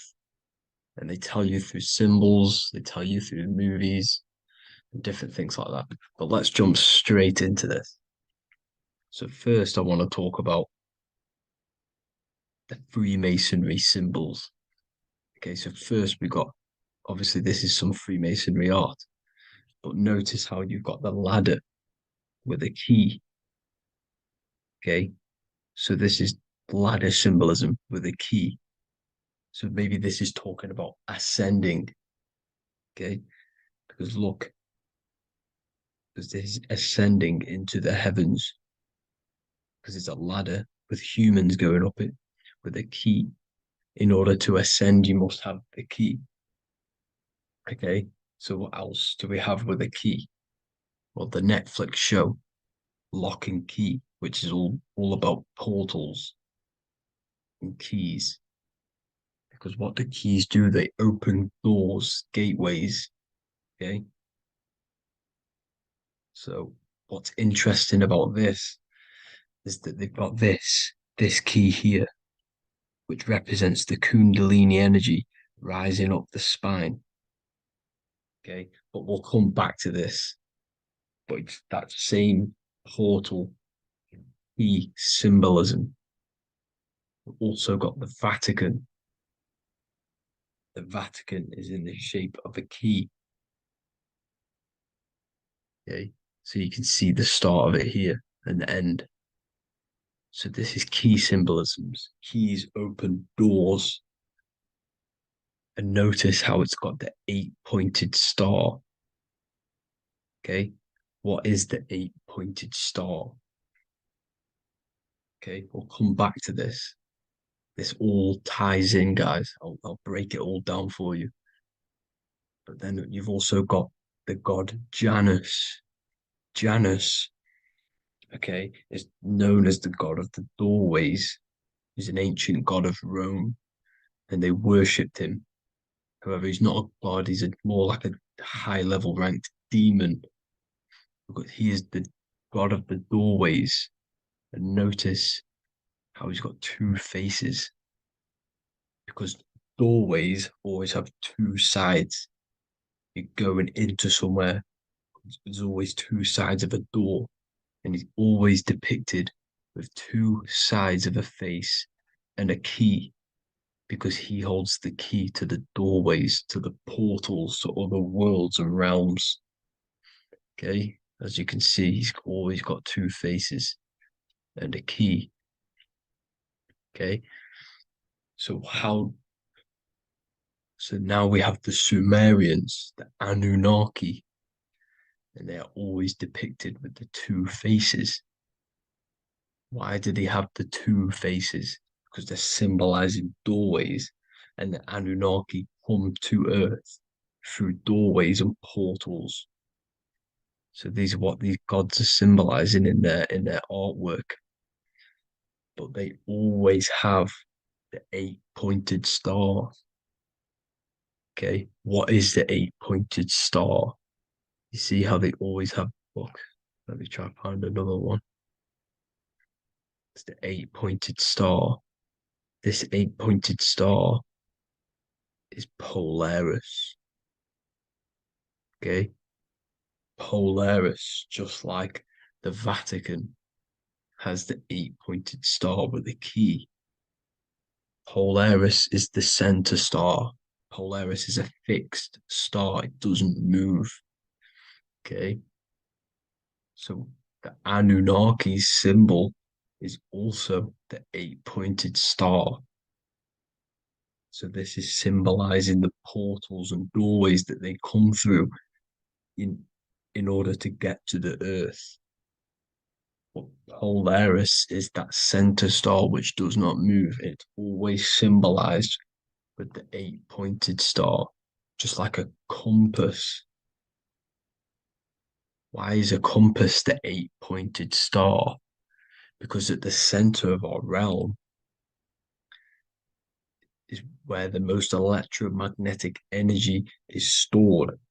As you can see, we have an aura field, an electromagnetic aura field.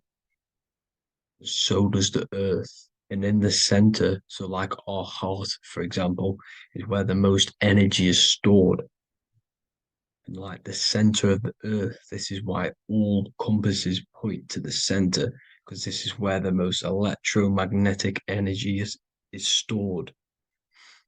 It's at the center of our realm. Okay. So like I was saying with the lock and key series, see this here? The Kundalini energy rising up the spine, just like your Kundalini energy rising up the spine. Let me try. I can't zoom in, but you know what I'm trying to say here. Let's go back to Polaris, because at the center is where pole. Can you see the pole of electromagnetic energy? Polaris, the North pole.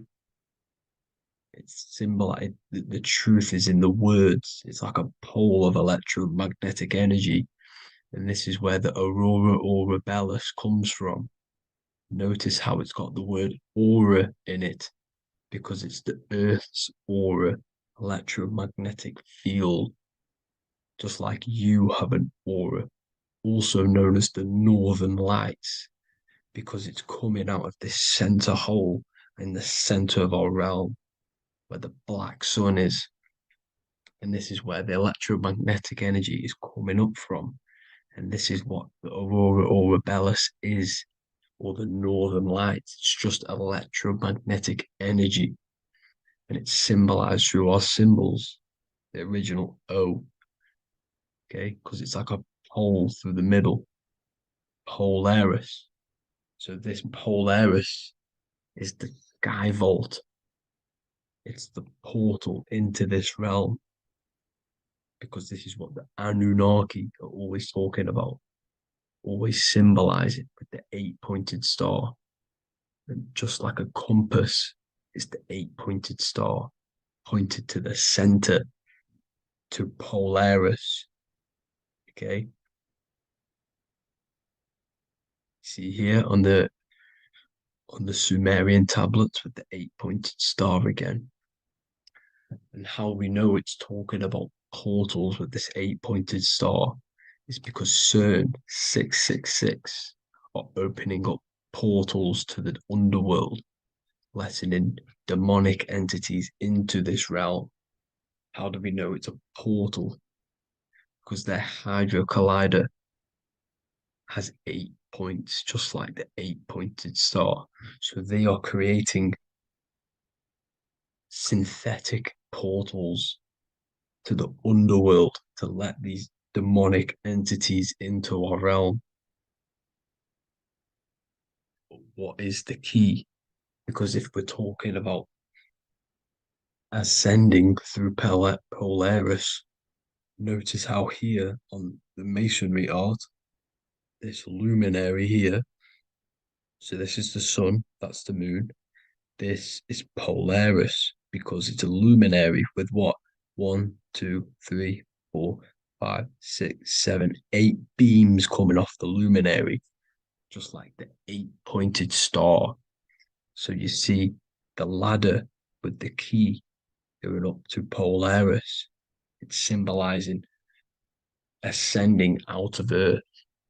So what is this key that they're keeping from us? Because it's a human holding a key going up the ladder to Polaris. Well, chakras. We have 7 chakras. Okay, so this is what they are telling us in the lock and key symbolism. The Kundalini energy rising up the spine. Okay, just like they have 33 vertebrae on the back of your spine. Okay, this represents the Kundalini energy going up your 33 vertebrae, just like in masonry has 33rd degrees. Okay, so what is the key? Your chakras. Your chakras have to be unlocked. Okay, you have to unlock your chakras, and you can't unlock this one without going through this one. You have to go through them all. It's like a ladder, just like Jacob's ladder. You can't go from the bottom to the top. You have to unlock each one. Okay, just like you have 7 chakras, you have 7 layers of your aura. Okay, you have to unlock your chakras to the highest point in order to reach Christ consciousness. And this is the key that they're talking about. They're symbolizing the organic portal within each and every one of us to ascend out of this realm. Okay, so this is the key that they're talking about, and they're holding back this knowledge to keep us trapped in this 3D realm. Okay, so like I was saying with the 33 vertebrae and the Kundalini energy coming up the spine, 33. vertebrae, you can see this sort of symbolism going up to the light, because it's the light. You see here, your crown chakra turns on and becomes enlightened, just like the Illuminati symbol. Can you see it? But also, Jesus also died at 33. So this is symbolizing, okay? They're symbolizing the death of the ego, the body. So once you open up your chakras and reach Christ consciousness, which is your 33rd vertebrae, once your Kundalini energy goes up your 33rd vertebrae, your body technically, not physically, but spiritually dies, because you then become formless. You reach Christ consciousness. So then you can travel other worlds. Okay. This is what they're talking about with Vatican, 8-pointed star, and the key. Janus with the key. The Sumerians with the 8-pointed star. Anunnaki, the 8-pointed star. Polaris, 8-pointed star. So Polaris is the way out of this realm, which is at the center. Pole, North Pole. Okay, so the key is that they're hiding from us is the knowledge to unlock our chakras.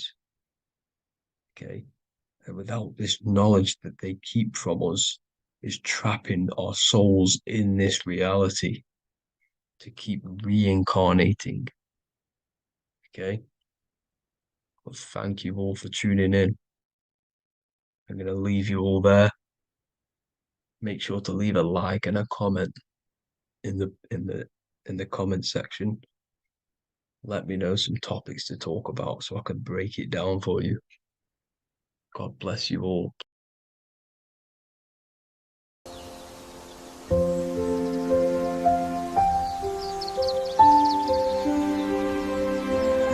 bookofwisdom.com. Visit today.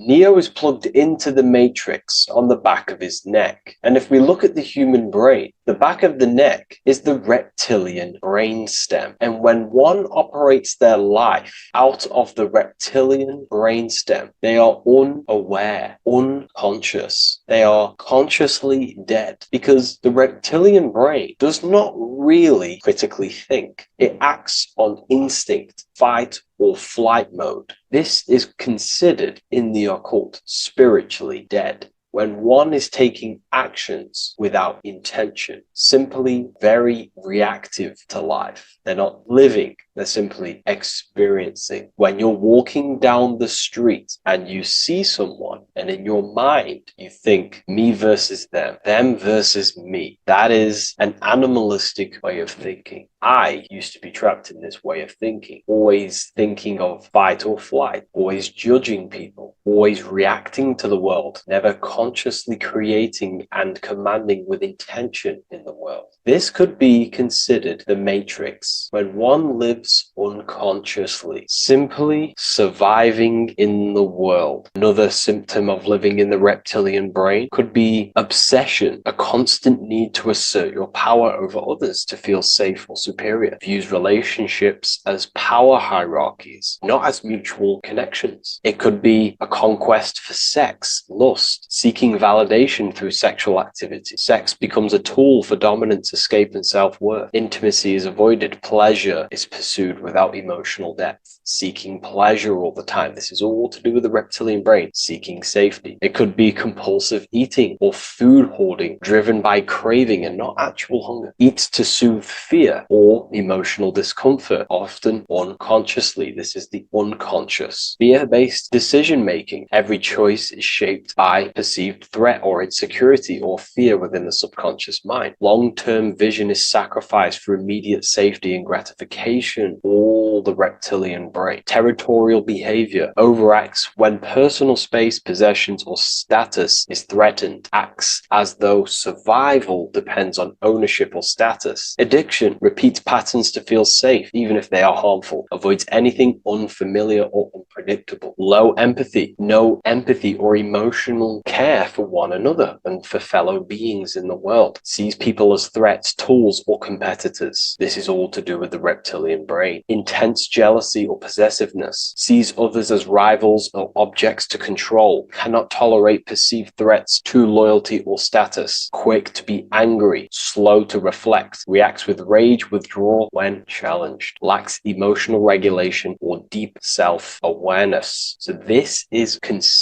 brain could be considered the matrix, hence why Neo is plugged into this brain. He's operating the life out of this brain, unconscious, simply navigating life like an animal. I was in this state, and you can only really realize this when you come out of this brain and you start to function from the higher regions of the brain, which we will discuss very soon. And my life was chaos, because there was chaos operating internally. I was never thinking about the future. I was always operating life out of fear, out of lack, never had care for another person. When you operate life out of this brain, the matrix, things outside you, can easily control you. This is why they keep us in a constant state of fear. So we operate life out of this. So we never gain full control over our reality, over our actions, over our thoughts. So Neo is called Neo, and he works at a place called meta cortex, very symbolic of the neocortex, the higher region of the brain. Now, this brain makes you human. It ultimately allows you to hold control over the animal urges, okay? The neocortex is the brain that allows you to have self-mastery, that allows you to control your urges, your instinctual survival urges. So humans can overcome their reptilian animalistic state and start to operate their life in a conscious mastery state. And Neo is plugged out of the reptilian brain, and he starts to use his neocortex, the human brain. This allows one to learn to have self-control, allows one to create, allows one to think about others. It allows one to critically think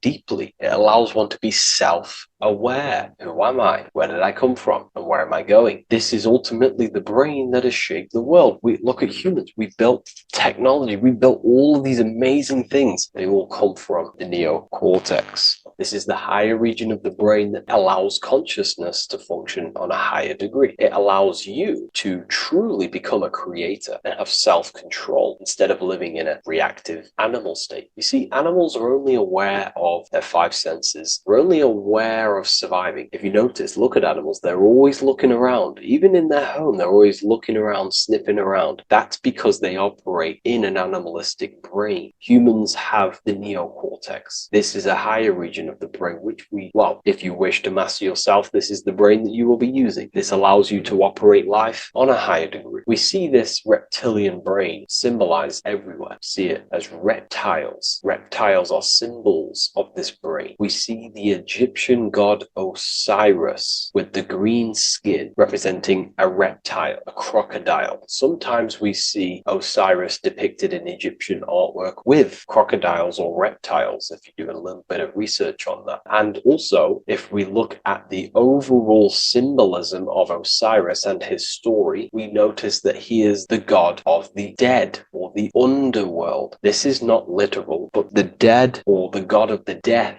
the god of the death of self, the dead of consciousness, because you are a divine being with limitless potential to create. And ultimately, to create, we have to master our reptilian brain. But when we function from this reptilian brain, we are dead to our higher powers of creation, of imagination, of actually gaining control and operating life from the higher mind, operating life as the divine being as you are. But if you operate life in Osiris, he is the god of dead. You are spiritually and consciously dead. You act unconsciously. You are dead, not physically, but mentally and spiritually. So what we're looking at here in the Egyptian artwork is the reptilian brainstem. We have the left hemisphere and the right hemisphere of the brain. Notice a curve. The feminine body is very curvy. This represents feminine. The masculine body is very liney. So if we study geometry, we know that lines are masculine, hence why the word masculine, line, and the feminine body is,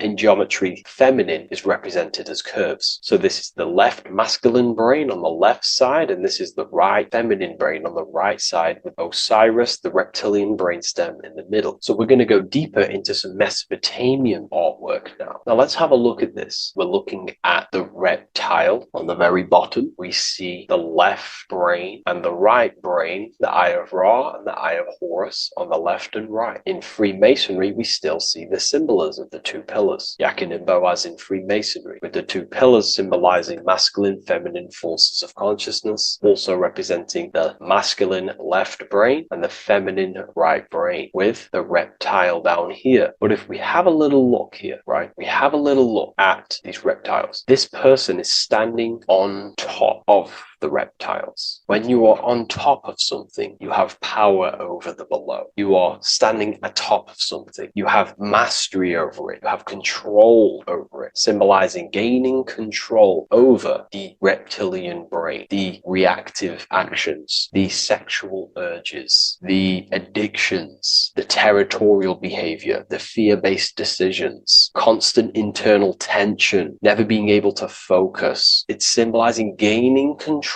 over these internal qualities that happen within us, in our mind, because the universe is mental. And if we do not gain control over this brain, it will dominate our mind, which will ultimately dominate our actions and destroy our life and live in an unconscious state. So this is basically instructions in this ancient Mesopotamian artwork of becoming self-mastery, to operate on a God consciousness level. So we have a person symbolizing your awareness, the internal you, having mastery over the reptilian urges, the reptilian brain, the reptile thinking. We have a person, a face in between, and it's standing in between these pillars, symbolizing balance of the brain hemispheres. Because the face, we see the eyes in the middle, we see the person is you, your consciousness, standing in the middle pillar. So representing seeing reality as neutral. Everything in the world is neutral. It's the mind's perception that gives it a positive or negative charge. When we adapt this mindset, this view of reality, this knowingness of reality, we see the world for what it truly is. And if you see things as neutral, it allows one to transform the situations in your life accordingly, instead of simply choosing a side. This is a major problem in society, and this was a problem within myself also. We like to choose sides, and choosing sides can keep your consciousness locked in a certain mindset, in a certain belief. And belief is what is ultimately destroying humanity. It's about knowingness, and knowingness is in the middle. We want to seek to know things. Knowing things allows you to go out there, directly experience it, and know it for yourself. For example, I know I'm not on a spinning global ball flying through space. Why? Because my senses tell me I'm not doing that. My senses tell me I'm not going 1,000 miles per hour and 360,000 miles per hour through space while spinning around the sun. I know that because I know myself. I know I'm not my body because I've had direct mystical experiences beyond the physical body. So we should seek to know things, and that's what we call gnosis, direct knowledge obtained through direct experience, knowingness. And that is a middle pillar quality. So in Freemasonry, we see the middle pillar. The matrix is designed to give you two wings all the time. Democrats, Republicans, feminism, and then there's another side. There's always two sides that they're giving you because they want you locked in either way, which is seek the middle pillar, seeing things as neutral, seeing things as the middle pillar, seeking direct experience, gnosis. And this aligns with the brain because the brain gives us these two perceptions also. The right brain sees the woods, the whole woods, but the left brain sees the individual trees and branches and leaves. If we're too left hemisphered, we're going to see everything as divided. If you're too left hemisphered, you're only going to see yourself. You're only going to think about me, myself, my ego, my consciousness, my life. And I'm only going to operate in the world, take actions only towards me without considering the collective, which is the right hemisphere quality. The right hemisphere allows you to see the bigger picture, how we're all connected. We're all one family of consciousness. We're all one being separated in different bodies, one consciousness operating in different bodies. So it's about aligning these perceptions of the brain and standing in the middle, and also conquering the reptilian brain. This allows us to operate in the world and see the world for what it truly is and operate from a place of balance. We also see some more symbolism in Egypt of the ram sphinx in Egypt. Ram sphinx. Please leave a comment and please leave a like and a subscribe onto the YouTube if you like my content. Smash that like button and we'll get straight to this. So this is the ram sphinx in Egypt, also symbolizing the brain. This is my research. These are my conclusions. You can take this with a pinch of salt and go out and do your own research. This is what makes sense to me based off my information I've gained, my symbolism that I can read. So take what you can from it. I'm not here to obstruct anything. I'm not here to place anything in your mind. I'm simply here expressing my research. Never take anything off anyone as solid truth. I've never have said everything I say is solid truth. This is my research. If the research aligns with you, that's great. Maybe it doesn't with some people, that's fine. Simply take things with a pinch of salt, go out and collect as much research and information from many different sources and place together your own understanding of symbolism and your own perspective on reality. But like I say, seek to know and not believe. So this is the ram sphinx in Egypt. This is a more powerful symbolism of the brain. We have Osiris here, the god of the dead, which is the reptilian brain, and an Aries symbol here symbolizing the hippocampus in the brain. So this is the reptilian brain stem, heavily aligned with the reptilian brain stem here. We can see the connections if we look closely. So this represents the dead of consciousness. This is the dead of self, living in impulsive animalistic state, the symptoms that I listed earlier. I'm not going to go over the symptoms again. And Aries symbolizes the hippocampus in the middle of the brain. This is the hippocampus. And Aries is a symbol of a state of being. Why? You see, ancients and the ancient Egyptians, according to my research, Freemasons still use this symbolism today. So what they do is they use the path of the sun to symbolize a state of consciousness or a journey in consciousness. So what do I mean? So Aries here is the transition from the winter arc. So this is the winter arc from Libra, Scorpio, Sagittarius, Capricorn, Aquarius, Pisces. This is when the sun is dead. This is when the electromagnetic waves of the sun are not very present. This is the winter. This is when there's more darkness in the world. However, from Aries, Taurus, Gemini, Cancer, Leo, Virgo, and to Libra, this is when the sun is giving more electromagnetic rays. Everything grows. Everything is reborn again. Everything's growing. There's more light. There's more warmth. You can grow crops. So this is very symbolic as a state of consciousness. Aries is used heavily to represent the rebirth of the sun, but internally as an esoteric interpretation of Aries, it symbolizes the resurrection of awakening of the self. It is the rebirth of the sun, of the soul, the rebirth of becoming aware out of the darkness into the light, living in the reptilian unconscious state, the unconscious, not being aware that I possess consciousness, not being aware of my thought, emotion, actions. And Aries is that symbol, is of the rebirth of the spirit, the rebirth of the self, becoming self-aware. So that's what we're looking at here with the ram sphinx. We're looking at Osiris, dead, the reptilian brain, operating life in an unconscious state, not really thinking,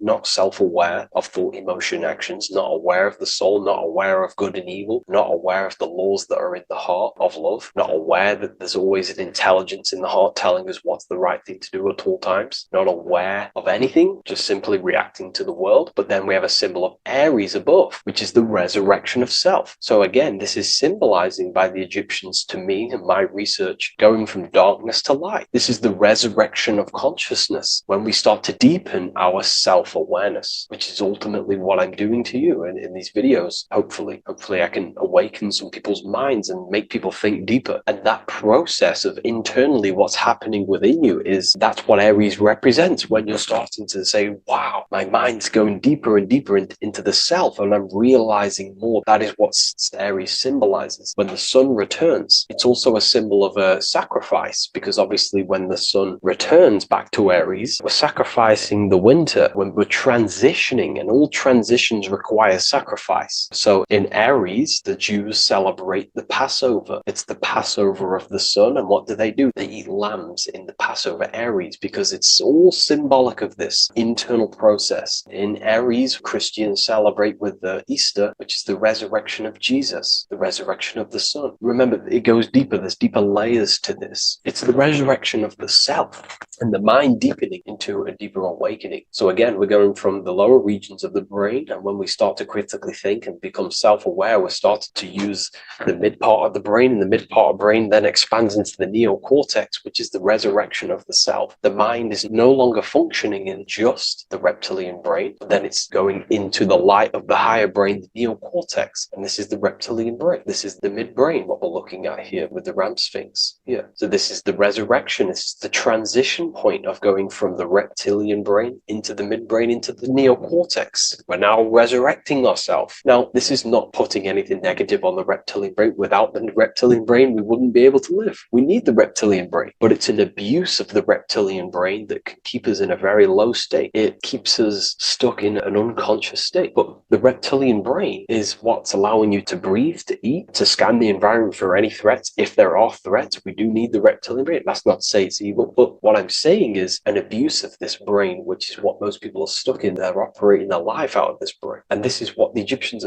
I think, are symbolizing, trying to tell us to resurrect ourselves, to become self-mastered, to become the highest version of yourself, to actively create in the world. Because when we are only operating from this brain, we're unconscious, well, then other people can use you as a vessel to create their reality. This is how the world is at the moment. The ones who know how to use the mind are controlling the other ones who do not know how to control the mind. So I hope this makes sense to you. Let me know if you have any video recommendations, and I'll see you inside Ethereal University. If you wish to take your research to the next level, I have things inside of there that are very powerful. We happily invite you. I'll see you inside of Join. If not, I'll see you in the next YouTube video.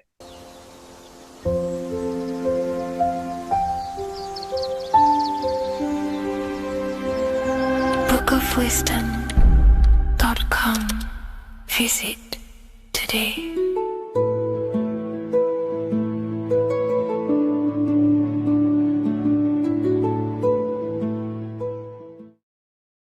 What is up, people? How are we all doing? Today, we're talking about the flat earth cosmology. So let's jump straight into this. Please drop a follow and leave a like to help the algorithm. So we live in a torus field. Everything's made out of torus fields. And every torus field has motion. It's what it is. It's the motion of energy. And every torus field has a center, which is the black hole. It's a womb of creation. It's counter space. Now, this is why the North Pole is magnetic, because the center of this torus field is the most magnetic part, the strongest part of the field. So this is why all compasses will point you to the center. And the Earth's magnetic field is spread across the whole of the Earth. And it's spinning, as you can see here. It's like a tornado at the center. And this tornado is the force which is spinning the sun and the moon around us. You got the sun, the moon, Polaris, just like in the Masonic cosmos here. The sun, the moon, Polaris, the all-seeing eye. Now we'll get into Polaris a bit later, but the sun is the magnetic force. Sorry, is the electric force, because every field is electromagnetic. Now, the sun is electric. It's positively charged. It's gonna give you energy. It's feeding energy. The moon is more magnetic energy, which is taking your energy away from you. And this is why you become sleepy when the moon comes out, because it's taking away your energy. So these two forces is the balance. It's the yin and yang. It's the balance. Everything in this creation is balanced, because the torus field is the Earth is the plane of inertia, the 0 point within the field, because physical matter is a result of two opposing forces equalized on the plane of inertia. And that is where matter crystallizes into physical results. And this physical plane is the plane of inertia, planet Earth. And at the center of this plane is the black hole, the womb of creation. And outside of this black hole gives birth to light. So the torus field is constantly rotating, going into counter space, the black hole, and then out of counter space gives birth to the white hole, white light. You see? So it's going around, black hole, birth again, black hole, birth again. And it just keeps going around. It's an infinite cycle of energy. And this is where the infinity sign comes from. This is the motion, this is the force which is creating everything to spin inside of this circle. Okay? And it's making the stars spin. It's making the sun and moon spin around us, around this center point. Now here you see Horus and Set. Horus and Set putting their feet inside of this dome. This is the royal arch, the arch of the dome above us. It's like you see in the Masonic cosmos, the royal arch of Freemasonry. This is the dome above us, the firmament that the Bible talks about. You see, they're putting their feet in because Set symbolizes the moon and Horus is the sun. Horizon, Horus. Horus is rising, the sun. So they're both putting their feet around this center magnetic pole, which is the pole, North Pole.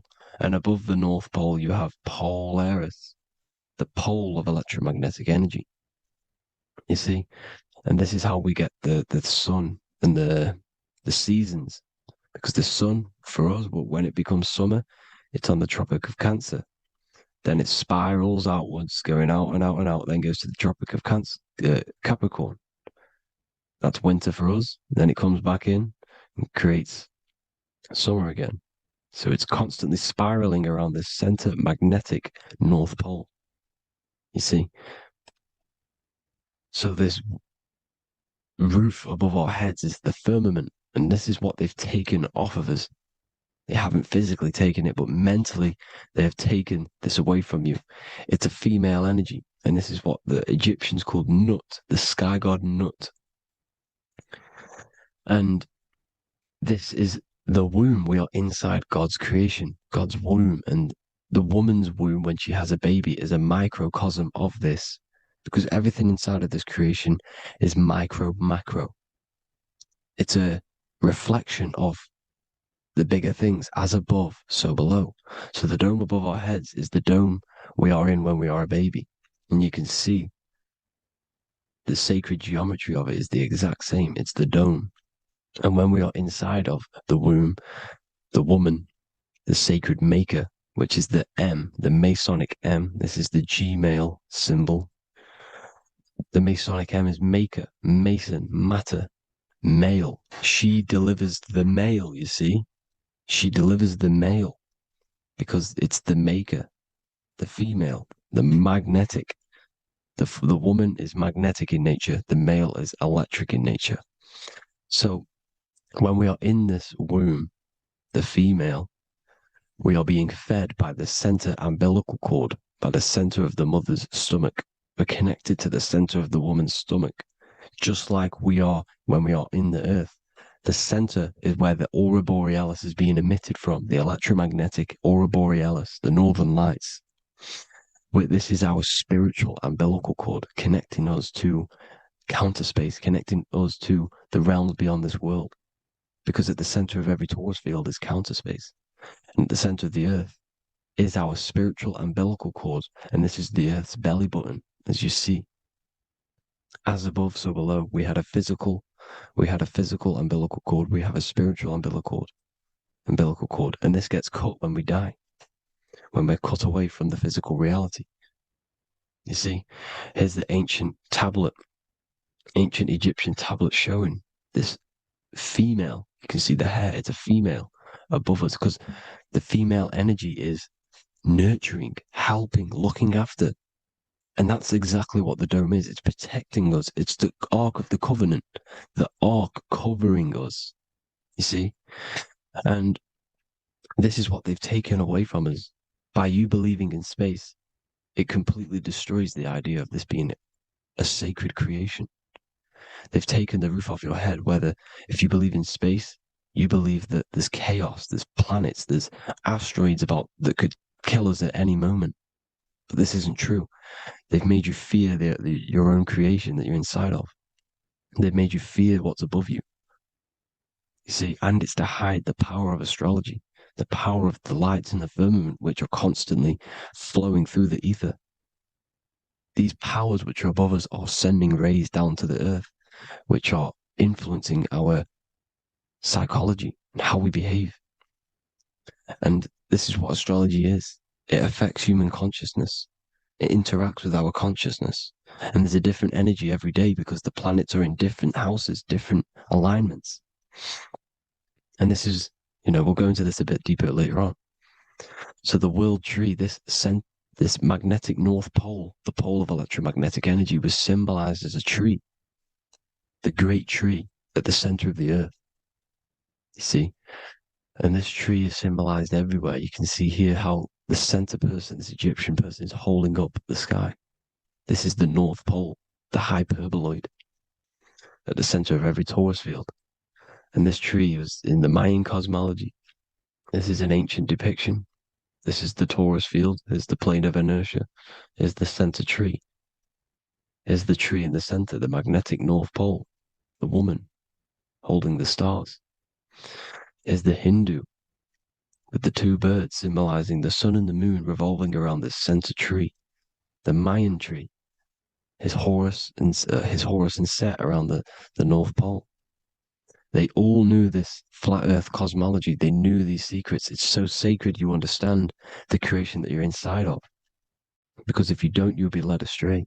You don't know where you are. You're lost. You see? And here's the Masonic art with the rays of the stars coming down with the tree in the center. So it was personified as a tree. And we are in Asgard, Midgard, the middle garden, where there's good and evil. So the 7 layers of heaven, which is talked about in the Quran. Each planet has a different layer of the firmament, and this is the 7 layers of heaven, and these are our 7 layers of the energy centers in our body. So we start in the stars, so we are stars in a physical body. And this is why we say Mr., sister, fraudster, sinister. Stir is star, and we are in the stars, and our star descends into the soul system, not solar system. And as we descend into the soul system, we enter Satan's kingdom, Satan's world. As it says in the Bible, Satan is the god of this world. Well, if you've been into my research for a while, you know Satan is Saturn. Saturn's world, because Saturn's the outermost ring. He's the Lord of the Rings. And you enter his kingdom, the kingdom of time. And this is why Saturn's the time god. As soon as you go past the rings of Saturn, you're now in the soul system. You're now in time. You're now bound by space and time. And you're bound to the earth plane, the heart. Earth is heart. It's a rearrangement, it's an anagram for heart. And the heart of the electromagnetic color spectrum is green, and that's why the earth is green. And above green is blue, and this is why the sky is blue. In order to go to heaven on the macro scale, you have to go through the blue sky, through the 7 layers of heaven. In order to reach heaven in your body, whilst you're here, you have to go through the blue chakra to your head, which is heaven. It's micro, macro. Everything is micro, macro inside of this creation. Is an ancient. I think this is a French image, piece of art from the ancient French, with obviously the 7 layers of heaven, which they all depict. And notice how it's like a dome. We'll go into this dome symbolization, the Royal Arch of Masonry, which is next. But these 7 layers of heaven give us the 7 metals, the 7 days of the week, the 7 diatonic tones, the 7 chakras, the 7 everything. It's God's favorite number. And this is why the Masons use the G inside of the compass, because the G is the 7th letter and God starts with G. You see? So it's 7. God is 7. Here's another depiction of the heart, the soul system, the 7 layers of heaven. La fermete. You see, la firmament, with the stars on the outermost layer. Here are the 7 planets. Jupiter, Mars. La Sophie, the sun. La Luna, the moon. So Saturn. So we are in the heart of this soul system. In order to ascend, we need to ascend up our chakra system, reach 144,000 hertz, God consciousness, the God man. You have to unfold God man, master of the mind, mastery of the mind. So, what are the stars? The stars make everything unique. The stars are constantly rotating around the center, magnetic North Pole, the tornado at the center, which is stirring everything. It's stirring the ether. The center is the ether, and the four elements are born out of this ether. There's five elements: ether, spirit, water, air, and earth. The ether gives birth to the four other physical elements, which the whole of creation are made out of. About them four elements. Four is the number of stability.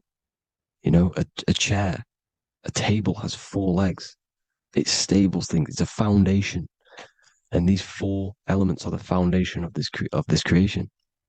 You see, and this magnetic North Pole is stirring this, and the four vibrational states of the ether are the four elements. Now let me get back to the stars. I just wanted to give you that. The stars are being stirred around this center point, center. It's stirring everything, and they're always in different alignments. Every millisecond, they're moving in different placements of the stars, and the planets are called the seven wanderers because they're not fixed. The stars are fixed, but the planets are called the seven wanderers, the seven layers of heaven, because they move faster and slower than each other. Each planet is slower and faster, has a different rate of speed it's moving. So these alignments are mixing in with the energies of the different 12 constellations. And this is why you have a unique characteristic. You have a unique look, a unique energy, a unique personality. This is because when you were born and you took your first breath, that energy which was in the ether, because the ether is all around you, and energy travels through the ether. The energy that the stars were casting down and the energy that the planets was mixing in with the 12 constellations was in the ether. So when you came out of the womb and your first breath, because breath is spirit, okay? So that first breath you took, that is the energy that is imprinted within your DNA, your soul. And you reflect that energy, you emit that energy. That's the energy that is with you forever until you die, till this physical body dies off. And that's what the stars are. The stars are giving a unique energy, characteristic, personality to every living thing. Every dog, every cat, every animal has a unique personality because it was born at a different time and place in the sky. Okay, the stars are your destiny. Now, the stars are constantly changing as well. If you look at stars through a telescope, they're constantly changing and forming different forms. You can see here, it looks like water. It looks like light through water because it's the ether above us, a sea of ether. And this light is being emitted through it, and it's just constantly changing, giving different energies, each star. So this is why this is what the zodiac is. It's the expression of energy. It's the expression of the stars. And each constellation has many different personality, different energies, different traits. Each planet has different traits, depending where your planets are, depending what energies you hold. No two person have the same energy. There's no one. It could be similar, but no one's the exact same. It's because of the stars. The stars are never in the exact same split place. The planet's always in different houses.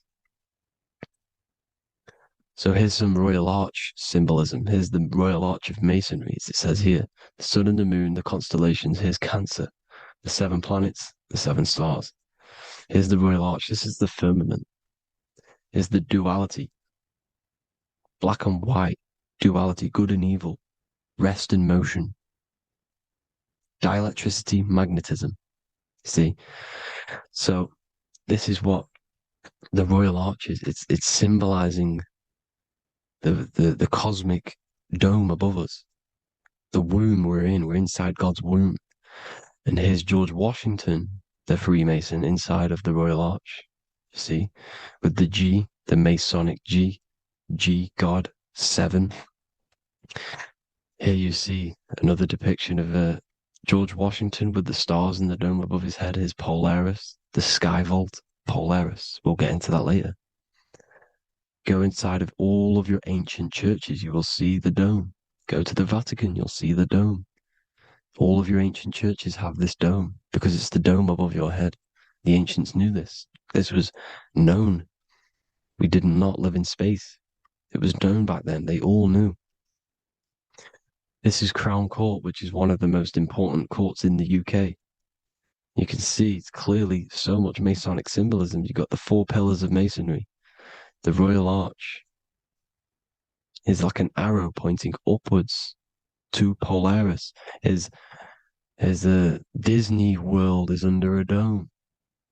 In his Polaris, the sky vault. You see? And also 666 in the symbol.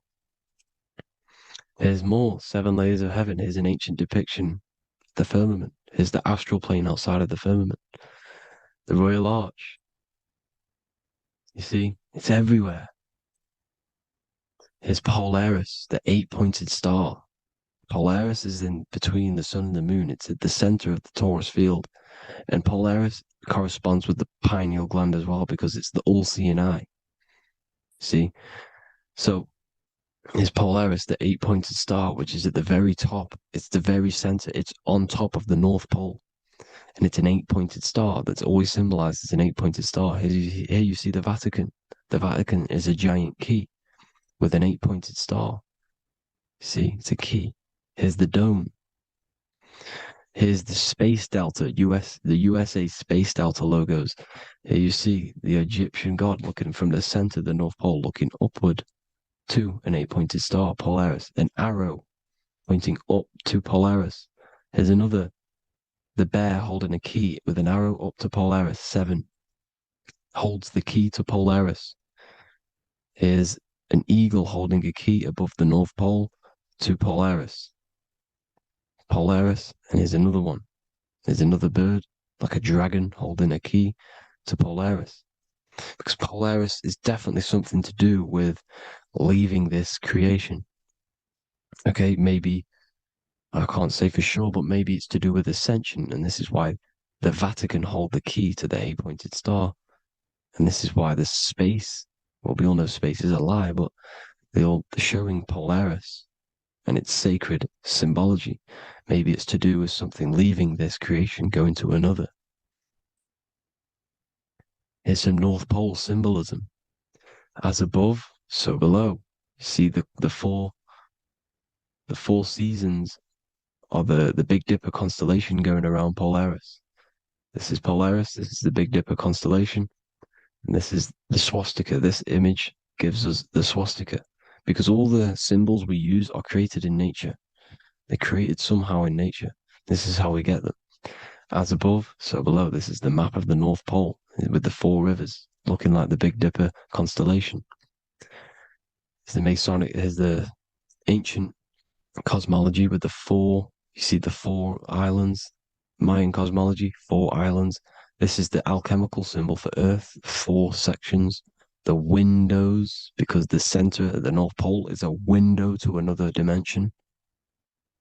The 4 lucky 4-leaf clover, which is supposed to be lucky. It's just, it's truth in plain sight.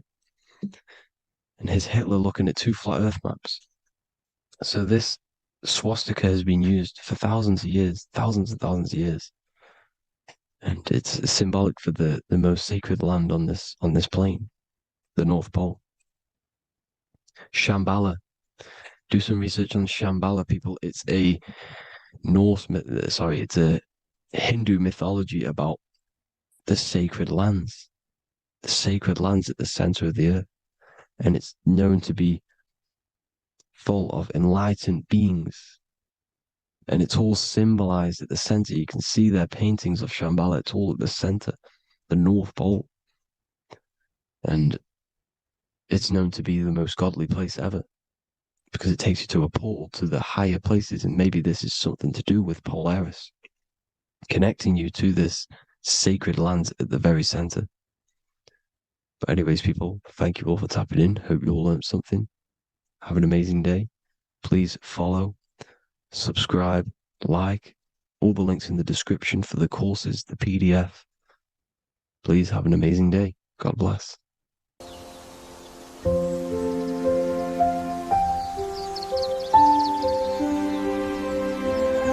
bookofwisdom.com. Visit today.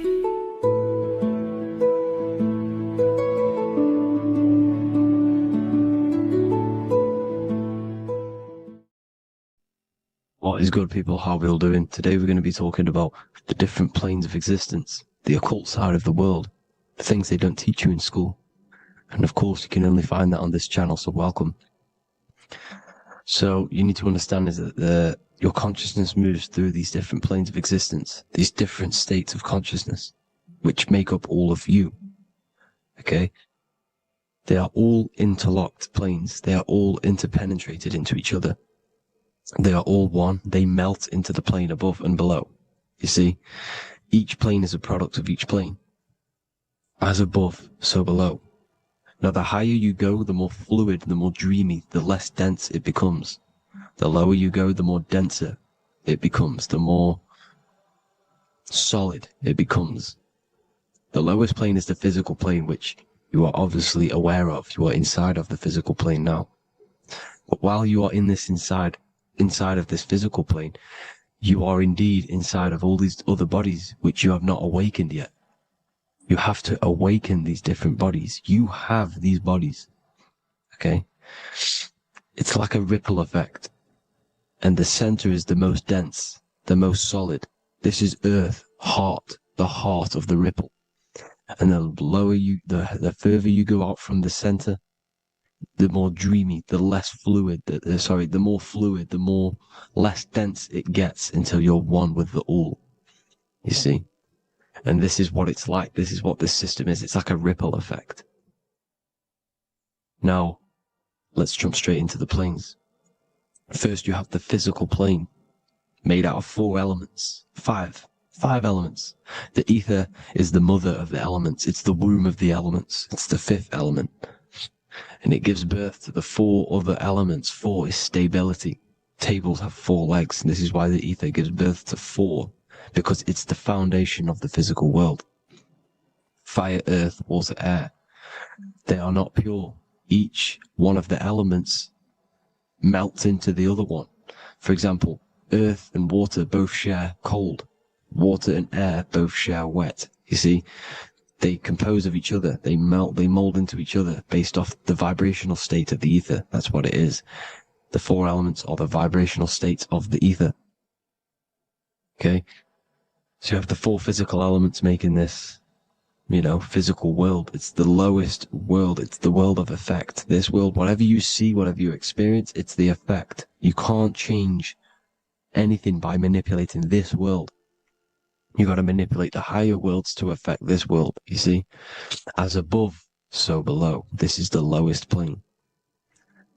It has 3-dimensional. It's the 3rd dimension. Space, height, and thickness. That's all it is. Front, backwards, upwards. You see, it's 3-dimensional. We cannot perceive the hidden side, which is the interior of this existence. We cannot perceive the interior from our exterior view. We are looking into this world. Okay? This is the exterior view. We can't see what's inside of that. That's the 4th dimension, which is the next one. It's the most gross and dense plane. 4 states of matter, the most slowest vibrational molecules exist in this plane. Above this plane, you have the ether. Okay? The word ether and either are the same thing, because either connects 2 scenarios in languages. I either support Manchester United or Liverpool. Either is connecting them 2 scenarios. The ether is doing the exact same, as you can see here on the planes of existence. It connects the astral world, which is very important, to the physical world. It's connecting these 2 worlds. So it's the ether. It's the ether. The ether is pure potential. Energy flows through the ether. It is pure energy, pure potential. Okay? The physical body is an exact copy of the etheric counterpart body. So every physical object has an etheric energy double.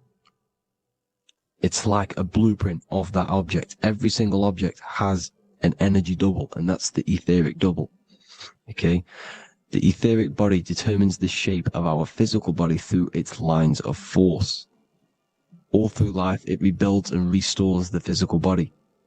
Physical problems show up first in the etheric body because as above, so below. You manipulate the higher planes, it will manipulate this plane. And this is why sorcery works. You know, contact with astral plane entities. We'll get into that a bit later.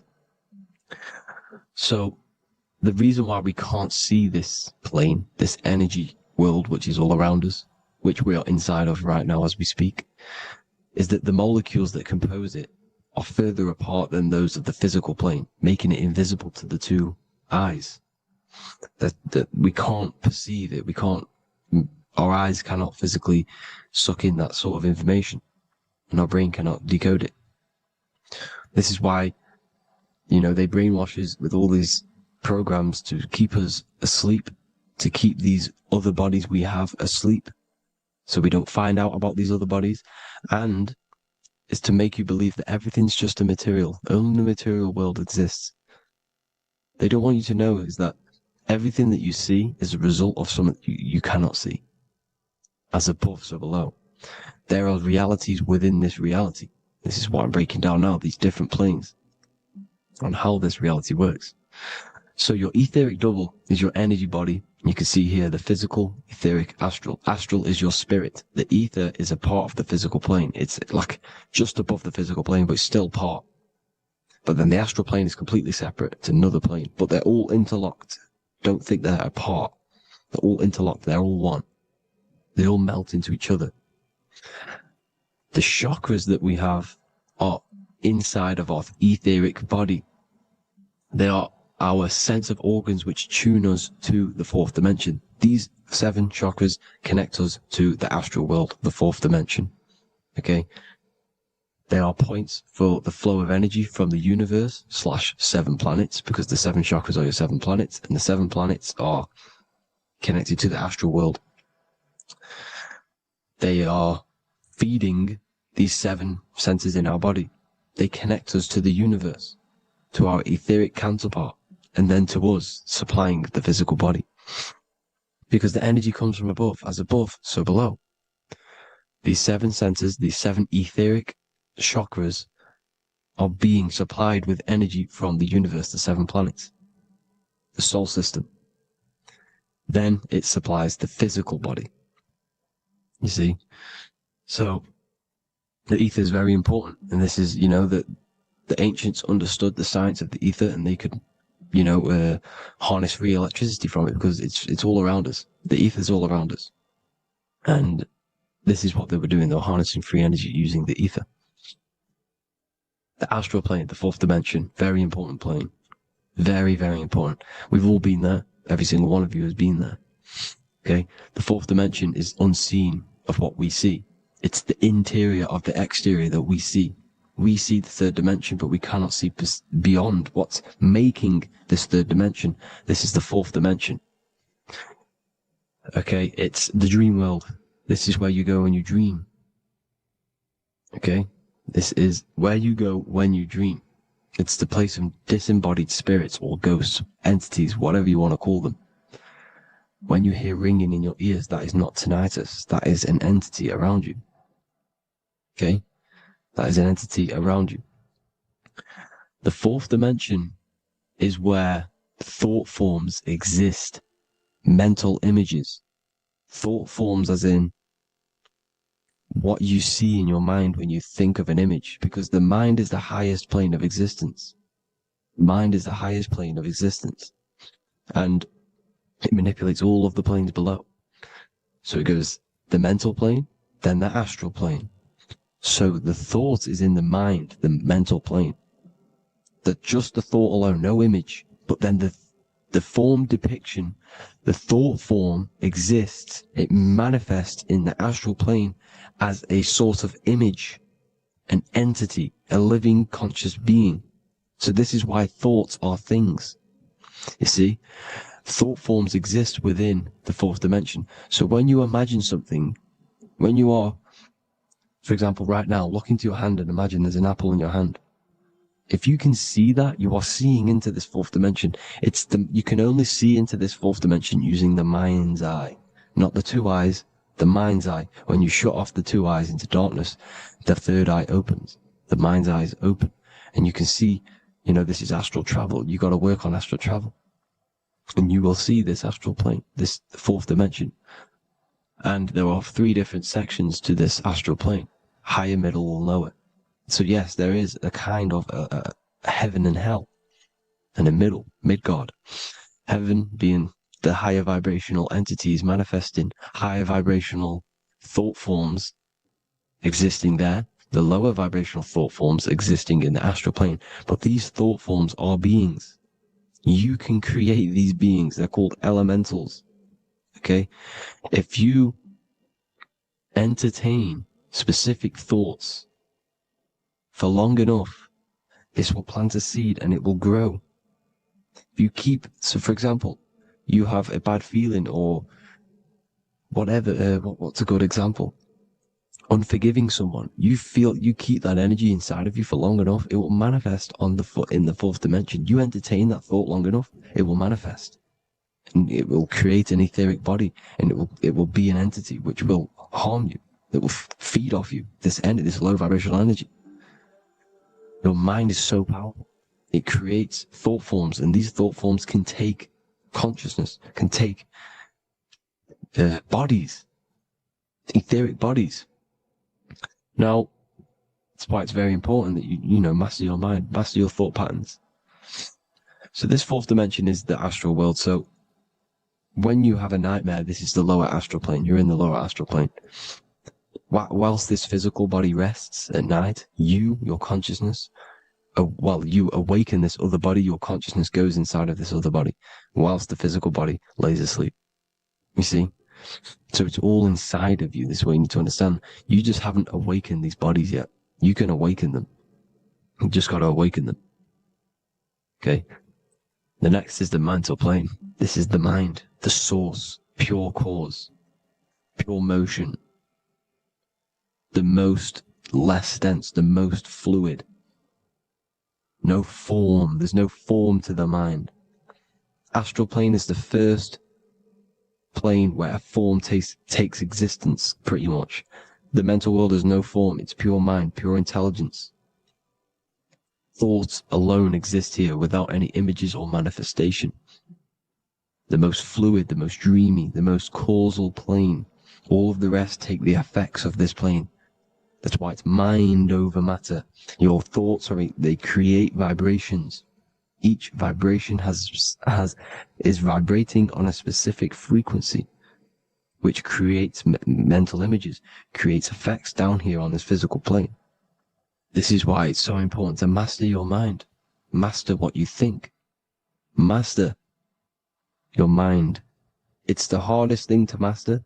You could conquer the world, but it's probably harder to conquer your own mind than to conquer the whole world. I can promise you that, because the mind can play tricks on you. You got to listen to that inner guide within you that will constantly manifest the good things. So anyways, people, hope you learned a lot from this. Please work on trying to activate these other bodies. I will maybe do another video on trying to activate these bodies if you wish. Please comment down below if you would like to see that. And have an amazing day. Please like, subscribe, comment down below any video ideas you want me to do, any information you want me to spit. Thank you all. Have an amazing day.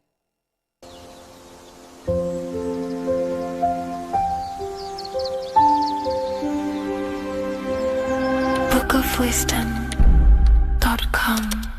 Visit today.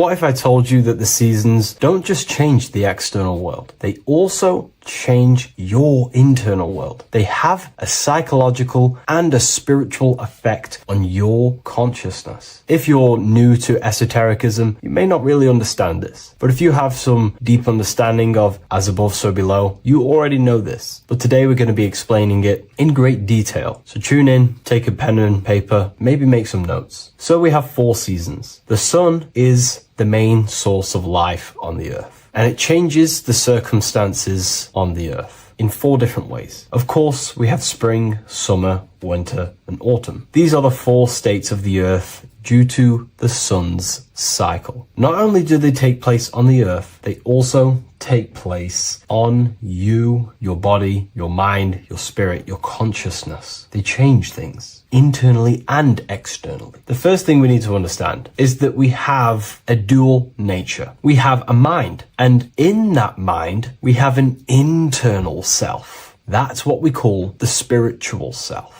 It is the individual that exists within their own mind, within their own consciousness. It is the self that imagines, thinks, feels. That's the spiritual self. And internally, that self is the true self. When it's detached from the false identifications, of course, such as the ego. But the true self dwells within the mind, and that's the immortal self. That's the self that will never die, never perish, that will always be there, and it always has been there. The internal self. But on the other side of the mind, the outside of the mind, we have this, what we call our physical human body. This is our external physical body. So outside of us is a physical reality, but inside of us is a spiritual non-physical reality. Inside of us cannot be measured. Outside of us can be measured. So we have an internal world and an external world. I think this is the reason why the word individual has the word dual at the end. Dual meaning opposing or two. We have a dual nature. Inner world, in the mind, and a self out the mind. And the mind acts as some sort of doorway. It is a doorway into ourself. So in esotericism, this is what it's all about. It's about we work with the internal world. We try and figure out who we are from the inside out, not who we are outside of us. Because we realize that the external world is nothing but a crystallization of what's happening inside of us. Our lives are a result of every single thought that we thought in the past. So let's not get off track here. Let's carry on. As I was discussing the seasons, we have an internal world in the mind and a self outside the mind. And this is reflected even in the cycles of the heavens. This is how you know the universe is intelligently designed, and the law of correspondence corresponds with everything. The law of correspondence is as above, so below. It's not a Hermetic principle. It's not a Freemasonic principle. The law of correspondence, as above, so below, is just the law of life of the universe. It is in everything. So the daytime, the sun, this is external impressions or expressions, should I say. We express ourselves outside the mind, in the outside world, in the material body, taking actions outside of us during this daytime. The sun represents outward expression. The daytime, this is when we wake up, we're conscious, we do things outside of our mind. But then the nighttime comes around and it becomes dark and the moon rules over the nighttime, and we return back to our internal world. We return back to the darkness. We return back to the internal self, the self in the mind. Really is fascinating. And this is as above, so below. This follows the correspondence. This follows the law. Although that the outside world has a cycle of day and night, so does our own mind have this cycle. As above, so below. As within, so without. What's happening outside of us is also happening inside of us. The mind is also going in a cycle. Because in the daytime, the mind wakes up and we express things externally. But when the sun goes away and the electromagnetic rays of the sun are not very strong, our brainwave decreases, our body activity decreases. It slows down and we return to the internal self. The body switches off and we return to the internal self in the mind. We enter in the doorway of the mind and return to the internal, the spiritual self. And when the body is less active, this is when we are more connected to the internal world, our spiritual true self. So as above, so below corresponds with the day and night, the sun and the moon. The moon represents our internal world, the world inside our mind, the self inside the mind. And the sun represents the external self, in the external world. So not only are these cycles happening in nature, the darkness outside of us when the sun goes away is the same darkness that we go within ourselves when we go to sleep. It's the same cycle. Our bodies are in the cycle of the external world also, as above, so below. But then we can even take this even further. This fractals down even further. If we look at the cycle of the yearly cycle of the sun, which is what we call the 12 zodiac signs, we notice that these 4 seasons also take place in every single cycle of the day. So a yearly cycle can be seen as a big version of a daily cycle, or a daily cycle can be seen as a smaller version of a yearly cycle. For example, we look at Aries, which is spring. This is when the sun springs everything back to life in the spring. This is when the crops start to spring up and start to grow again. But we could see that at 6 a.m. in the morning, when the sun rises and just cracks over the horizon and starts to bring light into our day. Aries is associated with the morning time also as spring. Morning time is a smaller version of spring. Then we look at the summertime. The summertime is midday, when the sun is at the top of the middle of the sky. This is when the sun is most powerful, most radiant in our day. This could be seen as the summertime. Then when the sun starts to set, this is associated with autumn. Autumn time is the sunset. Then the winter time is associated with the nighttime, the midnight, when everything's very dark. So a daily cycle is basically a smaller version of a yearly cycle. And just how I explained how the cycle of the sun outside of us also happens inside of us with our consciousness falling asleep when the sun goes away, is also happening to us on a yearly cycle also. So the daytime is associated with the summer and the nighttime is associated with the winter. The winter is like the inhale. The summer is like the exhale. It's the breath of the universe, just like how we breathe in and out of our lungs. Everything takes this rhythm and polarity, okay? So winter is associated with the self and the world inside of ourselves, inside of our mind, the spiritual self, the internal. Because the winter is when the sun's rays, electromagnetic rays, are not very powerful. And this decreases brainwave activity, making us more connected to our internal world, inside the mind. But the summer's the complete opposite. The summer is when the sun is very, very powerful. And the sun's powerful electromagnetic rays increase brain activity, making us more actionable in the physical world outside of our mind, in the external world. So summer is the daytime and winter is a big version of the nighttime. Vice versa. Just like how in the winter, we're more in the house. We're inside buildings because it's very cold outside. Animals hibernate. They go inside. They go into little places. They collect all their food and prepare for the winter. They go inside. They go in darkness to hibernate. So does our consciousness, our spirit, the self inside of our mind. We can use these cycles to our advantage, to evolve spiritually, to connect and be more balanced. You know, I've mentioned a lot of this inside the university to my members, to the family inside of there. We discussed this. We had a great discussion about this. And, you know, the live calls we have are priceless. The conversations you can have with someone when they're awake, you never forget them. You always have deep, meaningful conversations. And we discussed this deeply, and we're going into some interesting things about how we can use these types of changes in the seasons for our spiritual growth. We even discussed about spring and autumn and how they're associated with the different spiritual bodies that we have. But anyways, let's not get off track. Lucid dreaming, dreaming itself, and astral projections, I find are more easily accessible during the winter and the night times. Like I said, because the brain activity is decreased due to the sun being not powerful, we are more reconnected with the self inside the mind, the spiritual self, the immortal self. Wintertime is a great time to work on yourself, to start to gaining discipline, to meditating, to really working on the subconscious. Because spiritual work is harder than any physical labor. You really got to dig deep within yourself and be honest and true with yourselves. I think this is the reason why, you know, a lot of people convert to spirituality from religion. They come into spirituality and then they go back to religion because they realize spirituality is it's difficult. You have to be honest with yourself. You have to really face the traumas, the negative aspects of yourself, the dark side of yourself, and bring it to light and transform it. And that sort of work is a lot more difficult to do than any physical labor. So the winter time is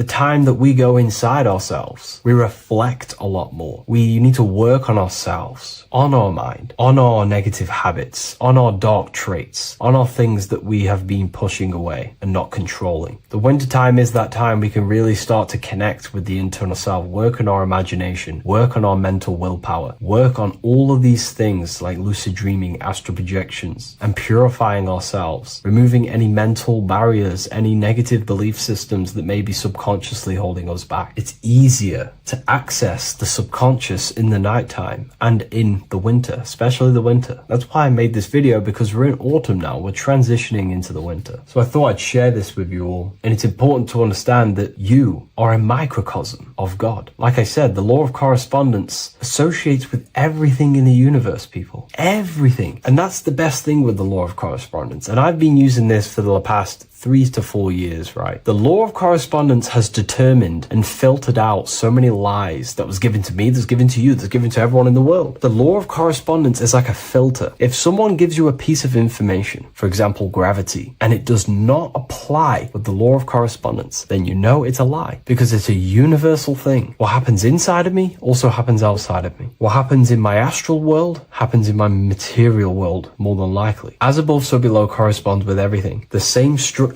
in my veins, in my nervous system, is the same structure in the trees, in galaxies, in everything. As above, so below. The universe is a fractal universe. Therefore, the point that I was getting at is that you are a microcosm of God. The same mind that God manifested things through thinking. He thought the stars, the earth, nature, the human body, designed everything with the God mind. He thought everything into existence. And that mind then powers that God used to manifest everything into physical existence through the power of thought is the same mind that you possess, but on a smaller scale. God manifested the macrocosm through thought. As the universe is a mental universe, everything you see around you was thought, then manifested into physical reality. God manifested the macrocosm, the world, through thought, and that same force of thought you use to create the microcosm, to create your own world. You think your life into reality, your world into reality. Your body is a microcosm, a miniature universe. Every thought you think commands 50 trillion cells in your body, and your cells religiously execute on every command that you give it. You're in charge of 50 trillion cells. You're literally commanding a whole civilization inside your body.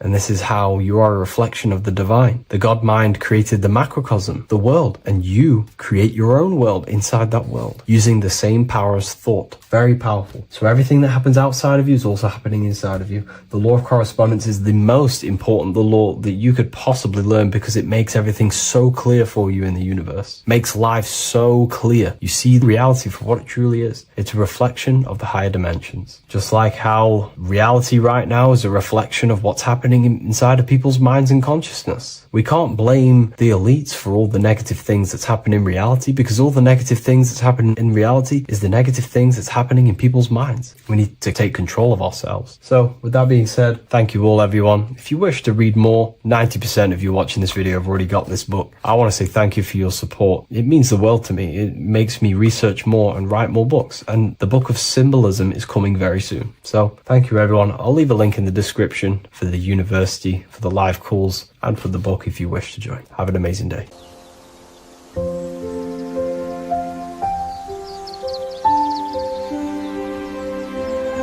bookofwisdom.com.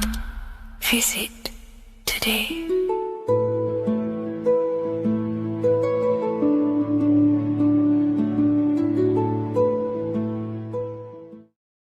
This isn't just spiritual fluff. Your words are vibrational commands that teach your subconscious what to believe and what to create in your reality. Now, I'm not going to sit here and tell you how words are these vibrational things that create reality. In fact, they are. However, the power of words does not hold in the vibration of the word. Yes, it has a little effect on plants. Yes, every word is a vibration that speaks to every cell in your body. However, this is not the main power of words. The main power of words is restructuring your consciousness and invoking energy inside of your own consciousness. I'm going to go over these two in detail for you. Your life is an externalization of your consciousness. Your belief system, your internal world, are building blocks to create your external world. What you believe in is how you see reality. It is the filter that you see to see reality. If you want to change reality, you have to change your consciousness first. There's no point trying to create a change, a manipulation in the external world, because it won't last very long. You have to restructure your inner temple, your inside world of thought and emotion. For example, your external reality is an externalization of every thought you thought in the past. Your life circumstances are just a result of every thought you thought in the past. You become what you think about. So if we can control what we think about, we will control who we become. Words are a powerful way to restructure your subconscious mind, which will then restructure what you think about. For example, if I said the word chicken all day long, I'm going to be thinking about chicken all day long. The words we repeat enter our subconscious mind, and our subconscious mind molds our conscious mind of what we are consciously giving attention to and thinking about. And that becomes our emotion. Our emotion becomes the energy, the charge behind our action. And all of this creates who you are and your reality. If you want to create a change in your external world, you need to repeat the end result as in an affirmation. I am abundant. I am disciplined. For example, if you're trying to stop a certain addiction, don't say, I am going to stop smoking. Say, I am disciplined. By saying discipline, the subconscious mind accepts the word discipline and not the word smoking. If you repeat smoking, I am not smoking, your subconscious mind will just pick up smoking and then do more smoking. So if you are trying to create discipline in your life and trying to stop something, say, I am disciplined. The reason for this is powerful because you're conditioning your consciousness. You're conditioning your subconscious mind and filling it with the word discipline. And I'm not going to say do this a certain amount of times a day or do this in the mornings. I want you to do this as much as possible. I did this as much as possible. Whenever I had free time, whenever I had a free minute, I would say these words either physically or mentally, just to condition your consciousness. Words are the most powerful way to restructure your belief system and restructure your inner world, which will then mirror in your outer world. Words are also a powerful way to invoke energy. This is why when you see these magic occult rituals, you see people chanting and doing these things. It's because if you slowly chant a word, you can actually invoke the emotion. There are three aspects of creation: thought, emotion, action. Emotion is energy in motion. By repeating a word over and over again, you can actually begin to invoke that energy, that emotion inside your heart. And you can start to feel the reality as if you are already living it. And this is just another powerful way to condition your consciousness to become a certain thing before you have it. This is what magic is. Magic is all to do with reprogramming the subconscious mind, aligning the subconscious with a certain belief or reality, which will then produce an effect in our thoughts, our emotions, and our actions, which will then create that reality. So if you want to create something in your life, literally just repeat, I am something. I am is referring to your consciousness. I am is the highest aspect of you. It is the true self. Whatever you condition your consciousness will be mirrored in your external reality. I am abundant will condition your consciousness to feel and believe you are abundant, which will then seep into your thinking. And then you will start to act more on this because you are thinking about it, which will then change your external reality. Words are vibration, and vibration is powerful. However, if you truly want to change your reality, you have to change your inner world of consciousness. And words are the best way to invoke feelings to become the reality you want. And words are the best way to condition your consciousness to a certain belief or a thought. And by doing this, you're actually creating a root cause. The cause is your consciousness, your mind. And you have to restructure the mind to create that reality. Words are a great way to restructure your consciousness and create reality.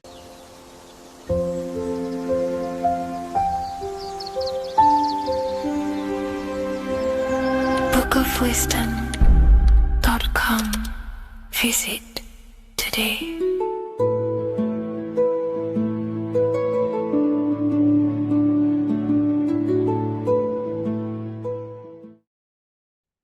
What if I told you many people around you have probably sold their souls? It's more popular than you think, and it's very easy to do. Selling your soul is not something that you can just go and meet the devil and do it. It doesn't work like that. But before I tell you exactly how you can sell your soul and how not to sell your soul, what is the soul? So, looking at Jesus, we always see two lights surrounding his head, one surrounding the heart. And as of course, if you've been watching my channel, you know Jesus represents you. He represents the divine essence of the universe made in human form. Each one of us possess a fractal of God's infinite consciousness. We are all God. We are all God experiencing himself in a three-dimensional divided form, separated from his oneness. God wanted to experience himself, so he made this world. So each one of us possess a soul, and the soul is the spark of God's infinite loving consciousness, filled with God's loving moral law. So the reason why Jesus is always have a light above his head and a light on his heart is because this represents the brain and the heart. The brain is not the mind. The heart is not the soul. The brain is the physical manifestation of the mind. It is the physical mechanical computer for the spiritual mind. The heart is the physical manifestation of the soul. The heart is a brain. In fact, it contains 40,000 specialized cells, which are the exact same cells found in your cranial brain. Yes, your heart is an emotional brain. Your cranial brain is a thought brain. It's a computer. Okay? Everything that exists physically exists non-physically. This is what the ancients called spirit. Just means invisible force. The mind, the thoughts are not made of atoms. You can't touch, you can't find tangible thoughts, imaginations. These things exist spiritually in metaphysical counterspace. It's the same with your emotions. The emotions are spiritual. They are not physical. You can't touch them. So thoughts are the language of the mind. Emotions are the language of the soul. Sometimes we can become eluded by thought and we can become eluded by emotion. If we are led purely by emotion, we can create illusions in our perception. The same if we rely only on thought. We must balance these two. Okay? So the mind is the creator. The soul is the operator. Every thought we think is being judged by our soul. The soul is the judge. The soul tells you what is right, what is wrong. And even the Freemasons depict this spirit and matter in their black and white checkered boards. White is spirit, black is matter. Matter is dead, spirit is life. This is what this represents. Physical reality is not just physical. For every physical object, for every physical manifestation, there is a spiritual force bringing it into existence. Consciousness brings everything into existence. Before you kick a football, there is a change in your inner consciousness before you take that action of kicking the football. Everything exists in spirit before matter. You existed in spirit before you were physical. We also see this in alchemical Freemasonic artwork. This represents the clouds. This is the mind. This is the heavens. And then coming down into the heart, which represents the earth. The light entering the mind into the heart, because every thought we think is being judged by the heart. The heart speaks to you through emotion. The soul speaks to you through emotion. Every thought you think, your heart is telling you that is right, or it's telling you that is wrong. Why? Why is this? Emotions can guide us, okay? Emotions are the language of our soul. Our soul guides us to our soul purpose. Each one of us contains a purpose in this physical life. There is a reason you are alive. There is a reason why you came from spirit into a material reality. Your jealousy reveals where you need to be in life. If you are jealous of someone, this is your soul saying you need to be there. That's where you need to be. Your fear reveals your greatest growth in order for you to reach your life's purpose. If you fear something, this is your soul telling you you need to overcome this in order to reach your life purpose. This is the next obstacle. The soul, your life purpose is not found in your passion. It's found on the other side of your greatest fear. The soul's always seeking, it's always seeking truth. It's always seeking to expand, to learn. The soul must go through pain in order to overcome, in order to grow. That's why we are here, to grow and expand and create. We also see this in alchemical artwork. Again, the mind in the clouds, the heart and the soul. They must work in unity. Each one of us contains the spark of the divine, which is the soul. Okay? Which is the soul. This is the operator. G-O-D, generator, operator, destroyer. The generator is the mind. The operator is the soul. The destroyer is the body. Everything will generate, everything will operate, and everything will die. That's the Trinity, the Father, the Son, the Holy Spirit. There's always a Trinity, Brahma, Vishnu, Shiva. Okay, so each one of us contains God's law, and it's encoded within our consciousness, within our soul, within our heart. That is what's judging everything you do. Every time you hurt someone, you can feel it. If you've ever punched someone, you can feel it. You know it's wrong. If you've ever stole something from someone, it doesn't matter what you've learned in the past. If you steal something, you know deep down within your soul it's wrong. This is because each one of us are encoded with God's law of love and integrity. I don't care how tough you think you are and how hard you think you are and what you've done in your life. I don't care. You know what is right, what is wrong, because you are encoded with love. Does not matter how far your mind can take you away, how corrupt your mind can become. There is always a spark of love and empathy in your heart, in your soul. You know this when a child. When you're a child, you're not racist. You don't want to hurt anyone. You don't want to steal. As a child, you're pure love, you're pure awareness, you're pure. You would never think about being racist. It's the corruption of the mind that leads us to corruption. Our soul always wants to do good. So the soul is encoded with God's law. And when we go against this law, this destroys our body. Yes, because your body is electromagnetic, and that's being casted from your heart. So every time you go against the heart's guidance, moral law, we weaken our electromagnetic field, which weakens our body.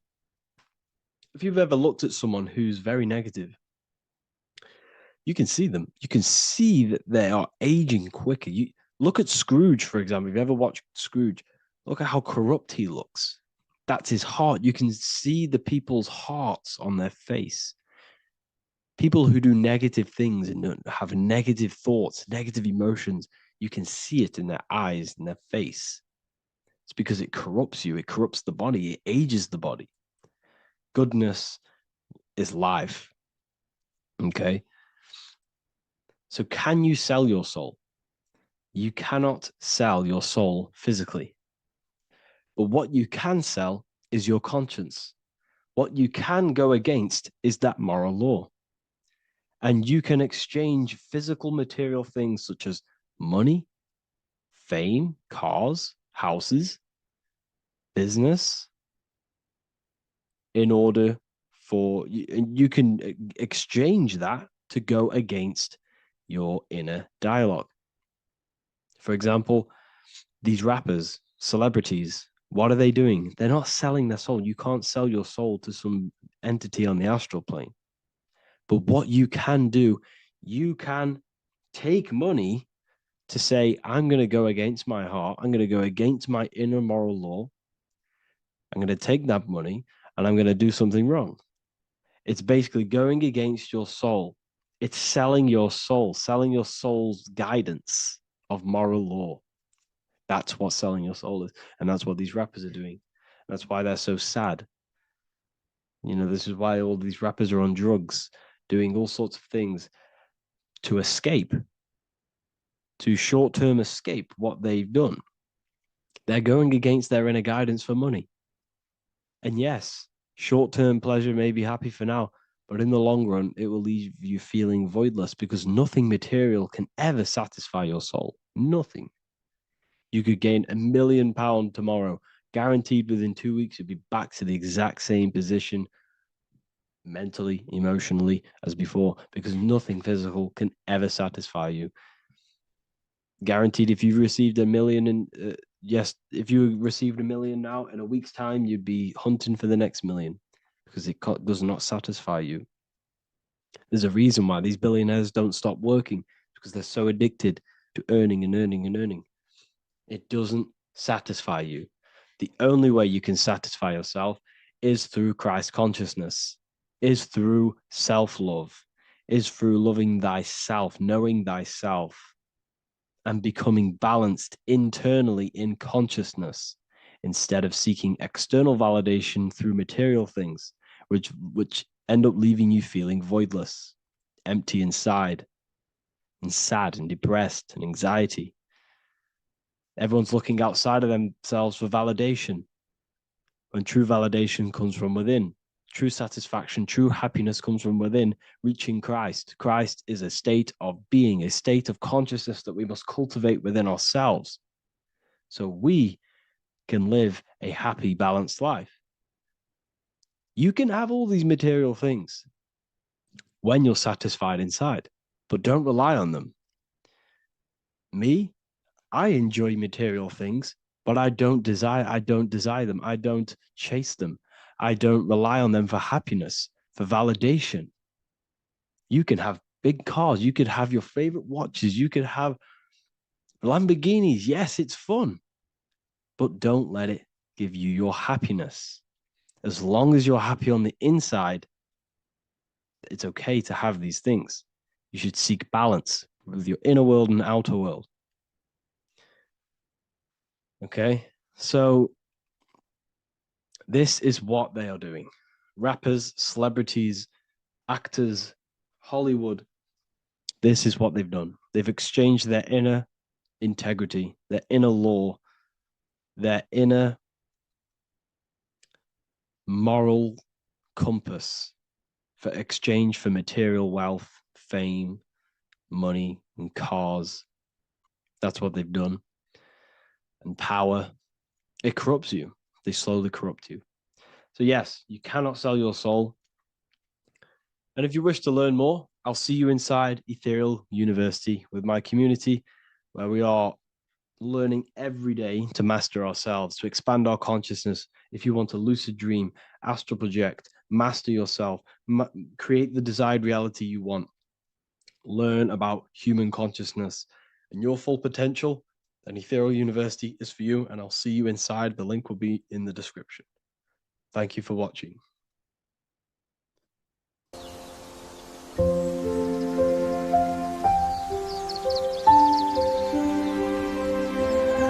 bookofwisdom.com. Visit today.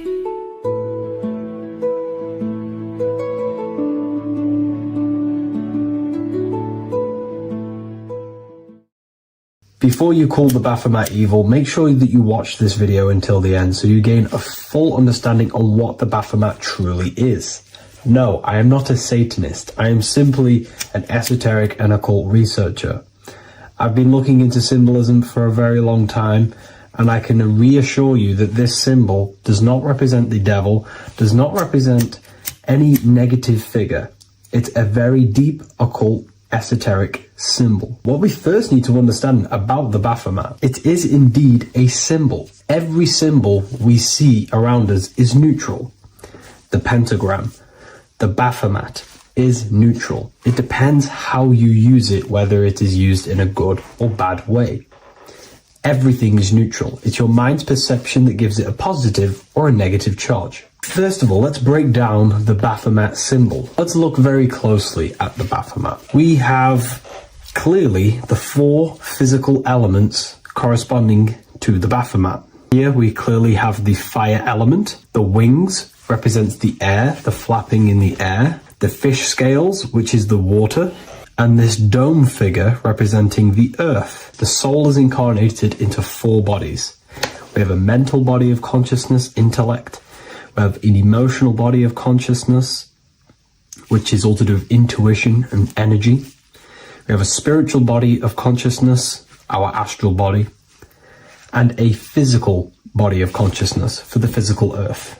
Earth corresponds with your body, air corresponds with your mind, fire corresponds with your spirit, water corresponds with your emotions. So the Baphomet is showing you the 4 elements of the soul, the 4 bodies of the soul that we are incarnated in. Now, let's look at this moon figure. We have the moon. The moon represents the internal world. It represents what we cannot see. The sun represents our conscious mind, what we can see, what we're aware of, the physical world. The moon represents what we are not aware of. It represents our internal world. Remember, we have 2 worlds. You're an individual. You have a dual nature. Individual. You have an internal world. When you close your eyes, you have an internal voice, an internal world of thought and emotion, and an external world of this material body. The moon represents the internal. The moon on top represents the moon controlling the mind, represents the inner world controlling you. Now, this is very symbolic in the occult world. If the inner world is controlling you, then you have no control over reality. This is the devil horns. You know the devil horns? The moon crescent? This represents you are the devil. You're being controlled by your thoughts, by your emotions, by your psyche. Then we have the moon below, which represents control over the inner world. We have control over our thoughts, our emotions, our impulses. So you're either being controlled by thought and emotions, or you're controlling them and having self-mastery. In alchemy, we always see this symbol of the man or woman on top of the moon, representing emotional control and self-mastery of the internal world. The journey of the occultist is to gain full mastery over their consciousness. They want to be conscious of every single thought that enters their mental field of consciousness. We get over 7,000 thoughts a day. It is possible to achieve a certain level of mastery where you are conscious of every single thought that enters your mind.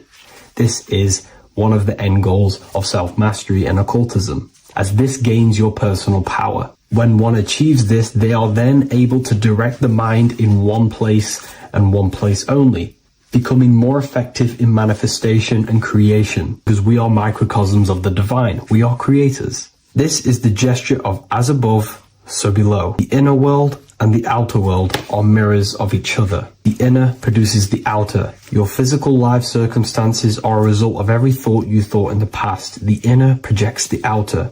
If you want to produce a change in the outside world, you got to produce change in the inner world of consciousness first. As above, so below. As within, so without. This corresponds with absolutely everything in the universe. Now we have the goat head, which represents the animal self. This represents the lower carnal mind. Lower carnal mind, which is earthbound, because a goat is on the ground. It's not a bird, it's on the ground. It represents the lower self, the beastie nature, the one that tells us to hate, to steal, to eat all the time, to consume. It's the beast within us, the beastie side of our consciousness. It has a human body resembling this. The human in the beastie nature, or we have the spiritual nature, the higher self. In essence, this symbol of the Baphomet represents the higher and the lower self of human consciousness. It represents the higher and the lower, To conclude all of this, the Baphomet is a symbol that represents the two paths that one can take. We can take the beastie path and become an instinctual animal, our body, or we can take the divine path of reaching our higher self. It is a symbol that represents the higher and lower self and the four different bodies of consciousness. In essence, this does not represent Satan or the devil. The devil represents the lower aspect of our human psyche. The war between Jesus and Satan is symbolic and allegorical for the war that happens within our mental field of consciousness. The internal war between good thoughts and bad thoughts, positive emotions and negative emotions. It is the constant war inside the battlefield of your own mind. Jesus, Satan are symbols, characters that are symbolic of aspects of your own consciousness, because the universe is mental. The only thing that truly exists is your mind. Therefore, all of these ancient spiritual texts like the Bible, the Bhagavad Gita, the Quran are all symbolic of what's happening inside of our mental body. It is the inner chaos that can destroy our life, or when we create structure and restructure our inner world, we can live a peaceful life. If you are struggling from the internal world and you want to gain mastery of yourself while learning the occult secrets, join Ethereal University, a community of like-minded individuals who are all striving for the best versions of themselves. We host live calls and we have an abundance of lectures that you can watch. Or check out the Book of Wisdom. This is volume 2. I'll leave all the links in the description. Have an amazing day.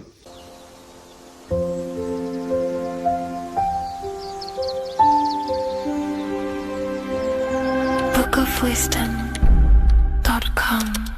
Visit today.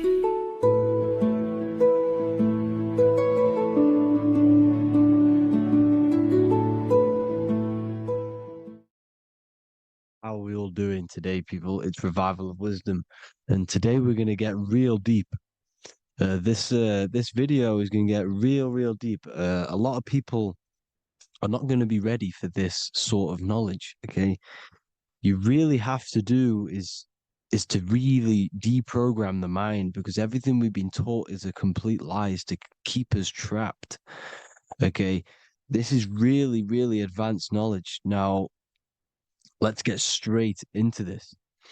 All of the ancients depicted other worlds, and they called this place Midgard. Midgard is the mid-garden, the middle garden.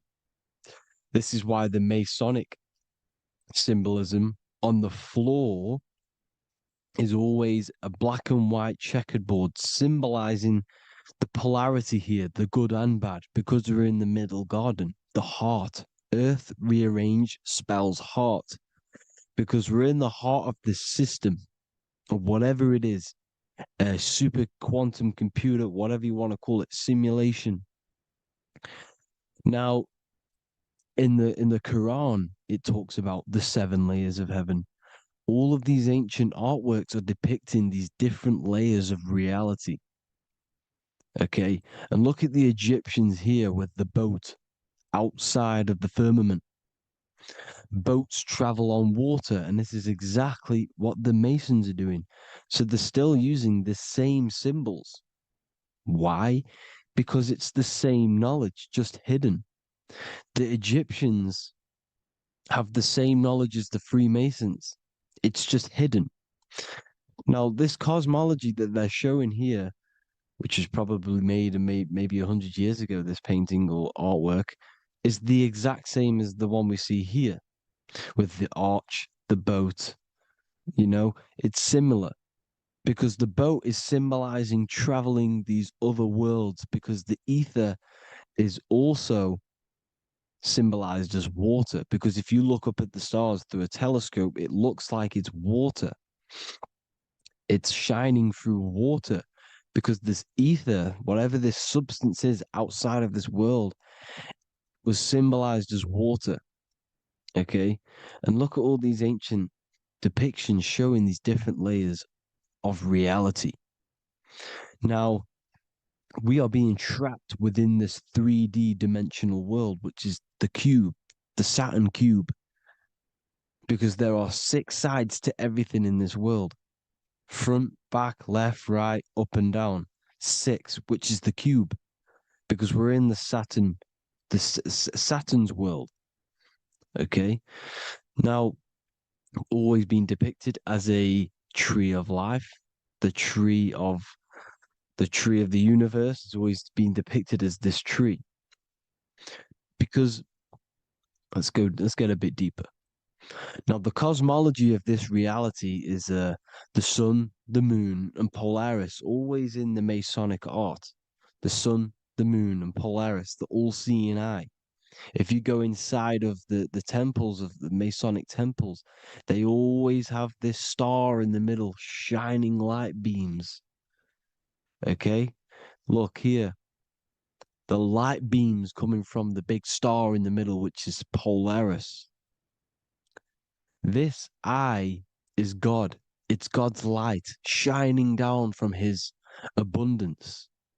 Now, when you astral travel, you will see this big ball of light above you, and this big ball of light is God. But you cannot travel towards it until you are pure. It doesn't work like that. You have to become formless. You have to become pure before you can become one with the light. In all these Masonic artworks, it's all depicting the star in the center. This star is Polaris, because Polaris is the way out of this place. And this is why you see the stairway to heaven all the way up to the light beam, the light source. What does it say in the Bible? God is light, because everything is made out of one substance, and that substance is light.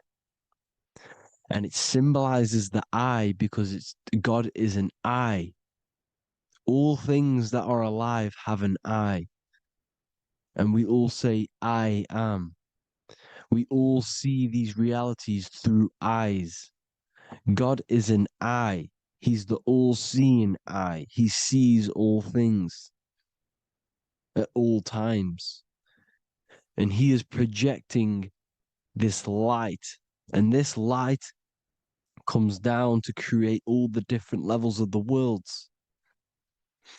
And this is what the 2 pillars symbolize the number 11. 11, the number 1, is just a vertical line. It's the 1. It's a 1 point. 11 symbolizes the mirror nature of reality. Everything's mirrored. As above, so below. Now, the 11 also symbolizes openings, doorways. And as you can see here, an opening to the all-seeing eye. And you see here again, an opening to the stairway all the way up to the light. This light is the light of God in the astral worlds, beyond this world. Now, Polaris has also been symbolized as the UFO. They put the truth in plain sight. So you know in the films how the UFOs suck people up. That's what Polaris is doing. If you ascend beyond this world, if you do not ascend beyond this world, you will be reincarnated in this world. The whole thing is to outgrow this consciousness to the plane above. And I'm not just making this up. I'm going to be bringing in scriptures after this. But you can see with the Christmas tree, we always put a high, big star at the center, at the top, which is the star of Polaris, which is exactly what the Masons are doing here. The star at the top. And it's on top of our Christmas trees. And all of these symbolize the other stars, because Polaris is the most high star. And all the other stars are wrapped around the firmament lower than Polaris. And that's exactly what the Christmas tree is. And it's a triangle.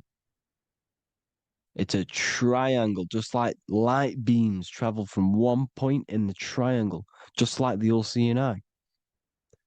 It's a triangle. The light is coming from one point and sending its rays downward. You see, it's kind of like you see here with the water. And the lower you go, the darker it gets, the more evil it becomes. And this is what the ancients would call hell.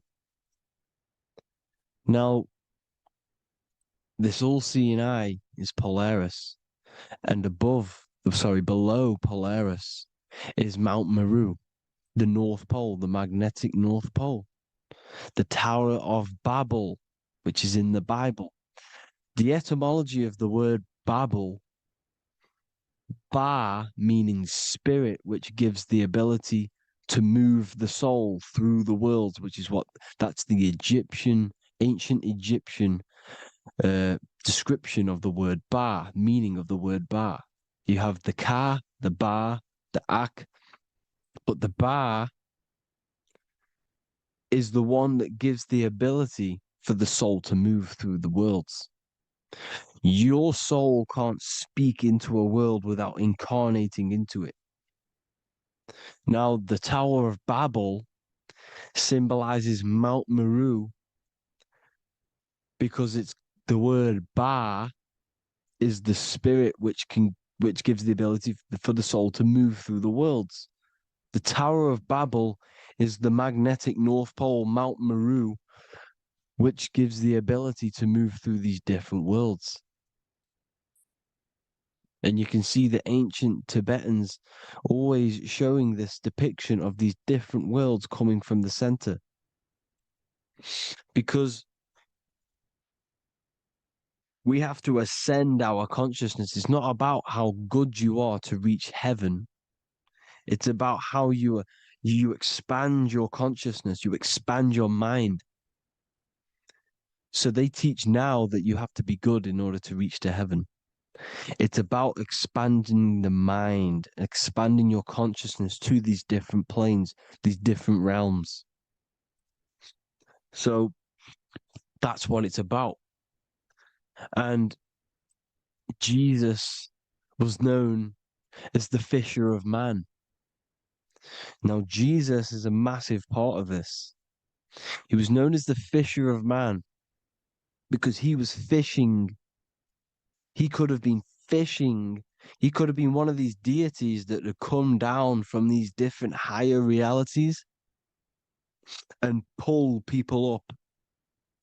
So they would so they called Jesus the fisher of man. And he says unto them, follow me and I will make you fishers of men. So these deities that we see in the past, like Buddha, Krishna, Hermes, Thoth, Jesus, could all be these entities who were coming down to pick up the minds that were worthy enough to see the higher planes of reality. And this is why they called him the fisher of man. Now, when Jesus walks on water, there is a parable with Paul. And he says, but Jesus immediately said unto them, take courage, it is I, don't be afraid. He's talking about astral travel here. He's talking about leaving the body. Because when you leave the body in astral travel to see these alternative realities, you can't be afraid because fear is a bondage, which is what the Emerald Tablets talks about. Lord, if it's you, Peter replied, tell me to come to you on the water. The water. Come, he said. And Peter got down from the boat, walked on the water, and came towards Jesus. But when he saw the wind, he was afraid and began to sink. When you become afraid in astral travel, you sink back into your body. Lord, save me. So this is talking about Jesus pulling people up into different realities. And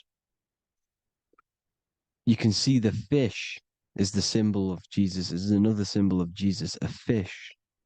Because fish symbolize deep occult knowledge. Because fish travel the depths of the ocean. And they symbolize us because we are fish underneath the ethers. And Jesus was pulling people up. You see, so the Bible is a people today believe the Bible is a book telling you how to reach to heaven, how to become godly and reach heaven. But you've got to become the Jesus Christ, to see these alternative realities. Now look at the Emerald tablets is a massive part, and it speaks so much about these different realities. Look what it says here. This is in Emerald Tablet 3. Then in my heart grew a great longing to conquer the pathway that led to the stars, which is exactly what the Masons depict in all of their art. Look, the ladder to the stars. And then he goes on to say, years after years I sought after wisdom, seeking new knowledge, following the way, until at last my soul in great travail broke from its bondage and bounded away. Broke from the bondage of the body. Free was I from the bondage of earth men. Free from the body, I flashed through the night. The stars. The stars are a massive part in the astral world. Each star is a different reality. And the true astrology is the star that you came from. You came through a star to reach this, to reach here. There is a reason why you are here. There's a reason why you have the personality traits, because your soul came from a specific star. This is why we call them stargates, because they are gates in and out of this reality. And Polaris is the way out to the higher worlds. Now look, far into space, my soul traveled freely into the infinite circles of light. Beyond knowledge were some planets and great gigantic beyond dreams of men. Then he goes to say, lift up your flame from out of the darkness, fly from the night and ye shall be free. Lift up your flame. Your flame is your soul, because it has to be lifted up out of the darkness. This is the darkness, this world, this body is the darkness. Because it's a bondage. You need to break free. You need to learn how to astral travel, people. You have to learn this. If you want to get out of this world, you have to learn how to astral travel and see the other realities. Traveled I through space-time, knowing my soul at last was set free, knowing that now I must pursue wisdom until at last I pass to a plane hidden from knowledge, known not to wisdom, extension beyond all that we know. So he's talking about he went to a place where we cannot even comprehend here, a place that is not even known to earthmen. He's telling you he's ascended out of this world to the planes that are beyond. And it says here in the Emerald Tablets, man is in process of changing to forms that are not of this world. Grows he in time to the formless, a plane on the cycle above. Know ye must be one, ye must become formless before ye are one with the light. The light, the same light that I was talking about, the Masonic light, with the triangle, God, the one source. Ye must become formless before ye are with the light. Formless, you have to leave the body. You have to leave the body. You have to gain the ability to leave this body and travel to these other worlds. Now, it says here, not as man am I, for free have I become of dimensions and planes. In each I take on a new body. In each I change my form. Know I now that the formless is all there is of form. You see, all things created come from the things that, all things that you see come from the things that you cannot see. All of us have the same spark of consciousness, the same I am. Every dog, every animal, every human has this same I, this same thing which sees through the eye. It's formless. It takes this formless entity is the same entity of us. We are all the same entity in different bodies. And this entity it was represented as the flame, the cosmic flame, which is inside of all of us. And this is why the Masons depicted your spine as a candle or the Holy Grail, you would either see this or a candle with a flame on the top, because the Holy Grail is your consciousness, which is on top of your spine, which is the candle. Now, Jesus, Thoth, Buddha were all these deities which were coming down to lift people up because they were fishermen of men. And he would lift you up to the higher worlds, out of this world, to the ones above. Now, Thoth, you can see him here, he's leading the way. He's holding someone and he's leading the way with knowledge and power. He was leading the way to other worlds, out of this world. There's no point trying to change this world. This world will stay the same. It will stay the same. You have to get out of this world. And that's what they're telling you. That's what they're keeping you from. They're keeping you stuck within this thin layer of reality.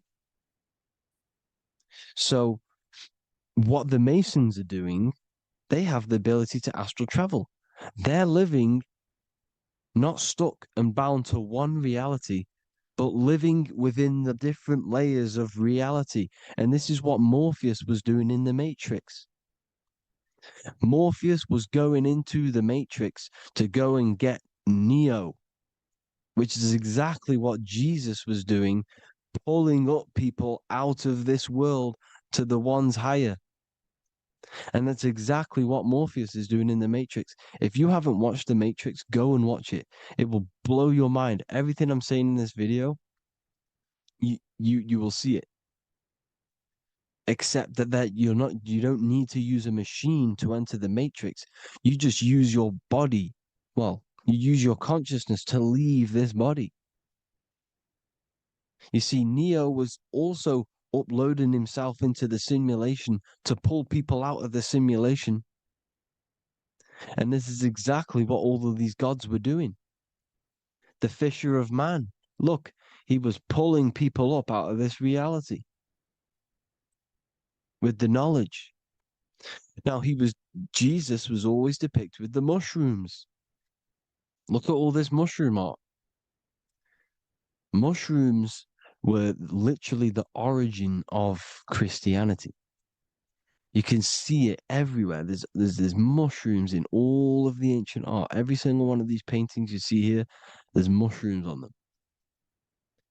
Mushrooms have the ability to see alternative states of consciousness.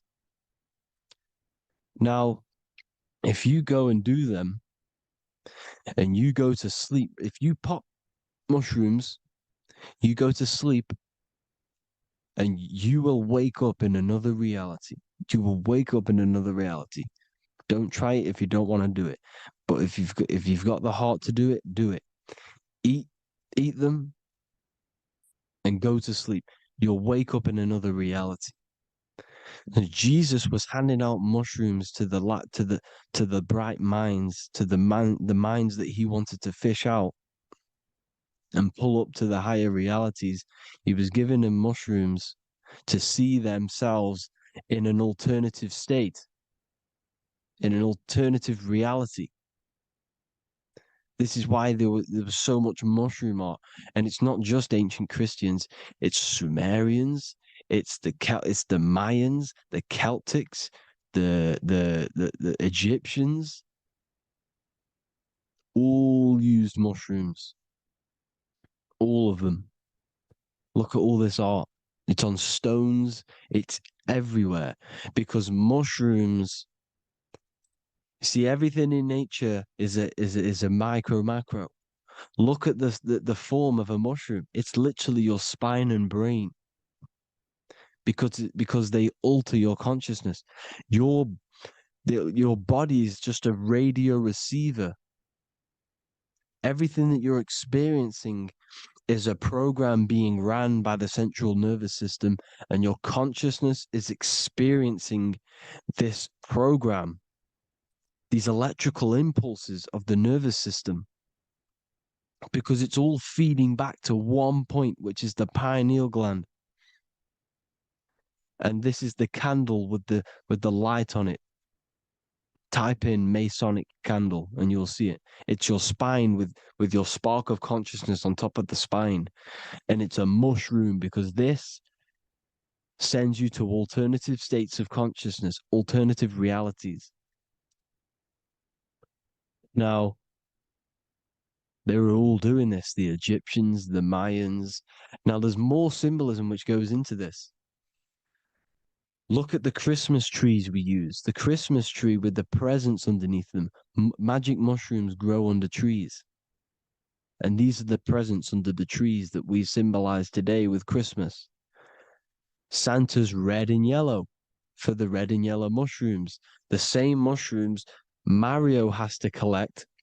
And when he gets enough mushrooms, he levels up. And then what does he do when he go past the world? When you win that world in Mario, you go to another reality. You go inside of another world. It's truth in plain sight. And it's using mushrooms. It's using mushrooms. Everything, all of the characters in Mario, well, a lot of them are mushrooms. Look at this one. The presents, black, yellow, and red and white. Red and white mushrooms. And the bow on the top is the mushroom head. That's a bit of a reach, but, you know, the symbolism never lies. Is what you need to understand. And it's as above, so below. Now look at the Sumerians. The Sumerians were also multi-dimensional beings. Okay, look at how they have the double faces. They had 1 foot in this reality and 1 foot in another reality. And look at this one, a double-headed god inside of like a portal. You see? Because and look at these with the wings, the astral travel. Birds, ancient birds symbolize the soul. Because the soul is a bird, it flies to different worlds. It flies around the cosmos. And mushrooms gave you the ability to see these alternative states of consciousness, these alternate realities. Because you exist in infinite realities. You exist in infinite realities. Now look at the 33rd degree Ordo Ab Chao badge. You get this badge when you become a 33rd degree Freemason. And it's a double-headed eagle. A double-headed eagle. And you can see this in Sumeria first. Sumeria have the same symbol. A double-headed, bird. You can see it here. Here as well. And the Masons are still using this symbol today. And when you become a 33rd degree, 33 vertebrae on the back of your spine, above the vertebrae is your consciousness, and it's a double-headed eagle. One reality in one, you become a multi-dimensional being in the 33rd degree. And I've heard many interviews of Masons say it becomes Luciferian. You see, they speak in code. These Masons can't tell you about what they learn about, but they will speak in code. They said it becomes Luciferian.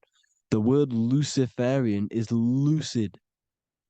The root word of Luciferian is lucid, and lucid is lucid dreaming, alternative realities, dream worlds. You become a god. Luciferian means you're becoming your own god, pretty much. Because you are becoming a multi-dimensional being living in between the different layers of reality at the 33rd degree of Freemasonry. And look at the double-headed eagle, because the birds symbolize the soul. And they reach high, they fly high, just like the soul wants to fly high to the light, to become one with the light, like the Emerald Tablet says. Now look at Janus. Janus was another god, and he's known as the god of doorways. Janus always depicted with a double head. Janus is why we say janitor or January. And January is entering a new year. Janus is known as the god of doorways with keys, always got a key, because keys open doors. That's why the janitor holds all the keys. And Janus always has double heads because he had one foot in this reality, one foot in another. He was a multi-dimensional being, a Luciferian, living between the different layers of reality, except from instead of being stuck in one like we are. Well, a lot of people. And that's the whole point. You see, all of this stuff is about like changing the world and stuff like that. This world will probably never ever change. It's probably been like this forever. Well, forever, for a long time. But it's about moving out of this reality to the higher states. And the Masons always depict the ladder to the luminaries, the stars, with a key, the same key of Janus. The Vatican is a key, and it's in charge of all the religions. Why is it a key? Because they're holding back the key. They're keeping you stuck within this reality, keeping you stuck as identifying yourself with the body, identifying yourself with this world. You are not in the world is within you. This is a program being ran by your central nervous system, and your consciousness is experiencing this reality. Now, this is going to be a mind-blowing video for some people. You have to have an open mind. You have to let go of all the programs. I'm repeating what the ancients are talking about and the ancient symbolism. Look at Janus with the double-headed god. He was just another god coming down, giving keys to people who had the worthy mind to be pulled up out of this reality, to be pulled up to heaven, just like Jesus was teaching how to reach heaven. But really, it's an encoded scripture. But anyways, hope you all gained some insight on this video. Have an amazing day. Please like, share, comment. All the links are in the bio for the PDF, for the Manifestation Mastery course, and all the other amazing stuff. And if you want to support the channel, I'd greatly appreciate if you became a Patreon member.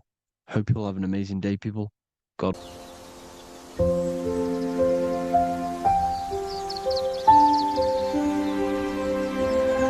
bookofwisdom.com.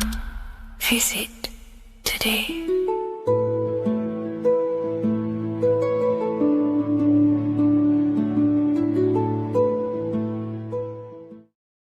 What's good, people? We're back with another video. This is going to just be a quick video. Manifestation, magic, bending reality. So let's jump straight into this. So you have a conscious and a subconscious part of your mind.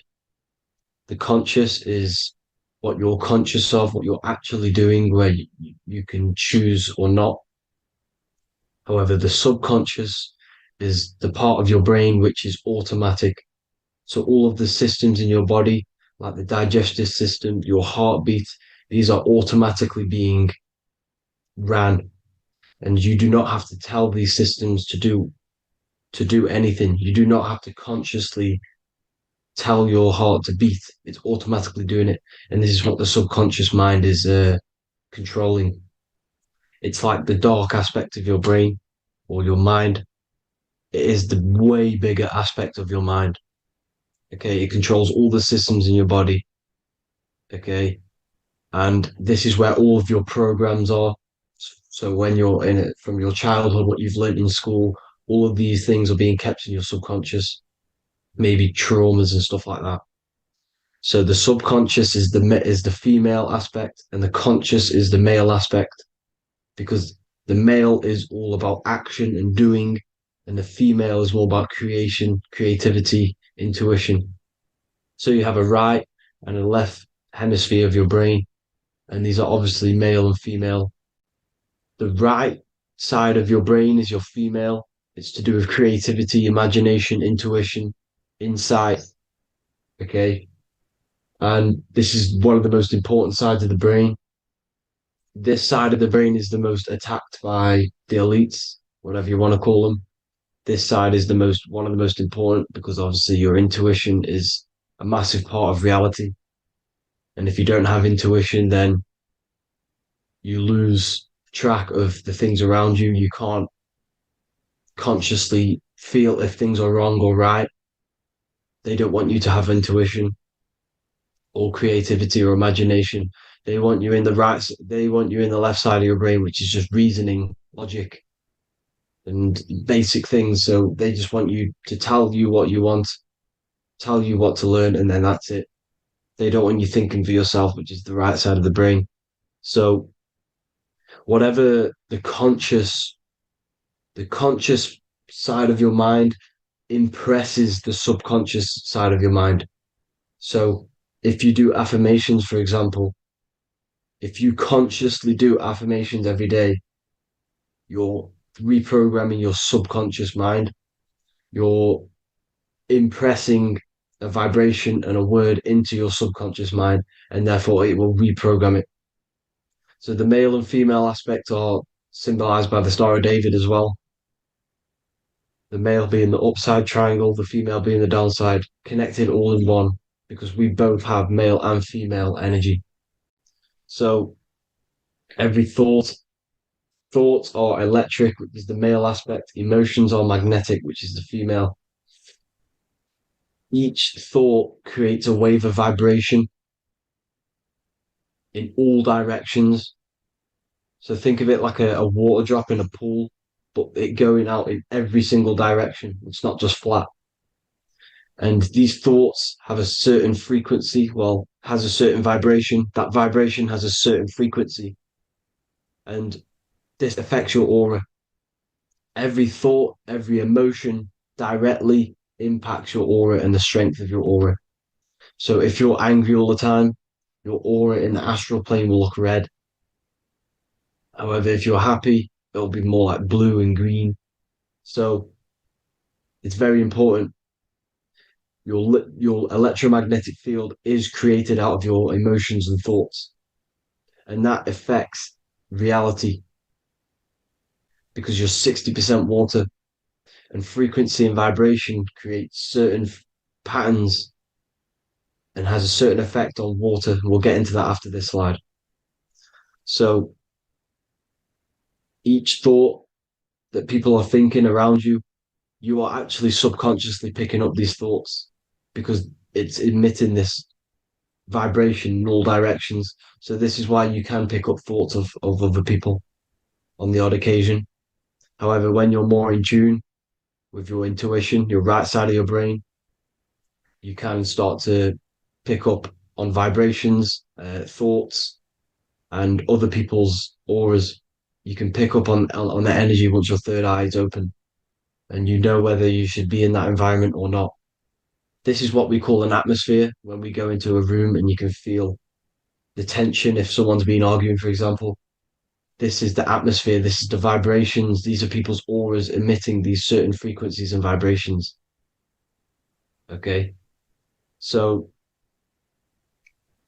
our aura is contained of multiple layers. Obviously, we have the physical body. This is the electromagnetic layer. However, you have the different planes of existence, the spirit, mental, astral, etheric, and then physical. The physical is the lowest plane of existence. And the physical plane is a product of all of the planes above. So the mental impresses on the astral impresses into the etheric, and then the etheric creates the physical object. So the mind is the root cause of reality. The mind is the cause of everything. Your consciousness is pure cause. There's no effect. Everything you see in this reality is the effect. Everything that you experience is the effect, because the root cause was the mind. the decisions you made you experience that certain experience. And that decision was created on the mental plane. And this is just pure thoughts. And thoughts are things. If it exists in your mind, it is a thing. It's a certain frequency. So if you have a certain level of thoughts, if you're thinking positive, for example, you're going to have a strong aura, you're going to have a higher vibration. And that attracts like. Like attracts like when it comes to thoughts and vibrations and electromagnetism. So if you're thinking positive all the time, speaking positive, doing positive, you're then creating a higher vibration, and that's going to attract people on that similar frequency to you. Everything is electromagnetism, frequency, and vibration. Everything. You see, so this is why, for example, if I put my hand to a TV screen, if my finger was the same vibration as the TV screen, it would go straight through it. However, the particles in my hand and the particles on the TV screen are two separate vibrations, and this is what causes the friction to stop and not my finger to go straight through it. So, like I said, when you don't feel the vibe of someone, when you don't feel right, you don't really get along with someone, this is a vibration. Your vibrations are not matching, they're not similar, they're two complete different vibrations, and they're not aligning properly. So music has a massive part on this. Music is a massive, massive tool for the elites because music is frequency. And in 1975, the musical instrument are all tuned to 440 hertz. So Spotify, Apple Music, most of the music on YouTube is all set to 440 hertz. And 440 hertz is not divisible by 3, 6, or 9. And when you can't divide a frequency by 3, 6, or 9, it's not a natural frequency. As you can see here, this is 432 hertz. This makes a nice geometric pattern. However, 440 hertz is a distorted pattern. So when you listen to this, this actually shuts off the whole right side of your brain. Like I said at the start, this is the most attacked side of your brain. It's to do with creativity, imagination, intuition. When you listen to 440 hertz, it shuts off the whole right side of your brain. And obviously shutting off all of these forms of your brain. Music is a very, very powerful tool for the elites because it's the only thing which can enter your soul or your ears without consent, your body without consent. Everything else has to be through consent. You choose whether to eat something, you choose whether to drink something, but frequency, you're going to hear it no matter what. This is why it's so powerful. And music influences the body in many different ways. It's the most powerful imitator of everything. It directly affects all listeners. It directly affects intentions, gestures, movements, and actions. It stimulates your mind, and certain songs, certain catchy songs, can reprogram your subconscious mind, invoking certain emotions. This is why when you listen to slow beat songs, it makes you feel more sad. When you listen to upbeat songs, you feel more energetic. This is because these frequencies have a profound influence on reality and on how you feel. Because like I said, you are 60% water. And as you can see here, each frequency creates a different geometric pattern. And inside of you is 60% water. So like I said, 440 hertz is going to make a distorted pattern in your water. And this is going to have a profound effect on your emotions and your reality. So like I said, health is not just the body. It's you are made of body, mind, and spirit. You need to look after what you put in your body. You need to look after your spirit and look after your mind. It's very important to keep all these in balance because once one of these are unbalanced, it affects the other two. So if you're eating wrong, it's going to affect your spirit and mind. If you're thinking wrong, it's going to affect your body and spirit. These are all interlocked. You have to look after them all. So it's very important you understand music. Stop listening to low vibrational music. To be honest, you want to listen to music without any sort of speaking inside of it, You just want pure frequencies, which are the solfeggio scale, like one of these, for example, 432, 528 hertz. These are all good frequencies. It's called the solfeggio scale. And these frequencies make you more in tune with nature. 528 hertz is what the earth vibrates at. So it's very important. And the Rockefellers are the one who changed this to 440 hertz. The Rockefellers, one of the elite families. So if you want to manipulate reality, it's very important to have your chakras aligned and having a high vibration, because the higher your vibration, the more powerful your words and your intentions are on reality. So the lower your vibration, the harder it is to affect reality, because you're on a lower state of consciousness. You want, like I said, you have the mental, astral, etheric, and physical. Everything is a product of the one above. As above, so below. This is what Hermes Trismegistus was saying in the Egyptian days. This is where it comes from. As above, so below. If you affect above, it directly affects below. So, like I said, meditation helps on this, helps align your chakras. Think positive, feel positive. Like I said, your feelings are magnetic, your thoughts are electric. So once you combine these two together, you're then creating an electromagnetic frequency, and that will have profound effect on reality. So the law of cause and effect. Every law, so the law of cause and effect. Every effect has the root cause. Like I said, your mind is the root cause of everything. Every decision you make is having a different effect on reality. Everything happens for a reason due to the root cause, which is your mind. You choose everything that happens in your life.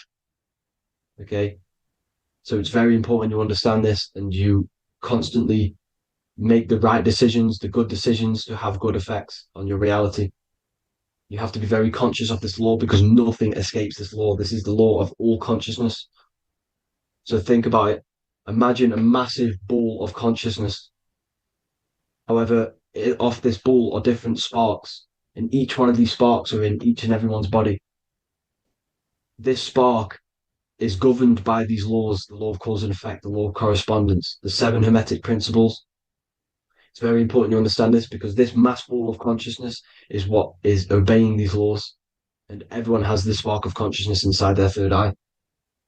And like I said, everyone is the same consciousness. This is why if you do bad onto someone else, that will directly affect your reality. So if you hurt someone, it's going to come back to you in one way or another, because you are that same consciousness. This is like a mirror reality. As within, so without. Whatever you feel on the inside, you're gonna see that on the outside. You're gonna experience that reality, whatever you've impressed. So there's different ways to bend reality to your will. This is kind of a sort of magic. So obviously you have black magic, which is manipulating reality to harm and influence others, or to be very selfish. And then you have white magic, which is manipulating reality for the good of humanity. So you do have to be very careful with your intentions, people, when you're trying to manipulate reality, because this is nothing to be played with. If you are manipulating reality for the wrong reason, it's going to come and bite you in the ass in some way or another. Because everything is balanced. Everything balances out in this reality. Nothing escapes the laws. Not one thing escapes the laws. So if you're stealing from yourself, because it's just going to come back in one way or another. Inside of everyone's heart, you know whether you're doing good or wrong. You can feel it when you do something wrong. You can feel it when you do something good. The heart is the center of the torus field. It's balance. And this is why you say follow your heart, because it's the center of the torus field. It's very important to listen to this inner voice inside of you, because that is telling you the right things to do, the good decisions to make. And when you keep following that voice, that good voice inside of you, it takes you to your life path. Very important to follow that voice. However, don't let the ego get in the way of it. Don't care what your friends are going to say. It's very important to understand this. So you have different ways of manipulating reality. You have sigil magic. This is where you create your own sigil or symbol. You create your own sigil and symbol, and then you charge it. You behind that symbol, you have an intention.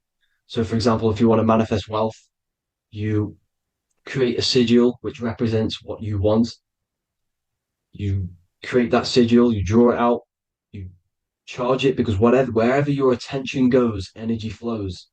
So whatever your attention is, you're sending energy that way. So what you do with your eyes and your hands, you place attention on the sigil. Imagine that it's glowing. Imagine that you're sending energy to the sigil. And then you burn the piece of paper once you've done this. And then after this, you meditate on that symbol. You constantly think about that symbol, because that symbol is the frequency, is the thing that you want to manifest. So that's one way. Or you can just meditate on your reality. So imagine yourself having already what you have. This is what they call a mindset. You must set your mind to the frequency what you want to manifest. Okay? So if you want to manifest wealth, for example, imagine yourself being wealthy. What would it feel like? What would you be doing? Imagine a scene in your mind. Constantly do this, and you're putting out that frequency. Like I said, you must think, because the thoughts are electric, and then you must feel, which is magnetic. Together, this creates an electromagnetic frequency, and this is how you attract things to you. You will attract the certain people to come in your life to bend reality to your will. Okay? Or you've got mirror magic. Stare yourself in the mirror, because a mirror reflects light. It also reflects energy. So you've got to be very careful with what you say to a mirror. You've got to be very, very, very careful, because whatever you send into that mirror is directly sent straight back to you. So if you're thinking negative, you're sending negative energy back straight to you, and that's going to have an effect on your reality. Affirmations are very important, because your words are frequency, your words are vibrations, and each word you say has a certain frequency. If it's positively charged, it's going to affect you positively. If it's negatively charged, because like I say, your brain and your mind is like the director of energy. That's what your brain is. And it directs energy into certain things. You can either positively charge it or negatively charge it. And this brain is creating your reality constantly. It's manifesting your reality constantly in the present moment. So this is what the government knows. The government know your mind is the root cause of reality. This is why they call themselves a government. The New World Order is not being manifested by them. They are controlling the information.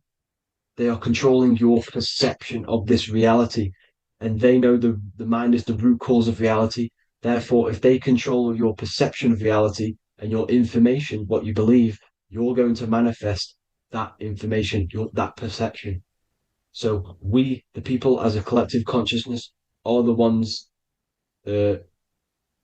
manifesting this New World Order. You see, so this isn't black magic. They're actually tricking us into manifesting their own their plans, this New World Order. You see, this is how smart these people are. They know how to get around the laws of reality. They know how to bend reality to their will without facing the consequences. They're getting humanity to do it. You see, there is a collective consciousness. As like I said, we all have that same spark of consciousness, right? So as a collective consciousness, we are on a very low vibration at the moment. However, we are waking up rapidly. There are more and more people waking up at the moment, and light always chases away the shadow. Light is a lot more powerful than darkness, you see. So one person waking up has a massive effect than one person being asleep. It has a profound effect. Because like I say, the light always chases away the darkness. It's more powerful. The light is always more powerful. High vibrations are more powerful than lower. So that's it for this, people. I hope you all enjoyed. This is a short, quick video. God bless you all.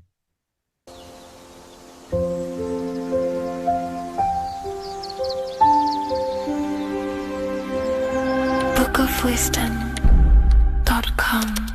Visit today.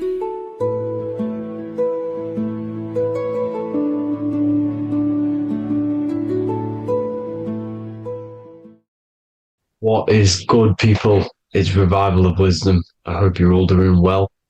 And this video is how to raise your holy oil or your kundalini. Let's get straight into this. So this is a monthly cycle. Every month, when the moon is in your zodiac sign, this oil is released.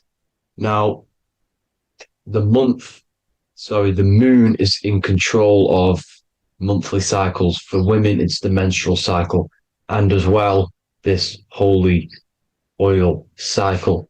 The moon changes sign every 2.5 days and passes through the zodiac signs in 27 days. So the moon tells the day, the sun tells the time, the stars tell the month. This reality is a massive clock, if you like to say. It's a cycle. Okay. The moon controls the night, emotions, water, fluids, and the mind. Okay. So this oil is produced in the claustrum. It's produced in the claustrum, which is here, right? This is where you get Santa Claus from. Now, the claustrum is at the center of the brain, and it is next to the pineal gland and the pituitary gland. Once it starts in the claustrum, this is the holy present. This is the present that Santa gives to us, Santa Claus. And it goes to the pituitary gland and the pineal gland. And what's connected to the pituitary gland and the pineal gland is the Ida and the Pingala. The Pingala is the pineal gland's nerve, which is the honey, which is the positive charge, electric. And the pituitary is the Ida nerve, which is the magnetic charge. This is the milk, the land flowing with milk and honey. This is the brain, the heaven, okay? And it travels down the spine using these two nerves, these electromagnetic charge. And this is what the ancients symbolized with the two serpents wrapped around the spinal cord, the Ida and the Pingala. And this travels down to the sacrum or the solar plexus. Okay. So once it's here, okay, the spine is an elongation of the brain. So the spine is pretty much the brain. It's an extension of it. And it's kind of a microcosm of how we descended from heaven to physical reality, to physical matter, which is our consciousness has done. Our consciousness has descended from heaven into physical matter. And this is a microcosm of it. Okay. So once we're in the sacrum bone, this holy oil, like I've just explained, this holy oil starts in the Santa Claustrum, goes down the chimney to the sacrum. This is the sacrum, the solar plexus, and drops the present off at the sacrum. Now, once we're at the sacrum, we need to raise our vibration to take this oil back up the spine. Okay. And the River Jordan symbolizes this in the Bible.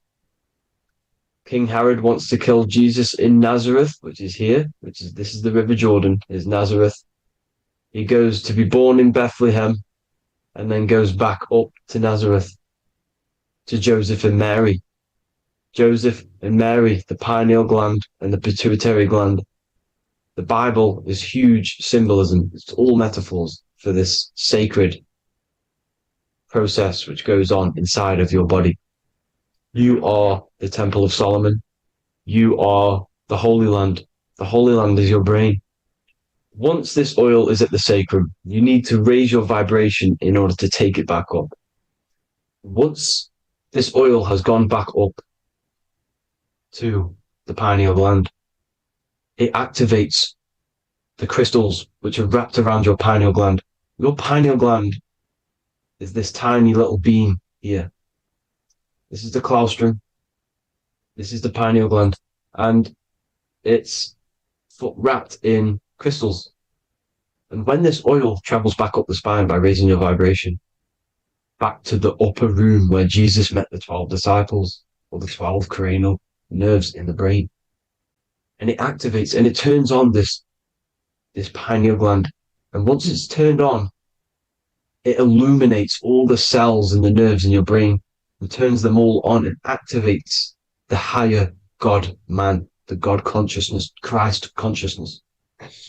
And it regenerates the whole body. This is the secret to regeneration. It regenerates all the cells in the body. And this is how the ancients lived for thousands and thousands of years, as talked about in ancient texts. They lived for hundreds and thousands of years because they knew this secret. And this fluid, this brain fluid, the secretion, or the Christos in Greek, which means gold, because this is the alchemical process from turning lead to gold. Your body is the alchemical furnace. Now, the ancients knew about this center of the brain because they symboled it. This is the eye of Ra, and it's the brain, and this is what's wrapped around our consciousness. Our consciousness isn't wrapped around the brain. The brain is built around the consciousness. We are the consciousness. You don't have a soul. You are the soul. Okay. Now, the head, heaven, hell, heel at the bottom of your foot. That's hell. Head is heaven and hell. Simple. Now, the pineal gland produces DMT, which is dimethyltryptamine, which is known as the spirit molecule. So, let's move on. Now, when this oil travels up, back, the spine, the chimney, it crucifies at the top, which is called the vagus nerve. So when it reaches here, the optic thalamus, it crosses and crucifies once it's raised back up. And this is why Jesus dies at 33. He was crucified at 33. Because you have 33 vertebrae on the back of the spine. And then it's crucified by the cross of the vagus nerve. When this oil crosses the vagus nerve, this is the crucifixion at 33. And it symbolizes the death of the physical consciousness. You then become spirit. You then become God consciousness, activating the Kundalini, regenerating the body and the mind. Okay. The Garden of Eden. You are the Garden of Eden. The land of milk and honey is upstairs. The pituitary, which is the milk, the pineal gland, which is the honey, which is DMT. It even says this in the Bible. As he brought us into the place, and he has given us this land, a land flowing with milk and honey, which is also symbolized as the sun and the moon. The Bible also says, the light of the body is the eye, not the eyes, the eye. If therefore thine eye be single, thy whole body shall be full of light. This is the activation of the pineal gland by raising this oil back up to the pineal gland, to the center of the brain. Neither shall they say, see that here, or see there, for behold, the kingdom of God is within you. So he's saying, don't look out there. Nothing is out there. It's all inside of you. Everything's inside of you. You're the universe. Now, how to raise this oil back up to the pineal gland? Every month, like I said. The moon controls the cycle. The moon controls monthly cycles. When the moon is going into your zodiac sign every month, this oil goes down the spine and you must raise your frequency to get it back up. You must retain your seed. This is the most important. Your fluid, your secret, your holy fluid, your life force. You can't let that go. That life force is the reason you're alive. This holy oil is the reason you're alive because it feeds all of the systems in your body. It feeds all the systems in your body. You have to retain your seed, alkaline diet, positive thinking and meditation. Okay? When you retain your seed, you will live longer. The moment you release it, you're killing yourself. You're killing a piece of yourself every time you release your seed. Every single time. You're killing a part of yourself. Okay? Now, This could be why this could be the illumination, the single eye on the Illuminati's symbol, the Freemasonic symbol, the illuminated eye, the triangle, which could symbolize the body, mind, and spirit, but the eye illuminated. Now, in the Bible, it talks about the two trees, the tree of knowledge and the tree of life. The tree of knowledge is the tree of good and evil, which is the most important system in your body, which is the nervous system. The nervous system, the most important. The tree of good and evil, and the tree of life, which is the cardiovascular system. Now, this oil, when it's released every month, feeds these two systems, and these two systems feed everything. Now, it's important you understand that. Okay? The ancients knew all of this knowledge. The Bible's telling you this knowledge. But it's in a metaphorical way. You have to understand the context behind it so you can read it properly. Now, eating of the tree of life, which is when it talks about in the Bible, eating from the tree of life is actually symbolizing a bad diet, ejaculation. Because you're eating from these two systems, you're killing yourself with a bad diet. You're killing yourself with an ejaculation. Okay? So, that's important to understand. Now, this is Jacob's ladder in the Freemasons. Jacob's ladder, which is the spinal cord. It's the stairway to heaven. And this is Jack and the Beanstalk when he goes up the beanstalk and finds the golden egg in the grey clouds. The grey clouds symbolize the grey matter in your brain. Now, the Garden of Eden talks about the 4 different rivers in Garden of Eden. As we see here, the North Pole map, the ancient North Pole map, because the center of the earth is the center of the torus field. Everything's the torus field. Atoms are torus fields. Everything's torus fields. You are the universe. Everything is within you. The North Pole is your spinal cord. This is why they say Santa Claustrum comes from the North Pole. This is the North Pole. And the Santa Claustrum is the center of your brain. Now, these 4 rivers which come from the Garden of Eden is the blood, the Christ oil, which is the oil we're talking about, urine, and saliva. These are the 4 sacred oil, 4 sacred fluids in your body. And these are constantly abused in today's society. These secret societies are targeting these fluids. Okay? This is why porn is free. They sexualize society through Disney. Go and look at some of the Disney movies. There's so many subliminal messages which sexualize these children because they want you sexualized. So you release your seed, which is one of the holy fluids in your body, especially your semen, your sexual energy. So important you retain this. So important because it's your life force. It keeps you alive. Okay. Now, let's recap on this. If you want to raise your oil every month, you can't just retain your seed for the month. You have to retain your seed forever. Don't just do it for a couple of days. Have to do it. It's a lifestyle. You want to become God consciousness, you got to do what it takes. It's hard in this society because this society is made around, it's designed to kill you pretty much. It's designed to keep you in these lower states of consciousness with all the bad food, the chemicals in the food, the chemicals in the water, the sexualized TV programs, sexualized adverts, sexualized TikTok and apps, videos, subliminally stimulating you. Because that is your weakness, sex. It's a weakness. Now, you have to retain your seed, meditation, and an alkaline diet. Why alkaline? Because acidic is low vibrational. This is the color spectrum. And what's the highest vibrational color? Violet. It's the lowest, red. You have to have an alkaline body in order to raise this oil.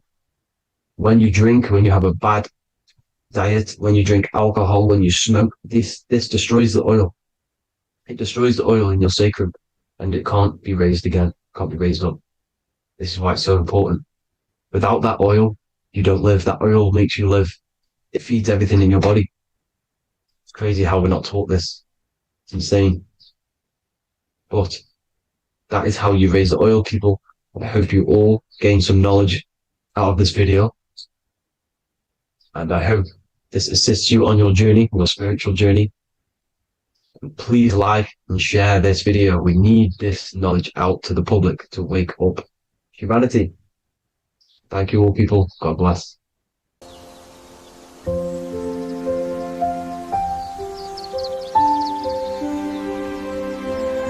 bookofwisdom.com. Visit today.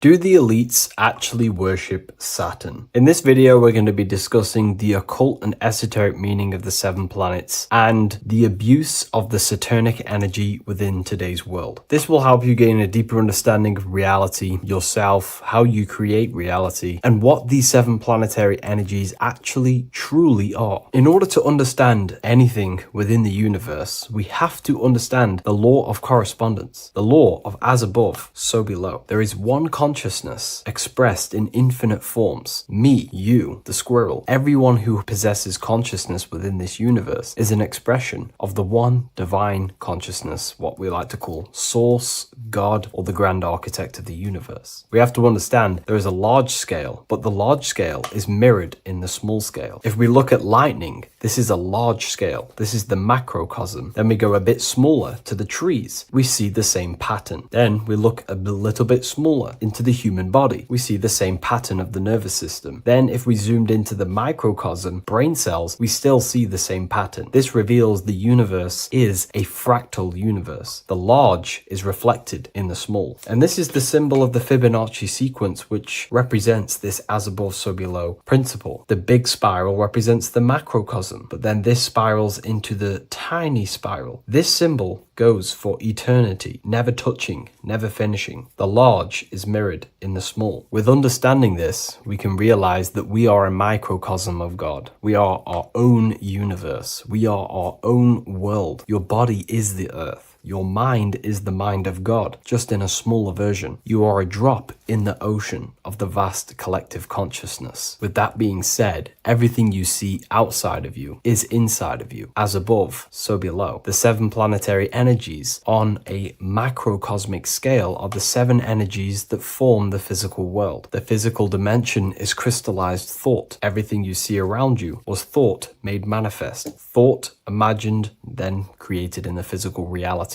Therefore, these 7 planetary energies are 7 astral forces that create and weave the material existence. For example, if we look at a tree has 7 categories of consciousness, 7 creational forces that create the tree. This is the reason why we have 7 days of creation in the Bible. This is the reason why we have 7 days of the week for the 7 planetary energies. Monday is for the moon, Mars is for Tuesday, Mercury for Wednesday, Jupiter for Thursday, which is Thor. Thor is Jupiter. Venus for Friday, Saturn day for Saturn, Sunday for the sun. This is also the reason why we have 7 major energy centers within the body. The 7 life forces that flow through the body to give physical existence to the physical form. Man is a microcosm of the universe. With that being said, if we look at a tree is nature, and nature is the macrocosm, the creation of God's mind. And if we look at the tree, we can see 7 creational categories that go into create the tree. For example, the stem of the tree, the trunk, represents the sun. The root system, the base of the tree, where the tree grows out of, is Saturn. If we look at the fruit of the tree, that represents Jupiter. The smell, the look, the colors of the tree, that's Venus. How the tree communicates with other trees through the root system is Mercury, the intellect, the intelligence, the communication. The leaves of the tree is the moon. The defense mechanism of the tree, how it defends itself from infections and other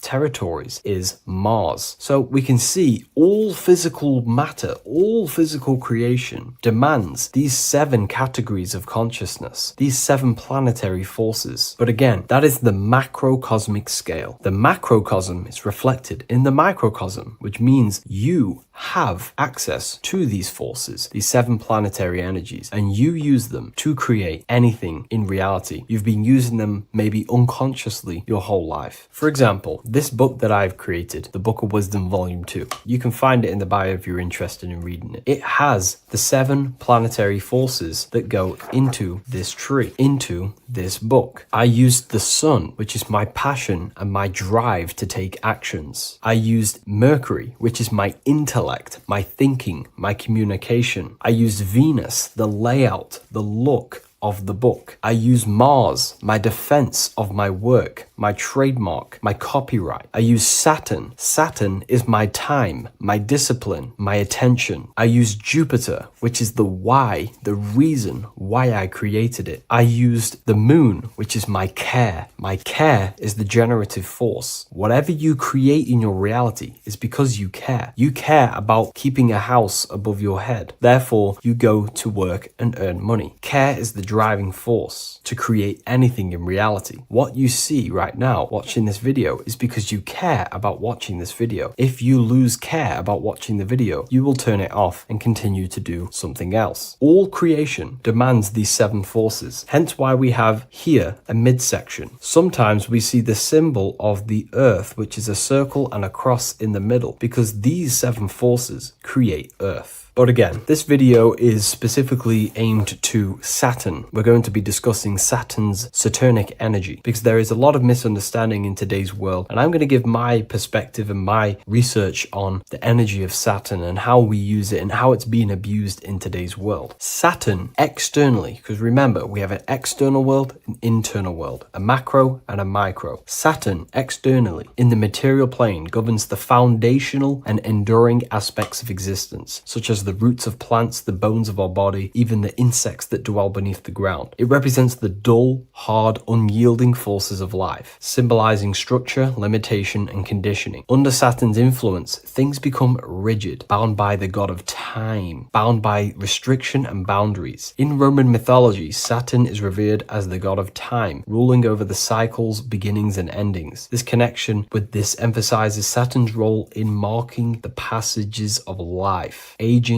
and inevitable constraints we all face. Internally, inside yourself, the microcosm. Internally, Saturn embodies the conditioning within our own consciousness. When Saturnian aspects of consciousness dominates, we become overly rigid, fixated, restricted in our thinking and actions. For example, Saturn's influence is strongly felt in today's world, where many people's minds are confined to societal norms and conditioned responses. The pervasive control Saturnian energy can lead to the sense of limitation, as people become trapped within structure imposed by society and power structures. However, we have to remember that limitation, there is dark and light. Limitation is not bad. This is why Saturn is connected to the god Satan. They are the same being. It's something that restricts, holds back, and keeps you limited, conditions and limits consciousness to its lower power. Saturn is a great teacher, guiding us through difficult life lessons that ultimately lead to growth and expansion and power. Although Saturn's energy is harsh and often challenging, it helps us to develop resilience, discipline, and wisdom. Yet in modern age, this energy has overpowered the minds of the masses, fostering excessive rigidity and limitation. Instead of being ruled by Saturn's constraints, we should seek to embrace more freedom, love, joy, balancing Saturn's lessons with openness and fluidity in our life. So like I said, Saturn rules law. Anything that is limiting or holding back, something that is a restriction or a wall. This is why we see judges wear black robes. The color black is associated with Saturn because Saturn rules over the nighttime and the winter time. Capricorn, they wear black robes. A graduate also wears a black robe with a black square cap on its head because black is associated with Saturn, restriction, limitation. University graduates wear this. Personally, not to offend anyone, these educational systems that we have in today's world are not here to give you power, to find you the power of consciousness or yourself. They are simply to restrict you, to keep the mind limited in a certain belief system. That's not to say the things in university are completely useless, but what I'm saying is it is a conditioning by the educational system. And if we actually look at the top of the hat, it's a square over a circle. And in Freemasonry, we see the compass on top of the square. In Freemasonry, we see the square underneath the compass on top of the square. The square creates